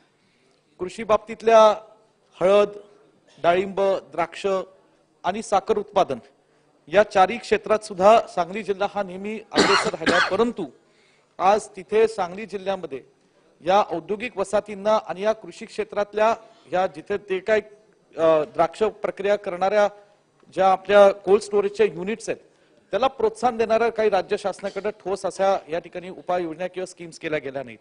अध्यक्ष महोदय, गेल्या अनेक वर्षांपासून एक गंभीर प्रश्न सांगली जिल्ह्यातील सर्वच नागरिकांना जो पडलेला आहे तो म्हणजे तिथे जे कोल्हापूर विमानतळाच्या प्रश्नाबाबतीत, आणि वारंवार त्याची बैठक झाली, लोकप्रतिनिधींनी हा प्रश्न कोल्हापूरच्या विमानतळा बाबतीत मांडला गेला। परंतु नुकत्याच्या काळात उद्योग मंत्री उदय सामंत साहेबांनी त्याची खास बैठक घेतली होती आणि जी जमीन जवळजवळ 150 एकर जमीन जी MIDC ला पुन्हा एक नवी औद्योगिक वसाहत करण्याकरता तिथे हस्तांतरण होणार होती, त्याच्या बाबतीत पुन्हा एक वेगळी बैठक होऊन तो तिथे एअरपोर्ट करण्याचा निर्णय हा राज्य सरकारने घेतलेला आहे. ती जमीन जी airport development authority of India आहे त्याला हस्तांतरण करून तिथे विमानतळ करावं असाही निर्णय झालेला होता. परंतु ही नुसती चर्चा झाली, बैठक झाली, पण त्याच्यावर अजून ठोस उपाययोजना झाला नाही, त्याच्यावर पुढील काही कारवाई झाली नाही. त्याला अनिल भाऊ सुद्धा आमच्या जिल्ह्यातले ज्येष्ठ सदस्य आहेत, आमदार, तेही साक्षीदार आहेत. आणि म्हणून अध्यक्ष महोदय, एकीकडं आज जे इन्फ्रास्ट्रक्चर आहे ट्रान्सपोर्टेशनचं, त्याच्यावर जेव्हा केंद्र सरकार राज्य सरकार भर देत असताना उडान या योजनेच्या अंतर्गत जेव्हा महाराष्ट्रातले किंवा देशातले जे काही अनेक भागातले जिल्हे आहेत तिथे विमानतळ नव्याने होत असताना आज सांगली जिल्हा एकमेव असा जिल्हा आहे जो या विमानतळाच्या ह्याच्यापासून वंचित राहिलेला आहे. आणि म्हणून मला अध्यक्ष महोदय एक विनंती आहे की एक्सपोर्टच्या बाबतीमध्ये जर हे विमानतळ त्या ठिकाणी होऊ शकलं तर कोकण किनारच्या पट्टीतला काही भाग आणि हा पश्चिम महाराष्ट्रातला कोल्हापूर सांगलीतला काही भाग हा निश्चितपणे त्या दृष्टीने हा सांगलीच्या कोल्हापूर विमानतळाचा मोठा त्याचा फायदा होऊ शकतो. अध्यक्ष महोदय, मी सांगितल्याप्रमाणे MIDC केल्या जातात, MIDCचं धोरण आखलं जातं, औद्योगिक प्रोत्साहन करण्याबाबतीत सुद्धा वेगवेगळ्या घोषणा जाहीर केल्या जातात. परंतु ग्रामीण भागातल्या ज्या MIDC आहेत त्याच्या मी सांगितल्याप्रमाणे बेसिक इन्फ्रास्ट्रक्चर असेल किंवा तिथले जे उद्योग आहेत, नव्याने उद्योग उभ्या करण्याबाबतीत त्या वेगवेगळ्या शासनाच्या माध्यमातून योजना जाहीर केल्या जातात. परंतु जे जुन्याने चालू असणारे जे उद्योग आहेत त्यातले काही दुर्दैवानी सिक युनिट झाले असतील तर त्या सिक युनिट्सला आणि जुन्या चालू असणाऱ्या उद्योगांना प्रोत्साहन देण्याकरता त्या ठिकाणी शासनाने थोडा विजेच्या दराबाबतीत असेल, तिथल्या इन्फ्रास्ट्रक्चरच्या सुविधा असतील, या बाबतीतल्या एक ठोस उपाययोजना इथे काढल्या पाहिजेत. आणि म्हणून इलेक्ट्रिसिटीच्या बाबतीत सुद्धा मला अध्यक्ष महोदय सांगायचंय की नव्या उद्योगांना अनेक सवलती दिल्या जातात, पण जुन्या उद्योगांना त्या सवलतीचा लाभ मिळत नाही आणि म्हणून त्याचा एक मोठा आर्थिक बोजा सुद्धा जुन्या उद्योगांना सोसावा लागतो. आणि या सगळ्या गोष्टींची एक सांगड घालून अध्यक्ष महोदय सरकारने ग्रामीण भागामध्ये जास्त उद्योग व्हावं आणि त्या उद्योगाच्या माध्यमातून स्थानिक युवकांना रोजगाराचा संधी मिळावी ह्या बाबतीतली ठोस पावलं एकची जुन्या आणि नव्या औद्योगिक धोरणाच्या बाबतीतली एक सांगड घालून निर्णय घेणं आवश्यक आहे असं मला ठामपणे वाटतं. अध्यक्ष महोदय, आज ऊर्जा विभागावर या ठिकाणी चर्चा करत असताना मला एकच सांगायचंय की गेल्या काही आली, नंतर अतिवृष्टीमुळे पुन्हा न्यायालयाने दुष्काळाची परिस्थिती आली. या संपूर्ण परिस्थितीमध्ये अध्यक्ष महोदय आज थोडंसं वेगवेगळ्या पाण्याच्या योजनांमुळे, ताकारी टेंबू, म्हैसाळ, अफळच्या योजनेमुळे शेतीला पाणी मिळतंय, पण हे मिळत असताना जर विजेचा पुरवठा त्या पद्धतीने होत नसेल तर निश्चितपणे कुठेतरी शेतीला ह्या मिळालेल्या पाण्याचा जो फायदा व्हायला पाहिजे त्यांच्या शेतीमालाला, त्यांच्या पिकांना, हा तसा होत नाही. आणि म्हणून अनेक ठिकाणी ट्रान्सफॉर्मर जळणे आणि या ट्रान्सफॉर्मर जळल्यानंतर जी काही ऊर्जा विभागाकडनं तत्परता लागते, जे काय त्यांच्याकडून ताबडतोब येऊन या ठिकाणी या ट्रान्सफॉर्मरची दुरुस्ती असेल, बदल असेल, जी करण्याची भूमिका असते ती केली जात नाही आणि ह्याच्या माध्यमातून सुद्धा मोठा गैरसोय या तिथल्या स्थानिक शेतकऱ्यांना सोसावा लागतो. आज आपल्याला माहिती आहे अध्यक्ष महोदय की गावात राहणारे शेतकरी आणि जे काही ग्रामीण भागात मळे किंवा वस्त्या असतात तिथे राहणाऱ्या शेतकऱ्यांचे प्रश्न ह्या ऊर्जा विभागाच्या बाबतीतले फार गंभीर आहेत. आणि म्हणून त्याच्या बाबतीत खास करून आज खास बाब म्हणून गेल्या 2.5 वर्षात अध्यक्ष महोदय एकच मिनिट, वारंवार शाळगाव इथं एक खास म्हणून मी तिथे मोठं एक विजेचं उपकेंद्र मंजूर करून घेतलं होतं. तिथं त्या ठिकाणी कॉन्ट्रॅक्टरने वेळेत काम केलं नाही, त्याच्यावर नोटीस काढली, त्याची फेरनिविदा काढली. शाळगाव हे माझ्या कडेगाव तालुक्यातलं एक महत्वाचं गाव आहे. आणखी 5-6 खेडीगाव त्या ठिकाणी त्या शाळगावच्या उपकेंद्राशी जोडली गेलीत. आणि हे काम ह्या बाबतीत सुद्धा मी ठाम भूमिका घेत असताना सुद्धा आज त्याची फेरनिविदा घेऊन सुद्धा त्याचं काम जलद गतीने होत नाही.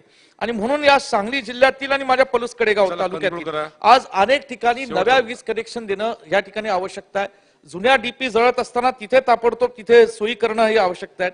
स्ट्रीट लाईट असो, मस्ती मळवळचे या ठिकाणी ट्रान्सफॉर्मरचे असतील, या सगळ्या गोष्टींवर आज ऊर्जा विभागाने सुद्धा एक त्यांची मॅन पॉवर रिसोर्स आणि त्याला लागणारा निधी हा जिल्ह्याच्या ऊर्जा विभागाकडे उपलब्ध करून देणे आणि त्याची तत्परतेने या ठिकाणी ती सेवा पोस्ट करणे ही तातडीने गरज आहे. एवढीच मला आपल्याला नम्र विनंती करायची. धन्यवाद.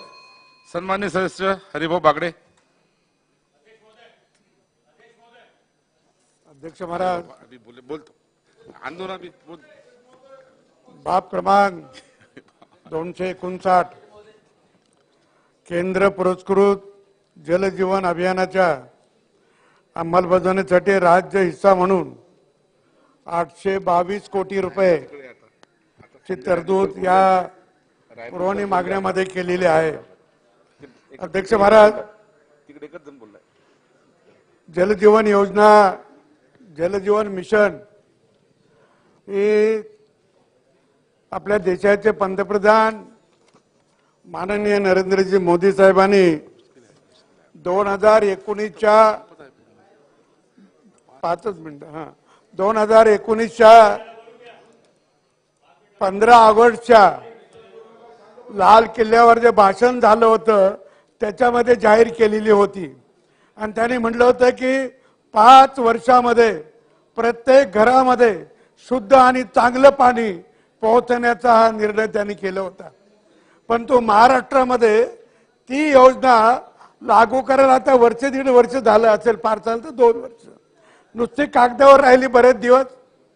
आणि अध्यक्ष महाराज, या योजनेमध्ये आमच्या संभाजीनगर जिल्ह्यामध्ये एक एजन्सी नेमली की गावोगाव जा आणि तिथं काय गरज आहे तिचे पहा आणि त्या एजन्सीला 18 कोटी रुपये देण्याचं मान्य केलं.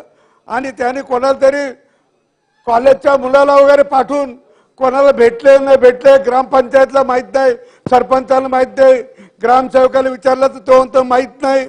आणि असं कोणाला माहित नसताना सर्वे करून आणला आणि सर्वे करून आणला त्यावेळेला टेंडर काढलेत आणि ते गुत्तेदार नक्की केलेत. गुत्तेदार नक्की झाल्यानंतर मग काम करायला गेलं, लोकांनी कळलं की आमच्या गावात योजना मंजूर झाली, आमच्या गावात योजना मंजूर झाली. आणि म्हणून अशी जी योजना केली होती ती कुठेही ज्या गावामध्ये जे आवश्यक आहे ते नाही, कुठं पाण्याचे टाकीचे गरज आहे पाण्याची टाकी नाही, कुठं पाण्याचा सोर्स पाहिजे असेल तर तो नाही, कुठंतरी पाईपलाईनची गरज आहे ती नाही. 20,77,00,00,000 रुपयाच्या पुरवणी मागण्या आहेत. त्याच्यापैकी 19,244 कोटी 34 लाख रुपयांच्या मागण्या अनिवार्य खर्चाच्या म्हणून त्या ठिकाणी घेतलेल्या आहेत. आणि या कार्यक्रमात अंतर्गत खर्चाच्या 32,792 कोटी 81 लाख रुपयाच्या मागण्या आहेत. सभापती महोदय, ह्याच्यामध्ये थोडंसं केंद्र सरकार पुरस्कृत कार्यक्रमाच्या करता देखील खर्चाच्या 3,483 कोटी 62 लाख रुपयाच्या मागण्या आहेत. आणि केंद्राच्या ज्या काही योजना राज्यात सुरू आहेत त्याला मॅचिंग ग्रँट देण्यासाठीचा खर्च आहे आणि त्या द्याव्याच लागतात. परंतु असं बोलण्यात आलं की बाबा एवढ्या मोठ्या प्रमाणावर रक्कम येण्यापाठीमागचं कारण काय.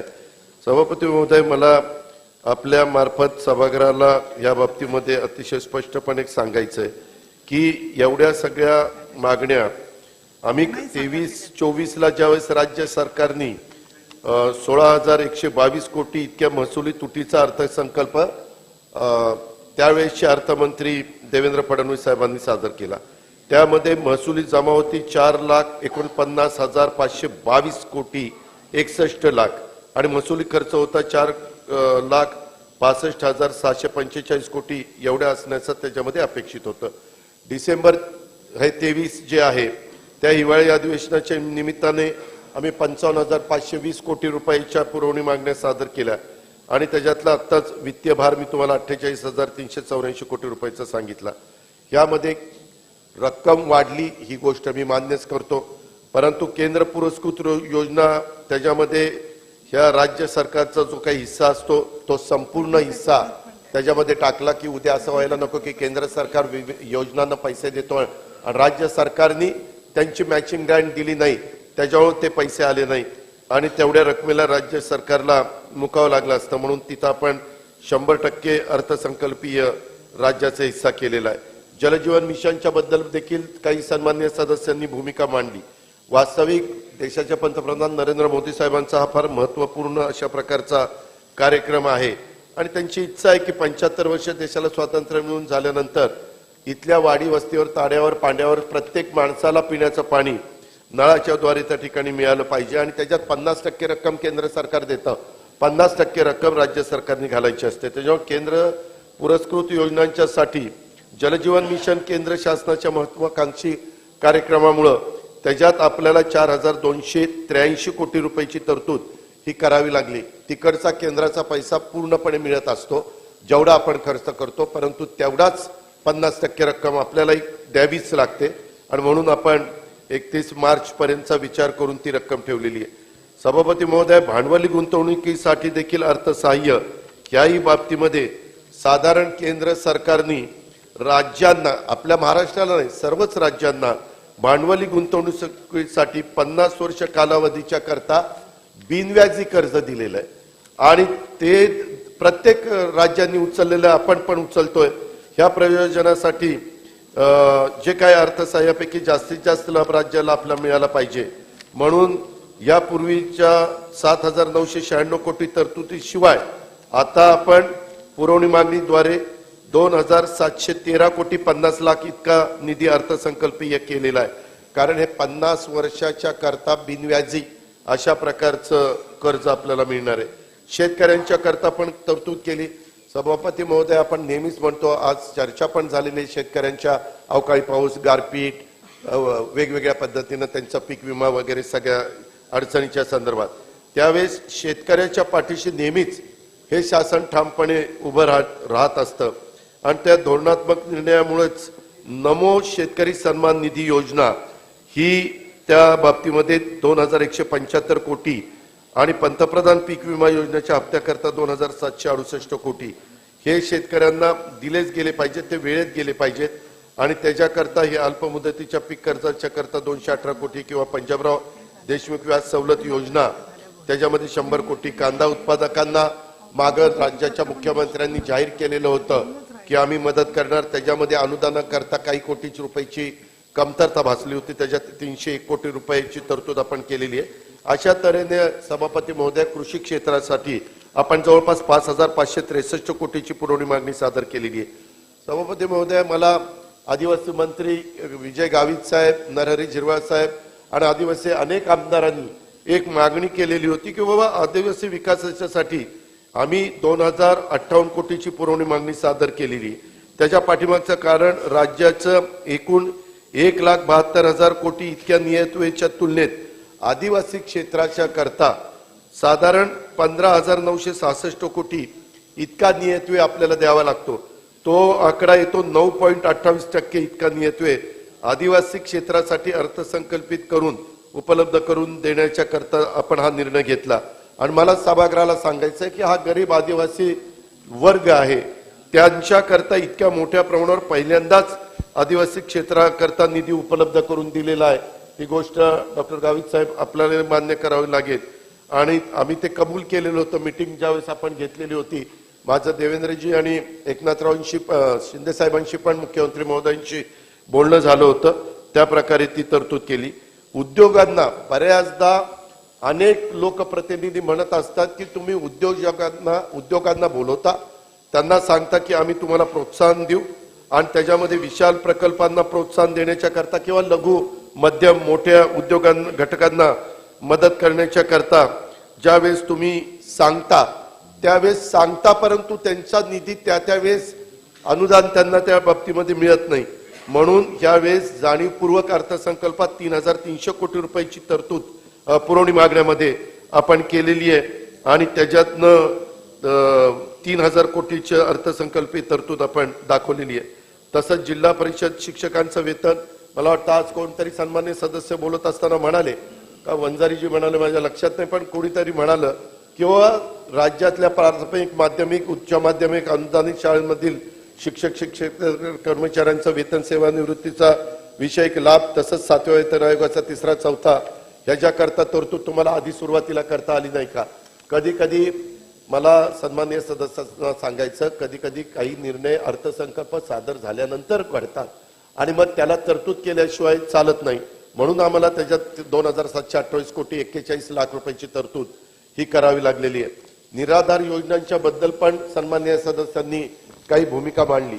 खरं तर सभापती महोदय, अनेक वर्ष निराधारांना 600 रुपये मदत व्हायची, नंतर ती 900 रुपये त्या ठिकाणी करण्यात आली. या सरकारच्या काळामध्ये ती 1,500 रुपये करण्यात आली. हे खरोखरीच कौतुकास्पद आहे. आणि मग त्या लोकांना वेळेत, म्हणजे मागं मला आठवत आहे कधी कधी मी अर्थमंत्री असताना, दिलीपराव अर्थमंत्री असताना, देवेंद्रजी अर्थमंत्री असताना आम्ही अनेकदा असं ठरवायचो की बाबा निराधारांचे पैसे वेळच्या वेळेला नाही गेले तर जोपर्यंत निराधार व्यक्तींचे पैसे जात नाही तोपर्यंत त्या सचिवांनी स्वतःचा पगार घ्यायचा नाही, असं साधारण केलं की बाबा त्यांचे पैसे लवकर जावं, कारण त्या पैशावरच त्यांचं स्वतःची उपजीविका सभापती महोदय चालू असते. आणि त्याच्यामुळेच श्रावणबाळ निवृत्ती वेतन योजना, संजय गांधी निराधार योजना, यापूर्वी 5,773 कोटी रुपयाच्या अर्थसंकल्पीय तरतुदीशिवाय ही रक्कम वाढल्यामुळं नव्याने आम्हाला 2,178 कोटी अर्थसंकल्पीय तरतूद ही पुरवणी मागणीद्वारे ते करण्यात आली. आणि आता सभापती महोदय त्याच्यामध्ये खूप तक्रारी यायच्या. आता डायरेक्ट डीबीटी द्वारे ह्या प्रदान करण्याच्या सूचना सामाजिक न्याय आणि विशेष सहाय्य विभागास देखील देण्यात आलेल्या आहेत. काही विभागांनी डायरेक्ट डीबीटी सुरू केलंय, परंतु अजून सामाजिक न्यायाने सुरू केलं नाही. सध्या ते विभाग एकनाथराव शिंदे साहेबांच्याकडे, मी शिंदे साहेबांना पण सांगितलं, शिंदे साहेब जर त्यांनी ते डीबीटी सुरू केलं नाही तर मग ज्या लाभार्थ्याला लाभ मिळाला पाहिजे त्याच्या अकाउंटला पैसे गेले तर बाकीचे जर डीबीटी करू शकतात तर सामाजिक न्याय का मागं पुढं करताय. आणि म्हणून त्यांना 1 जानेवारीपासून कुठल्याही परिस्थितीत ते डीबीटी सुरू करायला सांगितलेलं आहे. शिष्यवृत्तीच्या बद्दल सातत्याने राज्य सरकारकडे तक्रार येत होती की शिष्यवृत्तीच्या बाबतीमध्ये पैसे मिळत नाही. आणि म्हणून आम्ही त्यांना विचारलं की बाबा ऑक्टोबर 2023 पर्यंत दायित्व किती आहे ते सांगा. आणि त्यांनी ते 1549 कोटी सांगितल्यानंतर तेवढी पुरवणी मागणी आपण सभापती महोदय त्याच्यामध्ये केलेली आहे. पोलीस गृहनिर्माणला पण सन्माननीय सदस्य सारखी मागणी करत असतात. चांगल्या पद्धतीनं त्यांची घरं बांधून द्या, चांगल्या पद्धतीनं पोलीस स्टेशन करून द्या. त्याच्याकरता आपण तिथं 698 कोटी अधिकची पुरवणी मागणी ही दिलेली आहे. महाज्योती करता मागे सभागृहाला आणि मंत्रिमंडळामध्ये पण चर्चा झाली. हे जे छगन भुजबळ साहेब साक्षीदार आहे, बाकीचेही सन्मानित सदस्य साक्षीदार आहे की जेवढे पैसे सारथीला दिले जातील तेवढेच पैसे हे महाज्योतीला दिले जातील. आणि म्हणून ती रक्कम भरून काढण्याच्या करता महाज्योतीच्या करता आपण 269 कोटीची तरतूद सभापती महोदय त्या ठिकाणी केलेली आहे.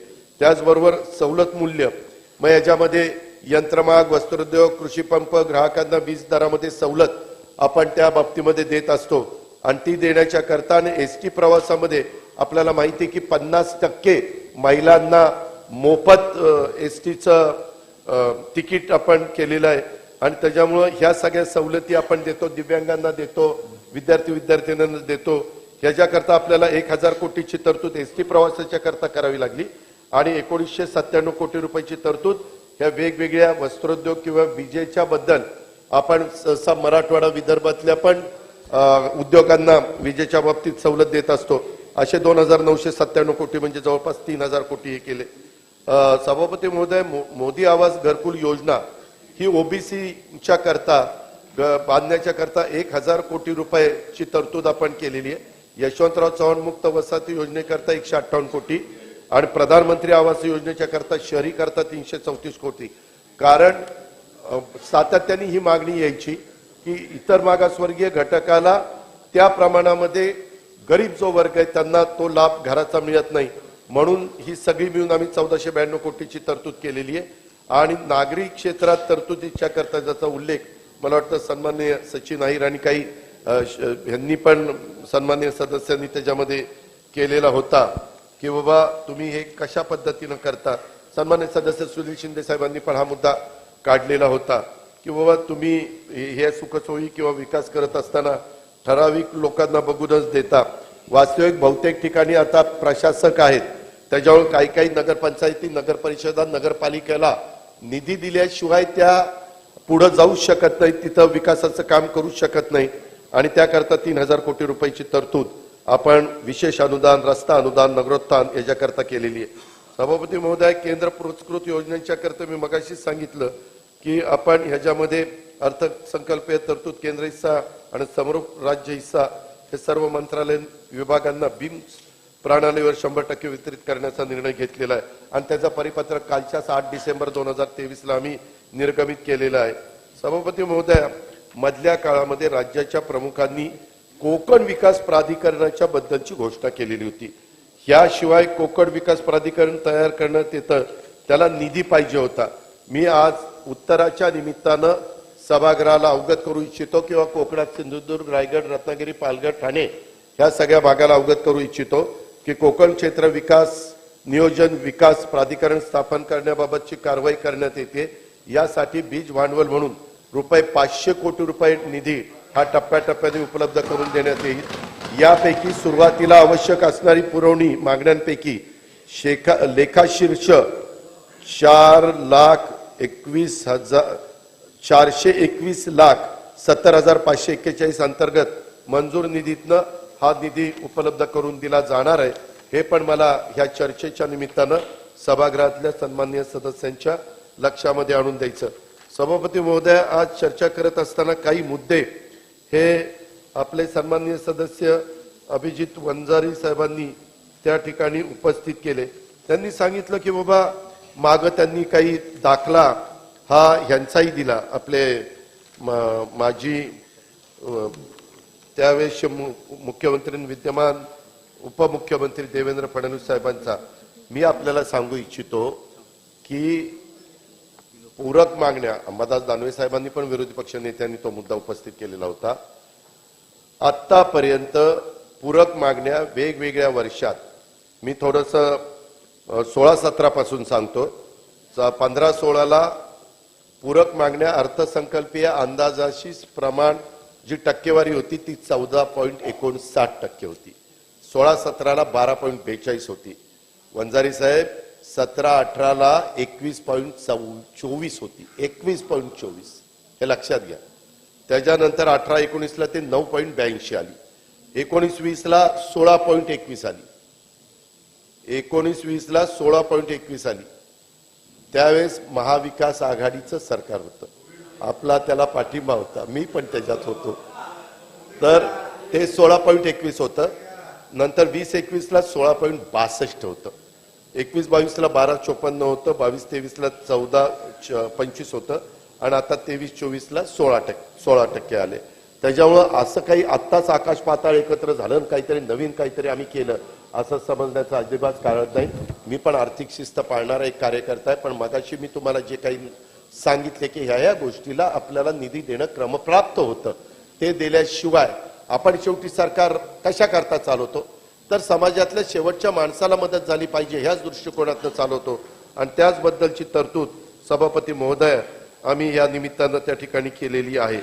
त्याचबरोबर इतर बाबतीमध्ये देखील वेगवेगळ्या गोष्टी इथं करण्याचा प्रयत्न केलेला आहे. मला तुम्हाला थोडीशी तुम्ही काही मुद्दे काढलेले होते. महसुली तूट वाढीची कारणानुसार विरोधी पक्ष नेते मी आपल्याला पण सांगितलं, महसुली तूट नसावी असा संकेत आहे, 100% मान्य आहे. 23-24च्या अर्थसंकल्पीय अंदाजानुसार महसुली तूट 16,122 कोटी इतकी अपेक्षित होती. जुलै 2023च्या पुरवणी मागण्या ज्यावेळेस झाल्या त्या महसुली तूट वाढून ती 47,000 साधारण 48 कोटी 47,048 कोटी इतकी झाली. आता डिसेंबरचे आज तुम्ही ज्या पुरवणी मागण्याला मान्यता देणार आहे त्या चालू अधिवेशनातील पुरवणी मागण्यांच्या मुळे महसुली तूट 83,552 कोटी रुपये होण्याची शक्यता आहे. ही गोष्ट मी मान्यच करतो. परंतु ज्या खर्चाच्या बाबी अर्थसंकल्पात तरतूद केलेली नव्हती किंवा अर्थसंकल्पीय तरतूद अपुरी होती अशा ह्या महत्वाच्या योजनांचा मी उल्लेख केला. त्याच योजनांच्या करता भरीव तरतूद करणं, तसंच बांधील खर्चाच्या बाबी आणि विकास कामावर खर्च यासाठी पुरवणी मागणीद्वारे तरतूद करणं आवश्यक ठरलं. त्यामुळं हा निर्णय सरकारला घ्यावा लागला. जुलै ते डिसेंबरच्या अधिवेशनात पुरवणी मागण्यामुळे अंदाजित महसूल तूट वाढली असली तरी मी सभागृहाला या चर्चेच्या निमित्तानं शब्द देऊ इच्छितो की वर्ष अखेरीस प्रत्यक्ष खर्चावर नियंत्रण ठेवून तसेच उत्पन्नाचे स्रोत वाढून सदरची महसुली तूट कमी करण्याचा राज्य सरकारचा प्रयत्न राहणार आहे. मागील 3 वर्षांमध्ये देखील अशाच प्रकारे महसूल तूट नियंत्रणात ठेवण्यात आपल्याला यश आलेलं आहे. त्याच्यामुळे आम्हाला वित्त विभागाला, नियोजन विभागाला, सरकारला, मुख्यमंत्री, उपमुख्यमंत्री आम्हाला सगळ्यांना विश्वास आहे की ह्याही वेळेस आम्ही ठेवू. त्याचं कारण असं आहे की मार्चच्या पहिल्या आठवड्यामध्ये कदाचित लोकसभेची आचारसंहिता लागण्याची शक्यता नाकारता येत नाही. मागं 5-5 वर्षाचा रेकॉर्ड घेतलं तर ते तसं आहे. आणि आचारसंहिता लागल्यानंतर आपण सगळेच राजकीय पक्ष त्या निवडणुकीमध्ये आपल्याला झोकून देतो आणि त्यावेळेस खर्चाला मर्यादा पडतात. कारण बऱ्याचदा प्रमाण देणं असेल किंवा टेक्निकल सँक्शन देणं असेल त्याच्यामध्ये राजकोषीय तूट वाढी बाबत मी सभागृहाच्याही पण लक्षात आणून देतो की वित्तीय निर्देशांकानुसार राजकोषीय तूट स्थूल राज्य उत्पन्नाच्या 3% कमी असली पाहिजे. सन 2023 मध्ये ही स्थूल राज्य उत्पन्न जवळपास 37,79,792 कोटी अपेक्षित आहे. 23-24च्या अर्थसंकल्पीय अंदाजानुसार राजकोषीय तूट 95,500 कोटी 80 लाख इतकी अपेक्षित आहे. ते स्थूल राज्य उत्पन्नाच्या 2.46 आहे. त्याच्यावर तिथंही आपण 3% विरोधी पक्षनेते आतमध्ये आहोत. जुलै 2023 मध्ये पुरवणी मागण्यांमुळे राज्यकोषीय तूट वाढून ती आता जवळपास 1,31,384 कोटी इतकी होती. ती आता स्थूल राज्य उत्पन्नाच्या ही 3.39% झाली, म्हणजे ती जुलैमध्ये. आता डिसेंबरमध्ये मात्र आपण म्हणताय तसं चालू अधिवेशनात पुरवणी मागण्यामुळे राज्यकोषीय तूट 1,79,768 कोटी होण्याची शक्यता आहे. ती स्थूल राज्य उत्पन्नाच्या 4.63 म्हणजे 3%च्या पुढे जाते.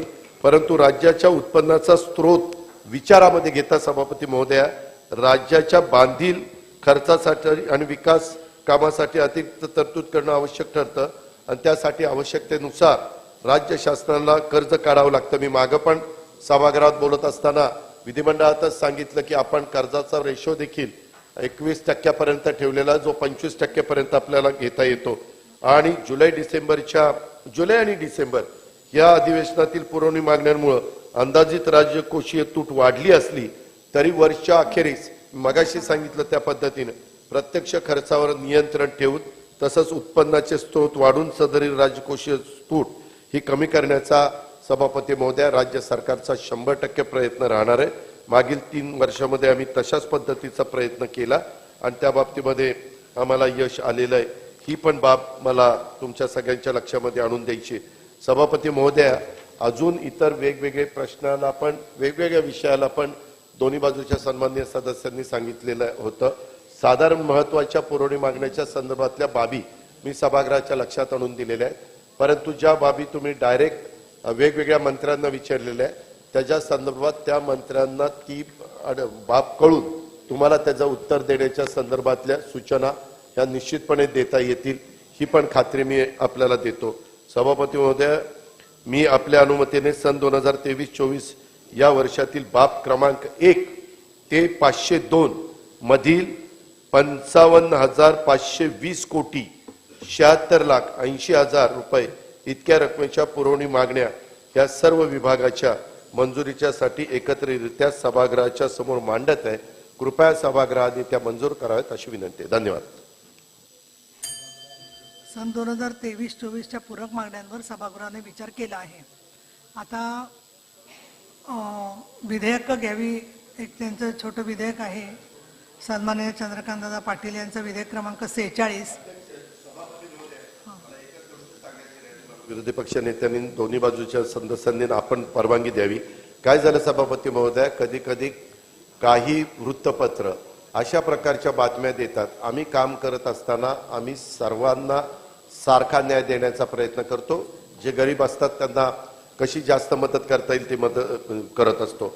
इतर मागास बहुजन कल्याण विभागाकरता राज्य योजनांच्या करता मध्ये काही बातम्या आल्या की बाबा वित्त विभाग या विभागाच्या फाईल थांबवून ठेवतं किंवा मंजूर करत नाही.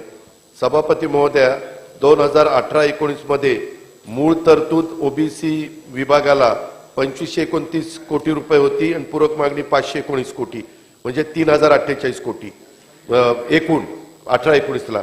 19-20ला एकूण 2,960 कोटी, 20-21ला 3,000 कोटी, 21-22ला 4,647 कोटी, 22-23ला 4,792 कोटी. सभापती महोदया, सन्माननीय मंत्री अतुल सावे साहेब, सन्माननीय भुजबळ साहेब, अनेक मान्यवर, संजय राठोड जे असतील, धनंजय मुंडे असतील, अनेक मी मान्यवरांची नावं घेईन. ह्या सगळ्यांची मागणी होती.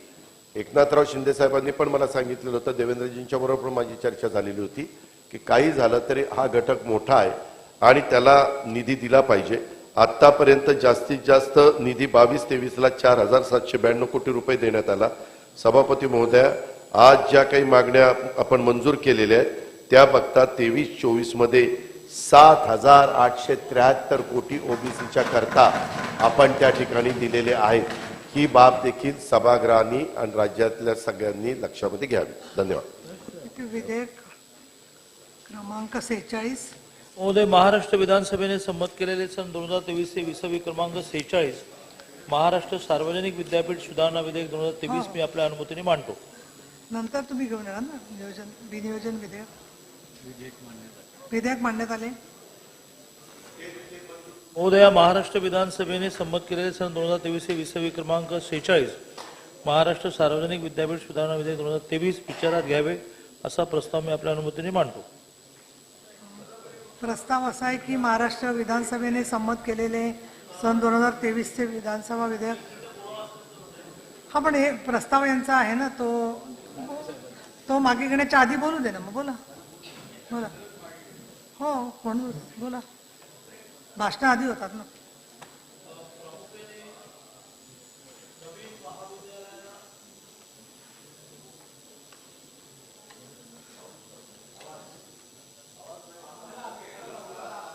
नवीन महाविद्यालयांना परवानगी मिळण्यासाठीची जी एक रचना आहे, माहेड नावाची जी समिती आहे, त्याची 30 सप्टेंबर पर्यंत शेवटची डेट असताना अनेक लोकप्रतिनिधींनी अशी विनंती केली की मध्ये गणपती वगैरे सुट्ट्या पाहता 1.5 महिन्यांनी ती मुदत वाढवावी. आपल्याला कायद्यानेच ते बदलता येतं म्हणून आपण अध्यादेश काढला. त्या अध्यादेशाला फक्त आपण कायद्यामध्ये रूपांतरित करतोय. प्लस प्रामुख्याने डॉक्टर बाबासाहेब आंबेडकर औरंगाबाद विद्यापीठ असं जे नाव होतं ते डॉक्टर बाबासाहेब आंबेडकर संभाजीनगर विद्यापीठ असा बदल आपण केला आणि उस्मानाबाद जिल्ह्याला धाराशिव जिल्हा असं नाव केलं. ते विद्यापीठाच्या कामकाजामध्ये नोंदणीसाठी केलं. असं अतिशय प्रिसाइज आहे.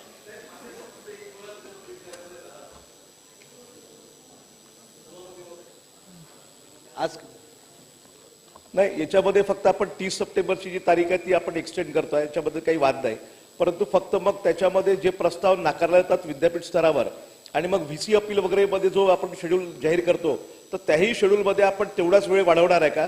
आणि मग तसे प्रस्ताव आपले जॉईंट डायरेक्टरच्या माध्यमातून डायरेक्टर आणि नंतर मग आपल्याकडे उच्च व तंत्र शिक्षण विभाग मंत्रालय आपल्यापर्यंत येतील. तर त्याच्या सगळ्यामध्ये तशी आपल्याला 1.5 महिन्याची जी काही आपण तरतूद करतोय तर ती करणार आहे का? एवढाच माझा प्रश्न आहे. प्रामुख्याने माहेडच्या बैठकीपूर्वी प्रस्ताव येणं याचा फक्त एक्सटेन्शन आपण घेतलं. आपण तेवढ्यासाठी एवढ्या आधीचं टाइम टेबल करतो की जूनच्या आधी पुरेसं एप्रिल मे मध्ये आपण हे निर्णय करून मोकळं होतो. नाही, ती वेळ देऊन सुद्धा एप्रिलला आपण प्रत्येकाला त्याची परवानगी देऊ जेणेकरून जून मध्ये ऍडमिशन घेता येईल. ठीक आहे, प्रस्ताव मागे घेतला.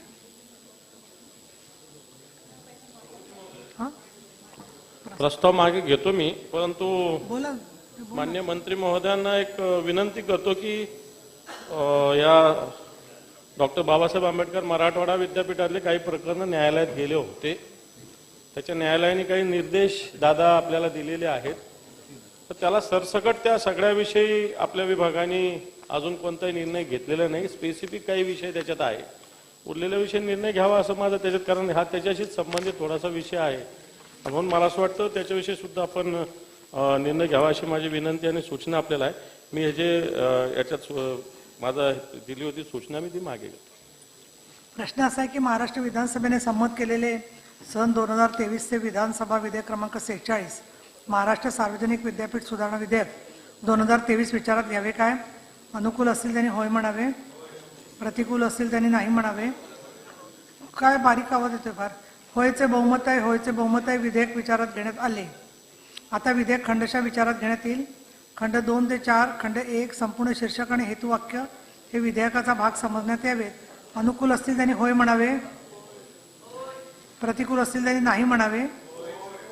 होयचे बहुमत आहे, होयचे बहुमत आहे. खंड 2 ते 4, खंड 1 संपूर्ण शीर्षक आणि हेतुवाक्य विधेयकाचा भाग झाले. प्रभारी मंत्री.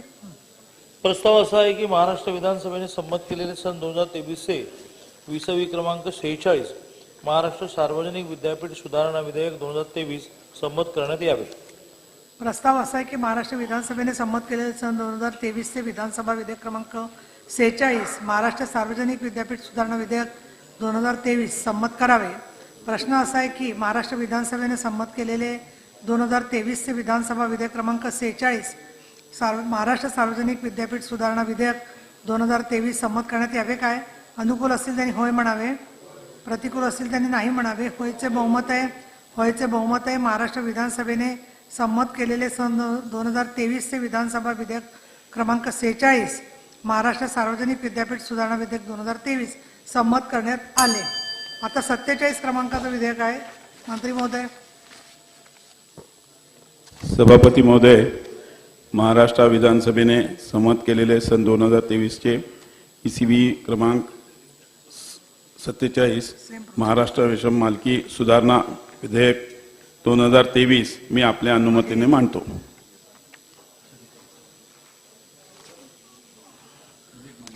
यांनी मागे घेतली का?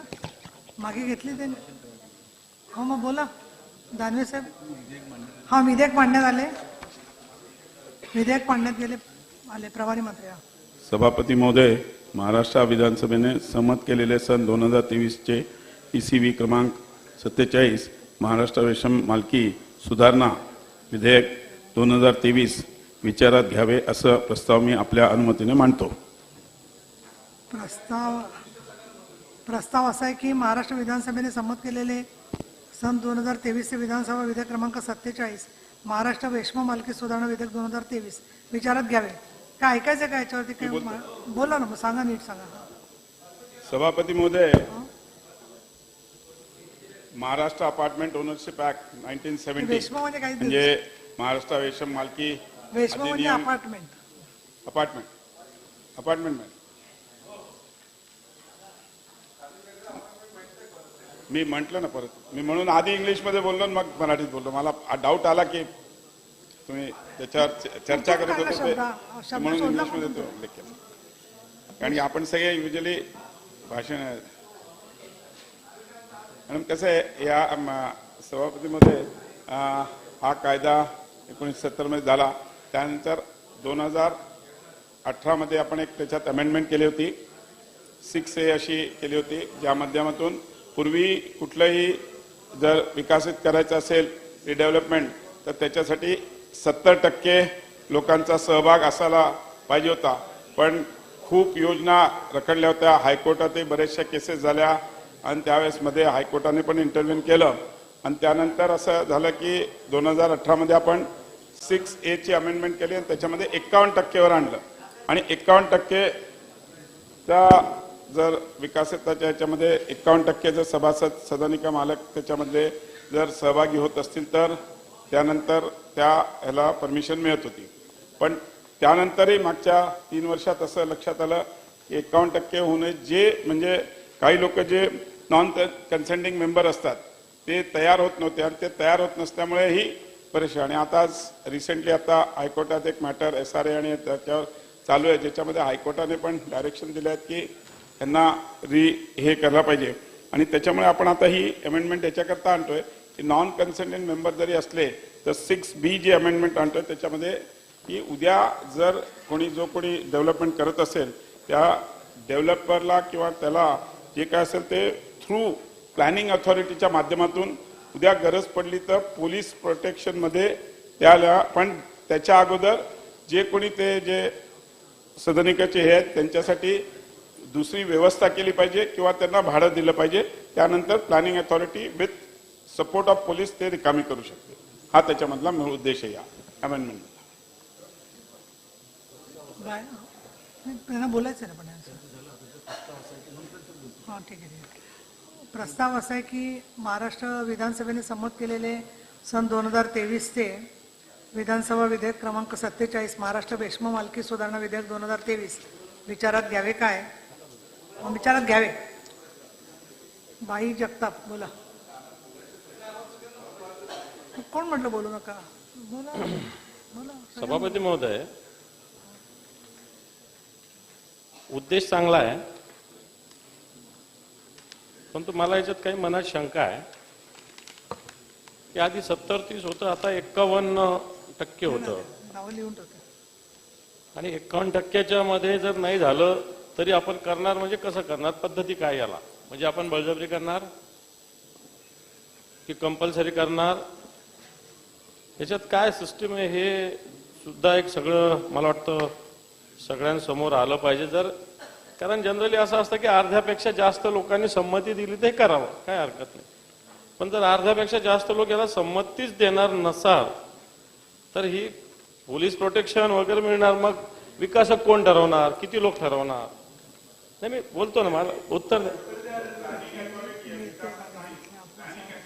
ओके ठीक आहे, ठीक आहे. ती अथॉरिटी करणार आहे. समजा म्हाडा आहे, म्हाडाचं काम करणार, सिडको असेल सिडको करणार, असं त्याचा अर्थ. ओके सावे साहेब, नाही ठीक आहे.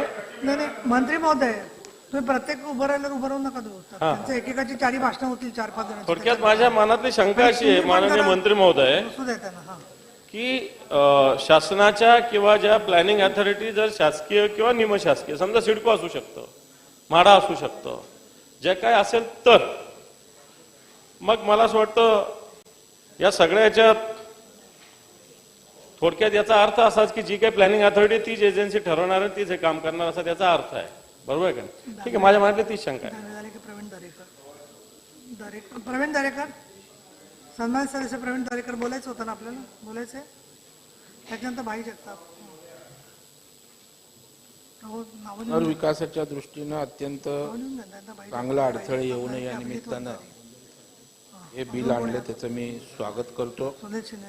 परंतु गृहनिर्माण मंत्री इथे आहेत म्हणून एक विषय या ठिकाणी या निमित्तानं मांडतो सभापती महोदया, की गृहनिर्माण मंत्री स्वतः गोरेगावला एक गृहनिर्माण संस्थांची परिषद झाली. राज्याचे मुख्यमंत्री, उपमुख्यमंत्री देवेंद्र फडणवीस हे उपस्थित होते आणि त्या ठिकाणी घोषणा केली की मुंबईतल्या म्हाडा वसाहती ज्या 56 आहेत त्याचं वाढीव सेवा शुल्क रद्द करू, अशा प्रकारची घोषणा केली होती. मुंबईमध्ये आम्हाला विचारतात, आता म्हाडा वसाहतीत जेव्हा जेव्हा आम्ही जिकडे जातो तर माझी आपल्या माध्यमातून या ठिकाणी मंत्री महोदयांना विनंती आहे की या संदर्भामध्ये शासनाची भूमिका, आपण काय निर्णय घेतलात, कारण मुख्यमंत्री, उपमुख्यमंत्री आणि आपण स्वतः त्या ठिकाणी घोषणा केली आणि आपणही सकारात्मक आहात. मुख्यमंत्र्यांनी स्वतः सांगितले, उपमुख्यमंत्र्यांनी सांगितले. तर माझी विनंती आहे की अधिवेशनाच्या निमित्तानं मुंबईतल्या 56 वसाहतीमध्ये राहणाऱ्या लाखो सर्वसामान्य मध्यमवर्गीय रहिवाशांना आपण वाढीव सेवा शुल्क रद्द करून त्या ठिकाणी दिलासा द्यावा, कारण त्यांना नोटिसा जात आहेत, घाबरवलं झालंय, ते भयभीत वातावरणात आहेत. माझी आपल्याला नम्र विनंती आहे सभापती महोदया की मी अशा प्रकारे मंत्री महोदयांना या विषयावर निवेदन करण्याची सूचना दे. भाई सन्मानित सदस्य भाई जगताप, एक क्षणभर. हे विधेयक झाल्यानंतर मी विशेष उल्लेख कालचे आणि आजचे आणि औचित्य घेणार आहे, त्यामुळे कृपया ज्यांची ते आहेत का दिलेले कागद त्यांनी थांबायचे प्लीज. देणार सगळ्यांची नावं लिहिली. सभापती महोदया, एक अतिशय चांगली अमेंडमेंट, म्हणजे ही अमेंडमेंट येण्याची कारण आपल्या समोर आहे.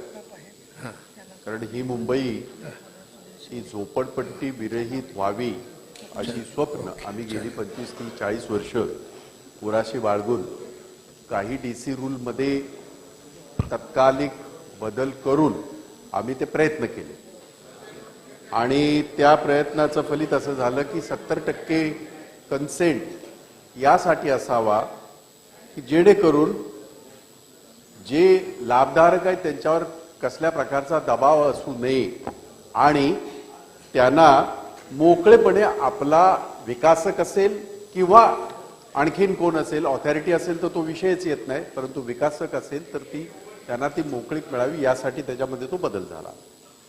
दुर्दैवाने असं घडलं की काही विकासकांनी त्या सगळ्या कन्सेंट वगैरे घेऊन ठेवल्या, 10-10, 20-20, 30-30 वर्ष त्याचा कधीच विकास झाला नाही. एक पिढी तिकडनं खाली झाली घरं की ती कुठेतरी याच्यामध्ये असते, त्या आपल्या ज्या रेंटेड किंवा नाही मुंबईमध्ये या आहेत ना आमच्या ट्रान्झिट कॅम्प, त्याच्यामध्ये म्हणजे त्याचा जन्म झालेला असतो ओरिजिनल घरामध्ये, त्याचं लग्न ट्रान्झिट कॅम्पमध्ये, अशी परिस्थिती निर्माण झाली. त्याच्यानंतर हा विषय चांगला आहे.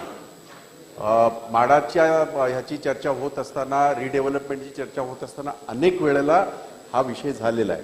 परंतु आता विरोधी पक्ष नेत्यांनी जे म्हणाले ती गोष्ट खरी आहे की म्हाडाला हा प्रॉब्लेम नाही येणार, MMRDAला हा प्रॉब्लेम येणार नाही किंवा आपल्या कॉर्पोरेशनच्या सुद्धा काही याला प्राधिकरणाला काही प्रॉब्लेम येणार नाही. प्रायव्हेट विकासकाचं काय करणार हा विषय तिथे येईल. आणि आतापर्यंत जितक्या झोपडपट्ट्यांची पुनर्विकास झाला नाही, कन्सेंट घेऊन सुद्धा वर्षानुवर्ष, त्याला कारण कुठेतरी हा 70% जो हा होता तो होताच. आता हा झाला एक विषय नुसता झोपडपट्टीचा, कारण हा पुनर्विकास आहे, त्यामुळे त्याच्यामध्ये चाळी आल्या, त्याच्यामध्ये सोसायटीज आल्या. कारण आपण म्हाडामध्ये निर्णय सुद्धा घेतलाय की ज्या प्रायव्हेट जर सोसायटीज एकत्र येऊन जर त्या क्लस्टर डेव्हलपमेंट करत असतील तर आपण त्यांना मुभा देतो, आणि तसा कायदा आपण केलेला आहे, तो चांगला कायदा.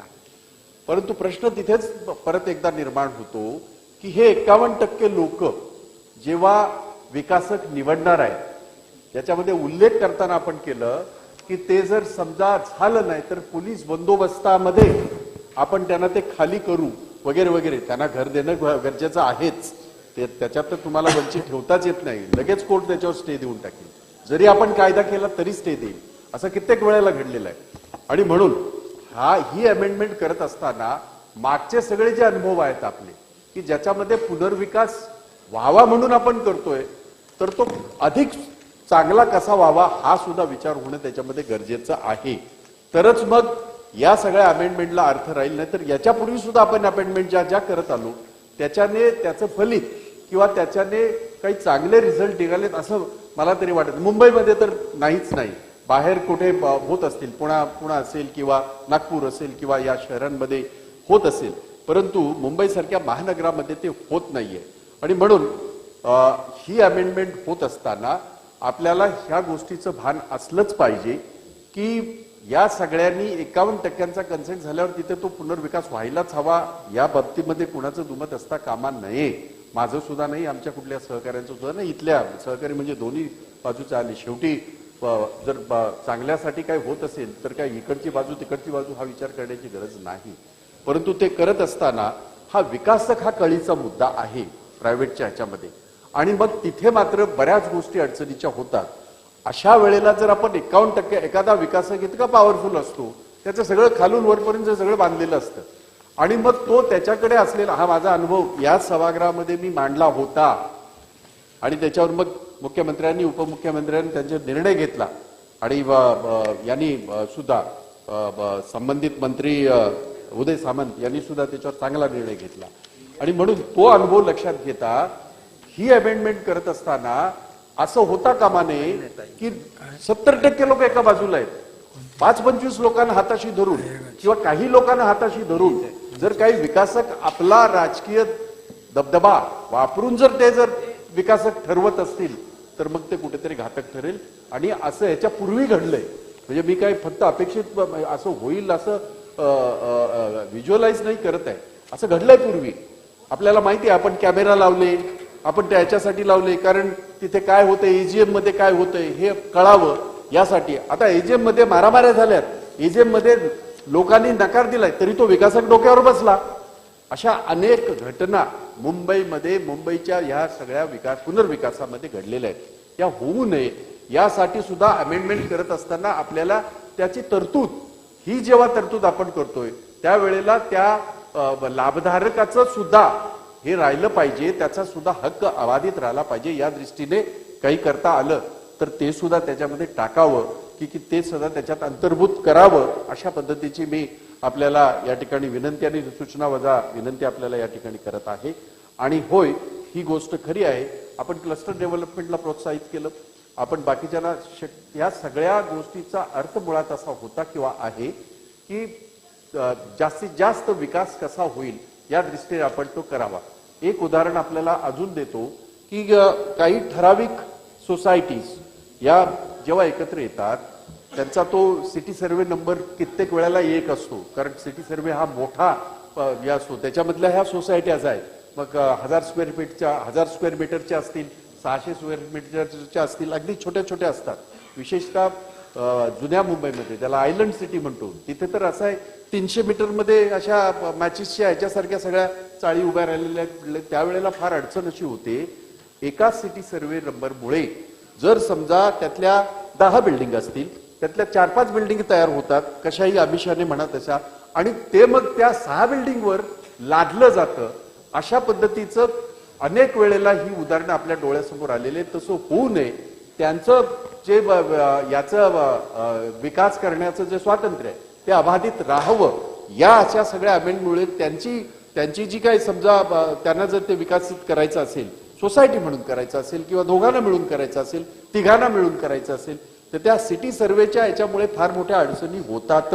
इथेच मी उत्तर ते ऐकलेच, आमचं सरकार असताना सुद्धा आणि आता triple engine, double engine, triple engine, आता ट्रिपल इंजिन असताना सुद्धा. आणि म्हणून हे सगळं होत राहील, तुम्ही इकडे आम्ही तिकडे, हे सगळं होत राहील. परंतु एकदा कायदा झाला, एकदा हे तयार झाला, त्यानंतर त्याचे दुष्परिणाम जे आहेत हे सर्वसामान्याला, त्या गरीबाला, ज्याचं आयुष्यातलं एकच स्वप्न असतं की माझं घर व्हावं, आणि ते जर 20-25 वर्ष होत असेल तर मग असल्या अमेंडमेंटला काही अर्थ राहणार नाही. याची आपण याच्यामध्ये नोंद घ्यावी, हे मला मुद्दाम या ठिकाणी सांगायचं आहे. आणि जेणेकरून त्या नागरिकाचा अधिकार, स्वतःच्या घराचा अधिकार हा अबाधित व्हावा, या दृष्टीने सुद्धा याच्यामध्ये विचार केला जावा, ही माझी आपल्याला विनंती आहे. धन्यवाद. सुनील शिंदे.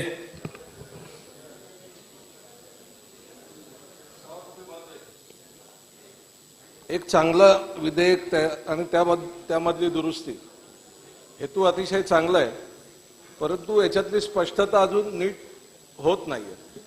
म्हणून काही बाबतीत आम्हाला इथे काही टेक्निकल आहेत, काही लिगली आहेत.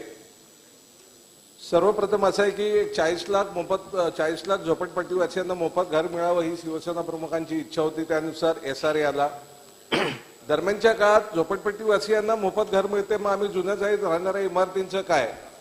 मग त्यासाठी नवीन DCR आला. 33(7) अंतर्गत त्या ठिकाणी आपण मोफत घर त्यांना दिले आहेत. बऱ्याचशा ठिकाणी डेव्हलपमेंट सुरू आहे. अपार्टमेंटच्या बाबतीत आपण हा एक चांगला निर्णय घेत आहे, परंतु अपार्टमेंटच्या बाबतीत इथे ही डेव्हलपमेंट होताना जुन्या चाळीत एका वेळेला कमसे कम 50 ते 60 घरं असतात. अपार्टमेंटमध्ये तेवढी हे नसतात, घरांची संख्या तेवढी नसते, कारण अपार्टमेंट मधली घरं ही शक्यतो त्यांचा राहता एरिया फार मोठा असतो आणि कमी असतात, 10 असतात, 12 असतात किंवा 15 असतात, 1 किंवा 2 माळ्याच्या पर्यंतची ही सगळी घरं असतात. प्रश्न असा आहे की पहिल्यांदा ही रिडेव्हलपमेंट करत असताना नेमकी प्लॅनिंग अथॉरिटी आपण म्हणतो. आता प्लॅनिंग अथॉरिटी म्हणजे म्हाडामध्ये एक मुंबई बोर्ड आहे, एक दुरुस्ती बोर्ड आहे, दुसरं स्लम बोर्ड आहे. 33(7) अंतर्गत रिपेअर बोर्ड या ठिकाणी NOC देत असते, त्यानुसार कामं होतात. याच्यासाठी प्लॅनिंग अथॉरिटी कोण असणार आहे? मुंबई बोर्ड असेल, रिपेअर बोर्ड असेल की अन्य कोण? नंबर 1.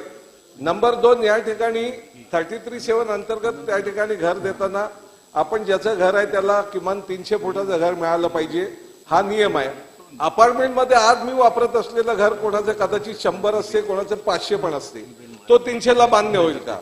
मुळात हा प्रश्न आहे. त्याच्यामुळे याच्यामध्ये एक स्पष्टता आली पाहिजे की निदान तिथे किमान तुम्ही किती एरिया देणार. कारण आज जरी 51% आपण मेजॉरिटी म्हणत असलात तरी मी वापरत असलेला एरिया जर माझा 500 फुटाचा असेल आणि जर तुम्ही मला रिडेव्हलपमेंटमध्ये 500 देणार असेल तर मी कशाला तयार होतो तिथे?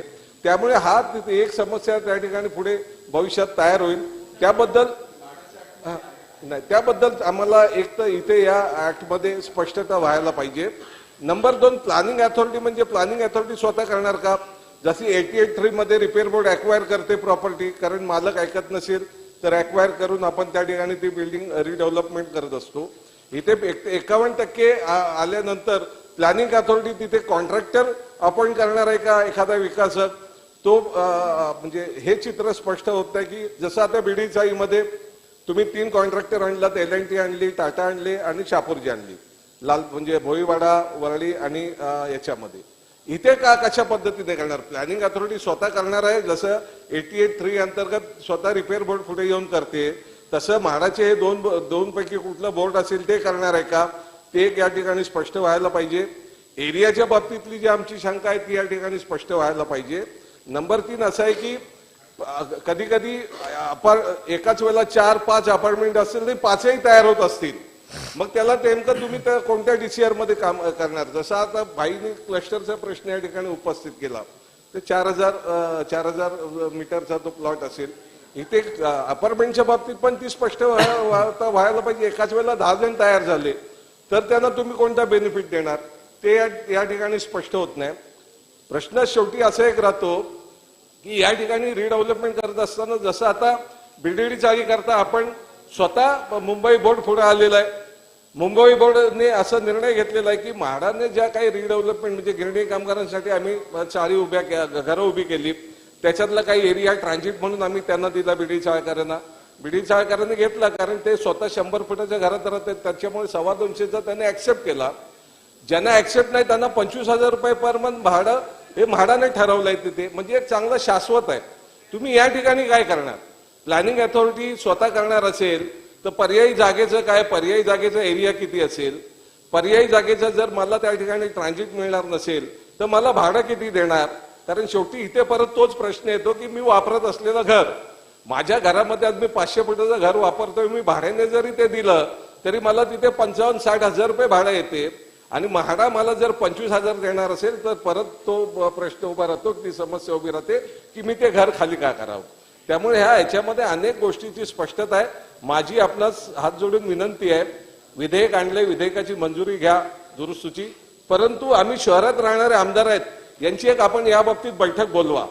अजून आमच्या काही याच्यामध्ये सूचना असतील, कारण अजून इथे बरीच लोक नाहीत, इकडे सचिन नायर नाहीत, मी नाही, अजून आमचे पोतनी शहरात राहणारी जी आम्ही मंडळी आहोत, आम्हाला त्या आमदारांना बोलवा या बैठकीला. कारण आता हे आमच्या हातात विधेयक आलं, याची स्पष्टता आली तरी अजून बऱ्याच गोष्टीवरती अपार्टमेंटमध्ये राहणारी लोक एकतर यांची घरं असतात ही तेवढी डिलॅबरेटेड नसतात, कारण ही मंडळी सक्षम असतात, ती स्वतः त्याची घर दुरुस्ती करून घेत असतात.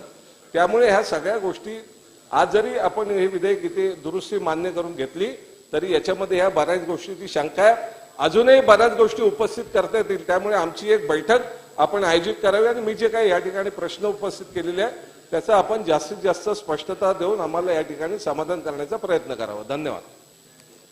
अभिजित वंजारी. अभिजित.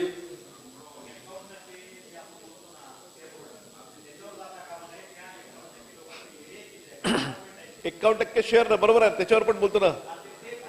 नाही, याच्यामध्ये सभापती महोदय धन्यवाद. महाराष्ट्र अपार्टमेंट ओनरशिप ऍक्ट 1970 मध्ये अमेंडमेंट करून त्याच्यामध्ये सेक्शन बी च्या माध्यमातून काही सूचना या ठिकाणी सुचवलेल्या आहेत, त्याचा विरोध करण्यासाठी मी उभा आहे. कारण बेसिकली या ज्या काही आपल्या अमेंडमेंट आपण सुचवून राहिलेल्या आहे हे अत्यंत घातक आहे. येणाऱ्या काळामध्ये मुंबई सारख्या शहरामध्ये किंवा नागपूर असेल, नाशिक असेल, पुणे असेल, या जिथे ओनरशिप किंवा जिथे अपार्टमेंट्स मोठ्या प्रमाणामध्ये आहेत त्या ठिकाणी बिल्डर्स पण तशा पद्धतीचे भूमाफिया बिल्डर्स पण मोठ्या प्रमाणामध्ये आहे, हे आपण लक्षात घेतलं पाहिजे. रिडेव्हलपमेंट करताना आजपर्यंत एकही प्रोजेक्ट सक्सेसफुल झाला नाही. त्या विदिन टाइम लिमिट जो स्टेप्युलेटेड टाइम पिरियड होता की ज्यांनी त्या तिथे ओनरशिपमध्ये राहणाऱ्या लोकांना टेनन्सीमध्ये त्यांना टेनंट बनवून दुसऱ्या बिल्डिंगमध्ये त्यांना शिफ्ट केलं आणि सातत्याने तो प्रोजेक्ट 2 वर्षामध्ये पूर्ण करायचा होता तर 3 वर्ष 4 वर्ष पूर्ण झाला नाही. हे उदाहरणं अनेक प्रकरणाने आपण पाहिलेले आहेत आणि त्या ठिकाणी तशा प्रकारचे लिटिगेशन कोर्टामध्ये सुद्धा मोठ्या प्रमाणात आलेले आहे. आता याच्यामध्ये आपण जे 51% फक्त त्या प्रॉपर्टीचा शेअर टोटल असेल, ओनरशिपचा शेअर, तर तेवढ्या लोकांचं जर मत असेल किंवा त्यांची संमती असेल तर ती आपण जी 70% वरून 51% करतोय ते मुळात चुकीचं आहे. 70% ते चुकीचं आहे. याचं कारण असं की या ठिकाणी अनेक प्रकारच्या त्या सोसायट्या आहेत, लहान मोठ्या सोसायट्या, त्या सोसायट्यांमध्ये जी कमिटी राहते त्या कमिटीला काही बिल्डर लोक हाताशी धरून त्यांना मॅनेज करून तशा पद्धतीचा निर्णय घेऊ शकतात. परंतु ही यामध्ये अमेंडमेंट पारित करताना अजूनही अनेक प्रश्न अनुत्तरित आहे. आपण याच्यामध्ये म्हटलेलं आहे की त्या ठिकाणी टाउन प्लॅनिंगची त्या ठिकाणी मंजुरी आपण घेतल्यानंतरच तशा पद्धतीचं एविक्शनचं कार्य पूर्ण करणार आहे. परंतु जर समजा 51% तयार असतील लोक आणि 49% लोक तयार नसतील तर मग त्या तयार नसणाऱ्या लोकांनी समजा त्या अग्रीमेंटमध्ये सही केली नाही, कारण रिडेव्हलपमेंटचा अग्रीमेंट तुम्हाला करावं लागेल. जर सही केली नाही तरी पण टाउन प्लॅनिंग त्याला मंजुरी देईल का, हा एक प्रश्न. मग मुळात आपला जो महाराष्ट्र टाउन प्लॅनिंग ऍक्ट आहे त्या ऍक्टमध्ये आपल्याला त्या ठिकाणी बदल करण्याची आवश्यकता आहे का, नंबर 1 हा एक विषय. आणि मग समजा त्यांची सिग्नेचर नसताना, त्यांचं करारनाम्यावर सही नसताना आपण तशा पद्धतीचं टाउन प्लॅनिंगच्या माध्यमातून मॅप सँक्शन करू काय, आणि नंतर मग ते करूनही समजा आपण केलं तर त्यांना पोलिसांच्या माध्यमातून त्या सर्व लोकांना आपण त्यांचं राहतं अपार्टमेंट ते आपण व्हॅकेट करून घेणार आहे का. तर अशा पद्धतीचा हा कायदा आपल्या राज्यामध्ये योग्य नाही. याला कुठेतरी आपण विरोध केला पाहिजे किंवा याला जसं आता सुनील शिंदे साहेबांनी केलं की याला पुन्हा जॉईंट सिलेक्ट कमिटी किंवा खासकर अर्बन एरियामध्ये राहणारे आमदार जे आहेत त्या आमदारांची कमिटी केली पाहिजे. याचे दूरचे रेफरकेशन्स काय त्याचा विचार आपण केला पाहिजे आणि त्याच्या अनुषंगाने याच्यावर घाईघाईमध्ये निर्णय घेऊन चालणार नाही.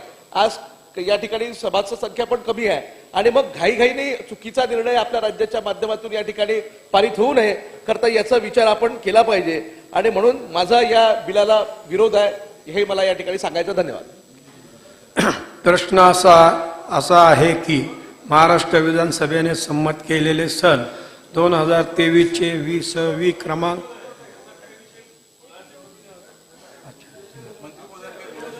मंत्रिमंडळ बोलायचंय काही? ठीक आहे. काही त्यांनी जे 2-4 विषय जे सांगितले ते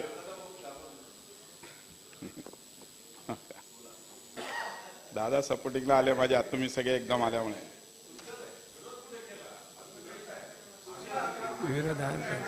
सभापती महोदय आपण मान्य विरोधी पक्ष नेते अमराजी दानवे साहेब असतील, जगताप साहेब आहेत, शिंदे साहेब आहेत, अंधारे साहेब, या सगळ्यांनी या बिलावरती आपलं ओपिनियन मांडलंय. मी त्याच्यात थोडासा खुलासा करतो की ह्याच्यामध्ये बेसिकली आपण प्लॅनिंग अथॉरिटी जी आहे ती त्या सोसायटी ह्याच्यात बेसिकली हा जे बिल आणण्यामागचा उद्देश असा आहे की कित्येक मुंबईच्या बिल्डिंग या मोडकळीस आलेल्या आहेत आणि आत्ता जी एक बिल्डिंग पडली त्या बिल्डिंगमध्ये ही परिस्थिती अशीच आली होती. तिकडे 70% लोक तयार होत नव्हते आणि त्यावेळेस 70% होतं आणि त्यामुळे त्या अशा रिसेंटली मुंबईमधल्या 2 बिल्डिंग त्या पडल्या म्हणजे डिमॉलिश झाल्या. पण त्यावेळेस ॲक्सिडेंटमध्ये काही लोकही गेले हे गेले आणि त्याच्यानंतर अशी की बाबा 51% पर्यंत लोक तयार होतात. तरी म्हणून आपण आज हे 51%चा विषय आणलेला आहे. ह्यामध्ये पण 51% लोक जे ठरवतील त्याच म्हणजे त्याच विकासाला आपण देणार आहोत. त्यात काय प्लॅनिंग अथॉरिटी किंवा शासन त्याच्यामध्ये ठरवणार नाहीये की कोणाला द्यायचं. म्हणजे तो गैरसमज काढून टाकावा की शासन ठरवणार आहे तेच त्याला. हे त्या 51% लोकांनी ठरवायचं की कुठल्या विकासाला द्यायचं आणि त्याच्यामध्ये जर आणि उरलेल्या लोकांना आपण त्याच्यामध्ये त्यांना ट्रान्झिट कॅम्पमध्ये द्या किंवा रेंट द्या ही कंडिशन त्याच्यामध्ये या अमेंडमेंट 6B मध्ये आपण ती केलेली आहे की ते जोपर्यंत होत नाही तोपर्यंत त्यांना तिकडून काढता येत नाही. म्हणजे असं जे शिंदे साहेब तुमचा गैरसमज जो आहे की आम्ही त्यांना काढणार नाही. काढणार कधी आहेत? ज्यावेळेस या अकाउंटाने आणि त्या सगळ्यांच्या सहमतीने ज्यावेळेस विकासक ठरेल त्यानंतरच त्याला काढणार. त्याच्यामुळे तो एक विषय आपण घ्यावा.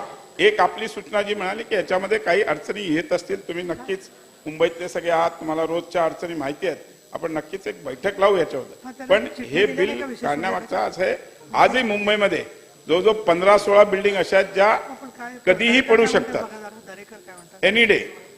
ऑलरेडी मी माझ्याकडे ज्यांची रिपोर्ट आली ज्या लोकांचे तर अशा परिस्थितीमध्ये हे जर बिल आपण अमेंड केलं तर त्याच्यामुळे आपल्याला त्याला पुढे फर्दर जाता येईल. नाही तर काय होणार आहे त्या परत अजून 2-4 ऍक्सिडेंट होतील, अजून हे होईल. म्हणून माझी आपल्या सगळ्यांना विनंती की ह्याच्यामध्ये कुठल्याही प्रकारचं आपण म्हणजे विकासकाला पॉवर्स देत नाहीये. प्लॅनिंग अथॉरिटी जी आहे ती त्याच्यामध्ये मग म्हाडा असेल, SRA असेल, सिडको असेल, महापालिका असेल, या सगळ्यांना त्याच्यात आहे. आणि त्याच्यामुळे इट इज नॉट की तुमचे जो गैरसमज आहे की आपण विकासकाला पॉवर देत नाही, आपण डेव्हलपरला पॉवर देत नाही, आपण हे पॉवर त्या प्लॅनिंग अथॉरिटीला देतो. आणि त्याच्यामुळे माझ्या याच्यामध्ये त्याच्यामध्ये आपल्याला कुठल्याही प्रकारची रिस्क नाही आहे. तरी माझी आपल्याला म्हणून विनंती आहे की हे बिल आपण पास करावं. काय बोला मला क्रॉस नाही करायचं, फक्त की आपण मगाशी यांच्या प्रश्नावर बोललात की प्लॅनिंग अथॉरिटी हे सगळं करणार. म्हणजे आम्ही असं समजलो आता प्लॅनिंग अथॉरिटी म्हणजे नेमके माझ्याकडे 2 प्लॅनिंग अथॉरिटी आहेत, 3 आहेत.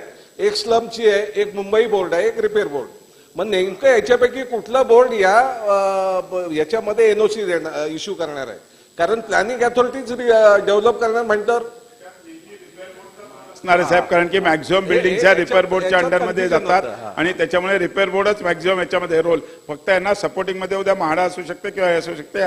बेसिकली रिपेअर बोर्डच्या अंडरमध्येच या सगळ्या स्कीम येतात. त्याच्यामुळे रिपेअर बोर्डच मेनली याच्यामध्ये प्लॅनिंग अथॉरिटी असते.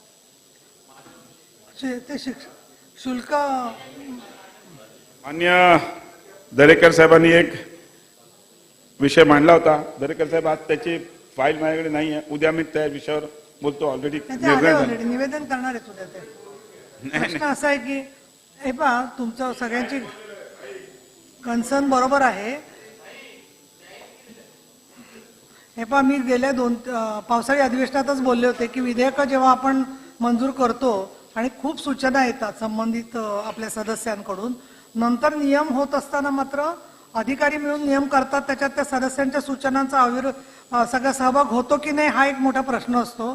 मला असं वाटतं की मी तर मंत्री महोदयांनाही सांगितलं होतं की ज्या सूचना आलेल्या आहेत ते नियम करत असताना झाले आहेत किंवा नाही झाले पूर्ण हे थोडं आम्हाला कळलं तर निदान त्याच्यामध्ये त्याचा अंतर्भाव करणं गरजेचं होईल. तुम्ही त्यांनाही एक बैठकीमध्ये नियमाच्या बद्दल सूचनांमध्ये सहभागी करून घ्या असं मला वाटतं, कारण नाहीतर नियम मग होत असताना सदोष झाले अशी नंतर आढावा होतो. ठीक आहे. आता प्रश्न असा आहे की महाराष्ट्र विधानसभेने संमत केलेले सन 2023 चे विधानसभा विधेयक क्रमांक 47 महाराष्ट्र वैष्णव मालकी सुधारणा विधेयक 2023 विचारात घ्यावे काय?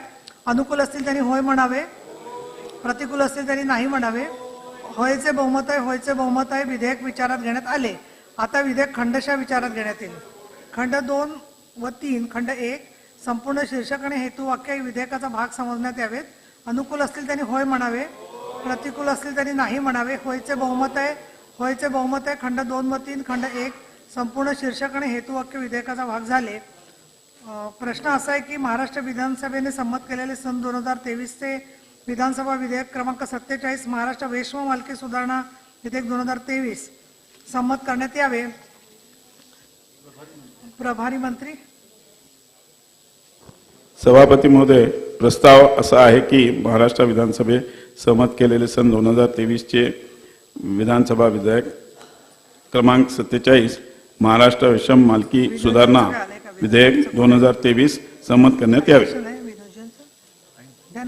प्रस्ताव असा आहे की महाराष्ट्र विधानसभेने संमत केलेले सन 2023 चे विधानसभा विधेयक क्रमांक 47 महाराष्ट्र वैष्णव मालकी सुधारणा विधेयक 2023 संमत करावे. प्रश्न असा आहे की महाराष्ट्र विधानसभेने संमत केलेले सन 2023 चे विधानसभा विधेयक क्रमांक 47 महाराष्ट्र वैष्णव मालकी सुधारणा विधेयक 2023 संमत करण्यात यावे काय? अनुकूल असतील त्यांनी होय म्हणावे, प्रतिकूल असतील त्यांनी नाही म्हणावे. होयचे बहुमत आहे, होयचे बहुमत आहे. महाराष्ट्र विधानसभेने संमत केलेले सन 2023 चे विधानसभा विधेयक क्रमांक 47 महाराष्ट्र वैष्णव मालकी सुधारणा 2023 संमत करण्यात आले. आता विनियोजन सभा बोला मंत्री महोदय. सभापती महोदया, मी महाराष्ट्र विधानसभा सभेने संमत केलेले सन 2023 चे विधानसभा विधेयक क्रमांक 51 महाराष्ट्र तृतीय पुरवणी विनियोजन विधेयक 2023 दिनांक 31 मार्च 2024 रोजी संपणाऱ्या वर्षाच्या कामासाठी राज्याच्या एकत्रित निधीतून विवक्षित रक्कम देण्याचा व त्यांचा विनियोग करण्याचा प्राधिकार देण्यासाठी विधेयक विचारात घेण्यात यावे असा आपल्या अनुमतीने प्रस्ताव मांडतो. असे करीत असताना मी नमूद करू इच्छितो की भारतीय संविधानाच्या अनुच्छेद 207 खंड 1 अन्वये प्रदान करण्यात आलेल्या अधिकारानुसार महाराष्ट्राचे राज्यपाल यांनी हे विधेयक विचारात घेण्याबाबत शिफारस केली आहे. प्रस्ताव असा आहे की विधानसभेने संमत केलेले सन 2023 चे विधानसभा विधेयक क्रमांक 51 महाराष्ट्र तृतीय पुरवणी विनियोजन विधेयक 2023 विचारात घ्यावे. प्रश्न असा आहे की विधानसभेने संमत केलेले सन 2023 चे विधानसभा विधेयक क्रमांक 51 महाराष्ट्र तृतीय पुरवणी विनियोजन विधेयक 2023 विचारात घ्यावे काय? अनुकूल असतील त्यांनी होय म्हणावे, प्रतिकूल असतील त्यांनी नाही म्हणावे. होयचे बहुमत आहे, होयचे बहुमत आहे. प्रस्ताव संमत झाला. आता मी विधेयक खंडशः सभागृहाला सादर करते. शिफारसी करावयाच्या असल्यास सदस्यांनी मांडाव्यात. खंड 2 व 3 अनुसूची खंड 1 संपूर्ण शीर्षक आणि हेतुवाक्य विधेयकाचा भाग झाले. परिषदेने कोणतीही शिफारस केलेली नाही म्हणून परिषदेला कोणती शिफारस करायची नाही अशा संदेशासह हे विधेयक विधानसभेकडे परत पाठवण्यात येत आहे. धन्यवाद. हो, विशेष उल्लेखाच्या चिठ्ठ्या दिलेल्या आहेत त्यामुळे आपण आता विशेष उल्लेख आणि आम्हाला मंत्री महोदय कोणतरी सभागृहात आवश्यक आहे. मंत्री महोदय, त्याशिवाय आमचं कामकाज चालणार नाही. कोण ठीक आहे. आता आमच्या परमिशनशिवाय जाऊ नका बाहेर तुम्ही, कारण आमचे विशेष उल्लेख आणि औचित्य आहेत त्या आपण. विशेष उल्लेखाची यादी कुठे? ॲडव्होकेट निरंजन डावखरे, सभापती महोदय धन्यवाद. सभापती महोदय दोन विशेष उल्लेख आहेत. एक मिनिट 11 डिसेंबरला पण तुमचंच नाव आहे पहिलं, 12 डिसेंबरला पहिलंच नाव आहे. डावखरे तुमचं बरंच वर्चस्व दिसतंय मला. घ्या पहिलं घ्या, 11 डिसेंबरचं घ्या, महाराष्ट्र लोकसेवा आयोगाचा 11 डिसेंबर. आणि धन्यवाद सभापती महोदय. महाराष्ट्र शासनाने एक मिनिट दुसरी चिठ्ठी आली असेल ती पण नंतर वाचून टाका. म्हणजे दोन्ही एकाला 2 चिठ्ठ्या आल्या असतील ना वेगवेगळ्या विषयाच्या, त्याच विषयाच्या नाही, तर दोनदा वाचा. महाराष्ट्र शासनाने दिनांक 2 नोव्हेंबर 2022 रोजी शासन निर्णय प्रसिद्ध करून दुय्यम सेवा निवड मंडळाच्या कक्षेतील गट क मधील लिपिक वर्गीय संवर्गातील सर्व पदे महाराष्ट्र लोकसेवा आयोगामार्फत भरण्यात आलेली असणे, तरी इतर पदे महाराष्ट्र लोकसेवा आयोगाच्या कक्षेत आणण्यासाठी महाराष्ट्र लोकसेवा आयोग विचार विनियमापासून सूट विनियम 1965 च्या नियम 3 सोबतच्या अनुसूची मधील अनुक्रमांक 33 मध्ये आवश्यक दुरुस्ती व सेवा प्रवेश नियमात सुधारणा करण्याची कार्यवाही मंत्रालयीन प्रशासकीय विभागाने सुरू करणे अपेक्षित असताना अजून ती झालेली नसून 1 वर्षापासून ती प्रक्रिया सुरू झालेली नसणे, त्यामुळे या संदर्भात प्रक्रिया सुरू करून 2024 मध्ये प्रसिद्ध होणाऱ्या नवीन जाहिरातींमध्ये ही पदे समाविष्ट होणे आवश्यक असणे, महाराष्ट्र लोकसेवा आयोग सध्या 271 पदे मंजूर असून ती 1500 करण्यात यावी, सदस्य संख्या 6 वरून 15 करावी, 60 कोटीची बजेट 150 कोटी करण्यात, तसेच आवश्यक यंत्रणा सामग्री पुरवण्यात यावी, या गोष्टी शासन स्तरावरती लवकरात लवकर कारवाई करण्याची आवश्यकता, तसेच महाराष्ट्रामध्ये विविध परीक्षांमध्ये पेपरफुटी, मास कॉपी, डमी उमेदवार परीक्षांना बसणे, केंद्र प्रमुख व पर्यवेक्षक गैरप्रकारामध्ये सामील असणे, अशा विविध घटना वारंवार सरकारी नोकरी पदभरतीमध्ये होत असून गरीब गरजू व हुशार उमेदवारांवर अन्याय होत असून याला आळा घालण्यासाठी महाराष्ट्र शासनाने उत्तराखंड व झारखंड या राज्यांनी पेपरफुटीवरती कायदा पारित केला असून त्याच धर्तीवर महाराष्ट्रात कायदा करण्याबाबत शासनाने करावयाची कारवाई व उपाययोजनाची विनंती मी या विशेष उल्लेखाच्या माध्यमाने करत आहे. सभापती महोदय, अंशदान निवृत्ती वेतन DCPSच्या संदर्भातलं विशेष उल्लेख मी मांडत आहे. राज्यात सरकारी कर्मचाऱ्यांच्या बाबतीत परिभाषित अंशदान निवृत्ती वेतन योजना DCPS किंवा जुन्या पेन्शन योजनेचा लाभ देण्याबाबत संभ्रम निर्माण होत आहे आणि वारंवार न्यायालयात प्रश्न येत असणे त्यांच्या बाबतीत राज्य सरकारने केंद्र सरकारच्या परिपत्रकाच्या धर्तीवर संभ्रम दूर करणारा GR जारी करावा अशी सूचना मुंबई उच्च न्यायालयाने राज्य सरकारला केली असणे, केंद्र सरकारच्या धोरणाच्या धर्तीवरती GR काढण्यात आला नसल्याने आता न्यायालयाने आदेशातच स्पष्ट सूचना केली असणे, केंद्र सरकारने सन 2003 मध्ये DCPS ही नवी पेन्शन योजना आणल्यानंतर राज्य सरकारनेही त्यातील तरतुदी स्वीकारून 31 ऑक्टोबर 2005 रोजीच्या अधिसूचनेद्वारा 1 नोव्हेंबर 2005 पासून आपल्या कर्मचाऱ्यांना DCPS योजना लागू करणे, परंतु DCPS लागू होण्यापूर्वीच नोकरभरतीची प्रक्रिया सुरू झाली असली तरी नियुक्ती मात्र त्यानंतर झाली अशी स्थिती असलेल्या राज्य सरकारी कर्मचाऱ्यांचा मोठा प्रश्न निर्माण झाला होता. विविध सरकारी विभागातील अशा अनेक कर्मचाऱ्यांनी एकत्रित याचिका केल्यानंतर वेगवेगळ्या खंडपीठांनी कर्मचाऱ्यांच्या बाजूने निर्णय देणे, केंद्राच्या परिपत्रकाप्रमाणे स्पष्टीकरण करणारा GR जारी करून संभ्रम दूर करावा अशी सूचना उच्च न्यायालयाने राज्य सरकारला केली आहे. यावरती सभापती महोदय दोन्ही उपमुख्यमंत्र्यांनी सकाळीच फार स्पष्ट अशी भूमिका दिलेली आहे, त्याच्यामुळे मी शासनाचा आभारी आहे याबाबत. ठीक आहे. सन्माननीय सचिन अहिर सकाळी झालाय पण त्यांनी विषय घेतला तो, त्यामुळे तो पटलावर ठेवला असं धरू. सन्माननीय श्री अमोल मिटकरी तुमची 2 आहेत. एक अकोला शहरातील सांस्कृतिक भवनाच्या कामासाठी निधी उपलब्ध करून देण्याबाबत आणि 12 डिसेंबरचा 15 क्रमांकाचा छत्रपती शिवाजी महाराज शेतकरी सन्मान योजनेत पात्र शेतकऱ्यांना अद्याप कर्जमाफी मिळाली नसल्याबाबत. दोन्ही वाचा. सभापती महोदय, फक्त एक प्रश्न एका मिनिटाचा असा आहे, हे विशेष उल्लेख तुम्ही अनुमती देता आम्ही मांडतो, पण याचं पुढे काय उत्तर काय येतं? मी 3 वर्षापासून साधारणपणे विशेष उल्लेख दर अधिवेशनात मांडतो. मला अद्याप उत्तर येतं सगळ्यांना. मला नाही आलं. तुमचा ऍड्रेस चुकीचा आहे मेल वरती. म्हणजे मी का सांगते की आम्हाला परवाचं इन्व्हिटेशनही तुम्हाला मिळालं नाही, तर तुमचा पत्ता दुरुस्त करून घ्या तुम्ही लिस्ट मधला.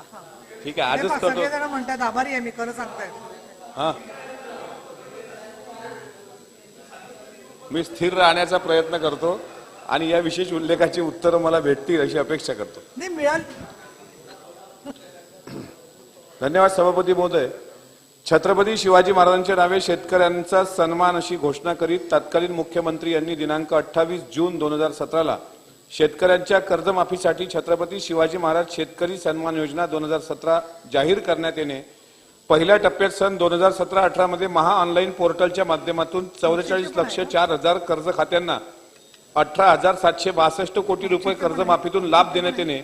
मात्र सन सप्टेंबर 2019 पासून सदर पोर्टल बंद करण्यात आलेले असते, परंतु या योजनेतील काही राहिलेल्या 6,000 कर्ज खात्यांना द्यावयाची 5,975 कोटी 51 लक्ष रुपयाची देणी अद्याप या शेतकऱ्यांना न मिळाल्याने गेल्या 6 वर्षांपासून सदर शेतकरी कर्जमाफीपासून वंचित असून सन 2023-24च्या बजेटमध्ये 55 कोटी रुपयाची तरतूद करण्यात आली असून याबाबत शासन निर्णय न काढल्याने तसेच नव्याने महा आयटी पोर्टलला कामाचा आदेश न काढल्याने 55 कोटीची तरतूद अद्याप शेतकऱ्यांना वाटप न झाल्याने 6 वर्षांपासून वंचित शेतकरी आर्थिक संकटात सापडला आहे. याबाबत तातडीने कारवाईचे आदेश व्हावेत अशी शिफारस मी या विशेष उल्लेखाद्वारे शासनास करीत आहे. अकोला शहरातील सांस्कृतिक भवनाच्या नाट्यगृहाचे काम गेल्या अनेक वर्षापासून रखडले असणे, अकोला शहर व जिल्ह्याने राष्ट्रीय व आंतरराष्ट्रीय ख्यातीचे अनेक कलावंत घडवले असताना अकोला शहराला सांस्कृतिक भवन नसल्याने कलावंतांना अनेक अडचणींना सामोरे जावे लागत आहे. शहरातील सांस्कृतिक भवनाचे काम तातडीने पूर्ण करण्यात यावे या मागणीसह इतर महत्त्वाच्या मागणीबाबतची निवेदने अकोला सकल कलावंत सांस्कृतिक मंचाच्या वतीने माननीय जिल्हाधिकारी अकोला व प्रधान सचिव सांस्कृतिक कार्य विभाग मंत्रालय यांना देण्यात आलेले आहे. तसेच माननीय स्थानिक लोकप्रतिनिधी अकोला यांनी देखील सांस्कृतिक मंत्री यांना पत्राद्वारे निवेदन देऊन रखडलेल्या सांस्कृतिक भवन होण्याच्या कामासाठी निधी उपलब्ध करण्याबाबत मागणी केलेली आहे. तरी याबाबत शासनाने तातडीने कारवाई करून सांस्कृतिक भवनाच्या कामासाठी निधी उपलब्ध करून द्यावा व तातडीने सांस्कृतिक भवनाची उभारणी करण्याची शिफारस या विशेष उल्लेखाद्वारे मी शासनास करीत आहे. श्रीमती उमा खापरे, आपला 11 तारखेचा आहे एक विशेष उल्लेख. 11 तारखेचा 12 तारखेचा पण आहे. 12चा नाही दिसत आहे. 12चे 2 आहेत पण 12 फक्त एक माझं म्हणणं आहे की लक्षवेधी असावी नदीच्या संदर्भातल्या ते. मग एक जो आहे त्याचा मांडा तुम्ही. ठीक आहे 11चा मांडते. 11चा मांडा. एक मिनिट बघते जरा. हा एक आहे गंगा स्नानाचा आहे. गंगा स्नान विशेष उल्लेख आणि हे आहे. विशेष उल्लेख 2 विशेष उल्लेख आहेत. एक 11चा आहे पिंपरी चिंचवड आणि अनधिकृत बांधकामाचा आणि एक गंगा स्नान इंद्रायणीचा आहे. तो इंद्राणीचा लक्षवेधी लावावी कारण मला त्याची उत्तरं पाहिजे. सन्मान्य सभापती महोदया त्याच्यावर दालनात चर्चा करू आपण. आता वाचा विशेष उल्लेख वाचून घ्या. तो 17 नंबरचा सोडून द्या पटलावर ठेवा मग. ठीक आहे सभापती महोदया पुणे महापालिका व पिंपरी चिंचवड महापालिका परिसरात व ग्रामीण भागात होत असलेला अनधिकृत बांधकामाबाबतचा हा विषय आहे. पुणे महापालिका व पिंपरी चिंचवड महापालिका परिसरात व ग्रामीण भागात होत असलेल्या अनधिकृत बांधकामाचा दाखला देत दिनांक 31 मार्च 2015 ची PMRD ची स्थापना झाली, परंतु 7,256.46 किलोमीटर कार्यक्षेत्रात असलेल्या या प्राधिकरणात अनधिकृत बांधकामाला आळा घालण्याऐवजी मोठ्या प्रमाणात अनधिकृत बांधकामे होत आहेत. विकास आराखडा तयार करण्यासाठी व प्राधिकरणाचा अंतर्गत जमिनीचे व मालमत्तांचे मोजमाप करण्यासाठी भौगोलिक माहिती प्रणाली ही आधुनिक प्रणाली उपयोगात आणली जात असताना ड्रोनद्वारे सर्वेक्षण करण्यात आलेल्या मिळकतीचे सर्वे क्रमांक व माहिती प्रत्यक्षात मिळकतीच्या जुळत नाहीत. त्याप्रमाणे ड्रोनमध्ये त्रुटी असणे. पंतप्रधान आवास योजनेअंतर्गत पुणे महानगर क्षेत्र प्राधिकरण भोसरी प्राधिकरण सेक्टर नंबर 12 येथे गृह प्रकल्प राबवण्यात येत आलेले आहे आणि लोक राहायलाही आलेली आहेत. मात्र गुणवत्तापूर्ण कामं न झाल्यामुळे व विविध प्रकारच्या समस्या असल्याने येथील सनदिका धारक त्रस्त आहेत. तसेच हा प्रकल्प एकाच अधिकाऱ्यांकडे गेले अनेक वर्ष असून STP प्रकल्प ही अद्याप सुरू नाहीये. पुणे महानगरपालिका क्षेत्र प्राधिकरणाच्या PMRDच्या अधिकाऱ्यांवरती कोणाचाही अंकुश नसल्याने औंध येथील भाड्याच्या कार्यालयातून कामे करण्यात येत आहेत. नागरिकांची कामे वेळेवर होत नाहीयेत. त्यामुळे नागरिकांची कामे करून घेण्यासाठी एजंट नेमले गेलेले असल्याने नागरिकांना मोठ्या प्रमाणात आर्थिक समस्याला सुद्धा सामोरे जावे लागत आहे. त्यामुळे येथील नागरिकांच्याकडून नाराजगी सुद्धा व्यक्त करण्यात येत आहे. याबाबत विशेष उल्लेख मी या सभागृहात मांडत आहे. सन्माननीय सदस्य डॉक्टर मनीषा कायंदे, तुमचे 2 आहेत विविध स्पर्धा परीक्षा करताची रक्कम आणि एक Deep आहे fake video. 11 नंबरचा डीप फेक बद्दल. दोन्ही घ्या आपण. धन्यवाद सभापती महोदया. 11 तारखेचा विशेष उल्लेख मी प्रथम मांडत आहे. राज्यातील विविध स्पर्धा परीक्षांकरिता आकारण्यात येणारी रक्कम कमी करण्याबाबत राज्यात सुरू असलेल्या वन विभाग, तलाठी तसेच इतर पदभरत्यांमध्ये 900 ते 1000 रुपयांनी एवढी जास्त फी आकारली जाते. वास्तविक स्पर्धा परीक्षा देणारे विद्यार्थी हे बेरोजगार असून नुकतेच शालेय आणि कॉलेज शिक्षण पूर्ण केलेले असते. तसेच सर्वांच्या घरची परिस्थिती एवढ्या मोठ्या प्रमाणावर परीक्षेची फी भरणे इतकी सक्षम नसते. त्यामुळे अनेक वेळा विद्यार्थी परीक्षा देण्यास टाळाटाळ करतात. मागील काही वर्षांपासून स्पर्धा परीक्षा उशिराने घेण्यात येत असतानाच तशाच प्रकारे वाढलेली परीक्षेची फी यामुळे विद्यार्थ्यांमध्ये नैराश्याची भावना निर्माण झाली असून याबाबत शासनाने तातडीने निर्णय घेऊन सर्व स्पर्धा परीक्षांकरिता एकत्रितपणे सर्वसामान्य विद्यार्थ्यांना परवडेल अशा स्वरूपाची परीक्षा फी आकारण्याबाबत निर्णय घेण्याची विनंती मी या विशेष उल्लेखाद्वारे करत आहे. सभापती महोदया, 12 तारखेची AI तंत्रज्ञान आधारित डीप फेक व्हिडिओ निर्माण करणाऱ्यांवर कठोर कारवाई करण्याकरिता माहिती तंत्रज्ञान कायद्यात आवश्यक ते बदल करण्याबाबत आजकाल कृत्रिम बुद्धिमत्ता म्हणजे AI आणि त्याचा वापर करून बनवण्यात येणारे डीप फेक व्हिडिओ सध्या जगभरात चर्चेचा विषय बनले आहेत. त्यामुळे आजकाल कोणीही कोणत्याही प्रतिष्ठित व्यक्तीचे डीप फेक व्हिडिओ बनवून त्याची सामाजिक व राजकीय प्रतिष्ठा क्षणात संपवू पाहत आहेत. सदर AI तंत्रज्ञान आधारित डीप फेक व्हिडिओ बनवलेले व्हिडिओ यांच्या सगळ्यात जास्त धोका महिलांना निर्माण झाला असून असे बनवलेले डीप फेक व्हिडिओ सोशल मीडियावरून प्रसारित करत बदनामी करण्याचा नवा पायंडा समाजात पडत आहे. मात्र अशा प्रवृत्तींना आळा घालण्यासाठी आपल्या विद्यमान ब्रिटिशकालीन माहिती तंत्रज्ञान कायद्यात अत्यंत त्रोटक असून भविष्यात असे प्रकार घडू नये याकरिता माहिती तंत्रज्ञान कायद्यात आवश्यक ते बदल करून सक्षम असा कायदा बनवण्याची शिफारस मी या विशेष उल्लेखाद्वारे करीत आहे. धन्यवाद. सन्माननीय सदस्य सतीश चव्हाण अनुपस्थित आहेत. सन्माननीय सदस्य रमेश पाटील आता तो होते इकडे. सन्माननीय सदस्य जयंत पाटील, सन्माननीय सदस्य विलास पोतनीस कुठे गेला होता नेमके? ठीक झाल्यावर यांचं झाल्यावर देते. थांबा. धन्यवाद. पाटील साहेब बसा, यांचं झाल्यावर देते. तुमचं नाव घ्या. धन्यवाद सभापती महोदया. राज्य शासनाची आणि मुंबई महानगरपालिकेची एकूण 28 वैद्यकीय महाविद्यालये राज्यात आहे. त्याला संलग्न अशी रुग्णालये असून त्या ठिकाणी उपचारांसाठी लाखोच्या संख्येने रुग्ण येत असतात. त्या सर्व रुग्णाच्या उपचाराचा भार हा प्रामुख्याने रुग्णालयातील निवासी डॉक्टरांना असतो. या ठिकाणी पदव्युत्तर विद्यार्थी विविध शाखेत शिक्षण घेत असतात. या वैद्यकीय महाविद्यालयात शिकणाऱ्या विद्यार्थ्यांची संख्या दिवसेंदिवस वाढत आहे. परंतु त्या तुलनेत या विद्यार्थ्यांसाठीच्या वसतिगृहाची संख्या मात्र आजमितीपर्यंत वाढलेली नाही. त्यामुळे गेले अनेक वर्ष प्रलंबित असलेला निवासी डॉक्टरांच्या वसतिगृहाचा प्रश्न तातडीने मार्गी लावा ही या विशेष उल्लेख सूचनेद्वारे विनंती. अजून एक आपला आहे 12 तारखेचा 8 नंबरचा सेवा प्रवेश नियमात लवकर सुधारणा करून सर्व भरती परीक्षा घ्या. शासकीय सेवेत गट कची पदे MPSC मार्फत भरण्याचा निर्णय वर्षभरापूर्वी झाला आहे. मात्र प्रशासकीय पातळीवर हालचाली होत नसल्यामुळे त्याची अंमलबजावणी लांबली आहे. प्रक्रिया सुरू होण्यास अद्याप 6 महिने लागणार असल्याची चित्र आहे. विविध खात्यातील वर्ग 2 व 3 ची पदे पूर्वी महापरीक्षा पोर्टल मार्फत भरली जात होती. परंतु तोतया उमेदवार गुणांमध्ये फेरफार अशा प्रकारामध्ये पोर्टल बंद करून महाIT तर्फे कंपन्यांना काम देण्यात येऊ लागले आहे. त्यालाही विरोध होऊन MPSC मार्फत परीक्षा घेण्याची मागणी झाली. त्यामुळे सेवा प्रवेश नियमात सुधारणा करण्याचा निर्णय दिनांक 2 नोव्हेंबर 2022 रोजी घेण्यात आला. लिपिक आणि टंकलेखक पदे वगळून उर्वरित पदे MPSC सारख्या कक्षेत आणण्यासाठी केरळ लोकसेवा आयोगाच्या धर्तीवर नियमात सुधारणा करण्याचा निर्णय घेण्यात आला. त्यानंतरही शासनाने 75,000 पदाच्या भरतीसाठी TCS आणि IBPSच्या कंपन्यांना कंत्राट दिले. अनेक विभागांच्या परीक्षा या 2 कंपन्यांमधून सुरू असून त्यात गैरप्रकाराचे आरोप झाले आहेत. त्यामुळे प्रामाणिक विद्यार्थ्यांवर अन्याय होत आहे. असे असतानाही MPSC कडून भरती प्रक्रियेची प्रशासकीय पातळीवर अंमलबजावणी झाली नाही.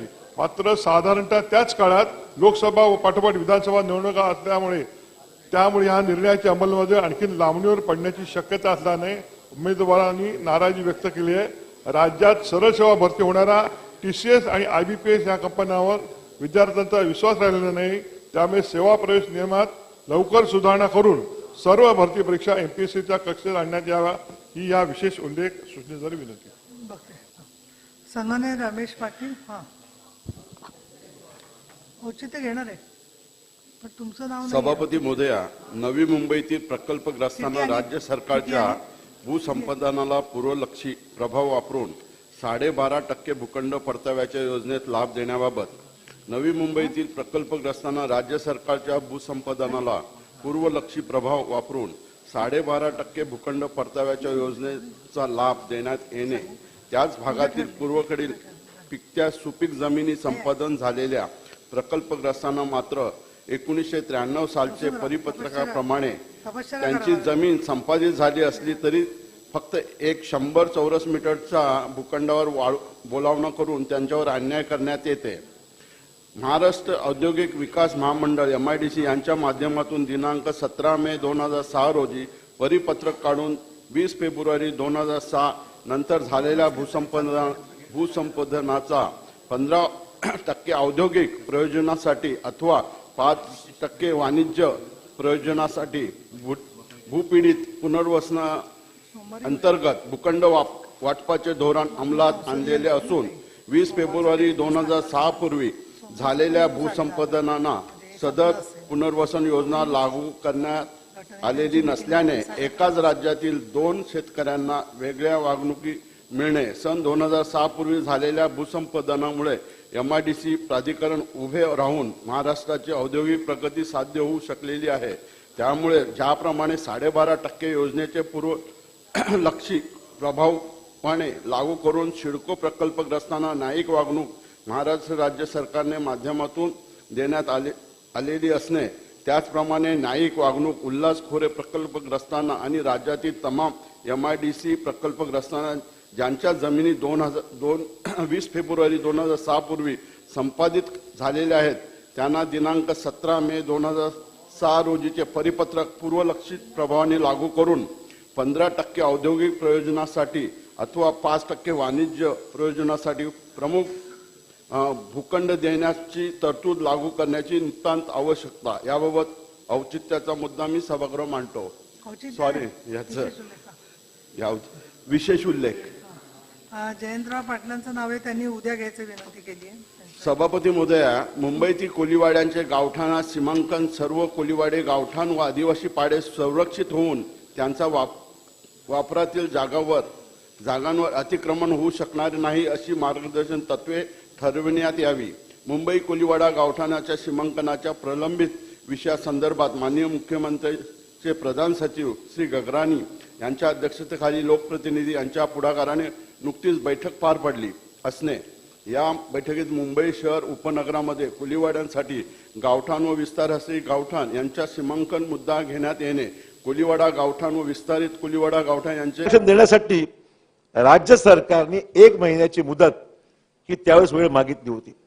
त्यांनी सांगितलं आम्ही तुम्हाला 10 दिवस जास्त देतो, पण दुर्दैवाने त्यावेळेस काही कारणास्तव घडू शकलं नाही. त्या कालावधीमध्ये सरकार निर्णयाला अनेक अडचणीमुळे येऊ शकलं नाही. 24 ऑक्टोबर पर्यंत आता त्यांनी तो निर्णय सांगितला. 24 ऑक्टोबर पर्यंत आपण हा जर निर्णय नाही घेतला तर 24 डिसेंबर पर्यंत निर्णय जर घेतला नाही तर मी माझं पुन्हा आंदोलन सुरू करील अशा प्रकारचं त्यांनी हे सगळं सांगितलं.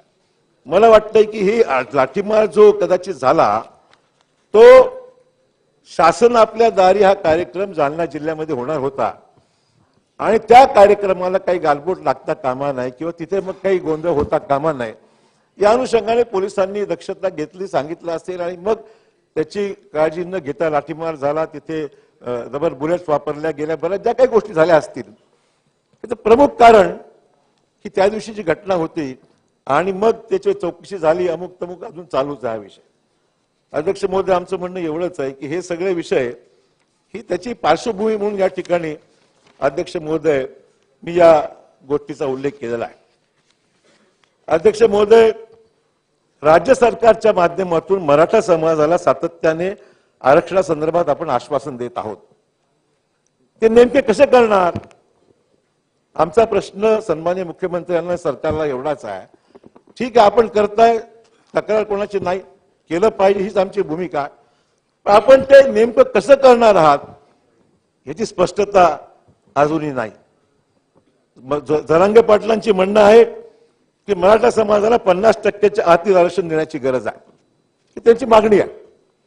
सरकार म्हणते की ओबीसीच्या आरक्षणाला धक्का न लावता आम्ही स्वतंत्र आरक्षण देणार. अध्यक्ष महोदय, या दोन्ही वेगळ्या बाबी जरी असल्या पण त्यात खऱ्या मोठी अडचण जी आहे की 50% आरक्षणाची मर्यादा हे शिथिल करण्यासंदर्भामध्ये काही ठोस पावलं राज्य शासनाकडून उचलल्या गेल्याची अद्यापही कुठे माहिती तर आम्हाला तरी नाहीये. हा सगळा जो विषय आहे, माझी स्पष्ट भूमिका मी पहिल्यापासून बोलतोय की जोपर्यंत सुप्रीम कोर्टाच्या निर्णयासंदर्भामध्ये काही वेगळा मार्ग आपण काढत नाही तोपर्यंत 50%च्या मर्यादेच्या मध्ये वर जाऊन तुम्ही नेमकं कसं करणार, हा खरा प्रश्न आज आपल्यासोबत आहे.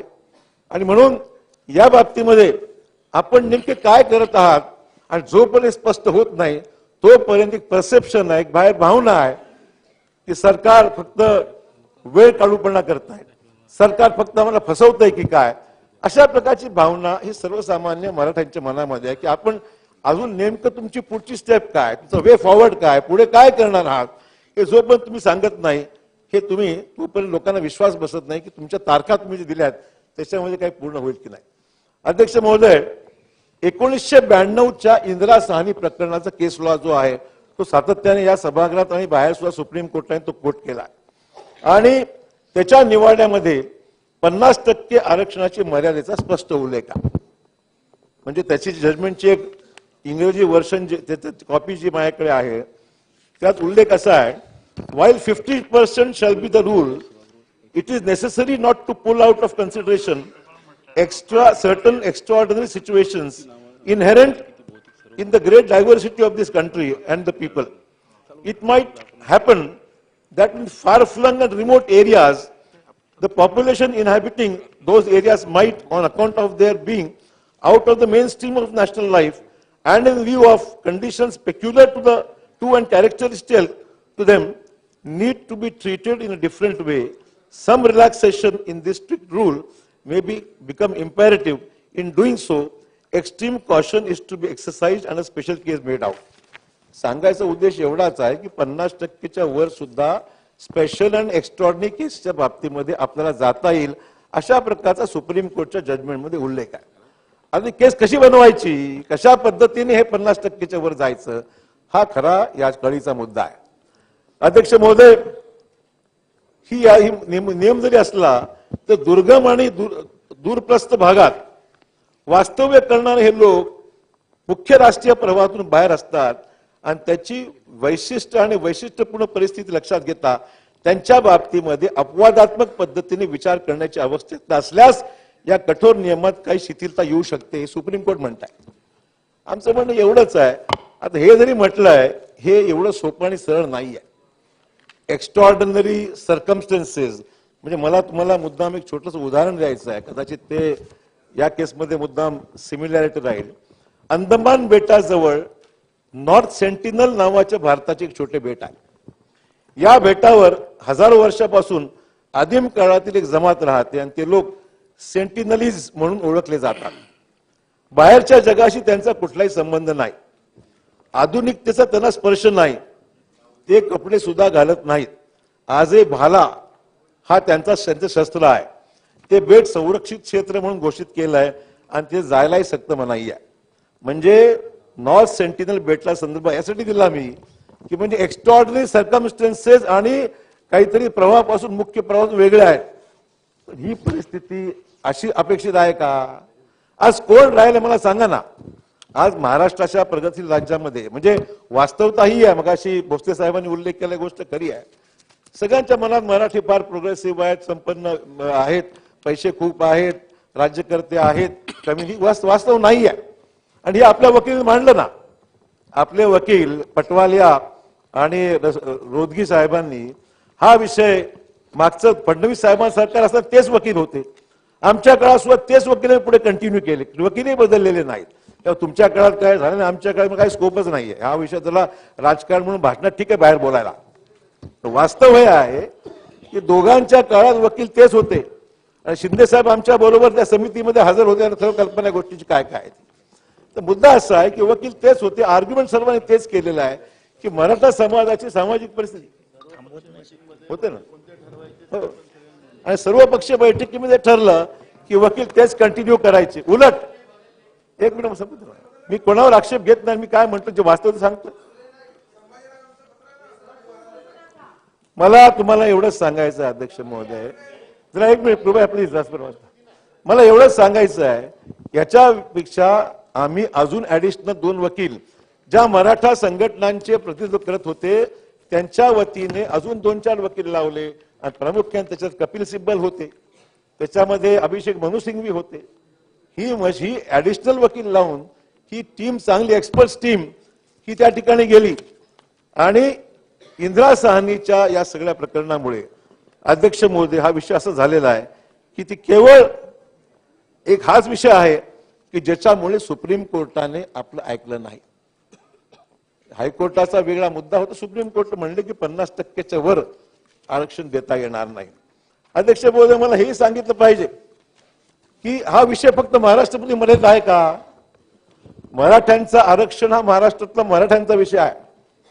इतर राज्यामध्ये कुठे पाटीदार आहेत, कुठे गुजर आहेत, पंजाबमध्ये काही तसाच अवस्था आहे, जाटची तसा विषय आहे.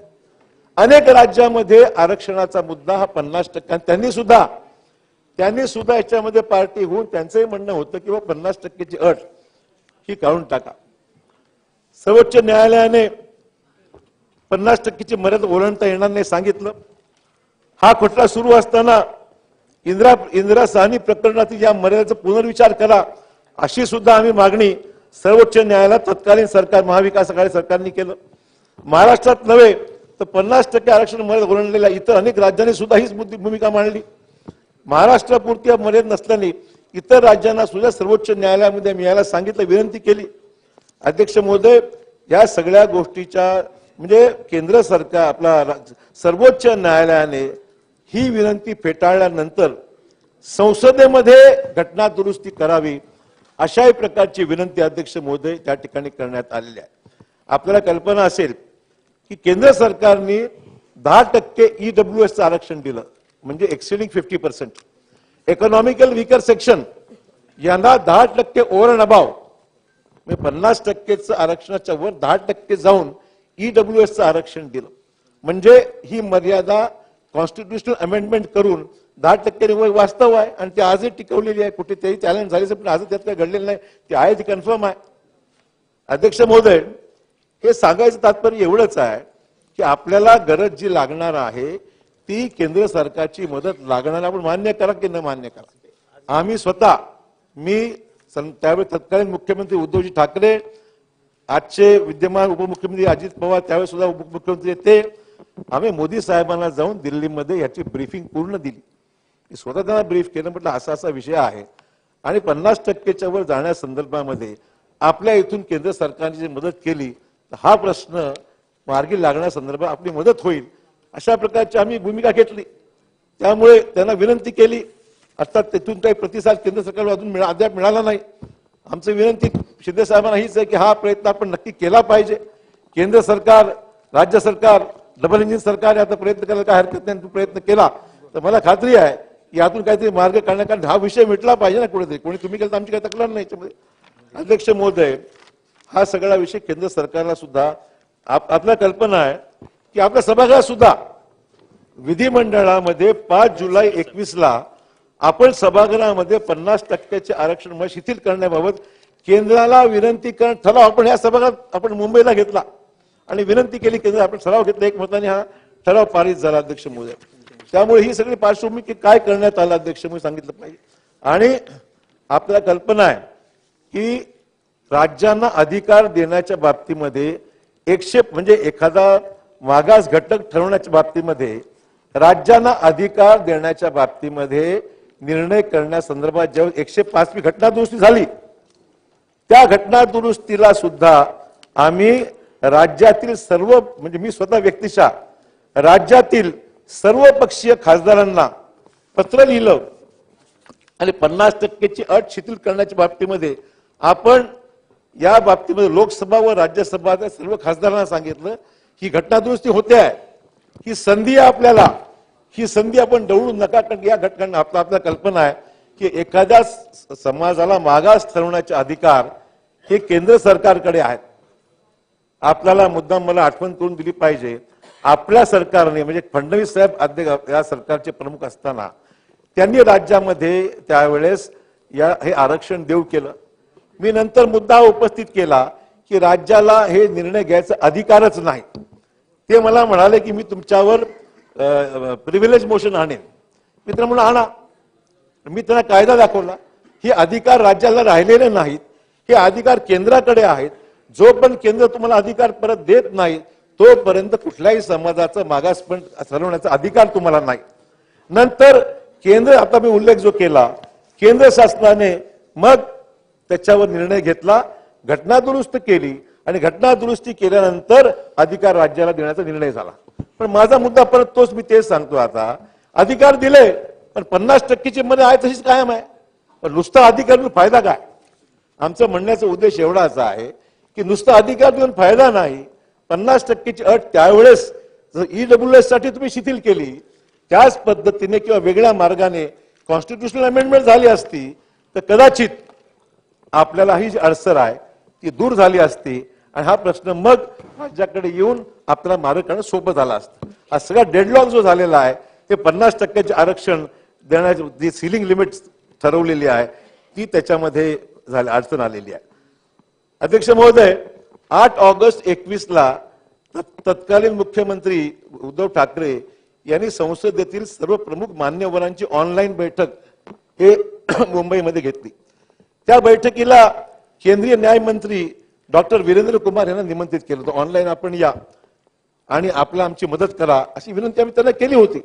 पण ते मात्र या बैठकीत सहभागी झाले नाहीत. 10 आणि 11 ऑगस्ट 2021 मध्ये 105व्या घटना दुरुस्तीच्या वेळेस चर्चेमध्ये सहभागी होत असताना मला मुद्दाम उल्लेख केला पाहिजे की विरोधी पक्ष नेते खासदार त्यावेळेसचे मल्लिकार्जुन खरगे साहेब कर्नाटकमधून, लोकसभेचे काँग्रेसचे गटनेते खासदार अधीररंजन चौधरी पश्चिम बंगालमधून, खासदार अभिषेक मनु सिंघवी दिल्लीमधले, यासारख्या अमराठी खासदारांनी सुद्धा या प्रश्नासंदर्भामध्ये लोकसभा आणि राज्यसभेमध्ये आवाज उठवला. आणि त्याचबरोबर आपल्या राज्यातून खासदार संजय राऊत, खासदार सुप्रिया सुळे, खासदार विनायक राऊत, दिवंगत खासदार बाळूभाऊ धानोरकर, खासदार वंदना चव्हाण आदी महाविकास आघाडीच्या या सर्व खासदारांनी, आणि मला मुद्दाम उल्लेख केला पाहिजे की खासदार संभाजी राजे यांनी सुद्धा त्यांना बोलू दिलं जात नव्हतं, पण त्यांनी त्यावेळेस आक्षेप घेतला, ते उभे राहिले आणि मग त्यांना बोलू देण्याची परवानगी देण्यात आली.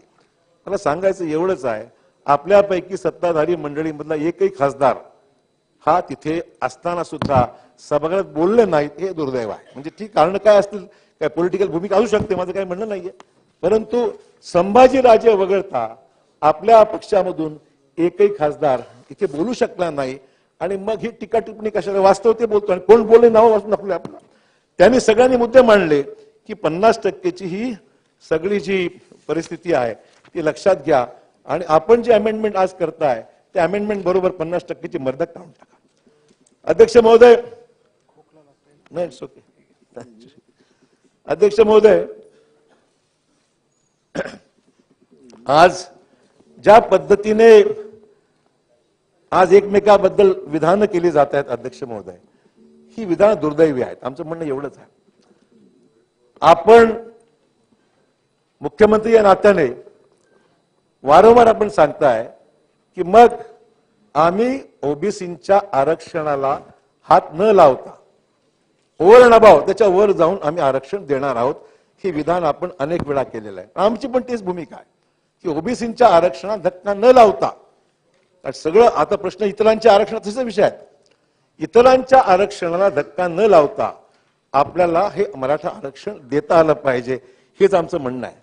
असं असताना मग बाहेर ही जी शाब्दिक चकमक चालू आहे, आपण राज्याचे प्रमुख या नात्याने जर तरी चकमक होत असेल तर मला वाटतं की हे थांबवायचं कसं, हे आता आपण राज्याचे मुख्य म्हणून याच्यामध्ये निर्णय घेतला पाहिजे. कारण वातावरण कारण नसताना त्याच्यामध्ये चिघळत चाललंय आणि आमची भूमिका ही आहे, हे वाद वाढू नयेत, हे वाद संपले पाहिजे सामंजस्याने हा प्रश्न किंवा राज्याचे प्रमुख म्हणून बोलत असताना मग इतरांनी असं कशाला भूमिका घ्यायची. आम्ही तेच म्हणतो, आमचं तुम्ही म्हणत फरक काय. मग आमचं म्हणणं एवढंच आहे की हे सगळं मुख्यमंत्र्यावर आपला विश्वास आहे ना, मग असताना मग आपण बाहेर भूमिका सामंजस्याने दोन्ही बाजूकडून घ्यायला पाहिजे. आमचं म्हणणं एवढंच आहे. अध्यक्ष महोदय, या ठिकाणी आज एखादी लोक चळवळ उभी राहते, अशा प्रकारची लोक चळवळ आता आपल्याला पाहायला मिळू लागले की लोक चळवळ या ठिकाणी निर्माण झालेली आहे. अध्यक्ष महोदय,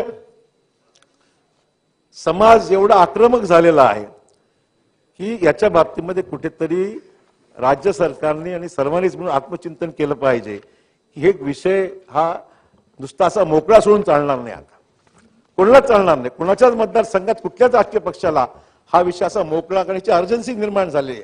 इतकं चाललंय पण आता हे विषय हा सगळा आपल्याला फार व्यवस्थितपणे आपल्याला हाताळला पाहिजे, तरच आपण हे सगळं शांत करू शकू. अध्यक्ष महोदय, परवाच आपल्या सभागृहामध्ये 20 नंबरचा प्रश्न, ह्या मराठा आंदोलनामध्ये जे गोळीबार झाला किंवा जे काही तिथे लाठीमार झाला त्या संदर्भामध्ये त्याचा प्रश्न 20 नंबर लावचा, हा चर्चेला आला नाही. परंतु त्या उत्तरात दिलेली माहिती ही धादांत खोटी असल्याची माहिती ही अंबडमधल्या तिथल्या भागात नागरिकांनी केलेली आहे की खोटं आहे उत्तरात. आणि पोलिसांकडून बंदुकीतून झाडले गेले छले सुद्धा लोकांच्या शरीरामध्ये आजही कायम आहेत. लोक सांगतात की बाबा असं झालं नाही, जे उत्तर आहे ते सगळं शासकीय उत्तर आहे. आणि रबरी बुलेट यांनी मीडियासमोर दाखवलंय, रबरी बुलेट्स आम्हाला कशा लागलेल्या आहेत आणि या संवेदनशील विषयावर राज्य सरकार अशा प्रकारची कशा पद्धतीने वागतंय असं त्यांनी नाराजी व्यक्त केलेला आहे. अध्यक्ष महोदय, विषय एवढाच आहे.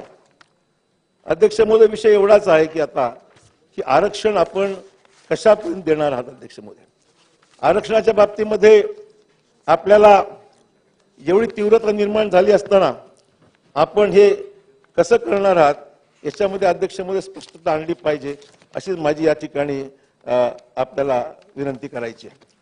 अध्यक्ष महोदय, काही ठिकाणी वक्तव्य झाली, या जरांगे पाटील कोण. अध्यक्ष महोदय, मला एवढं सांगायचं आहे, राज्य सरकारच्या माध्यमातून गेल्या 1.5 वर्षापासून या विषयाच्या बाबतीमध्ये कुठे स्पेसिफिक पावलं उचलल्या गेली नाहीत, दर्शनी तर नाहीत, समजत नाहीत. आणि म्हणून लोक ज्याच्या मागे आज एकजुटीने उभे टाकलेले आहे तो हा जरांगे पाटील, हे मला मुद्दाम सांगितलं पाहिजे.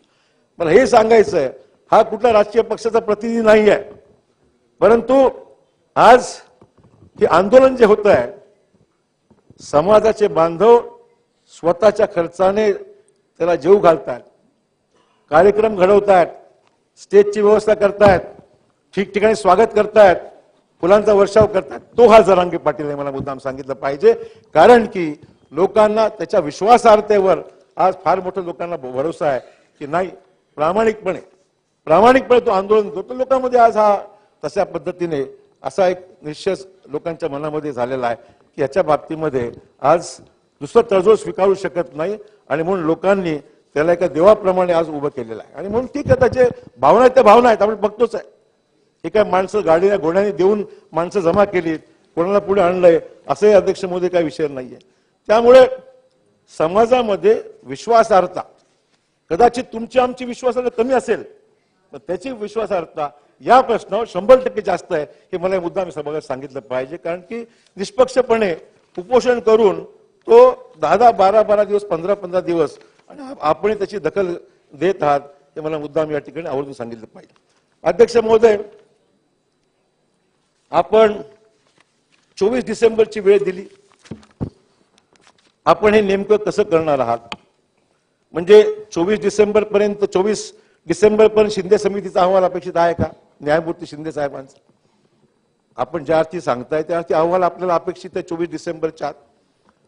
तो पूर्ण राज्यातील मराठा समाजाला आपण कशा पद्धतीने शिंदे समितीचा अहवाल, त्याचबरोबर सर्वोच्च न्यायालयामध्ये क्युरेटिव्ह पिटिशन विचाराधीन आहे. त्यासाठी आमच्या सदिच्छाच आहे की झालं तर फार चांगलं होईल. या सभागृहाच्या दोन्ही भागातून या सर्व विषयाला निश्चितच आपल्या राज्य सरकारला आम्ही सर्व मदत करणार आहोत. आम्ही पाठीशी आहोत. आपल्या निर्णयामध्ये आम्ही काही वेगळी भूमिका घेणार नाही, त्यामध्ये विरोध असल्याचं कारणच नाही. आपल्या सह्याद्री मधल्या मीटिंगमध्ये सर्वपक्षीय बैठकीमध्ये आम्ही सर्वांनी मिळून मान्य केलंय, एकमत आहे, आरक्षण देण्याच्या बाबतीमध्ये एकमत आहे. आणि त्यामुळे हे क्युरेटिव्ह पिटिशन जे विचाराधीन आहे त्या बाबतीमध्ये सुद्धा नेमका निकाल त्यातून हे साध्य होणार आहे का? सरकारने या चर्चेला उत्तर देताना याच्यामध्ये स्पष्टता आणली पाहिजे अशी आमची मागणी आहे. कारण सर्व महाराष्ट्र पाहतोय, आज ही चर्चा होते आहे, सर्व महाराष्ट्र पाहतोय की या सगळ्या 293 जो आपला ठराव आहे त्या प्रस्तावावर आपलं स्पेसिफिक उत्तर याच्यामध्ये काय आपल्या समोर येणार आहे. आणि अनेक समाजामध्ये चर्चा सुरू आहे की सरकारला खरंच हे आरक्षण द्यायचं आहे का? लोकांना काय वाटतंय की निवडणुकीच्या तोंडावर ही भांडणं अशीच चालू ठेवायची आणि या भांडणातून मग सगळं पोलराईज करून टाकायचं आणि निवडणुका मारून न्यायच्या, असं काही कार्यक्रम चालू आहे का शासकीय पातळीवर? अशी एक लोकांना शंका आहे की ज्या अर्थी तारखेवर तारीख पे तारीख चालू आहे, स्पेसिफिक काही निष्पन्न होत नाहीये आणि मग निवडणुका आल्याच आहेत, तो पण कार्यक्रम चालू ठेवायचा आणि त्या पद्धतीने मग या सगळ्या गोष्टीचा आपल्याला कशा पद्धतीने उपयोग करून घेता येईल असाही विषय येऊ शकतो. अध्यक्ष महोदय, मग मराठ्यांनी ओबीसीने एकमेकांना भांडत राहायचं, धनगर समाज आदिवासी समाजाने भांडत राहायचं. नागरिकांनी आपल्याला ही कल्पना असेलच की मराठा समाजातील काही नागरिकांनी ओबीसी आरक्षणाला आव्हान देण्याची याचिका मुंबई उच्च न्यायालयात दाखल केली आहे. आता त्याचं मला माहित नाही का, ते ही माहिती भुजबळ साहेबांना कल्पना असेल कदाचित, हे सुद्धा सुरू आहे. म्हणजे मराठा समाजाच्या काही लोकांनी उच्च न्यायालयामध्ये ओबीसी आरक्षणाला आव्हान देण्याचं काम तिथे सुरू आहे. म्हणजे आता कुठे कुठे चाललंय बघा हा सगळा विषय. हे एवढं क्लिष्ट होणार आहे, या विषयाला थोडंसं आपल्याला लक्ष देण्याची गरज आहे. आणि त्यामुळे नव्याने आरक्षण म्हणजे पूर्वीपासून लाभार्थी असले आणि नव्याने आरक्षण मागणाऱ्या समाजाची झुंज लावून आरक्षण रद्दच करायचं का सगळं, असं काय सुरू आहे का? एक लोकांमध्ये आहे ना संभ्रम आहे. आपण म्हणणं एवढंच आहे, म्हणजे पूर्वीपासून त्यांचं आरक्षण आहे तो विषय आणि नव्याने आरक्षण मागणारा समाज, त्या दोघांमध्ये वाद अधिक झुंज निर्माण करायची आणि नंतर सर्वच आरक्षण रद्द करायचं, असाही कार्यक्रम काय सुरू आहे का? असं शंकेचा वाव लोकांना मनामध्ये ही शंका होत आहे. आणि म्हणून मला वाटतं की हे सगळे जे शंकेचे मुद्दे आहेत हे सगळे आपल्याला याच्यावर थोडी शंका निरासरण आपल्याला करावं लागणार आहे, स्पष्टता आणावी लागणार आहे, तरच महाराष्ट्र शांत होईल की आम्ही असं करणार आहोत. अध्यक्ष महोदय, आपल्याला मुद्दाम हे सांगितलं पाहिजे, आजच्या परिस्थितीमधून मार्ग काढण्यासाठी काय सूचना आहेत आपण स्वीकारायचा तुमचा विषय आहे. जातीनिहाय सर्वेक्षण आणि आरक्षण मर्यादा शिथिल करणं हा उत्तम पर्याय बिहार सारख्या राज्यांनी आपल्याला दाखवून दिलेला आहे. आगीकडे महाराष्ट्र लीड करता, बिहार लीड करतो देशात सांगतो. आज बिहारमध्ये जातीनिहाय सर्वेक्षण करून त्या आधारे सामाजिक आरक्षणाची मर्यादा वाढवण्याचा कायदा पारित केला. त्याद्वारे ओबीसीचे आरक्षण 12% 18%, अतिमागास वर्गाचे आरक्षण 18 वरून 25%, अनुसूचित जातीचे 16 वरून 20%, अनुसूचित जमातीचे 10% वरून 2% त्यात वाढून दिलेत. अशा प्रकारे ह्या सगळ्या आरक्षण जातीनिहाय सर्वेक्षण करण्यात आलेलं आहे बिहार सारख्या राज्यामध्ये आणि ते केलं आणि त्यांनी ते लागू केलं. आमचं म्हणणं एवढंच आहे.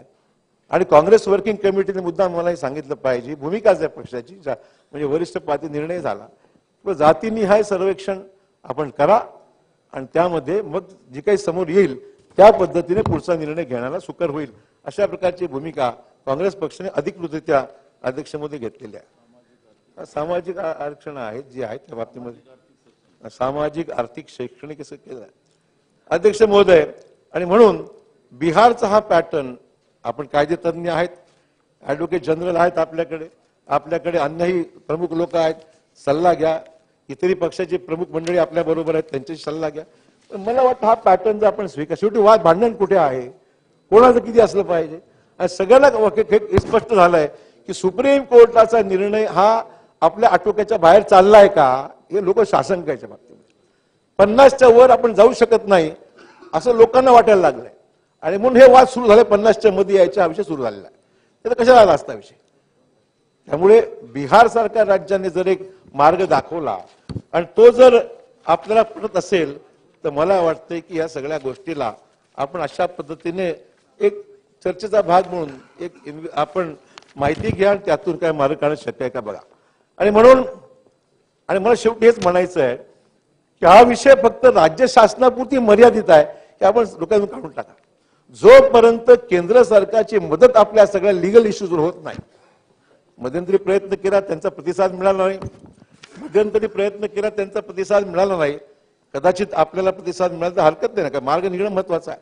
त्यामुळे केंद्र सरकारने जर आपल्याला प्रतिसाद दिला, तिथे सॉलिसिटर जनरल आहेत, लॉ मिनिस्टर आहेत, यांच्या स्तरावर जर आपण त्यातून चर्चा करून जर मार्ग काढला, तर महाराष्ट्रामध्ये क्लिष्ट होणारा हा विषय हा लवकर मार्गी लागेल. नाही तर फक्त आपली भाषणच बाहेर होणार आणि त्या भाषणाला लोकांना विश्वासच राहिला नाही की तुम्ही जे बोलताय ते खरं बोलताय की काय बोलताय. लोकांना वाटतं काहीतरी बोलतायत, निवडणुका जवळ आल्यात म्हणून आम्ही यांचं बोलतो ते त्यांचं बोलतायत, हा कार्यक्रम ठरला आहे, समाज वाटून घ्या आणि कार्यक्रम करा. लोकांच्या मनामध्ये भावना आहे, लोकांचा विश्वास आज राज्यकर्ते असो ते लोकांवर राहिलाच नाही. लोकांना वाटतं उगाच गप्पा मारतात. लोकांना ही विश्वासार्हता आपण गमावणं, राज्य पक्ष मार कुठले असो, शेवटी लोकांनी निवडून दिली लोकशाही आहे, लोकांनी निवडून दिलेले लोक आहेत. आमचं म्हणणं एवढंच आहे, ही विश्वासार्हता आपली कायम ठेवायची असेल, जर जरांगे पाटलासारखा एक साधा माणूस आज ज्यांनी विश्वासार्हता कमवली केवळ आंदोलनाच्या माध्यमातून लाखो लोक जर त्यांच्या मागे जात असतील, तर आपल्याला लोकप्रतिनिधी म्हणून लोकांनी निवडून दिलेला आहे. मला वाटतं आपली विश्वासार्हता कायम ठेवण्याच्या बाबतीमध्ये सकारात्मक पाऊल आपण उचलावं. आम्ही विरोधी पक्ष म्हणून तुमच्या बरोबर या आरक्षणाच्या मुद्द्यावर तुमची साथ आम्ही देऊ, हे मला मुद्दाम या ठिकाणी नमूद करायचं आहे आणि यातून मार्ग आपण काढू असे विषय. अध्यक्ष महोदय, आज फक्त हा विषय फक्त मराठा समाजापुरती नाही, मग त्यातून ओबीसी, जनमोर्चा, धनगर, विमुक्त जाती, भटक्या जमाती, विशेष मागास प्रवर्ग, बंजारा, मुस्लिम आदी सर्व अधिक ह्या ज्या मागण्या आपल्या समोर आहेत, सगळ्यांचा विषय सुद्धा याच पद्धतीने मार्गी लावून महाराष्ट्राला सामाजिक न्याय देण्याचं काम, महाराष्ट्राची एकोपा, सामाजिक बांधिलकी एकोपा ठेवण्याचं काम आपण करावं. राजकीय मतभेद विसरून त्याच्या पलीकडे जाऊन हा प्रश्न आपण मार्गी लावा अशी विनंती करून आपली रजा घेतो. जय हिंद, जय महाराष्ट्र. सन्मान्य सदस्य प्रकाशजी सोळंके.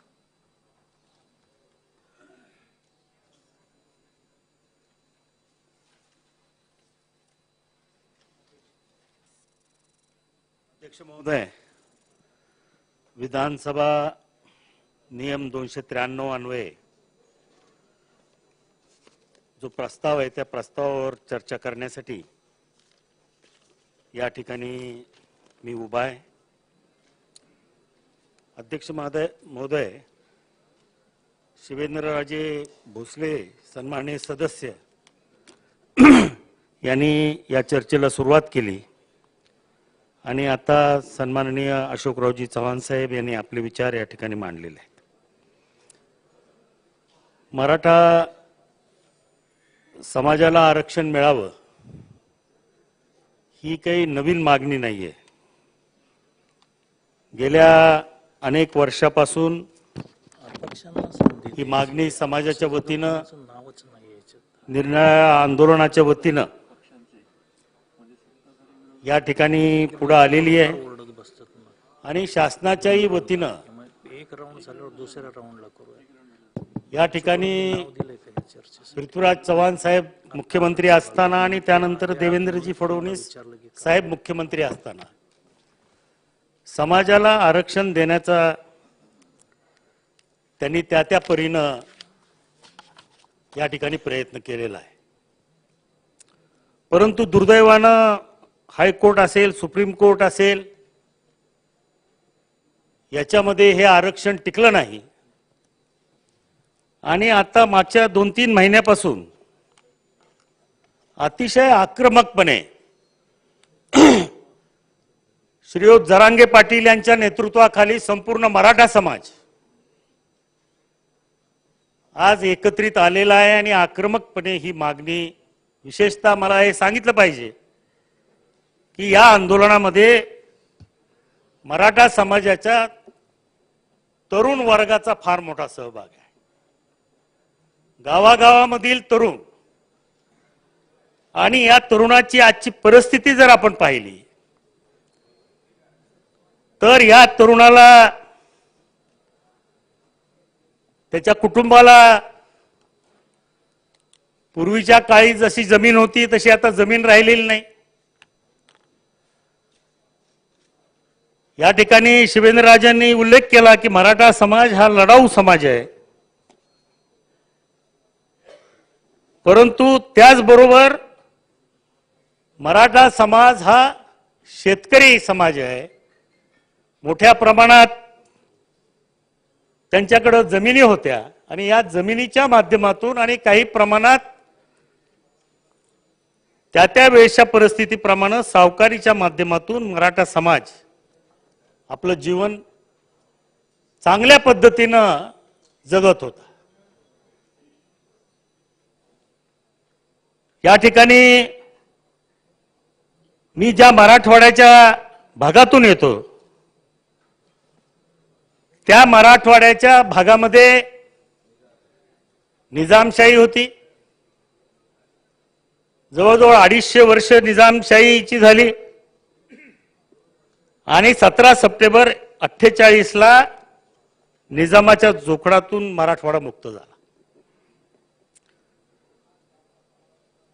1960 महाराष्ट्र राज्याची निर्मिती झाली तेव्हा मराठवाडा महाराष्ट्रामध्ये आला.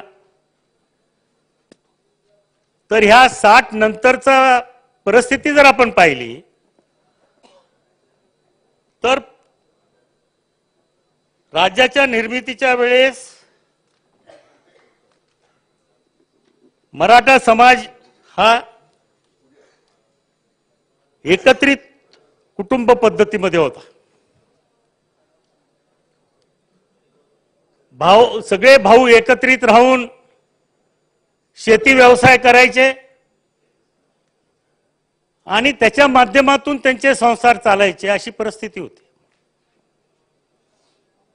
आणि जसजसा वेळ गेला तसा तसा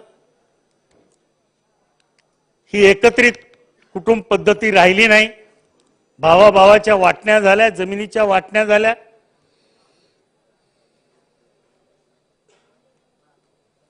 आणि जमिनीच्या साठी सुधारणा करण्याच्यासाठी भूमिहीनांना जमीन मिळाली पाहिजे म्हणून कमाल मर्यादा जमिनीच्या होल्डिंगवर लादली गेली.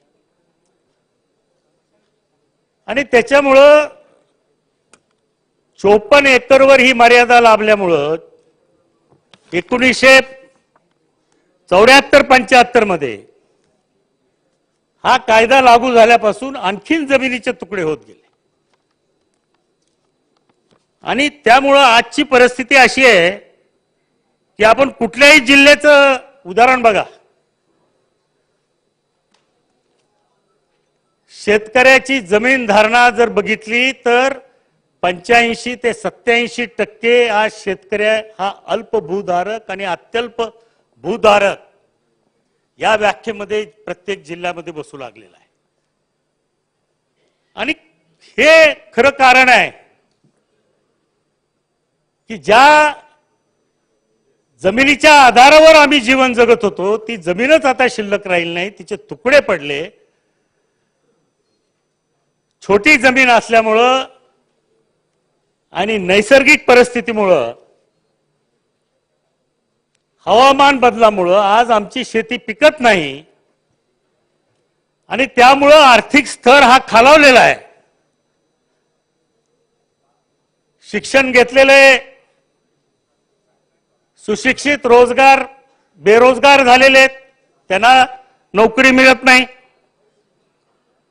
आज मी या ठिकाणी माझ्या मतदारसंघाचीच परिस्थिती सांगतो की प्रत्येक गावामध्ये किमान 50, 100, 200, 150 तरुण आहेत, बेरोजगार आहेत, शेतीमध्ये काम करू शकत नाही, कुठं व्यवसायाला संधी नाही. आणि त्यामुळं मोठ्या प्रमाणामध्ये जीवनाबद्दलची कमालीचं फ्रस्ट्रेशन आज त्या तरुणामध्ये आम्हाला बघायला मिळतं. जगायचं कसं हा खरा प्रश्न त्यांच्या पुढे आहे. आणि म्हणून ही जी भावना आज समाजामध्ये निर्माण झालेली आहे त्याच्या परिस्थितीकडेही आपण लक्ष दिलं पाहिजे. आज माझ्या बीड जिल्ह्याचं उदाहरण जर घ्यायचं झालं तर ऊसतोड मजूर पुरवणारा जिल्हा म्हणून माझ्या जिल्ह्याची प्रसिद्धी आहे. त्याच्यामध्ये सगळे समाज आले. मराठा समाज सुद्धा मोठ्या प्रमाणामध्ये ऊस तोडण्यासाठी जातो. ही वस्तुस्थिती नाकारून चालणार नाही. आज जिल्ह्यामध्ये रोजगार मिळत नाही म्हणून पुणे असेल, चाकण असेल, रांजणगाव, पिंपरी चिंचवड, ठाणे आणि सुरत या ठिकाणी मोठ्या प्रमाणात रोजगारासाठी स्थलांतर होत आहे. आणि अशा परिस्थितीमध्ये पूर्वीच्या काळी शेती श्रेष्ठ मानली जायची. समाजामध्ये शेतकऱ्याला मान होता, सन्मान होता. व्यापार मध्यम मानला जायचा आणि नोकरी कनिष्ठ मानली जायची. अशा आता परिस्थिती नेमकी उलटी झालेली आहे. आता नोकरी श्रेष्ठ झालेली आहे. एखाद्या मुलीचा बाप जावाई निवडताना त्याच्या घरी 25 एकर जमीन आहे ह्याच्यावर त्याचं समाधान होईना गेलंय. कारण शेती बिनभरवशाचा धंदा आहे हे आता प्रत्येकाला माहीत झालेलं आहे. आणि म्हणून नोकरीवाला मुलगा पाहिजे. मग शिपायाची नोकरी असली, सरकारी नोकरी असली तरी त्याला पसंती द्यायची रीत समाजामध्ये निर्माण झालेली आहे. आणि त्यामुळं अशी अनेक गावं प्रत्येकाच्या मतदारसंघातील सापडतील की 150, 200 मुलं बिना लग्नाचे आज त्या गावामध्ये राहतात. त्यांचं लग्न होत नाही, त्यांना मुली सांगून येत नाहीत. आणि ही वस्तुस्थिती जर लक्षात घेतली तर खरा प्रश्न हा रोजगार मिळवण्याचा आहे, नोकरी मिळवण्याचा आहे, कुठेतरी जीवन जगण्याचा मार्ग मिळवण्याचा हा प्रश्न आहे. आणि त्या दृष्टिकोनातून आज मला वाटतं की मराठा समाज अतिशय आक्रमक, कुठंतरी त्याला आशा आहे की या आरक्षणाच्या माध्यमातून मला नोकरी मिळेल, मला शिक्षण मिळेल, मला जीवन जगण्याचा मार्ग खुला होईल, ही अपेक्षा आज मराठा समाजाची आहे. आणि म्हणून निश्चितपणानं ही मागणी आपल्याला डावलता येणार नाही. डावलली तर त्याचे काय परिणाम होतील हे आज कुणी सांगू शकत नाही. कशा पद्धतीनं समाज रिॲक्ट करेल, कशा पद्धतीनं हे आंदोलन पुढे जाणार आहे याचा अंदाज कोणालाही बांधणं आज कठीण झालेला आहे. आणि निश्चितपणानं एक आमदार असताना सुद्धा 30 नोव्हेंबरला जो काही प्रकार माझ्या बाबतीत या ठिकाणी घडला, त्या दिवशी माजलगाव बंदची हाक दिली होती काही मराठा नेत्यांनी. त्याच्यामुळं मोठ्या प्रमाणात तरुण माजलगाव बंद करण्यासाठी एकत्रित आले होते. अंदाजे 3 ते 4 हजार तरुण असावेत. आणि नंतर माजलगाव बंद झाल्यानंतर त्यातले काही तरुण हे माझ्या घरावर मोर्चा घेऊन येणार असं मला पहिल्यांदा समजलं. अशा अनेक वेळेला मोर्चे लोकप्रतिनिधीच्या घरावर येतात, हे काही नवीन नाहीये प्रत्येकाला. आजपर्यंत असे अनेक मोर्चे, शिष्टमंडळ, हे प्रत्येकाला त्याचा अनुभव आहे. मलाही वाटलं की येईल, चर्चा होईल, काही थोडीफार त्यातनं प्रश्न मिटेल म्हणून मी घरातच होतो, घरातच थांबलो, कुठेही बाहेर पडलो नाही. काही जणांनी मला सल्ले दिले की इथून निघून जा, परंतु तो काही मी मानला नाही, कारण मला खात्री होती की गेली 40 वर्ष ज्या मतदारसंघामध्ये मी काम करतोय,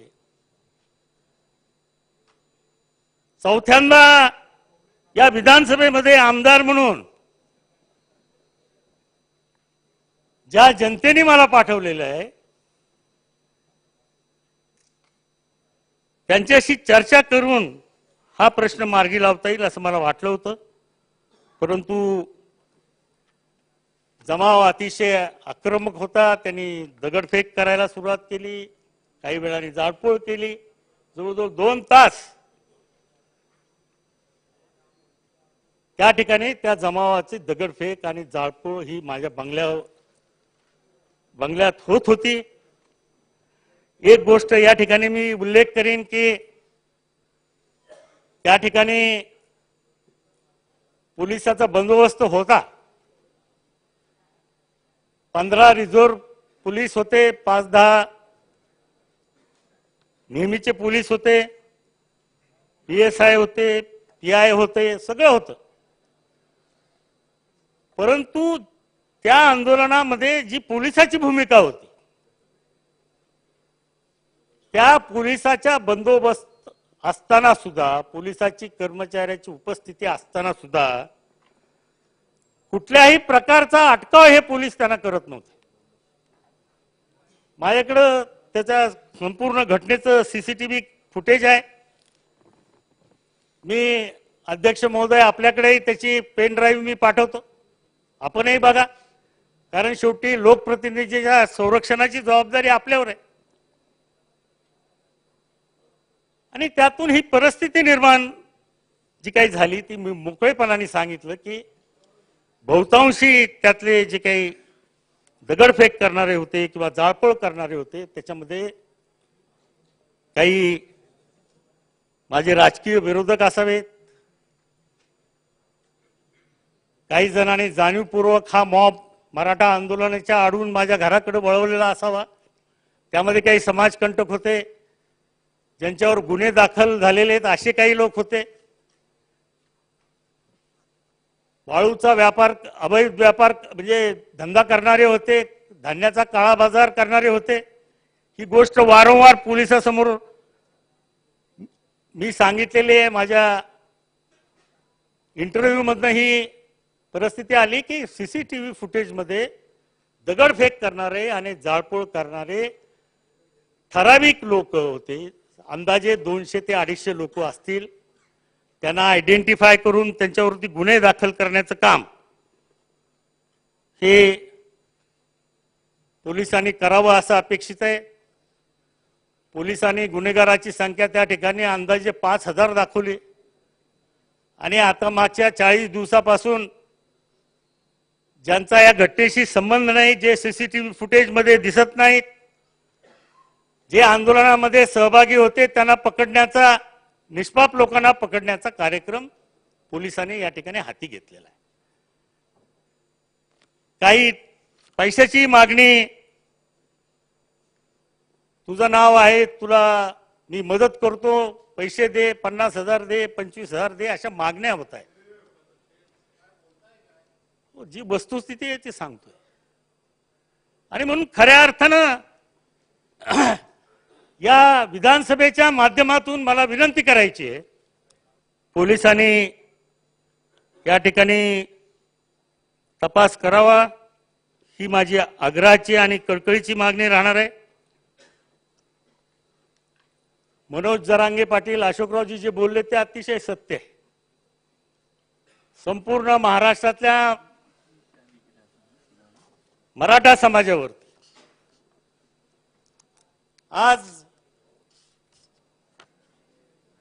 अनचॅलेंज, त्याला कुठलंही चॅलेंज नाही असा नेता जर कुठला असेल आज, तर ते आज मनोज जरांगे पाटील आहे. आणि त्यांनी अनेक वेळेला 2011 पासून आरक्षण केलेले, आपला या आंदोलनामध्ये सहभागी झालेले आहेत, आंदोलनं केलेली आहेत. ती पार्श्वभूमी आता अशोकरावनी सांगितली आपल्याला. त्याच्यामध्ये मला एवढंच ऍड करायचंय की स्वतःची काय 7-8 एकर जमीन होती, ती सुद्धा विकून ज्या काही आंदोलनामध्ये लायबिलिटीज तयार होत असतात, त्या लायबिलिटीज स्वतःची जमीन विकून त्यांनी पूर्ण केलेल्या आहेत आणि हे आंदोलन पुढे चालवलेलं आहे. म्हणून त्याच्याबद्दलचा विश्वास निश्चितपणाने मराठा समाजामध्ये फार मोठा आहे. जे अनेक वर्ष राजकारणात, समाजकारणात काम करून आपल्यासारख्याला कमावता आलं नाही, एक लहान माणूस किंवा एक आपल्यासाठी लढणारा माणूस, आपल्या न्याय मागणीसाठी लढणारा माणूस म्हणून आज मराठा समाजामध्ये त्यांचं नेतृत्व प्रस्थापित झालेलं आहे. अहो, ज्या ठिकाणी हा प्रश्न नाही आरक्षणाचा, विदर्भासारखा प्रांत घ्या नानाभाऊ, विदर्भासारख्या प्रदेशामध्ये जिथं मराठा समाजाला सरसगट कुणबी प्रमाणपत्र मिळतात, त्या ठिकाणी सुद्धा आज त्यांच्या सभेला प्रचंड प्रतिसाद मिळतो. आणि पश्चिम महाराष्ट्रामध्ये मिळतोय, खानदेशमध्ये मिळतोय, नगर जिल्ह्यात मिळतोय. कुठला असा भाग आहे की जिथं प्रतिसाद मिळत नाही? मिळणार याच्याबद्दल आमच्या मनात काही शंका नाहीये, पण ते लवकरात लवकर मिळालं पाहिजे. जे काही वेळ आपण मागितली होती त्या वेळेपर्यंत हे आरक्षण सरकारला जर देता आलं तर अतिशय चांगली गोष्ट होईल. आज समाजामध्ये जे काही परिस्थिती निर्माण झालेली आहे, एकमेकांबद्दलची शत्रुत्वाची भावना निर्माण झाली आहे.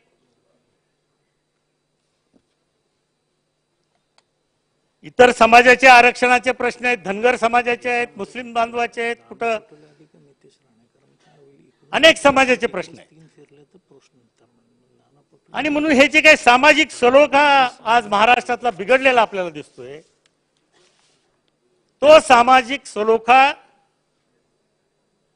कायम ठेवून प्रत्येक समाजाला कसा न्याय देता येईल ही भूमिका निश्चितपणानं शासनानं घ्यावी लागणार आहे. आणि निश्चितपणानं या चर्चेच्या माध्यमातून सन्माननीय मुख्यमंत्र्यांना मला विनंती करायची आहे की आपण सरसकट नोंदी तपासायचा जो काही या महाराष्ट्रामध्ये भूमिका घेतली, ज्यांच्याकडे कुणबी म्हणून नोंद आहे त्यांना प्रमाणपत्र द्यायचा निर्णय घेतला, त्याच्याबद्दल निश्चितपणानं आपलं करावं तेवढं अभिनंदन हे कमी आहे. या राज्याला निर्मिती होऊन 63 वर्ष झाले, देशाला स्वातंत्र्य मिळून 75 वर्ष झाले. कधीही मागणी पुढे आली नव्हती आणि कुणी मुख्यमंत्र्यांनी त्याची दखलही घेतली नव्हती. परंतु आज लाखो लोकांना, मला आकडा निश्चित माहित नाही, तो शासनाच्या वतीनंच नेमका जाहीर करावा अशी मागणी आहे माझी. किती नोंदी सापडल्या, कुठल्या कुठल्या जिल्ह्यात, कुठल्या कुठल्या तालुक्यात आणि किती लोकांना याचा लाभ मिळाला ही माहिती शासनाने जाहीर करावी. जातनिहाय जनगणनेची मागणी होते अनेक नेत्याकडून, त्याची दखल घ्यावी. 50% मर्यादा जर ओलांडायची असेल तर कशा पद्धतीनं कायदेशीर न्यायालयात टिकणारं आणि कायद्याच्या चौकटीत बसणारं आरक्षण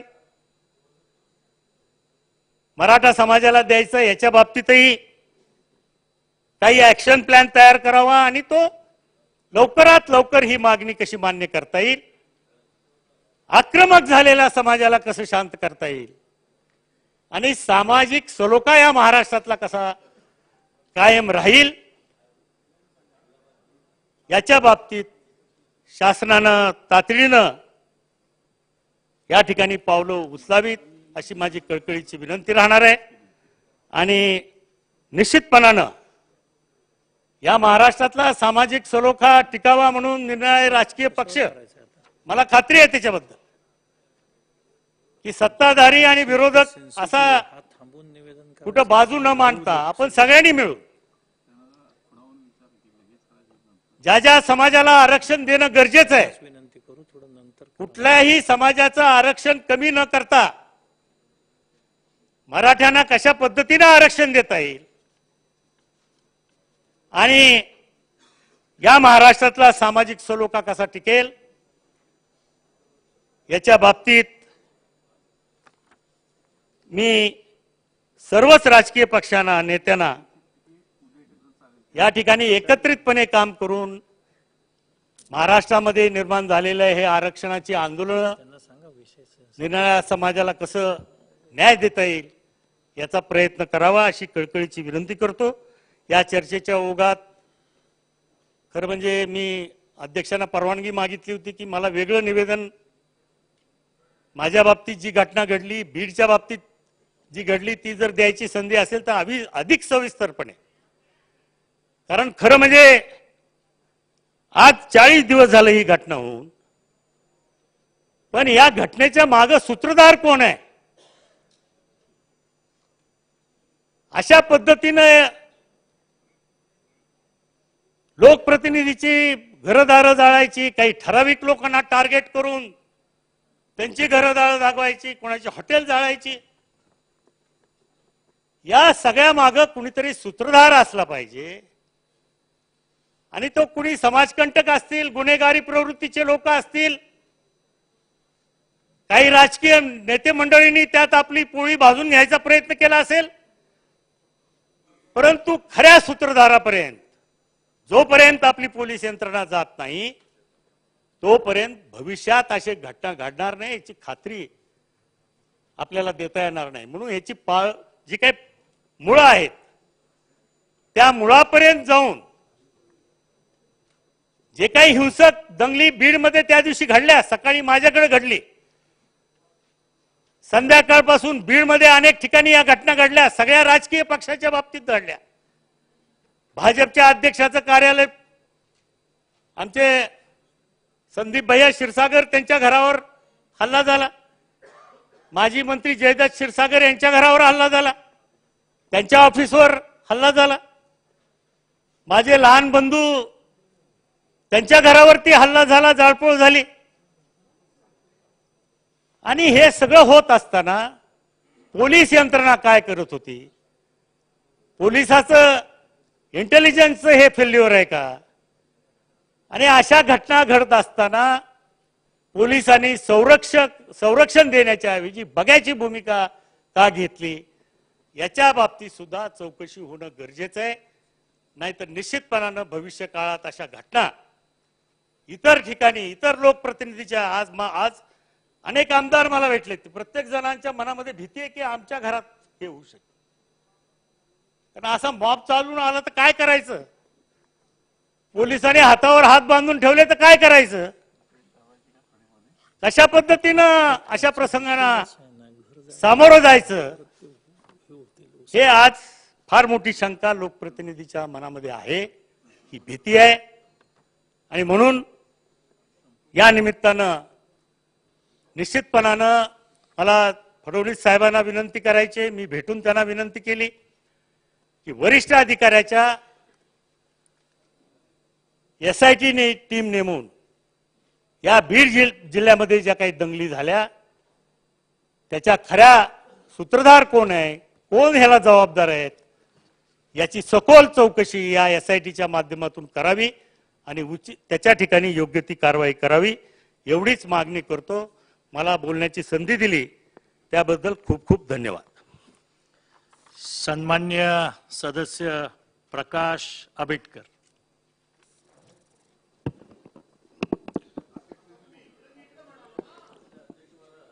अध्यक्ष महोदय,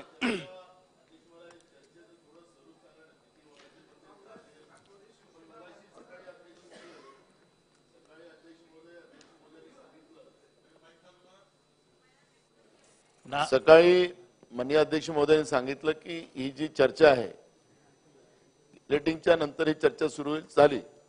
अध्यक्ष महाराज, पण उद्या हिला रेग्युलर चर्चेमध्ये घ्यावं अशा पद्धतीचा निर्णय मगाशी अध्यक्ष महोदयांनी दिला. म्हणून आता उद्या रेग्युलर याच्यामध्येच ही चर्चा व्हायला पाहिजे एक. आणि दुसरं, अध्यक्ष महाराज, हे किती वाजेपर्यंत आता चालेल एवढा आम्हाला निर्णय द्या. आता जाहीर केलंय आपण की चर्चा संपेस्तोपर्यंत करू. संसदीय कार्यमंत्र्यांना विचारून त्यानुसार जर आज सदस्य राहिले तर उद्या सुद्धा ही चर्चा आपल्याला घेता येईल. माननीय अध्यक्ष महोदयांनी जो निर्णय दिला तोच निर्णय मान्य होईल ना अध्यक्ष महाराज. त्यांनी सांगितलं की आम्ही स्पेशल सिटिंग करणार नाही, रेग्युलर सिटिंग, रेग्युलर जे आपलं आहे त्याच्यामध्येच हे घेऊ असं मगाशी अध्यक्षांनी निर्णय दिलेला होता. आता किती वाजेपर्यंत चालेल एवढं सांगा. आता जेवढे होता येईल तेवढे करूयात आपण. जेवढे तुमची किती वाजेपर्यंत बसायची तयारी आहे?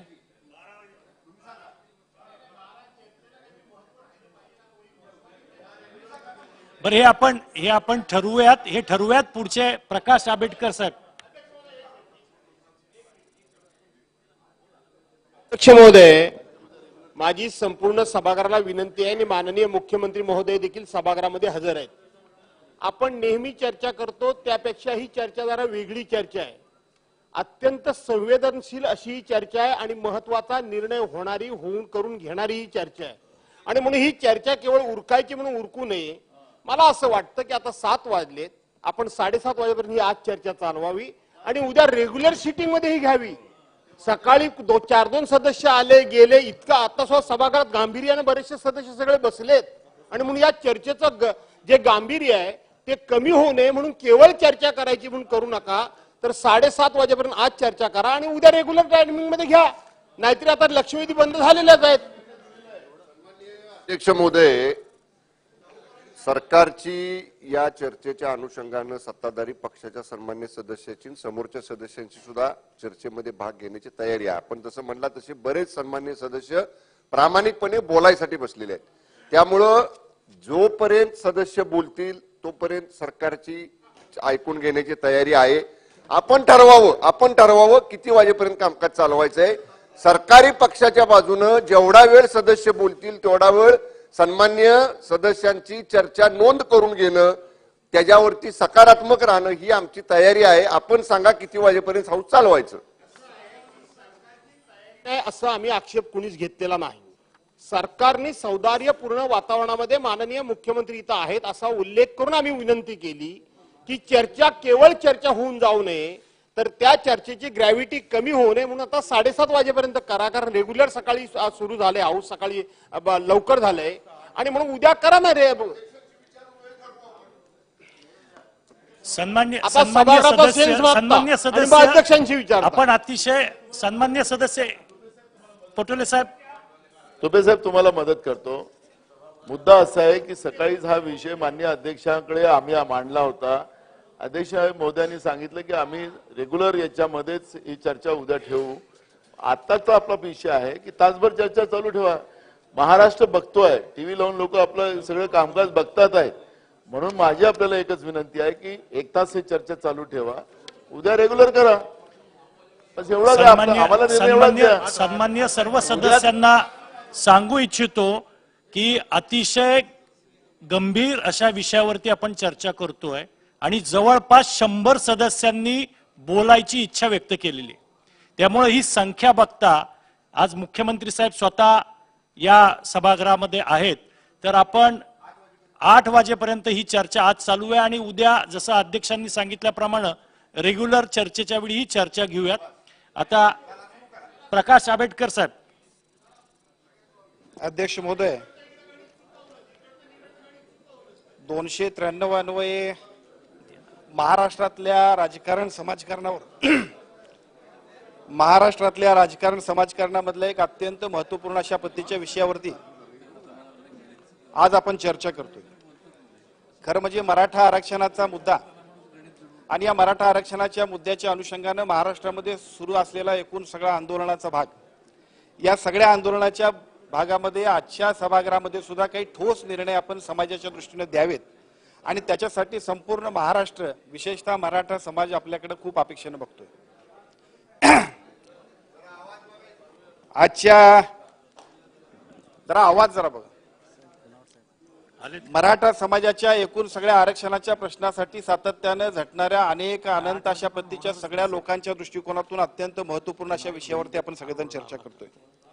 अध्यक्ष महोदय, 2014च्या दरम्यान मी या सभागृहाचा सदस्य झालो आणि सभागृहाचा सदस्य झालो त्यावेळेलाच राणे समितीच्या अहवालाच्या अनुषंगानं तत्कालीन मुख्यमंत्री आदरणीय बाबांनी निर्णय घेतला होता आणि त्या पद्धतीनं त्यांनी घेतलेल्या अध्यादेशाच्या अनुषंगानं मराठा आरक्षणाची सुरुवात झाली होती.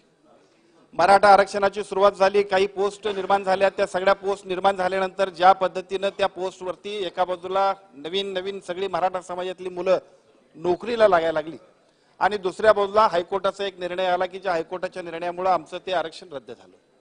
परत कायदा करावा लागला आणि 2019च्या परत 2018-19च्या दरम्यान महाराष्ट्राचे मुख्यमंत्री आदरणीय तत्कालीन मुख्यमंत्री आदरणीय देवेंद्रजी फडणवीस साहेबांच्या नेतृत्वाखाली याच सभागृहानं एकमतानं सगळ्या पक्षातल्या सगळ्या आमदारांनी सुद्धा अत्यंत एकमतानं सर्व आमदारांनी त्याला संमती दिली आणि एक अतिशय चांगल्या पद्धतीचा कायदा पारित केला.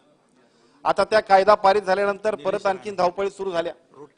त्या 2019च्या कायद्यानंतर सुद्धा परत त्या कायद्याला आणखीन चॅलेंज झालं. सुप्रीम कोर्टापर्यंत अनेक लोक गेले आणि त्या सगळ्यानंतर हा कायदा रद्द झाला. कायदा रद्द झाल्यानंतर महाराष्ट्रामध्ये संपूर्ण मराठा समाजामध्ये ज्या पद्धतीचा असंतोष अशा पद्धतीचा तयार झाला, लाखोंचे मोर्चे सुरू झाले. आपण सगळ्यांनी बघितलं की या देशात नव्हे तर जगात इतिहास होईल अशा पद्धतीचे 57 मूक मोर्चे सुद्धा मराठा समाजाने काढले. या सगळ्या मोर्चांच्या अनुषंगानं ज्या पद्धतीनं मराठा समाजातला उद्रेक आपण सगळेजण बघतोय, त्या सगळ्या उद्रेकाला जर वाट मिळायची असेल तर निश्चितपणानं या आरक्षणाच्या भूमिकेवरती अत्यंत ठोस अशा पद्धतीची भूमिका सरकारने घेणं अपेक्षित आहे. सरकारने घेत असताना सर्वपक्षीय संमती करून त्याला अतिशय चांगल्या पद्धतीनं सकारात्मक यापूर्वीच्या सगळ्याच पक्षाच्या सर्वच मान्यवर नेत्यांनी सुद्धा या सगळ्या प्रक्रियेला ज्या पद्धतीने पाठिंबा दिला त्याच पद्धतीची भूमिका घेऊन मराठा समाजाला आरक्षण देण्यामध्ये ज्या कायदेशीर प्रक्रिया असतील त्या सगळ्या प्रक्रिया पूर्ण करण्यासाठी अत्यंत चांगल्या पद्धतीनं जी कोर्टातली भूमिका असेल ती पार पाडण्यासाठी सरकारनं भूमिका घेणं अपेक्षित आहे. ती भूमिका घेत असताना यापूर्वी ज्या पद्धतीनं आपण सगळ्यांनी या 2 वेळच्या कायद्याच्या सगळ्या निर्मितीसाठी धावपळ केली, खरं म्हणजे आपण सगळेजण लोकप्रतिनिधी आहोत आणि लोकप्रतिनिधी म्हणून काम करत असताना छोट्या मोठ्या कामाच्या निमित्तानं माणसं जोडावीत आणि समाज जोडावीत अशा पद्धतीची भावना ठेवून आपण सगळेजण काम करत असतो. परंतु असं का झालं मला कळत नाही की एका बाजूला छोट्या मोठ्या सगळ्या वेगवेगळ्या पद्धतीच्या विकासाच्या कल्पनांपासून समाजाला वेगवेगळ्या पद्धतीच्या ज्या काही सुविधा देतोय त्यातून माणसं जोडणाऱ्या ह्या सभागृहामध्ये सुद्धा 2 वेळेला कायदा पास झाल्यानंतर त्यानंतर सुद्धा या कायद्याच्या अगेन्स्ट ज्या वेळेला कोर्टात अनेक लोक गेले,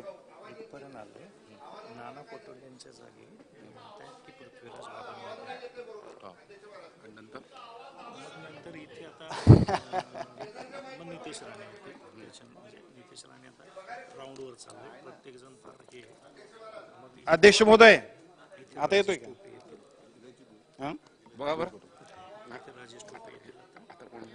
याच विधानसभेनं ज्या पद्धतीनं कायदा संमत केला त्या कायदा संमत केल्यानंतर खऱ्या अर्थानं या कायद्याप्रमाणे प्रत्यक्ष कार्यवाही व्हायला पाहिजे होती, परंतु त्या कायद्याच्या कारवाईपेक्षा सुद्धा कोर्टातल्या कारवाई अधिक झाल्या आणि आमच्या मराठा समाजावर खऱ्या अर्थानं अन्याय झाला. मी मराठा समाजातलाच एक प्रतिनिधी आहे, शिवसेनेचा आमदार आहे, परंतु त्याबरोबर मराठा समाजातला एक आमदार आहे. सातत्यानं जी आंदोलनं झाली त्या सगळ्या आंदोलनामध्ये सुद्धा अत्यंत आग्रहानं अनेक जे काही तरुण काम करत होते त्यातलाच एक कार्यकर्ता म्हणून मी सुद्धा आपल्या सगळ्यांच्या समोर या भूमिका मांडतोय. खरं म्हणजे आतापर्यंतच्या सगळ्या इतिहासामध्ये आपण सगळ्यांनी बघितलं, यापूर्वी जी काही घटनात्मक अशा पद्धतीची आरक्षण झाली त्या घटनात्मक आरक्षणानंतर ज्या वेळेला या राज्यात वेगवेगळ्या पद्धतीची आरक्षणांच्यासाठी जी काही मागणी झाली आणि सरकारने निर्णय घेतला, आजपर्यंत असं कधीच झालं नाही. परंतु दुर्दैवानं अलीकडच्या काळामध्ये ज्या पद्धतीने एखादा कायदा इथं संमत व्हावा आणि पलीकडच्या बाजूला वकिलांची फौज घेऊन तो कायदा संपूर्ण रद्द करण्यासाठी ज्या पद्धतीची प्रक्रिया पार पाडली जाते त्यामुळे सगळ्या कायद्याचा किस आपण काढतोय. इंदिरा सानीचं उदाहरण घेतलं जातंय, आणखीन काही 50% कॅप घेतली जाते, सगळ्या गोष्टी ठीक आहेत, परंतु त्याबरोबर या सगळ्या पलीकडच्या बाजूला ह्या सगळ्या रोखणाऱ्या माणसांना सुद्धा कधीतरी आपण विनंती करायला पाहिजे. कोणतरी एक वकील उठतोय आणि सातत्यानं मराठा समाजाला आरक्षण मिळणारच नाही अशा पद्धतीची भूमिका घेऊन समाजाला आणखीन भडकवण्याचं काम सुद्धा ज्या पद्धतीने करतोय. या सगळ्या वकिलांच्या असेल किंवा ज्या पद्धतीने अशा सगळ्या प्रक्रियेमध्ये कोणतरी असतील त्या सगळ्याच मंडळींना माझं विनंती आहे की आजच्या घडीला ज्या पद्धतीनं मराठा समाजातला प्रचंड आक्रोश आपण सगळेजण बघतोय, समाज ज्या पद्धतीनं मुद्द्यावरून गुद्द्यावरती निघालाय ते सगळं बघितल्यानंतर आपल्या सगळ्यांना अत्यंत चांगल्या पद्धतीने या समाजाच्या आरक्षणाच्या दृष्टिकोनातून ठोस निर्णय घेण्यासाठी आपण सगळ्यांनी काम करणं गरजेचं आहे. मी आदरणीय मुख्यमंत्री एकनाथजी शिंदे साहेबांचा आणि दोन्ही उपमुख्यमंत्र्यांचा आदरणीय देवेंद्रजी फडणवीस साहेब असतील आणि आदरणीय अजितदादा असतील या सगळ्यांचंच मनापासून अभिनंदन करेन की ज्या पद्धतीच्या सगळेचे सगळे निर्णय आपण अलीकडच्या काळात घेतलेत त्या सगळ्या निर्णयांच्या माध्यमातून अत्यंत चांगल्या पद्धतीनं मराठा समाजातल्या सगळ्या लोकांना खूप चांगल्या पद्धतीनं आश्वस्त करण्यामध्ये आपण सगळ्यांनी खूप चांगली भूमिका घेतली. वर्षभरापूर्वी आपण सगळ्यांनी अनेक वर्षाचा प्रलंबित असणारा ज्या पद्धतीनं सगळी मराठा समाजातली अधिसंख्य पदाची जी काही निर्मिती केली आणि 1500 मुलांना ज्या पद्धतीनं ठोस कायद्याच्या पलीकडे जाऊन सुद्धा लोकप्रतिनिधी काय करू शकतात ते सन्माननीय मुख्यमंत्री साहेब आपण दाखवलं. मला खूप अभिमान वाटतो की 4थ्या मजल्यावरती आमदार निवासच्या तुमच्या नंतरची सगळे अभिनंदन करायला एका बाजूला छत्रपती संभाजीराजांच्याकडे आले तर आमच्या सगळ्या कार्यकर्त्यांच्याकडे सुद्धा अभिनंदन करायला ही सगळी मुलं आली. खरं म्हणजे आता ही सगळी मुलं जी आहेत ती खूप अपेक्षेनं आजची ही सगळं कामकाज बघतायत. त्या सगळ्या लोकांना आपल्या सगळ्यांच्याकडून ज्या अपेक्षा आहेत त्या अपेक्षा पूर्ण करण्याच्या दृष्टिकोनातून आपण सगळ्यांनी निर्णय घेणं अपेक्षित आहे. काय अपेक्षित आहे अध्यक्ष महोदय? आम्हाला मराठा समाजाच्या कुणबींच्या ज्या काही नोंदी आहेत त्या नोंदी घेतल्यानंतर त्या सगळ्या नोंदींच्या प्रमाणे आपण जो काही निर्णय अत्यंत चांगल्या पद्धतीचा घेतला. मी मुख्यमंत्र्यांचं मनापासून अभिनंदन करेन की ज्या पद्धतीचा एक निर्णय आपण घेतला तो क्रांतिकारक निर्णय आमच्या सगळ्यांच्यासाठी आहे. खरं म्हणजे या सगळ्या निर्णयाच्या निमित्तानं महाराष्ट्रात सगळीकडे आपण कलेक्टर ऑफिसला कामाला लावलं आणि सगळ्याच्या सगळ्या नोंदी आपण घ्यायला लागलात. आपल्या ह्या नोंदींच्या माध्यमातून अनेक ठिकाणी ज्या ज्या ठिकाणी नोंदी असणार आहेत त्या सगळ्याच्या सगळ्या लोकांना अत्यंत चांगल्या पद्धतीचा न्याय मिळणार आहे. मराठा समाजाचे 57 मोर्चे झाले आणि विधानसभेच्या नागपूरच्या अधिवेशनामध्ये 58वा मोर्चा मला असं वाटतं की त्यावेळेला नागपूरमध्ये येत होता आणि मला असं वाटलं की त्या नागपूरच्या मोर्चामध्ये सुद्धा अनंत लोक येतील कारण आमच्या सगळ्या कोल्हापूर, सांगली, सातारा, पुणे, जालना, औरंगाबादला लाखोंचे मोर्चे बापू झाले होते आणि ते मोर्चे झाल्यानंतर ज्या पद्धतीनं इथला मोर्चा येईल असं वाटलं पण नागपूरमधल्या मोर्चाला ज्या पद्धतीनं संपूर्ण महाराष्ट्रात उठाव झाला तसा झालाच नव्हता. आमच्या लक्षात येणार नेमकं चुकलंय काय तर आमच्या नंतर लक्षात असं आलं की इथले सगळेचे सगळे मराठे हे बऱ्यापैकी कुणबी समाजातल्या कुणबी मराठा असल्यामुळे निश्चितपणानं त्या सगळ्या लोकांना याचं गांभीर्यच नाही. जर हा आदरणीय मुख्यमंत्री आणि उपमुख्यमंत्र्यांनी हा निर्णय सुद्धा घेतला तर निश्चितपणानं या निर्णयाच्या अनुषंगानं अनेक लोकांचा आजच्या घडीला आमच्या सगळ्यांचा प्रश्न सुटेल. मी कोल्हापूरचा आहे आणि कोल्हापूरला संस्थान काळामध्ये ज्या पद्धतीच्या एकूण सगळ्या नोंदी होत्या त्या सगळ्या नोंदींच्या माध्यमातून आम्ही ज्या वेळेला ही माहिती घेतली त्यावेळी कोल्हापूरच्या 1901च्या जनगणनेनुसार 3,83,216 कुणबी असल्याची नोंदी आहेत. बॉम्बे रेसिडेन्सीचं गॅझेट जे आहे त्याच्यामध्ये कोल्हापूरच्या सगळ्या नोंदी ज्या आहेत त्या सगळ्या नोंदी त्याबाबतची सूचना आपण कलेक्टरना स्पष्टपणाने सांगितल्या तर निश्चितपणानं आमच्या अनेक लोकांचे प्रश्न सुटणार आहेत. आता याच्यामध्ये आणखी मुख्यमंत्री महोदयांना मी विनंती करू इच्छितो की आपण या सगळ्या कामाबद्दल जे काही आदेश दिले त्या कामाच्या सगळ्या आदेशामध्ये ज्या पद्धतीनं पुरातत्व आपला हे जे काय आपला ऑफिस आहे त्या ऑफिसमध्ये ज्या पद्धतीनं त्या सगळ्या मंडळींनी या सगळ्या कामाचे गतीनं काम करायला पाहिजे त्याच्यासाठी कलेक्टर ऑफिसकडून आणखीन मनुष्यबळ घेतलं पाहिजे. या सगळ्या मनुष्यबळाच्या माध्यमातून लवकरात लवकर ह्या नोंदी ज्या असतील त्या नोंदी असणाऱ्या सगळ्या लोकांना दाखले देण्यासाठी ज्या पद्धतीनं आपण तत्परता निर्णय घेण्यात दाखवली तशीच प्रशासनानं जर काही काम केलं तर या सगळ्या आंदोलनातल्या अनेक लोकांना अत्यंत चांगल्या पद्धतीचा न्याय मिळणार आहे. या सगळ्या न्यायाच्या माध्यमातून अतिशय चांगल्या पद्धतीने जी काही भूमिका घेतलेली आमचे सगळे या आंदोलनातले लोक आहेत त्या सगळ्या लोकांना सुद्धा खूप आश्वस्त करण्याच्या दृष्टिकोनातून आपण अतिशय चांगल्या पद्धतीची भूमिका घेताय. खरं म्हणजे ज्या पद्धतीनं आपण सगळे काम करतोय आपल्या माध्यमातून ज्या वेळेला छत्रपती शिवाजी महाराजांची शपथ घेऊन या मराठा समाजाला आरक्षण देणारच अशा पद्धतीची भूमिका घेतली. कायदेशीर अडचणी प्रचंड आहेत. सुप्रीम कोर्टाचे निर्णय अनेक आहेत. केंद्र शासनाने कायदा करायला पाहिजे त्याच्यामधल्या अनंत अडचणी या महाराष्ट्राच्या सभागृहातले सगळेच्या सगळे जाणते लोक अडचणी समजून घेत आहेत पण त्याच्याही पलीकडे प्रयत्न प्रामाणिक आहेत आणि त्या प्रयत्न प्रामाणिक असल्याबद्दल सुद्धा मी मनापासून सन्माननीय मुख्यमंत्र्यांचं आणि या सभागृहातल्या सर्वच मान्यवरांचं अभिनंदन करतो. अतिशय चांगल्या पद्धतीनं एका बाजूला हा प्रश्न सोडवत असताना ज्या पद्धतीनं समाजामध्ये सुद्धा आक्रमकता वाढली त्या वाढलेल्या आक्रमकतेतनं कदाचित एखाद्या वेळेस मुद्दा सोडून आपण सगळीकडे जर बाजूला गेलो तर कदाचित आपल्या प्रश्नाचं गांभीर्य संपून जाईल. यासाठी सुद्धा समाजाला ज्या पद्धतीची सूचना द्यायला पाहिजे समाजाला ज्या पद्धतीनं अतिशय चांगल्या पद्धतीनं आश्वस्त करायला पाहिजे आणि त्यांना विश्वासात घेऊन त्यांच्यातलेच एक होऊन आम्ही सगळ्यांनी जायला पाहिजे ते सगळं करण्यासाठी सुद्धा आपण सगळ्यांनी सामुदायिक प्रयत्न करणं गरजेचं आहे. मला असं वाटतं की सभागृहात काम करणारे अलीकडच्या आणि पलीकडच्या बाजूला असणारे सर्वच्या सर्व प्रमुख मान्यवर नेते असतील सगळे आमदार खासदार मंत्री असतील त्या सगळ्यांची जबाबदारी आता अशी आहे की समाज एकवटला असला तर त्या समाजाला योग्य ती दिशा देऊन राजकारण बाजूला ठेवून आम्ही सगळ्याच्या सगळ्या मंडळींनी ह्या सगळ्या गोष्टींच्यासाठी अत्यंत चांगल्या पद्धतीने काम करणं आवश्यक आहे. शासनाच्या वतीनं सुप्रीम कोर्टातली क्युरेटिव्ह पिटिशन असेल वेगवेगळ्या पद्धतीची कॅप मोडून पुढे जायचं असेल तर काय करावं लागेल आता सुद्धा अतिउत्साही लोक जे कोर्टात वकिलांची फौज घेऊन उभा राहिले त्यांना सुद्धा काहीतरी विनंती करावी लागेल. या सगळ्या माध्यमातून कोणत्याही परिस्थितीमध्ये समाजाला न्याय द्यायच्या दृष्टीनं जे काही करावं लागेल ते करावं, पण कोणत्याही परिस्थितीमध्ये मराठा आरक्षण आम्हाला मिळावं यासाठी जी काही भूमिका घ्यायला पाहिजे ती आदरणीय मुख्यमंत्र्यांनी सगळ्या सभागृहाने घ्यावी अशा पद्धतीची विनंती करतो. खरं म्हणजे हे निर्णय घेत असताना काही निर्णय अतिशय चांगल्या पद्धतीनं आपण सगळ्यांनी घेतलेत, पण त्याची अजून गती वाढली पाहिजे. सारथीची निर्मिती झाली, सारथीच्या निर्मितीबरोबर अण्णासाहेब पाटील आर्थिक विकास महामंडळाची सुद्धा निर्मिती झाली. अहो 34% 32% ते 34% आमचा समाज, या 32% ते 34% समाजासाठी सारथीमधनं ज्या पद्धतीनं काम आपण करतो ते इतकं मर्यादित आहे. खरं म्हणजे त्याच्यावरती मॉनिटरिंग करायला आज कोणच नाही आहे. एका बाजूला फक्त काही ट्रेनिंग इन्स्टिट्यूट असल्यासारखं जे काही काम चाललंय त्याची व्याप्ती वाढवायला पाहिजे, त्याच्यावरती मॉनिटरिंग करून अजून चांगले फंड्स द्यायला पाहिजेत. कोट्यावधीच्या समाजासाठी ज्या वेळेला ही एक अपेक्षा दाखवून आम्ही काम करतोय त्यावेळेला निश्चितपणानं त्याच्यासाठी आवश्यक असणारे फंड्स द्यावे लागतील.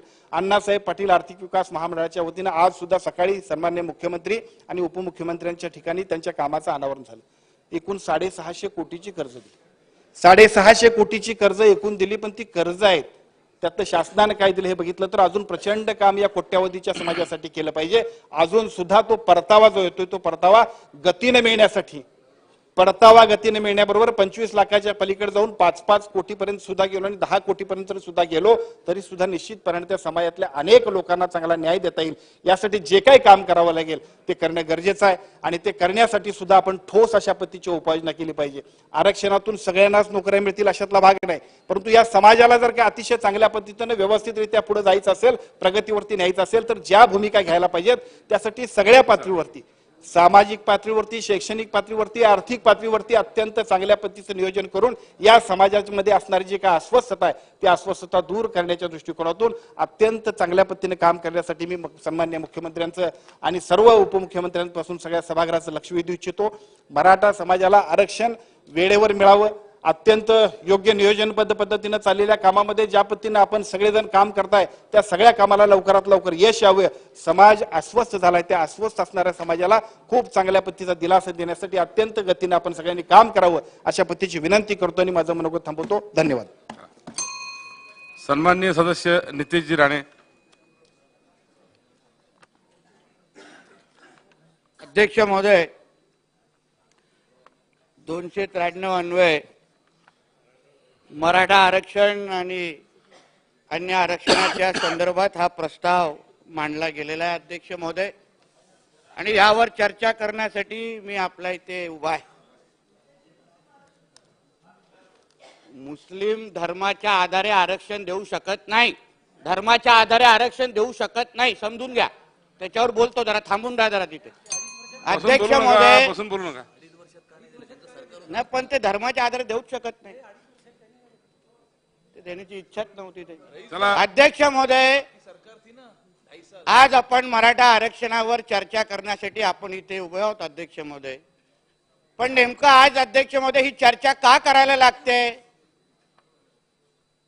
आपले ज्या लोकांनी आपले विचार इथे मांडले अध्यक्ष महोदय, सन्मान्य माजी मुख्यमंत्री अशोक चव्हाण साहेब असतील किंवा अन्य मान्यवर, प्रत्येकाने हाच विषय सांगितला की मराठा आरक्षण देण्याची जेव्हा वेळ येते तेव्हा प्रत्येकाने एकमुखी त्याला पाठिंबा देतात आणि त्यामुळे मराठा आरक्षण आपल्या राज्यामध्ये लागू झालेलं अध्यक्ष महोदय. जेव्हा एकमुखी सगळ्यांचा पाठिंबा आहे अध्यक्ष महोदय, मग मराठा आरक्षणाच्या निमित्ताने फक्त विशिष्ट लोकांनाच का टार्गेट केलं जात आहे? मराठा आरक्षण अध्यक्ष महोदय आपल्या राज्यामध्ये लागू होतं. आपल्याला हा विषय समजून घ्यायला पाहिजे अध्यक्ष महोदय की आपल्या राज्यामध्ये 16% मराठा समाजाला आरक्षण दिलं गेलं होतं. सन्मान्य देवेंद्र फडणवीस साहेब जेव्हा मुख्यमंत्री होते तेव्हा त्यांनी 16% मराठा आरक्षण दिलेलं आणि ते टिकून पण दाखवलं अध्यक्ष महोदय, नुसतं बोलत राहिले नाहीत.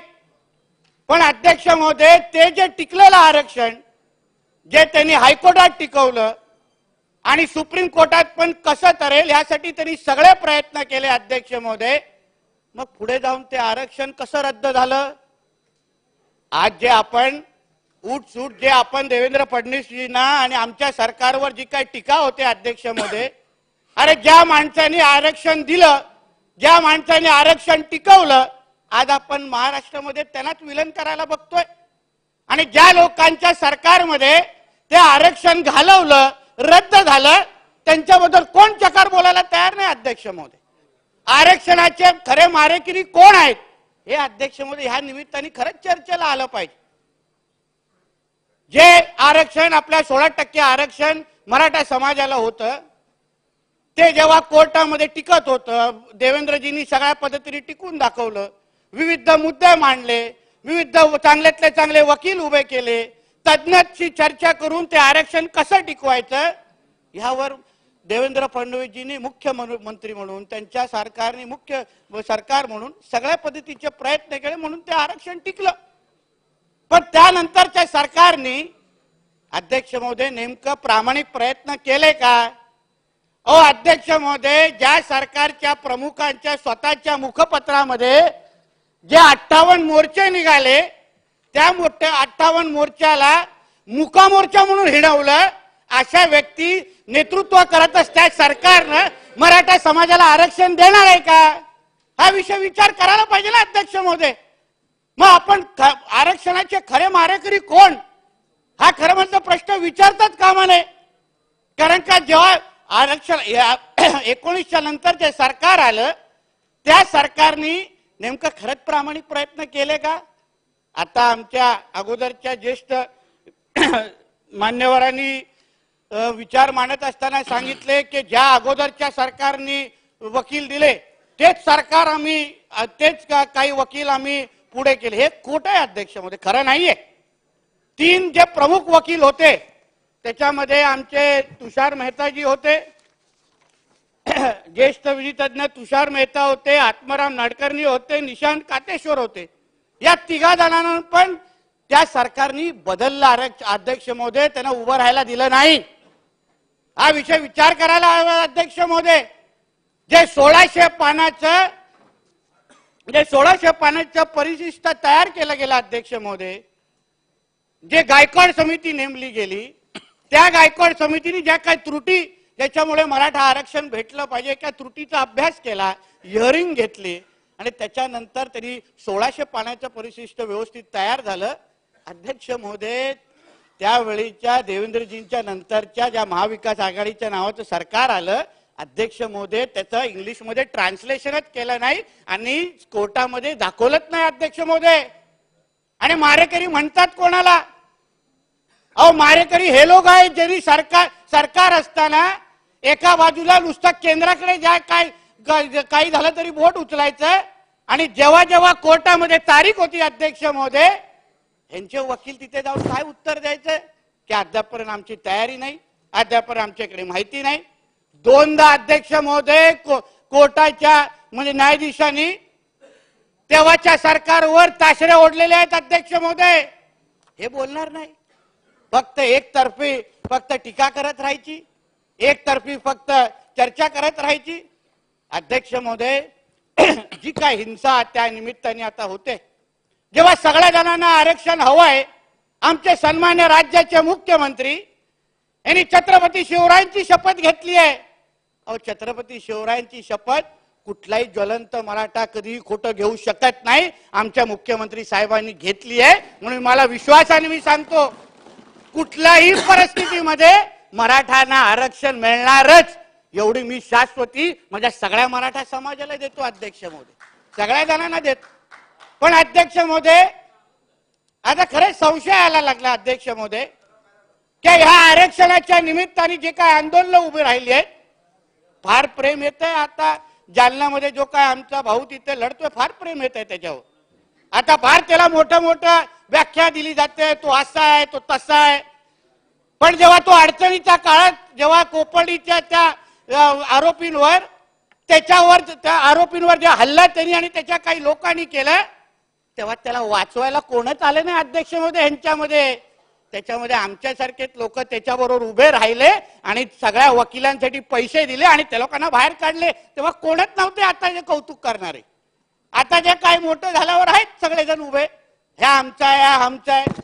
पण आता अध्यक्ष महोदय खरंच विचार करण्याची वेळ आहे की जे काय हे लोकांचं जे पाप आहे, जे काय मराठा आरक्षण हे लोकांनी रद्द केलं, यांची मानसिकता खरीच होती का मराठ्यांना आरक्षण भेटलं पाहिजे? की नुसतं डोलवत राहायचं, नुसतं गांभीर्य दाखवायचं नाही, नुसतं केंद्राकडे बोट दाखवायचं. कारण का बाकी सगळ्या गोष्टी महाविकास आघाडी मध्ये अतिशय प्रामाणिक पद्धतीने व्हायचं. वसुली कशी व्हायची, किती प्रामाणिकपणा व्हायचा, तिथे काही केंद्राकडे बोट दाखवण्यासाठी कोणीच हिंमत करायचं नाही. दिवस रात्र वसुली तर व्हायची, म्हणून तर हे सगळं आज विरोधी पक्षामध्ये बसल्याची वेळ आली आहे. पण अध्यक्ष महोदय, प्रामाणिक पद्धतीने जसं आमच्या देवेंद्रजीने आरक्षण टिकवण्याचा प्रयत्न केला, आरक्षण टिकून दाखवलं, तसे प्रामाणिक प्रयत्न अगर पुढे झाले असते ना, तर आज राज्यामध्ये ही हिंसा झाली नसती. आज जे असंख्य आमचे मराठी तरुण ज्यांनी आरक्षणाच्या मुद्द्यावर जी आत्महत्या केली आहे, ते आत्महत्या करण्याची वेळच आली नसती. म्हणून त्यांच्या सगळ्या जे काही जीव त्यांनी घालवलं त्याचे जबाबदार पण हे सगळे जण आहेत अध्यक्ष महोदय. हे मी तुम्हाला टणकावून सांगतो. कारण हे लोकांनी प्रामाणिक पद्धतीने प्रयत्न केले नाहीत, म्हणून आज राज्यामध्ये ही परिस्थिती तयार झालेली आहे. म्हणून तयार झाली अध्यक्ष महोदय.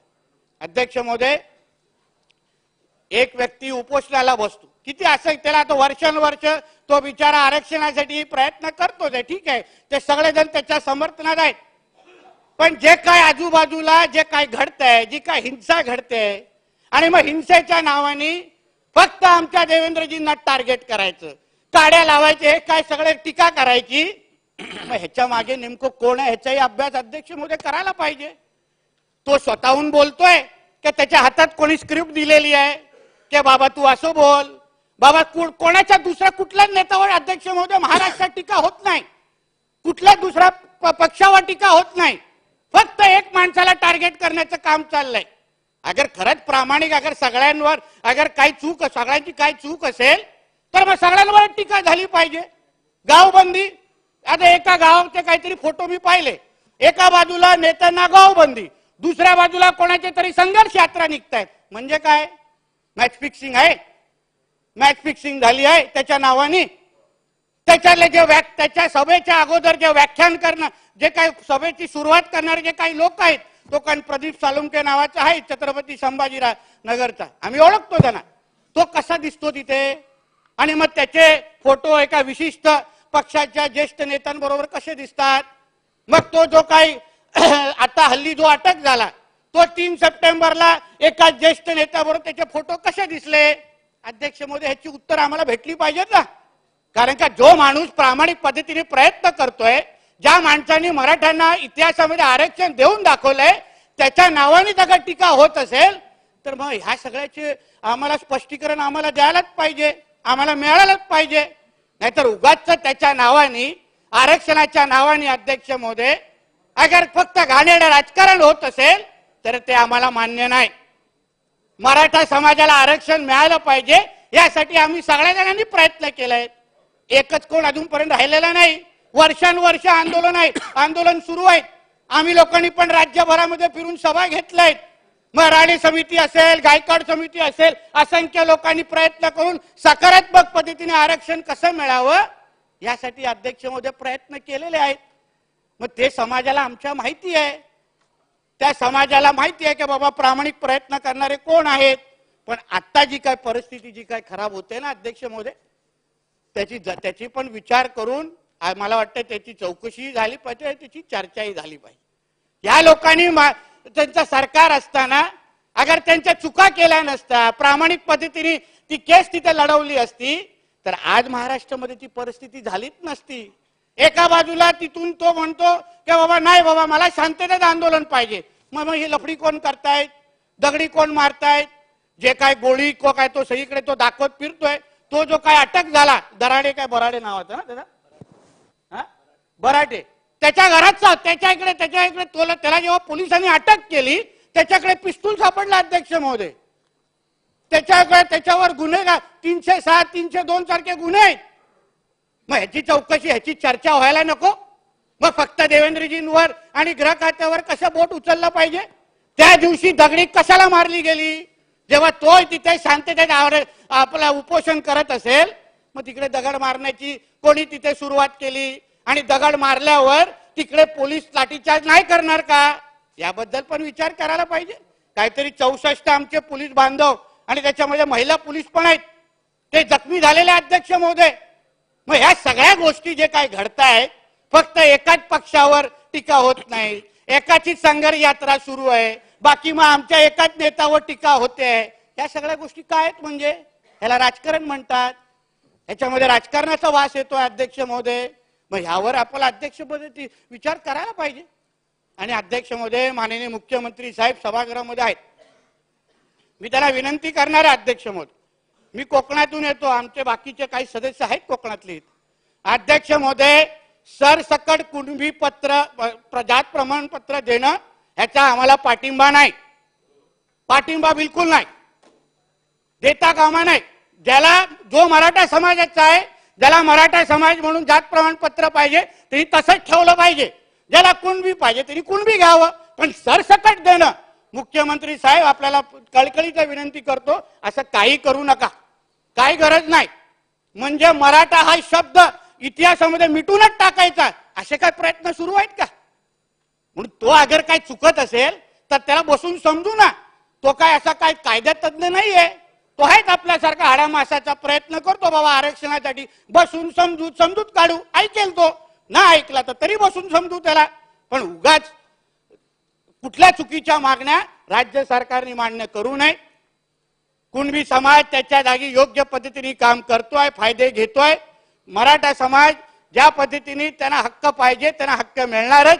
म्हणून हे सगळी परिस्थिती समजून घेऊन अध्यक्ष महोदय या पद्धतीची वाटचाल करायला हवी, अशी विनंती ह्या निमित्ताने मी तुम्हाला करतोय. नाही तर उगाच महाराष्ट्रामध्ये वातावरण खराब करण्याचं काम चाललंय.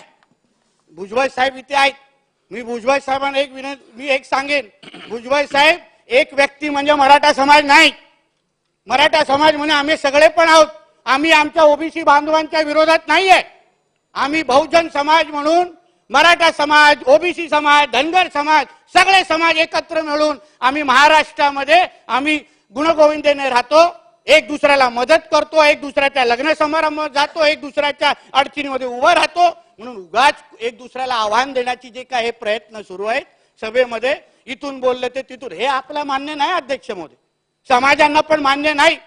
कोण उगाच उद्या हे खालची मुलं लफडी करतील, दंगल करतील, मग त्यांच्या केसेस अंगावर पडल्यानंतर त्यांचं भविष्य खराब होईल अध्यक्ष महोदय. आपण नेते मंडळी राहू घरी, आपल्याला काय होणार नाही, पण ते मुलांना आयुष्या डोक्यावर एक केस पडल्यानंतर त्या बिचाऱ्यांचं भविष्य खराब होणार अध्यक्ष महोदय. म्हणून ह्या सगळ्या गोष्टी होता कामा नये.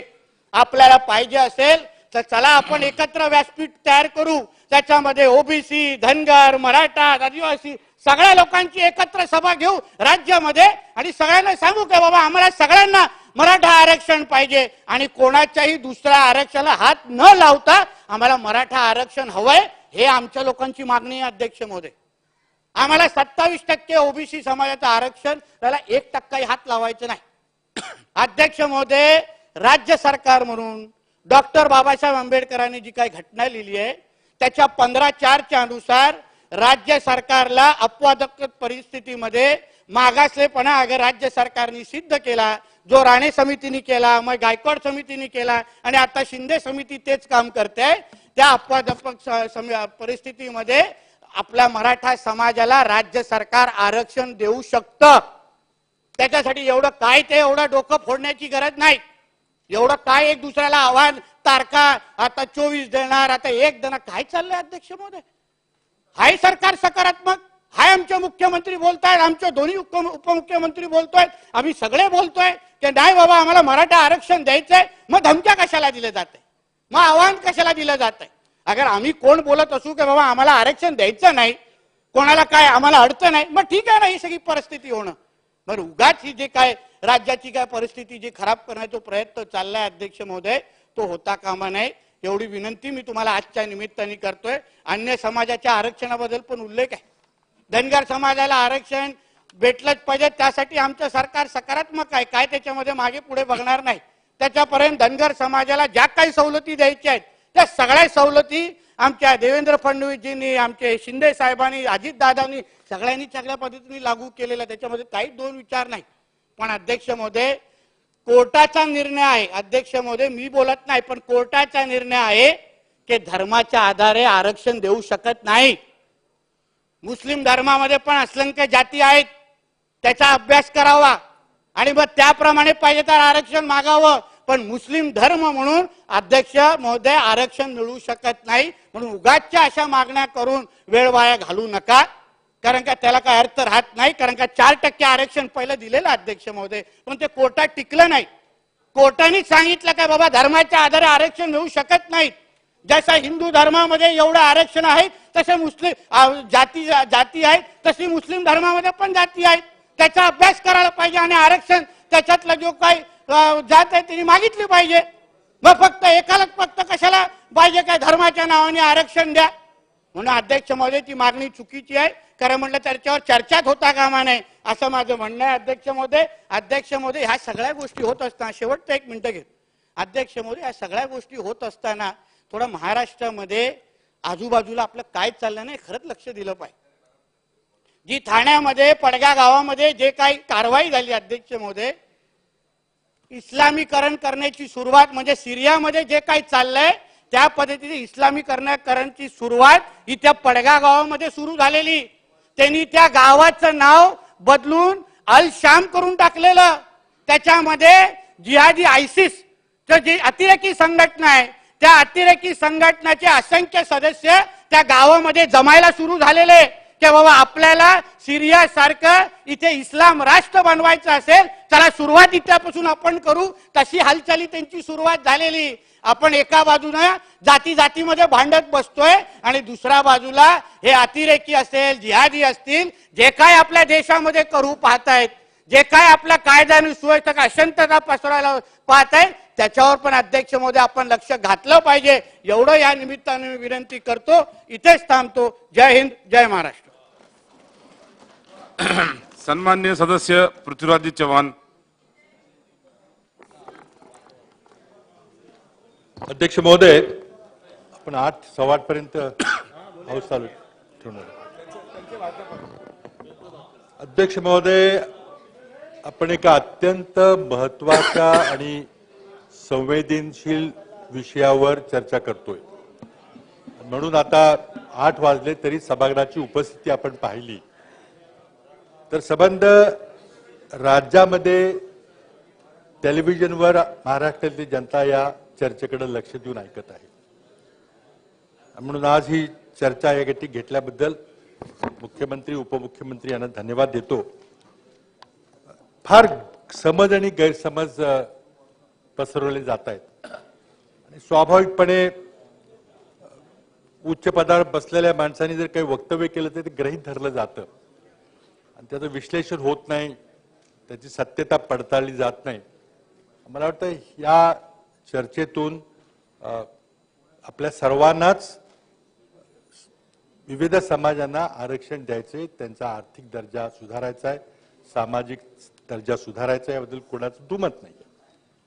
मार्ग वेगळे वेगळे असू शकतात, उपाय आपण करू शकतो, त्याबद्दल चर्चा झाली पाहिजे. चांगली गोष्ट आहे, चर्चा होते. अध्यक्ष महोदय, 1902 साली पहिल्यांदा शाहू महाराजांनी कोल्हापूरमध्ये आरक्षणाची कल्पना देशात पहिल्यांदा आणली. दक्षिणेतल्या काही राज्यामध्ये देखील विचार चालू होता.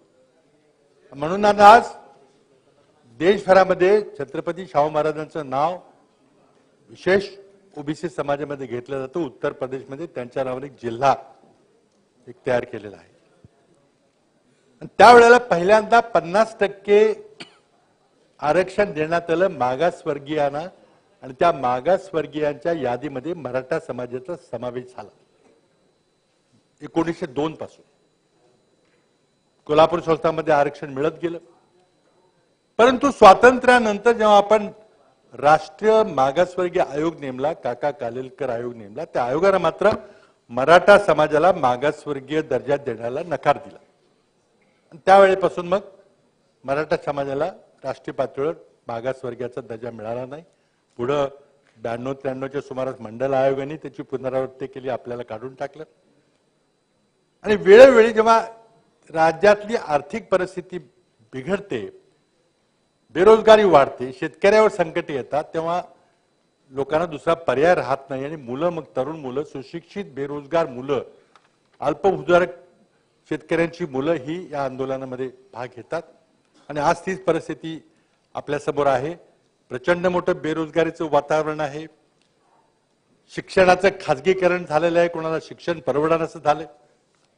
आणि त्यात आता आपल्या शासनानं सरकारी नोकऱ्यांचं खाजगीकरण करण्याचाही काही प्रयत्न केला होता, पण तो थांबला तो. त्यामुळे नैराश्याचं वातावरण समाजापुढे आहे. त्या वातावरणामध्ये महाराष्ट्राच्या निर्मितीला 1960 पासून किती वर्ष झाली, 50 वर्षानंतर भुजबळ साहेब आपल्या आघाडी सरकारनं पहिल्यांदा मराठा समाजाला आरक्षण देण्याचा निर्णय घेतला. बाळासाहेब थोरात आमचे सहकारी इथं होते. मला वाटतं राजेश भैया टोपे मंत्रिमंडळात होते, आमचे भास्करराव जाधव होते, अजित पवार होते, आणि त्या सगळ्यांच्या सहकार्याने आपण मार्ग काढला. सुप्रीम कोर्टानं काही 50% काही घटनेत कुठे तरतूद लिहिलेली नाही. एका खटल्यामध्ये त्यांनी गाईडलाईन्स दिलेल्या आहेत की 50% वर आरक्षण असू नये, आणि जर 50% वर आरक्षण द्यायचं असेल तर विशेष मागासलेली परिस्थिती तुम्हाला दाखवावी लागेल, आणि ती दाखवण्याकरता मग राज्याच्या मागासवर्गीय आयोगाकडून संख्यात्मक माहिती, क्वांटिटेटिव्ह माहिती गोळा केली पाहिजे, हा निर्देश आहे. अध्यक्ष महोदय, आमच्या मंत्रिमंडळाच्या सहकार्याने आम्ही निर्णय घेतला की आपल्याला ही प्रलंबित मागणी आहे ती त्यापुढे काहीतरी पुढे करावं लागेल. आम्ही प्रामाणिकपणे राज्य मागासवर्गीय आयोगाचे त्यावेळेचे अध्यक्ष न्यायमूर्ती बापट यांच्याकडे गेलो. त्यांना सांगितलं की फक्त माहिती गोळा करा, आरक्षण द्यायचा राजकीय निर्णय कॅबिनेट घेईल, पण सुप्रीम कोर्टाच्या आदेशाप्रमाणे संख्यात्मक क्वांटिटेटिव्ह डेटा गोळा करा. दुर्दैवानं त्यांचा पूर्वग्रह दूषित होता मला माहित नाही. त्यांनी स्पष्टपणे सांगितले की मराठ्यांना आरक्षण द्यायची काय गरज नाही, मी काही करणार नाही. मग ते बरेच सांगितलं किती तुमचे मुख्यमंत्री आहेत आणि किती कारखान्याचे चेअरमन आहेत वगैरे बऱ्याचशा गोष्टी झाल्या, मी ते सगळं सांगत नाही. पण आमच्या समोर पर्याय नव्हता. सुप्रीम कोर्टाने काय म्हटलंय की क्वांटिटेटिव्ह माहिती द्या. आता त्यांनी म्हटलं की मागासवर्गीय आयोगाकडून द्या, पण मागासवर्गीय आयोग तयार नसेल तर आमच्याकडे पर्याय काय होता. अध्यक्ष महोदय, आमच्या मंत्रिमंडळानं मंत्रिमंडळाची उपसमिती गठीत केली. त्या आमच्या मंत्रिमंडळामध्ये राधाकृष्णजी इथं आलेले तेही होते, भुजबळ साहेब होते, आणि त्या समितीमध्ये निलेशजी नितेशजी गेलेत का काय मला माहित नाही, पण आम्ही नारायणरावजी राणे आमचे ज्येष्ठ सहकारी होते, माझे मुख्यमंत्री होते, त्यांना त्या समितीचं काम देण्याची विनंती केली. आपण सरकारी अधिकाऱ्यांच्याकडून माहिती घ्या. आता सरकारी अधिकाऱ्याला जर विचारलं तर तो खोटं सांगणार नाही, कारण त्याची नोकरी जाईल त्यानंतर. राणे साहेबांनी आणि त्यांच्या कमिटीने, त्यामध्ये मंत्रिमंडळाचे अनेक सहकारी त्या उपसमितीमध्ये होती, ते मंत्री गट होता, तो मंत्रिमंडळाची उपसमिती होती. त्यांनी प्रत्येक विभागीय कार्यालयामध्ये ते स्वतः गेले, माहिती गोळा केली. वर्षभर लागलं त्यांना. 2013 मध्ये आम्ही काम सुरू केलं होतं, वर्षभर काम लागलं, आणि त्यांनी एक अहवाल दिला, आणि मराठा समाजाच्या सरकारी नोकऱ्यांच्या मध्ये काय परिस्थिती आहे, शिक्षण संस्थांमध्ये, व्हाईस चान्सलरमध्ये काय परिस्थिती, हा अहवाल दिला. मंत्रिमंडळाला तो अहवाल सादर केला. अध्यक्ष, असं कोणाचंच म्हणणं नाही की मराठा समाज हा राजकीय दृष्ट्या सक्षम नाही. आहे, बरेचसे आमचे 200-400 कुटुंब राजकारणामध्ये अग्रणी आहेत, त्यामध्ये वाव नाहीये. प्रश्न आहे सरकारी नोकऱ्यांचा, जिथं धोरणात्मक निर्णय होता, जिथं समाजाला दिशा दिली जाते, त्यामध्ये काय परिस्थिती आहे. परिस्थिती वाईट होती, बिकट होती, आणि म्हणून वेळ झाला होता, निवडणुका येणार होत्या. आम्ही जून 2014 मध्ये अध्यादेश जारी केला, आणि मराठा समाजाला कमिटीने 20% आरक्षण सुचवलं, आम्ही 16% केलं, आणि 16% आरक्षण द्यायचा अध्यादेश म्हणजे कायदा केला. लोकांना अध्यादेश आणि कायद्यामधले फरक बऱ्याचशा लोकांना गलफत असते. अध्यादेश हा कायदा असतो, फक्त त्याला 6 महिन्याच्या आत विधिमंडळाकडून पारित करावं लागतं. त्या अध्यादेशानंतर जाहिराती निघायला सुरुवात झाली, ऍडमिशन मिळायला सुरुवात झाली, लोकांनी उत्साहानं अर्ज भरले, जाहिराती अजूनही आहेत. GR निघाला की मराठा समाजाचा आहे का नाही याचा जे सर्टिफिकेट मिळेल, त्या सर्टिफिकेटवर ते जून 2014च्या अध्यादेशाची आजही आपण जरी सर्टिफिकेट घ्यायला गेला तर त्यामध्ये जून 2014च्या शासन आदेशाची त्यात नोंद आहे की त्या शासन आदेशानुसार हे सर्टिफिकेट दिलं जाते. अध्यक्ष महोदय, कोणतरी दुसऱ्या दिवशी उच्च न्यायालयामध्ये गेला, कोण गेला, कोणी पाठवलं, पण उच्च न्यायालयात गेला, ते लढाई लढली पाहिजे. आम्हाला आमच्या महाअभिव्यक्त्याकडून योग्य सल्ला मिळाला होता. आम्हाला विश्वास होता की जरी चॅलेंज झालं, आव्हान दिलं गेलं तरी ते आव्हान आम्ही निश्चितपणे हायकोर्टात टिकवून ठेवू. आमचे महाअभिव्यक्ते विश्वासाने सांगत होते की आपण हे टिकू शकू. आम्ही योग्य त्या प्रकारे आपण हे द्यायचा प्रयत्न केला. दुर्दैवानं निवडणूक झाली. निवडणुकीमध्ये काय झालं, 2014च्या निवडणुकीमध्ये आपल्या सर्वांना माहिती आहे, नवीन सरकार आलं, कोर्टात केस चालू होती.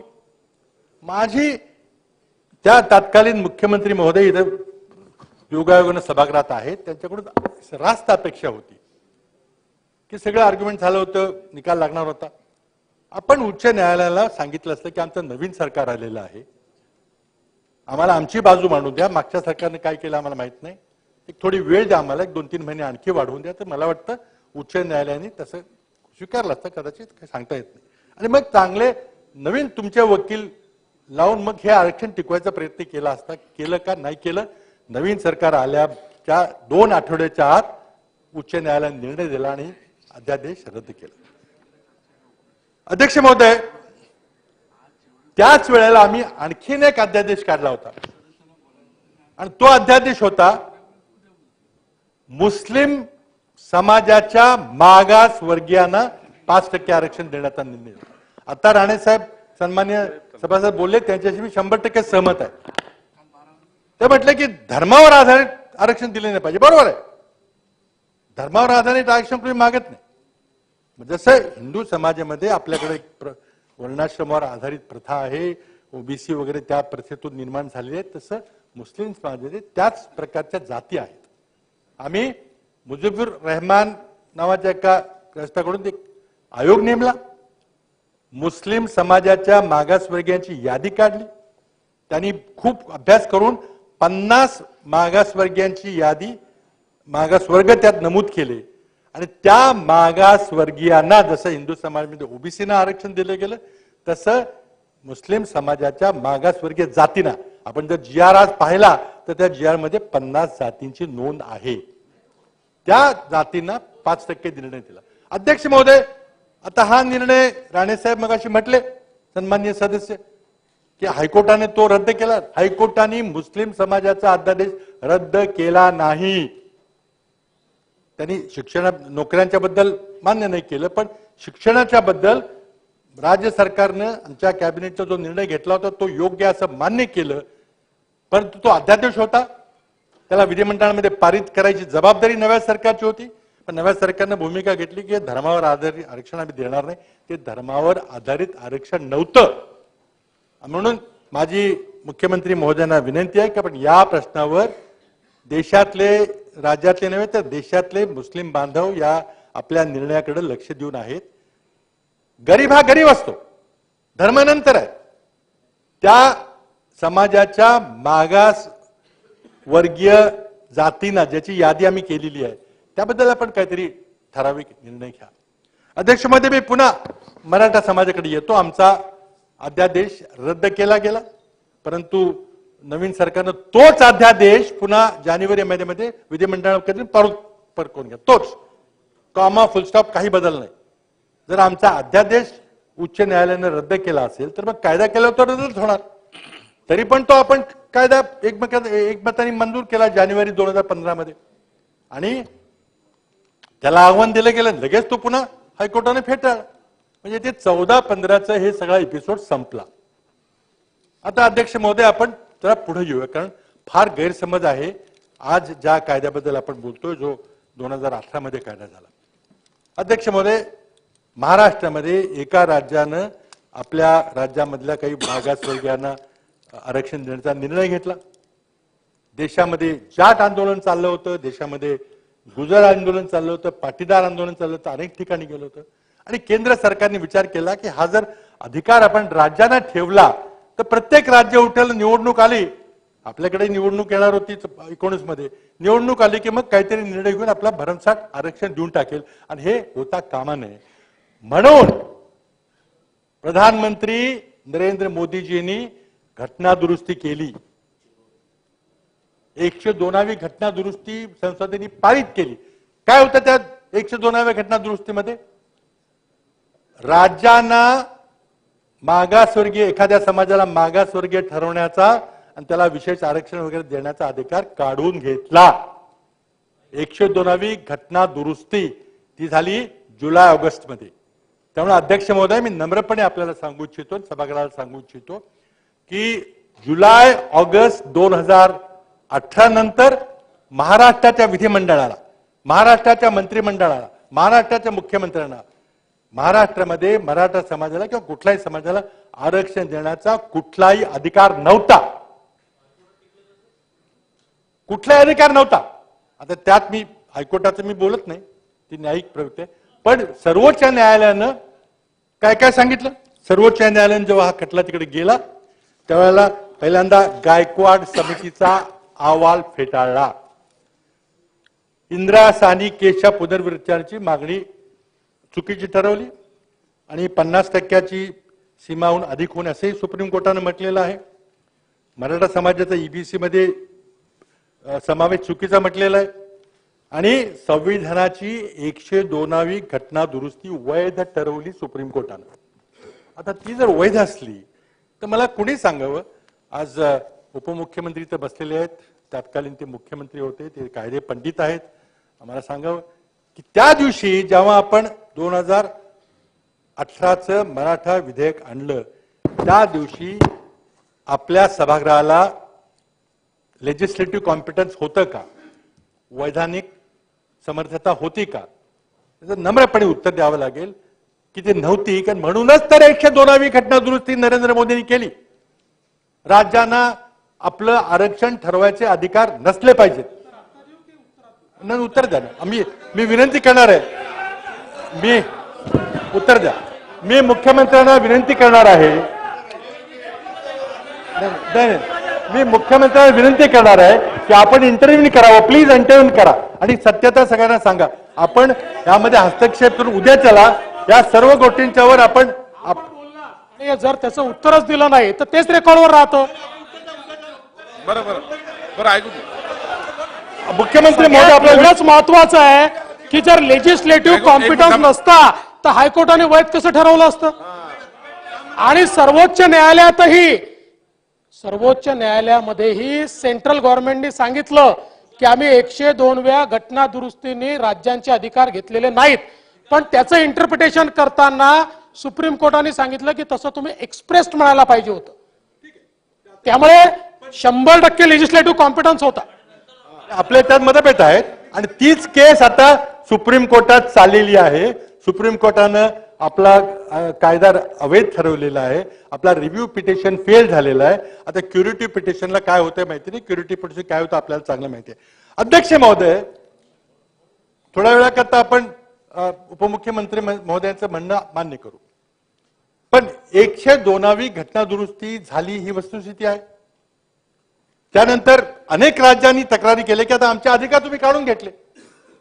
हे सगळे अधिकार राष्ट्रपतींनी मिळाले आणि त्यानंतर जे अजिटेशन झालं, आंदोलन झालं, त्यामुळं नरेंद्र मोदींना पुन्हा हा कायदा बदलावा लागला आणि पुन्हा 105वी घटना दुरुस्ती करून पुन्हा राज्यांना अधिकार द्यावे लागले.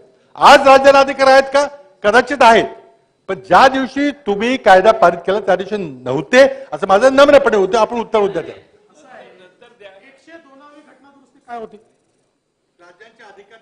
नाही साहेब, 102वी घटना दुरुस्ती एवढीच होती की वर्षानुवर्ष ओबीसी आयोग केंद्रात होता पण त्याला घटनात्मक दर्जा नव्हता. म्हणून ओबीसी आयोगाला घटनात्मक दर्जा देण्याची 102वी घटना दुरुस्ती करण्यात आली आणि सर्वोच्च न्यायालयामध्ये केंद्र सरकारने ऍफिडेव्हिट करून आपल्या केसमध्ये सांगितलेलं आहे की राज्याचे अधिकार आम्ही काढलेले नाहीत, ते राज्याला अधिकार आहेत. 102वी कारण तेच सांगतो आपल्याला. आपण समजून घ्या, आपण फार हुशार आहात आणि आपल्याला ते समजलेलं आहे, पण आपल्याला थोडं राजकीय बोलायचं आहे. हे आपल्याकडनं अपेक्षा नाही आहे. आपल्याला राजकीय बोलायचं आहे. असं आहे की ऐका, आपण पूर्ण ते वाचा. त्याच्यामध्ये केंद्र सरकारने ज्यावेळेस सांगितलं त्यावेळेस सुप्रीम कोर्टाने सांगितलं की एम्बिग्युइटी तयार झाली आहे. एम्बिग्युइटी तयार झाली आहे हो, पण याचा अर्थ स्टेटचा लेजिस्लेटिव्ह कॉम्पिटन्स निघाला नव्हता. ती फक्त अँबिग्युटी क्लिअर केली. स्टेटचा लेजिस्लेटिव्ह कॉम्पिटन्स होता, केंद्राने ते वारंवार सांगितलं, आणि ज्या दिवशी आपण कायदा पारित केला त्या दिवशी या सभागृहाला तो अधिकार होता, आणि म्हणूनच उच्च न्यायालयाने तो कायदा वैध ठरवला. तो कायदा अवैध ठरवलेला आहे आणि तो कायदा त्यामध्ये एम्बिग्युटी तयार झालेली आहे, संभ्रम निर्माण झालेला आहे. म्हणून नरेंद्र मोदींना पुन्हा 102वा कायदा बाजूला करून 105वी घटना दुरुस्ती करून पुन्हा राज्यांना अधिकार द्यावे लागले. काय करावं लागलं? अध्यक्ष महोदय, यामध्ये माझी नम्र विनंती अशी आहे की ठीक आहे, आता आपण क्युरेटिव्ह पिटिशनचा शेवटचा पर्याय आपण स्वीकारलेला आहे, म्हणजे तो चॅप्टर संपेल. एकदा त्यामध्ये जो काही निर्णय होईल त्यामध्ये 2018ची जी घटना आपण राज्यातला कायदा केला आणि केंद्राची घटना दुरुस्ती, तो चॅप्टर आपल्या क्युरेटिव्ह पिटिशन नंतर संपेल. माननीय माजी मुख्यमंत्री महोदयांचं भाषण संपेपर्यंत वेळ वाढवावी लागेल. चला आपण बोला. अध्यक्ष महोदय, मला एवढाच मुद्दा आपण बोला की मला अध्यक्ष महोदय, मी हे बघा, आपण मगाशी वेळ जी वाढवलेली आहे ती कामकाज संपेपर्यंत वाढवलेली आहे. आता आपल्याला ठरवायचं आहे, आपण बोला. ठीक, माझं होऊ द्या. त्यामुळे आपण प्रयत्न केला नाही असं मला म्हणायचं नाही. कदाचित आपला सल्ला योग्य असेल, नसेल, आमचा चुकीचा सल्ला असेल, पण आज सुप्रीम कोर्टानं आपला कायदा अवैध ठरवलेला आहे, ही वस्तुस्थिती आहे. आता क्युरेटिव्ह पिटिशन मध्ये काही होणार नाही अशी माझी स्वतःची माहिती. आपण जर चांगले वकील नेमून जर कायदा निर्णय बदलला तर अभिनंदन आपलं करू आपण.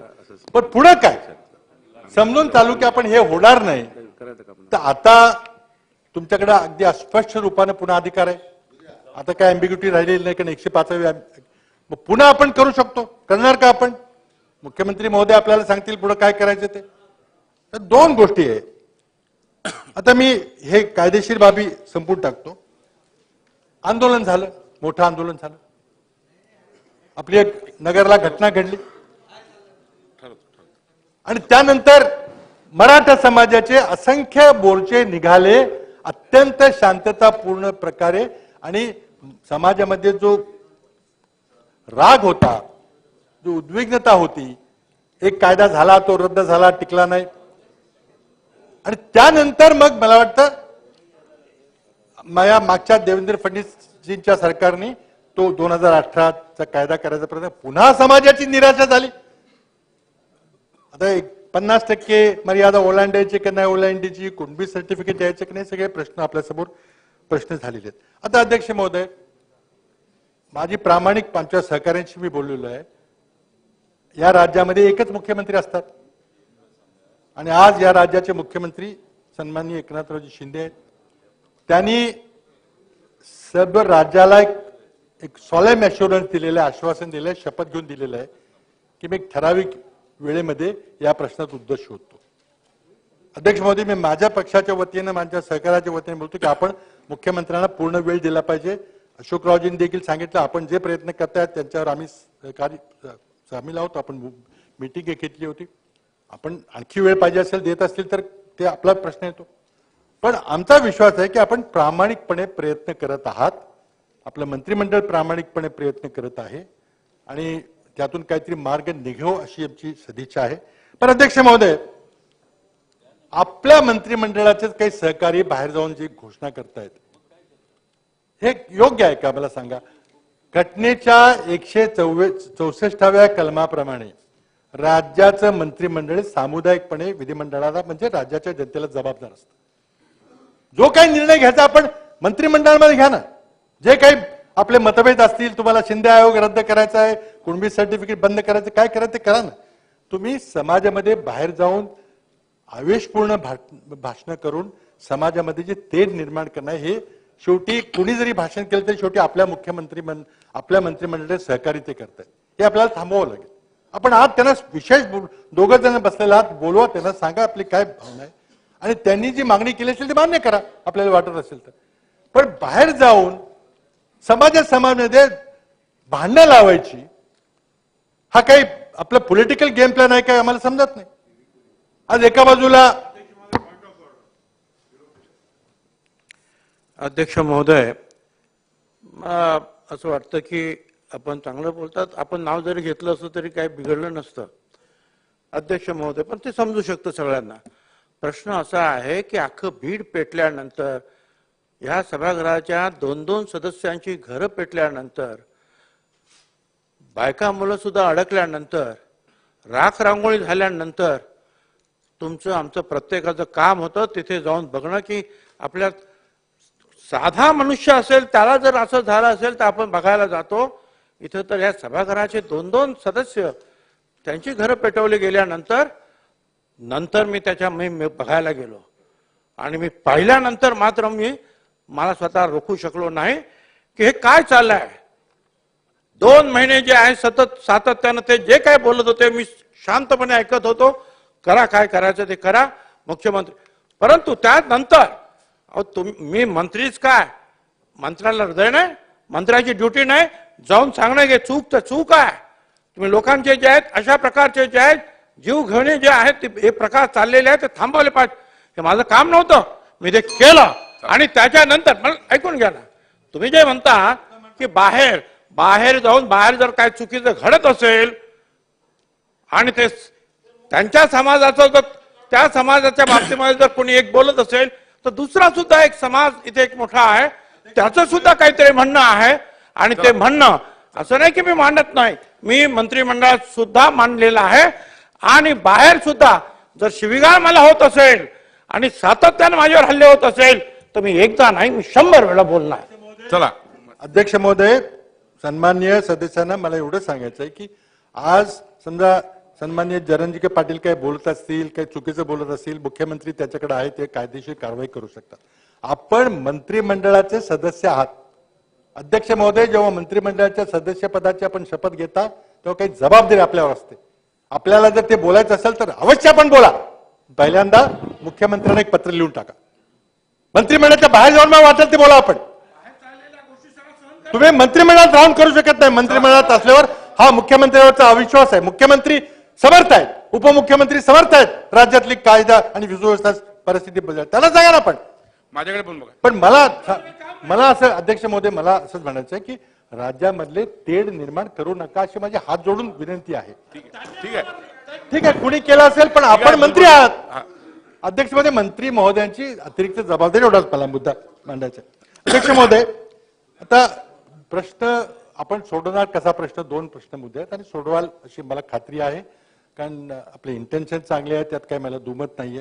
आता 2 मार्ग आहेत. एक, मराठा समाजाची मागणी आहे की आम्हाला सरसकट कुणबी हे नाव लावा आणि कुणबी आम्हाला म्हणा, सर्टिफिकेट द्या, आम्ही सगळ्यांना कुणबी म्हणा. आता त्याला काही लोकांचा विरोध आहे, बरोबर नाही, कारण मराठाचं अस्तित्व संपेल असं काही गोष्टी आहेत.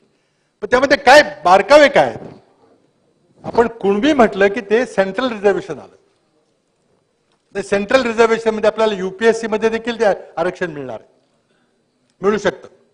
कारण मंडल आयोगामध्ये कुणबी हा शब्द प्रयोग आहे. ते मराठा हा कुणबीच आहे असं म्हटलं तर त्याचा काय अर्थ होईल आपण बघा. आम्ही आणि आपण जे आरक्षण दिलं होते ते राज्यातलं आरक्षण होतं, ते एमपीएससी करता होतं, ते युपीएससीचं नव्हतं. आता समाजाला काय पाहिजे हे आपण चर्चा करा. कुणबी आरक्षण जर कुणबी म्हटलं शब्द तर तो दिल्लीच्या लिस्टमध्ये सेंट्रल लिस्टमध्ये तो शब्द येतो. मग दिल्लीचं आरक्षण मिळेल, युपीएससीचं आरक्षण मिळेल, ते कुणाला नको आहे, समाजाला पाहिजे ते. आणि राज्याचं दिलं तर मग एमपीएससी पुरतं ते आरक्षण मर्यादित राहील. आपण दिलं होतं, तुम्ही दिलं होतं. तर याबद्दल आपल्याला काहीतरी निर्णय घ्यावा लागेल. कारण समाजाची अपेक्षा आहे. जरांगे पाटील म्हणतात की सरसकट मराठ्यांना आरक्षण द्या, आणखी काही नेते म्हणतात सरसकट द्या. ते देता येईल का आपल्याला, काही म्हणतात की नका देऊ. आता हा प्रश्न आपल्याला सोडवावा लागेल. परंतु अध्यक्ष महोदय, आपण मी करतो ना, मी शेवटी करतो. तर त्यामध्ये काय करायला पाहिजे, मुद्दा सोपा नाही हे आपल्या सर्वांना माहिती आहे. मी सांगतो आपल्या खाजगीत सांगतो, खाजगीत सांगतो. मला वैयक्तिक म्हणाल तर मला नको आहे, मी समाजाच्या वतीने नाही बोलत. अध्यक्ष महोदय, आपल्याला हे करावं लागेल कारण यामध्ये बारकावा जो आहे मुख्यमंत्री महोदय, तो दिल्लीतलं आरक्षण सेंट्रल लिस्टचं आरक्षण पाहिजे का राज्यातलं आरक्षण पाहिजे हा मुद्दा आहे. अध्यक्ष महोदय, मी पुढं एवढं सांगू इच्छितो, यातनं आपल्याला मार्ग काढायचा असेल तर एकच मार्ग आहे.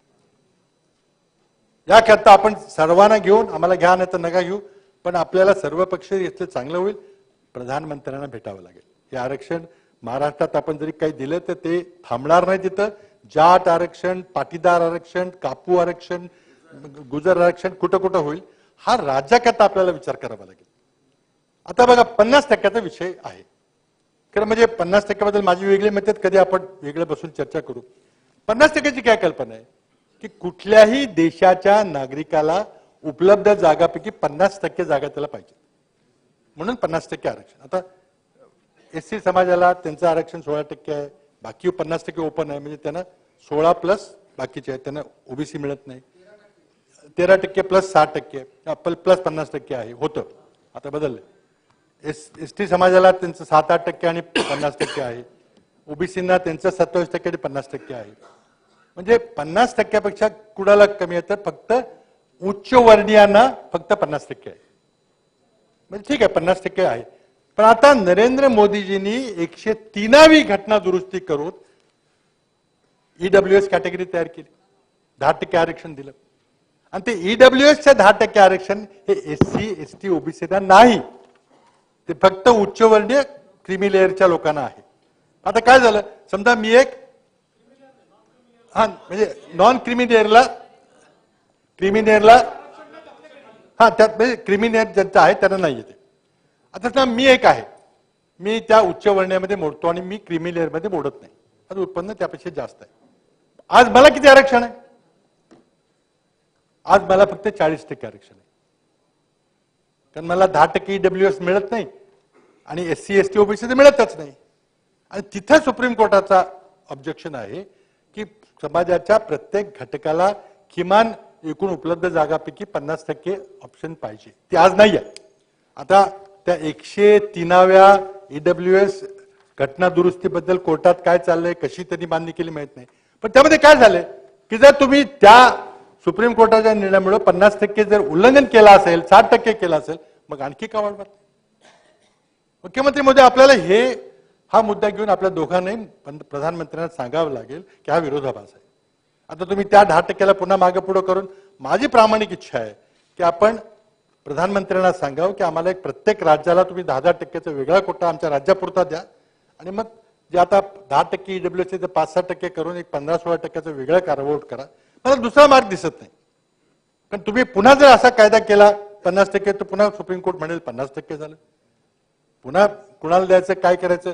तुम्हाला सहजासहजी सेंट्रल लिस्टमध्ये हे नाव टाकता येईल का मला माहित नाही. आपण केलं तर फार अभिनंदन आपलं सगळं. त्यामुळे आपल्याला पंतप्रधानांकडे जाऊन आपल्याला हा मुद्दा सर्व राज्य पातळीवर सोडवावा लागेल. हरकत फक्त चुकीचं रेकॉर्डवर जाऊ नये. माननीय पृथ्वीराज चव्हाण साहेबांनी उल्लेख करताना सांगितलं की उच्चवर्णीयांना जे बाकीचं आरक्षण सोडून 40% मध्ये आरक्षण आहे. परंतु माननीय पृथ्वीराज चव्हाण साहेबांनी एवढंच सांगू इच्छितो की ओबीसींना सुद्धा क्रिमिलेअर लागू आहे, त्यामुळे तोही 27% त्याही लोकांना तिथं आरक्षण नाही आहे. एवढं लक्षात ठेवायचं, कारण फक्त 40% उच्चवर्णीयांसाठी ओबीसीला सुद्धा क्रिमिलेअर आहे. पण आज जे अपर कास्ट उच्चवर्णीय त्यांना फक्त 40% आहे, 50% कुठं राहिलं? त्यामुळे माझं आपल्याला एक विनंती आहे की आपण चर्चा करा की ह्या पंतप्रधानांच्या लेवललाच प्रश्न सुटेल. आपण सोडवला तर फार चांगली गोष्ट, अभिनंदन मी करू, तर मी सगळ्यांनी सहकार्य करायचं आपल्याला आश्वासन दिलेलं आहे, नाही तर सुटणार नाही. आज या ठिकाणी काही इतर समाजाची मागणी आपण केलेली आहे. माझी विनंती मुख्यमंत्र्यांना आहे की उद्या देवेंद्रजी बोलणार आहेत असं त्यांनी सांगितलं, ते उत्तर देतीलच ते, आणि नंतर मुख्यमंत्री बोलतील, आपण शेवटी बोला आणि निर्णय काहीतरी द्या. अशी संबंध महाराष्ट्राच्या जनतेची, फक्त मराठा समाजाची नाही, धनगर समाजाची, मुस्लिम मागासवर्गीयांची आणि लिंगायत वगैरे सगळ्यांची अपेक्षा आहे की आपण काहीतरी ठोस सकारात्मक उत्तर द्याल, कारण आपण शिवछत्रपतीच्या पायाला हात लावून शपथ घेतलेली आहे. अध्यक्ष महोदय, मी मुस्लिम बॅकवर्ड समाजाबद्दल बोललो, त्याचा तर सन्मान्य राणे साहेब तर नाहीत, परंतु आहेत का? आहेत. कारण मी त्या ठिकाणी, तुम्ही नव्हता मला वाटतं त्यावेळेला, आज त्यांच्या पिताजींनी, नारायण राणेजींनी जे काम केलं, खूप चांगलं काम केलं. ते माझ्या मंत्रिमंडळातले माझे सहकारी होते. त्यांनी आमच्या मंत्री गटाचं अध्यक्ष केलं. वर्षभर त्यांनी मेहनत करून ती सगळी माहिती काढली आणि माहिती दिली. त्या माहितीचा कोणी वापर करायचा असला करा, पण आपण म्हणताय त्याशी मी संपूर्णपणे सहमत आहे. थोडी माहिती आपण घ्या अशी विनंती करतो. धर्माच्या आधारावर कोणालाही आरक्षण देऊ नये, पण आम्ही जे 5% आरक्षण दिलं ते धर्माच्या आधार नव्हतं. मुस्लिम समाजाच्या शोधून काढलेल्या 50 मागास जातीच्या करता होतं. तसं हिंदू समाजामध्ये ओबीसी आहे, मुस्लिम मध्ये हाताने काम करणारी माणसं आहेत. त्यांच्या जाती मुझफ्फर हुसैन काय महमूदुर रहमान कमिटीने ती जाती शोधून काढलेल्या त्या GR मध्ये त्या उल्लेख त्याचा आहे. आपण त्यावर गंभीरपणे विचार करा आणि कृपा करून हे धर्माला आरक्षण आहे असं समजू नका, म्हणू नका. आणि कोणी दिल्लीतून आपल्याला सांगत असेल तर त्यांना समजून सांगा, किंवा आता इथं आमच्याकडे समाजाचे नेते आहेत त्यांना विचारा की खरंच परिस्थिती काय आहे समाजाची. अध्यक्ष महोदय, उपमुख्यमंत्र्यांनी 2014च्या निवडणुकीच्या पूर्वी धनगर समाजाला अगदी जोरात छाती ठोकून आश्वासन दिलं होतं की 15 दिवसात आमच्या सरकार आलं की पहिल्या मिटिंगला देतो. काय झालं सांगा ना मला. आज धनगर समाजाचे आमचे सगळे बांधव या सभेकडे, या चर्चेकडे ते लक्ष लावून बसलेले आहेत की आता काय आपल्याला मिळणार आहे. ते आश्वासन होते, पोकळ आश्वासन होतं का, फक्त मतं मिळवण्याकरता होतं का, मतं मिळाली, पण पुढे काय झालं. कारण ती परिस्थिती काय आहे त्याचा अभ्यास मीही केलेला आहे. अनेक मिटिंग आमच्या झाल्या होत्या. त्यातनं मग 15 दिवसात आरक्षण देतो हे आपण जी घोषणा त्यावेळेला तत्कालीन मुख्यमंत्री, तत्कालीन देवेंद्र फडणवीसजींनी केली होती, तर काय झालं सांगा ना. प्रांताध्यक्ष होते, काय झालं सांगा. आज आम्हाला सगळ्यांना म्हणजे फक्त निवडणुकीकरता वाटेल त्या घोषणा करायच्या आणि मग त्या विसरून जायच्या आणि मग समाजाला काहीतरी, कोणाला एखादी आमदारकी दे, कोणाला काहीतरी दे म्हणून शांत करायचं.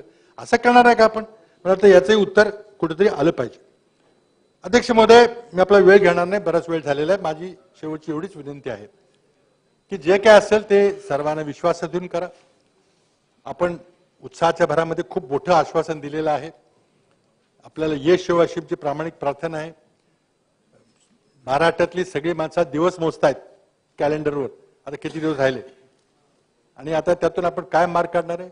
अध्यक्ष महोदय, आपल्या राज्यातल्या मागासवर्गीय आयोगाच्या अध्यक्षांनी 4 डिसेंबरला राजीनामा दिलेला आहे. आता तो राजीनामा का दिला याची कारण वर्तमानपत्र देत आहे, ते मला काही माहिती नाही, मी काही त्यांना भेटलेलो नाही. पण तो एका बाजूला आपला शिंदे आयोग आहे.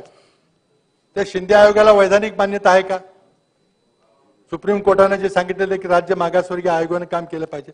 आज 4 सदस्यांनी याच्या आधी राजीनामा दिलेला आहे आणि आता मागासवर्गीय आयोगाच्या अध्यक्षांनी राजीनामा दिलेला आहे. तो 8 दिवस आपण लपवून ठेवला, कोणाला सांगितलं नाही.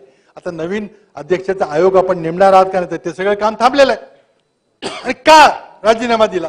आमची माहिती अशी आहे की त्या आयोगावर दबाव येत होता. विविध शिंदे कमिटीचा असेल किंवा मंत्रिमंडळाच्या सहकार्यांचा दबाव असेल की तुम्ही असं लिहा, असं लिहा, असं लिहा.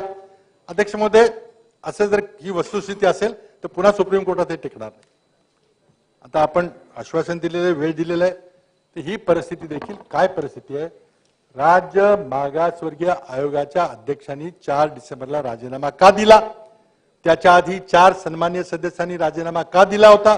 राज्य मागासवर्गीय आयोगामध्ये काम करणं का अवघड आहे आणि ते जर काम झालं नाही तर मग आपण कशा प्रकारे पुढे जाणार आहोत याची माहिती आपण कृपा करून सभागृहाला द्या. शेवटी अध्यक्ष महोदय, मी पुन्हा एकदा रिपीट करतो की हा प्रश्न आपल्याला प्रामाणिकपणे सोडवायचा असेल तर एका बाजूला 50% मर्यादा आहे, ती सदाची उलट येणार नाही. कोर्टाचं आपण जर रुलिंग वाचलं तरी खूप कडक शब्दात सांगितलेलं आहे की मराठा समाजाला देता येणार नाही. दुसऱ्या बाजूला हे थांबणार नाही. अनेक राज्यात ही मागणी म्हणून पंतप्रधान करायला तयार नाहीत, आपल्याला सहकार्य करायला तयार नाहीत. तिथंच गेलं पाहिजे आणि त्यांना विनंती केली पाहिजे की आंदोलन देशात पेटलेलं आहे, फक्त मराठा समाजापुरतं मर्यादित नाही. पाटीदार समाज, जाट समाज, गुर्जर समाज वेगवेगळ्या ठिकाणी मुख्यमंत्र्यांनी त्यांना तिथं आरक्षण द्यायचा प्रयत्न केलाय. वसुंधरा राजेंनी राजस्थानमध्ये आरक्षण द्यायचा प्रयत्न केला होता. त्याकरता आपल्याला एक केंद्र पातळीवर सर्व पक्षांना विश्वासात घेऊन काहीतरी मार्ग काढला पाहिजे आणि तो मार्ग काढण्याकरता आपण त्यांना विनंती केली पाहिजे. वाटल्यास सर्वपक्षीय शिष्टमंडळ घेऊन जावं, पण त्यांच्याशिवाय प्रश्न सुटणार नाही. अध्यक्ष महोदय, वेळ दिल्याबद्दल धन्यवाद. मी थांबतो. सभागृहाची बैठक आता स्थगित होत आहे. बुधवार दिनांक 13 डिसेंबर 2023 रोजी सकाळी 9:30 ते 10:45 वाजेपर्यंत सभागृहाची विशेष बैठक भरेल. विशेष बैठकीत लक्षवेधी सूचना घेण्यात येतील. सभागृहाची नियमित बैठक सकाळी 11 वाजता सुरू होईल.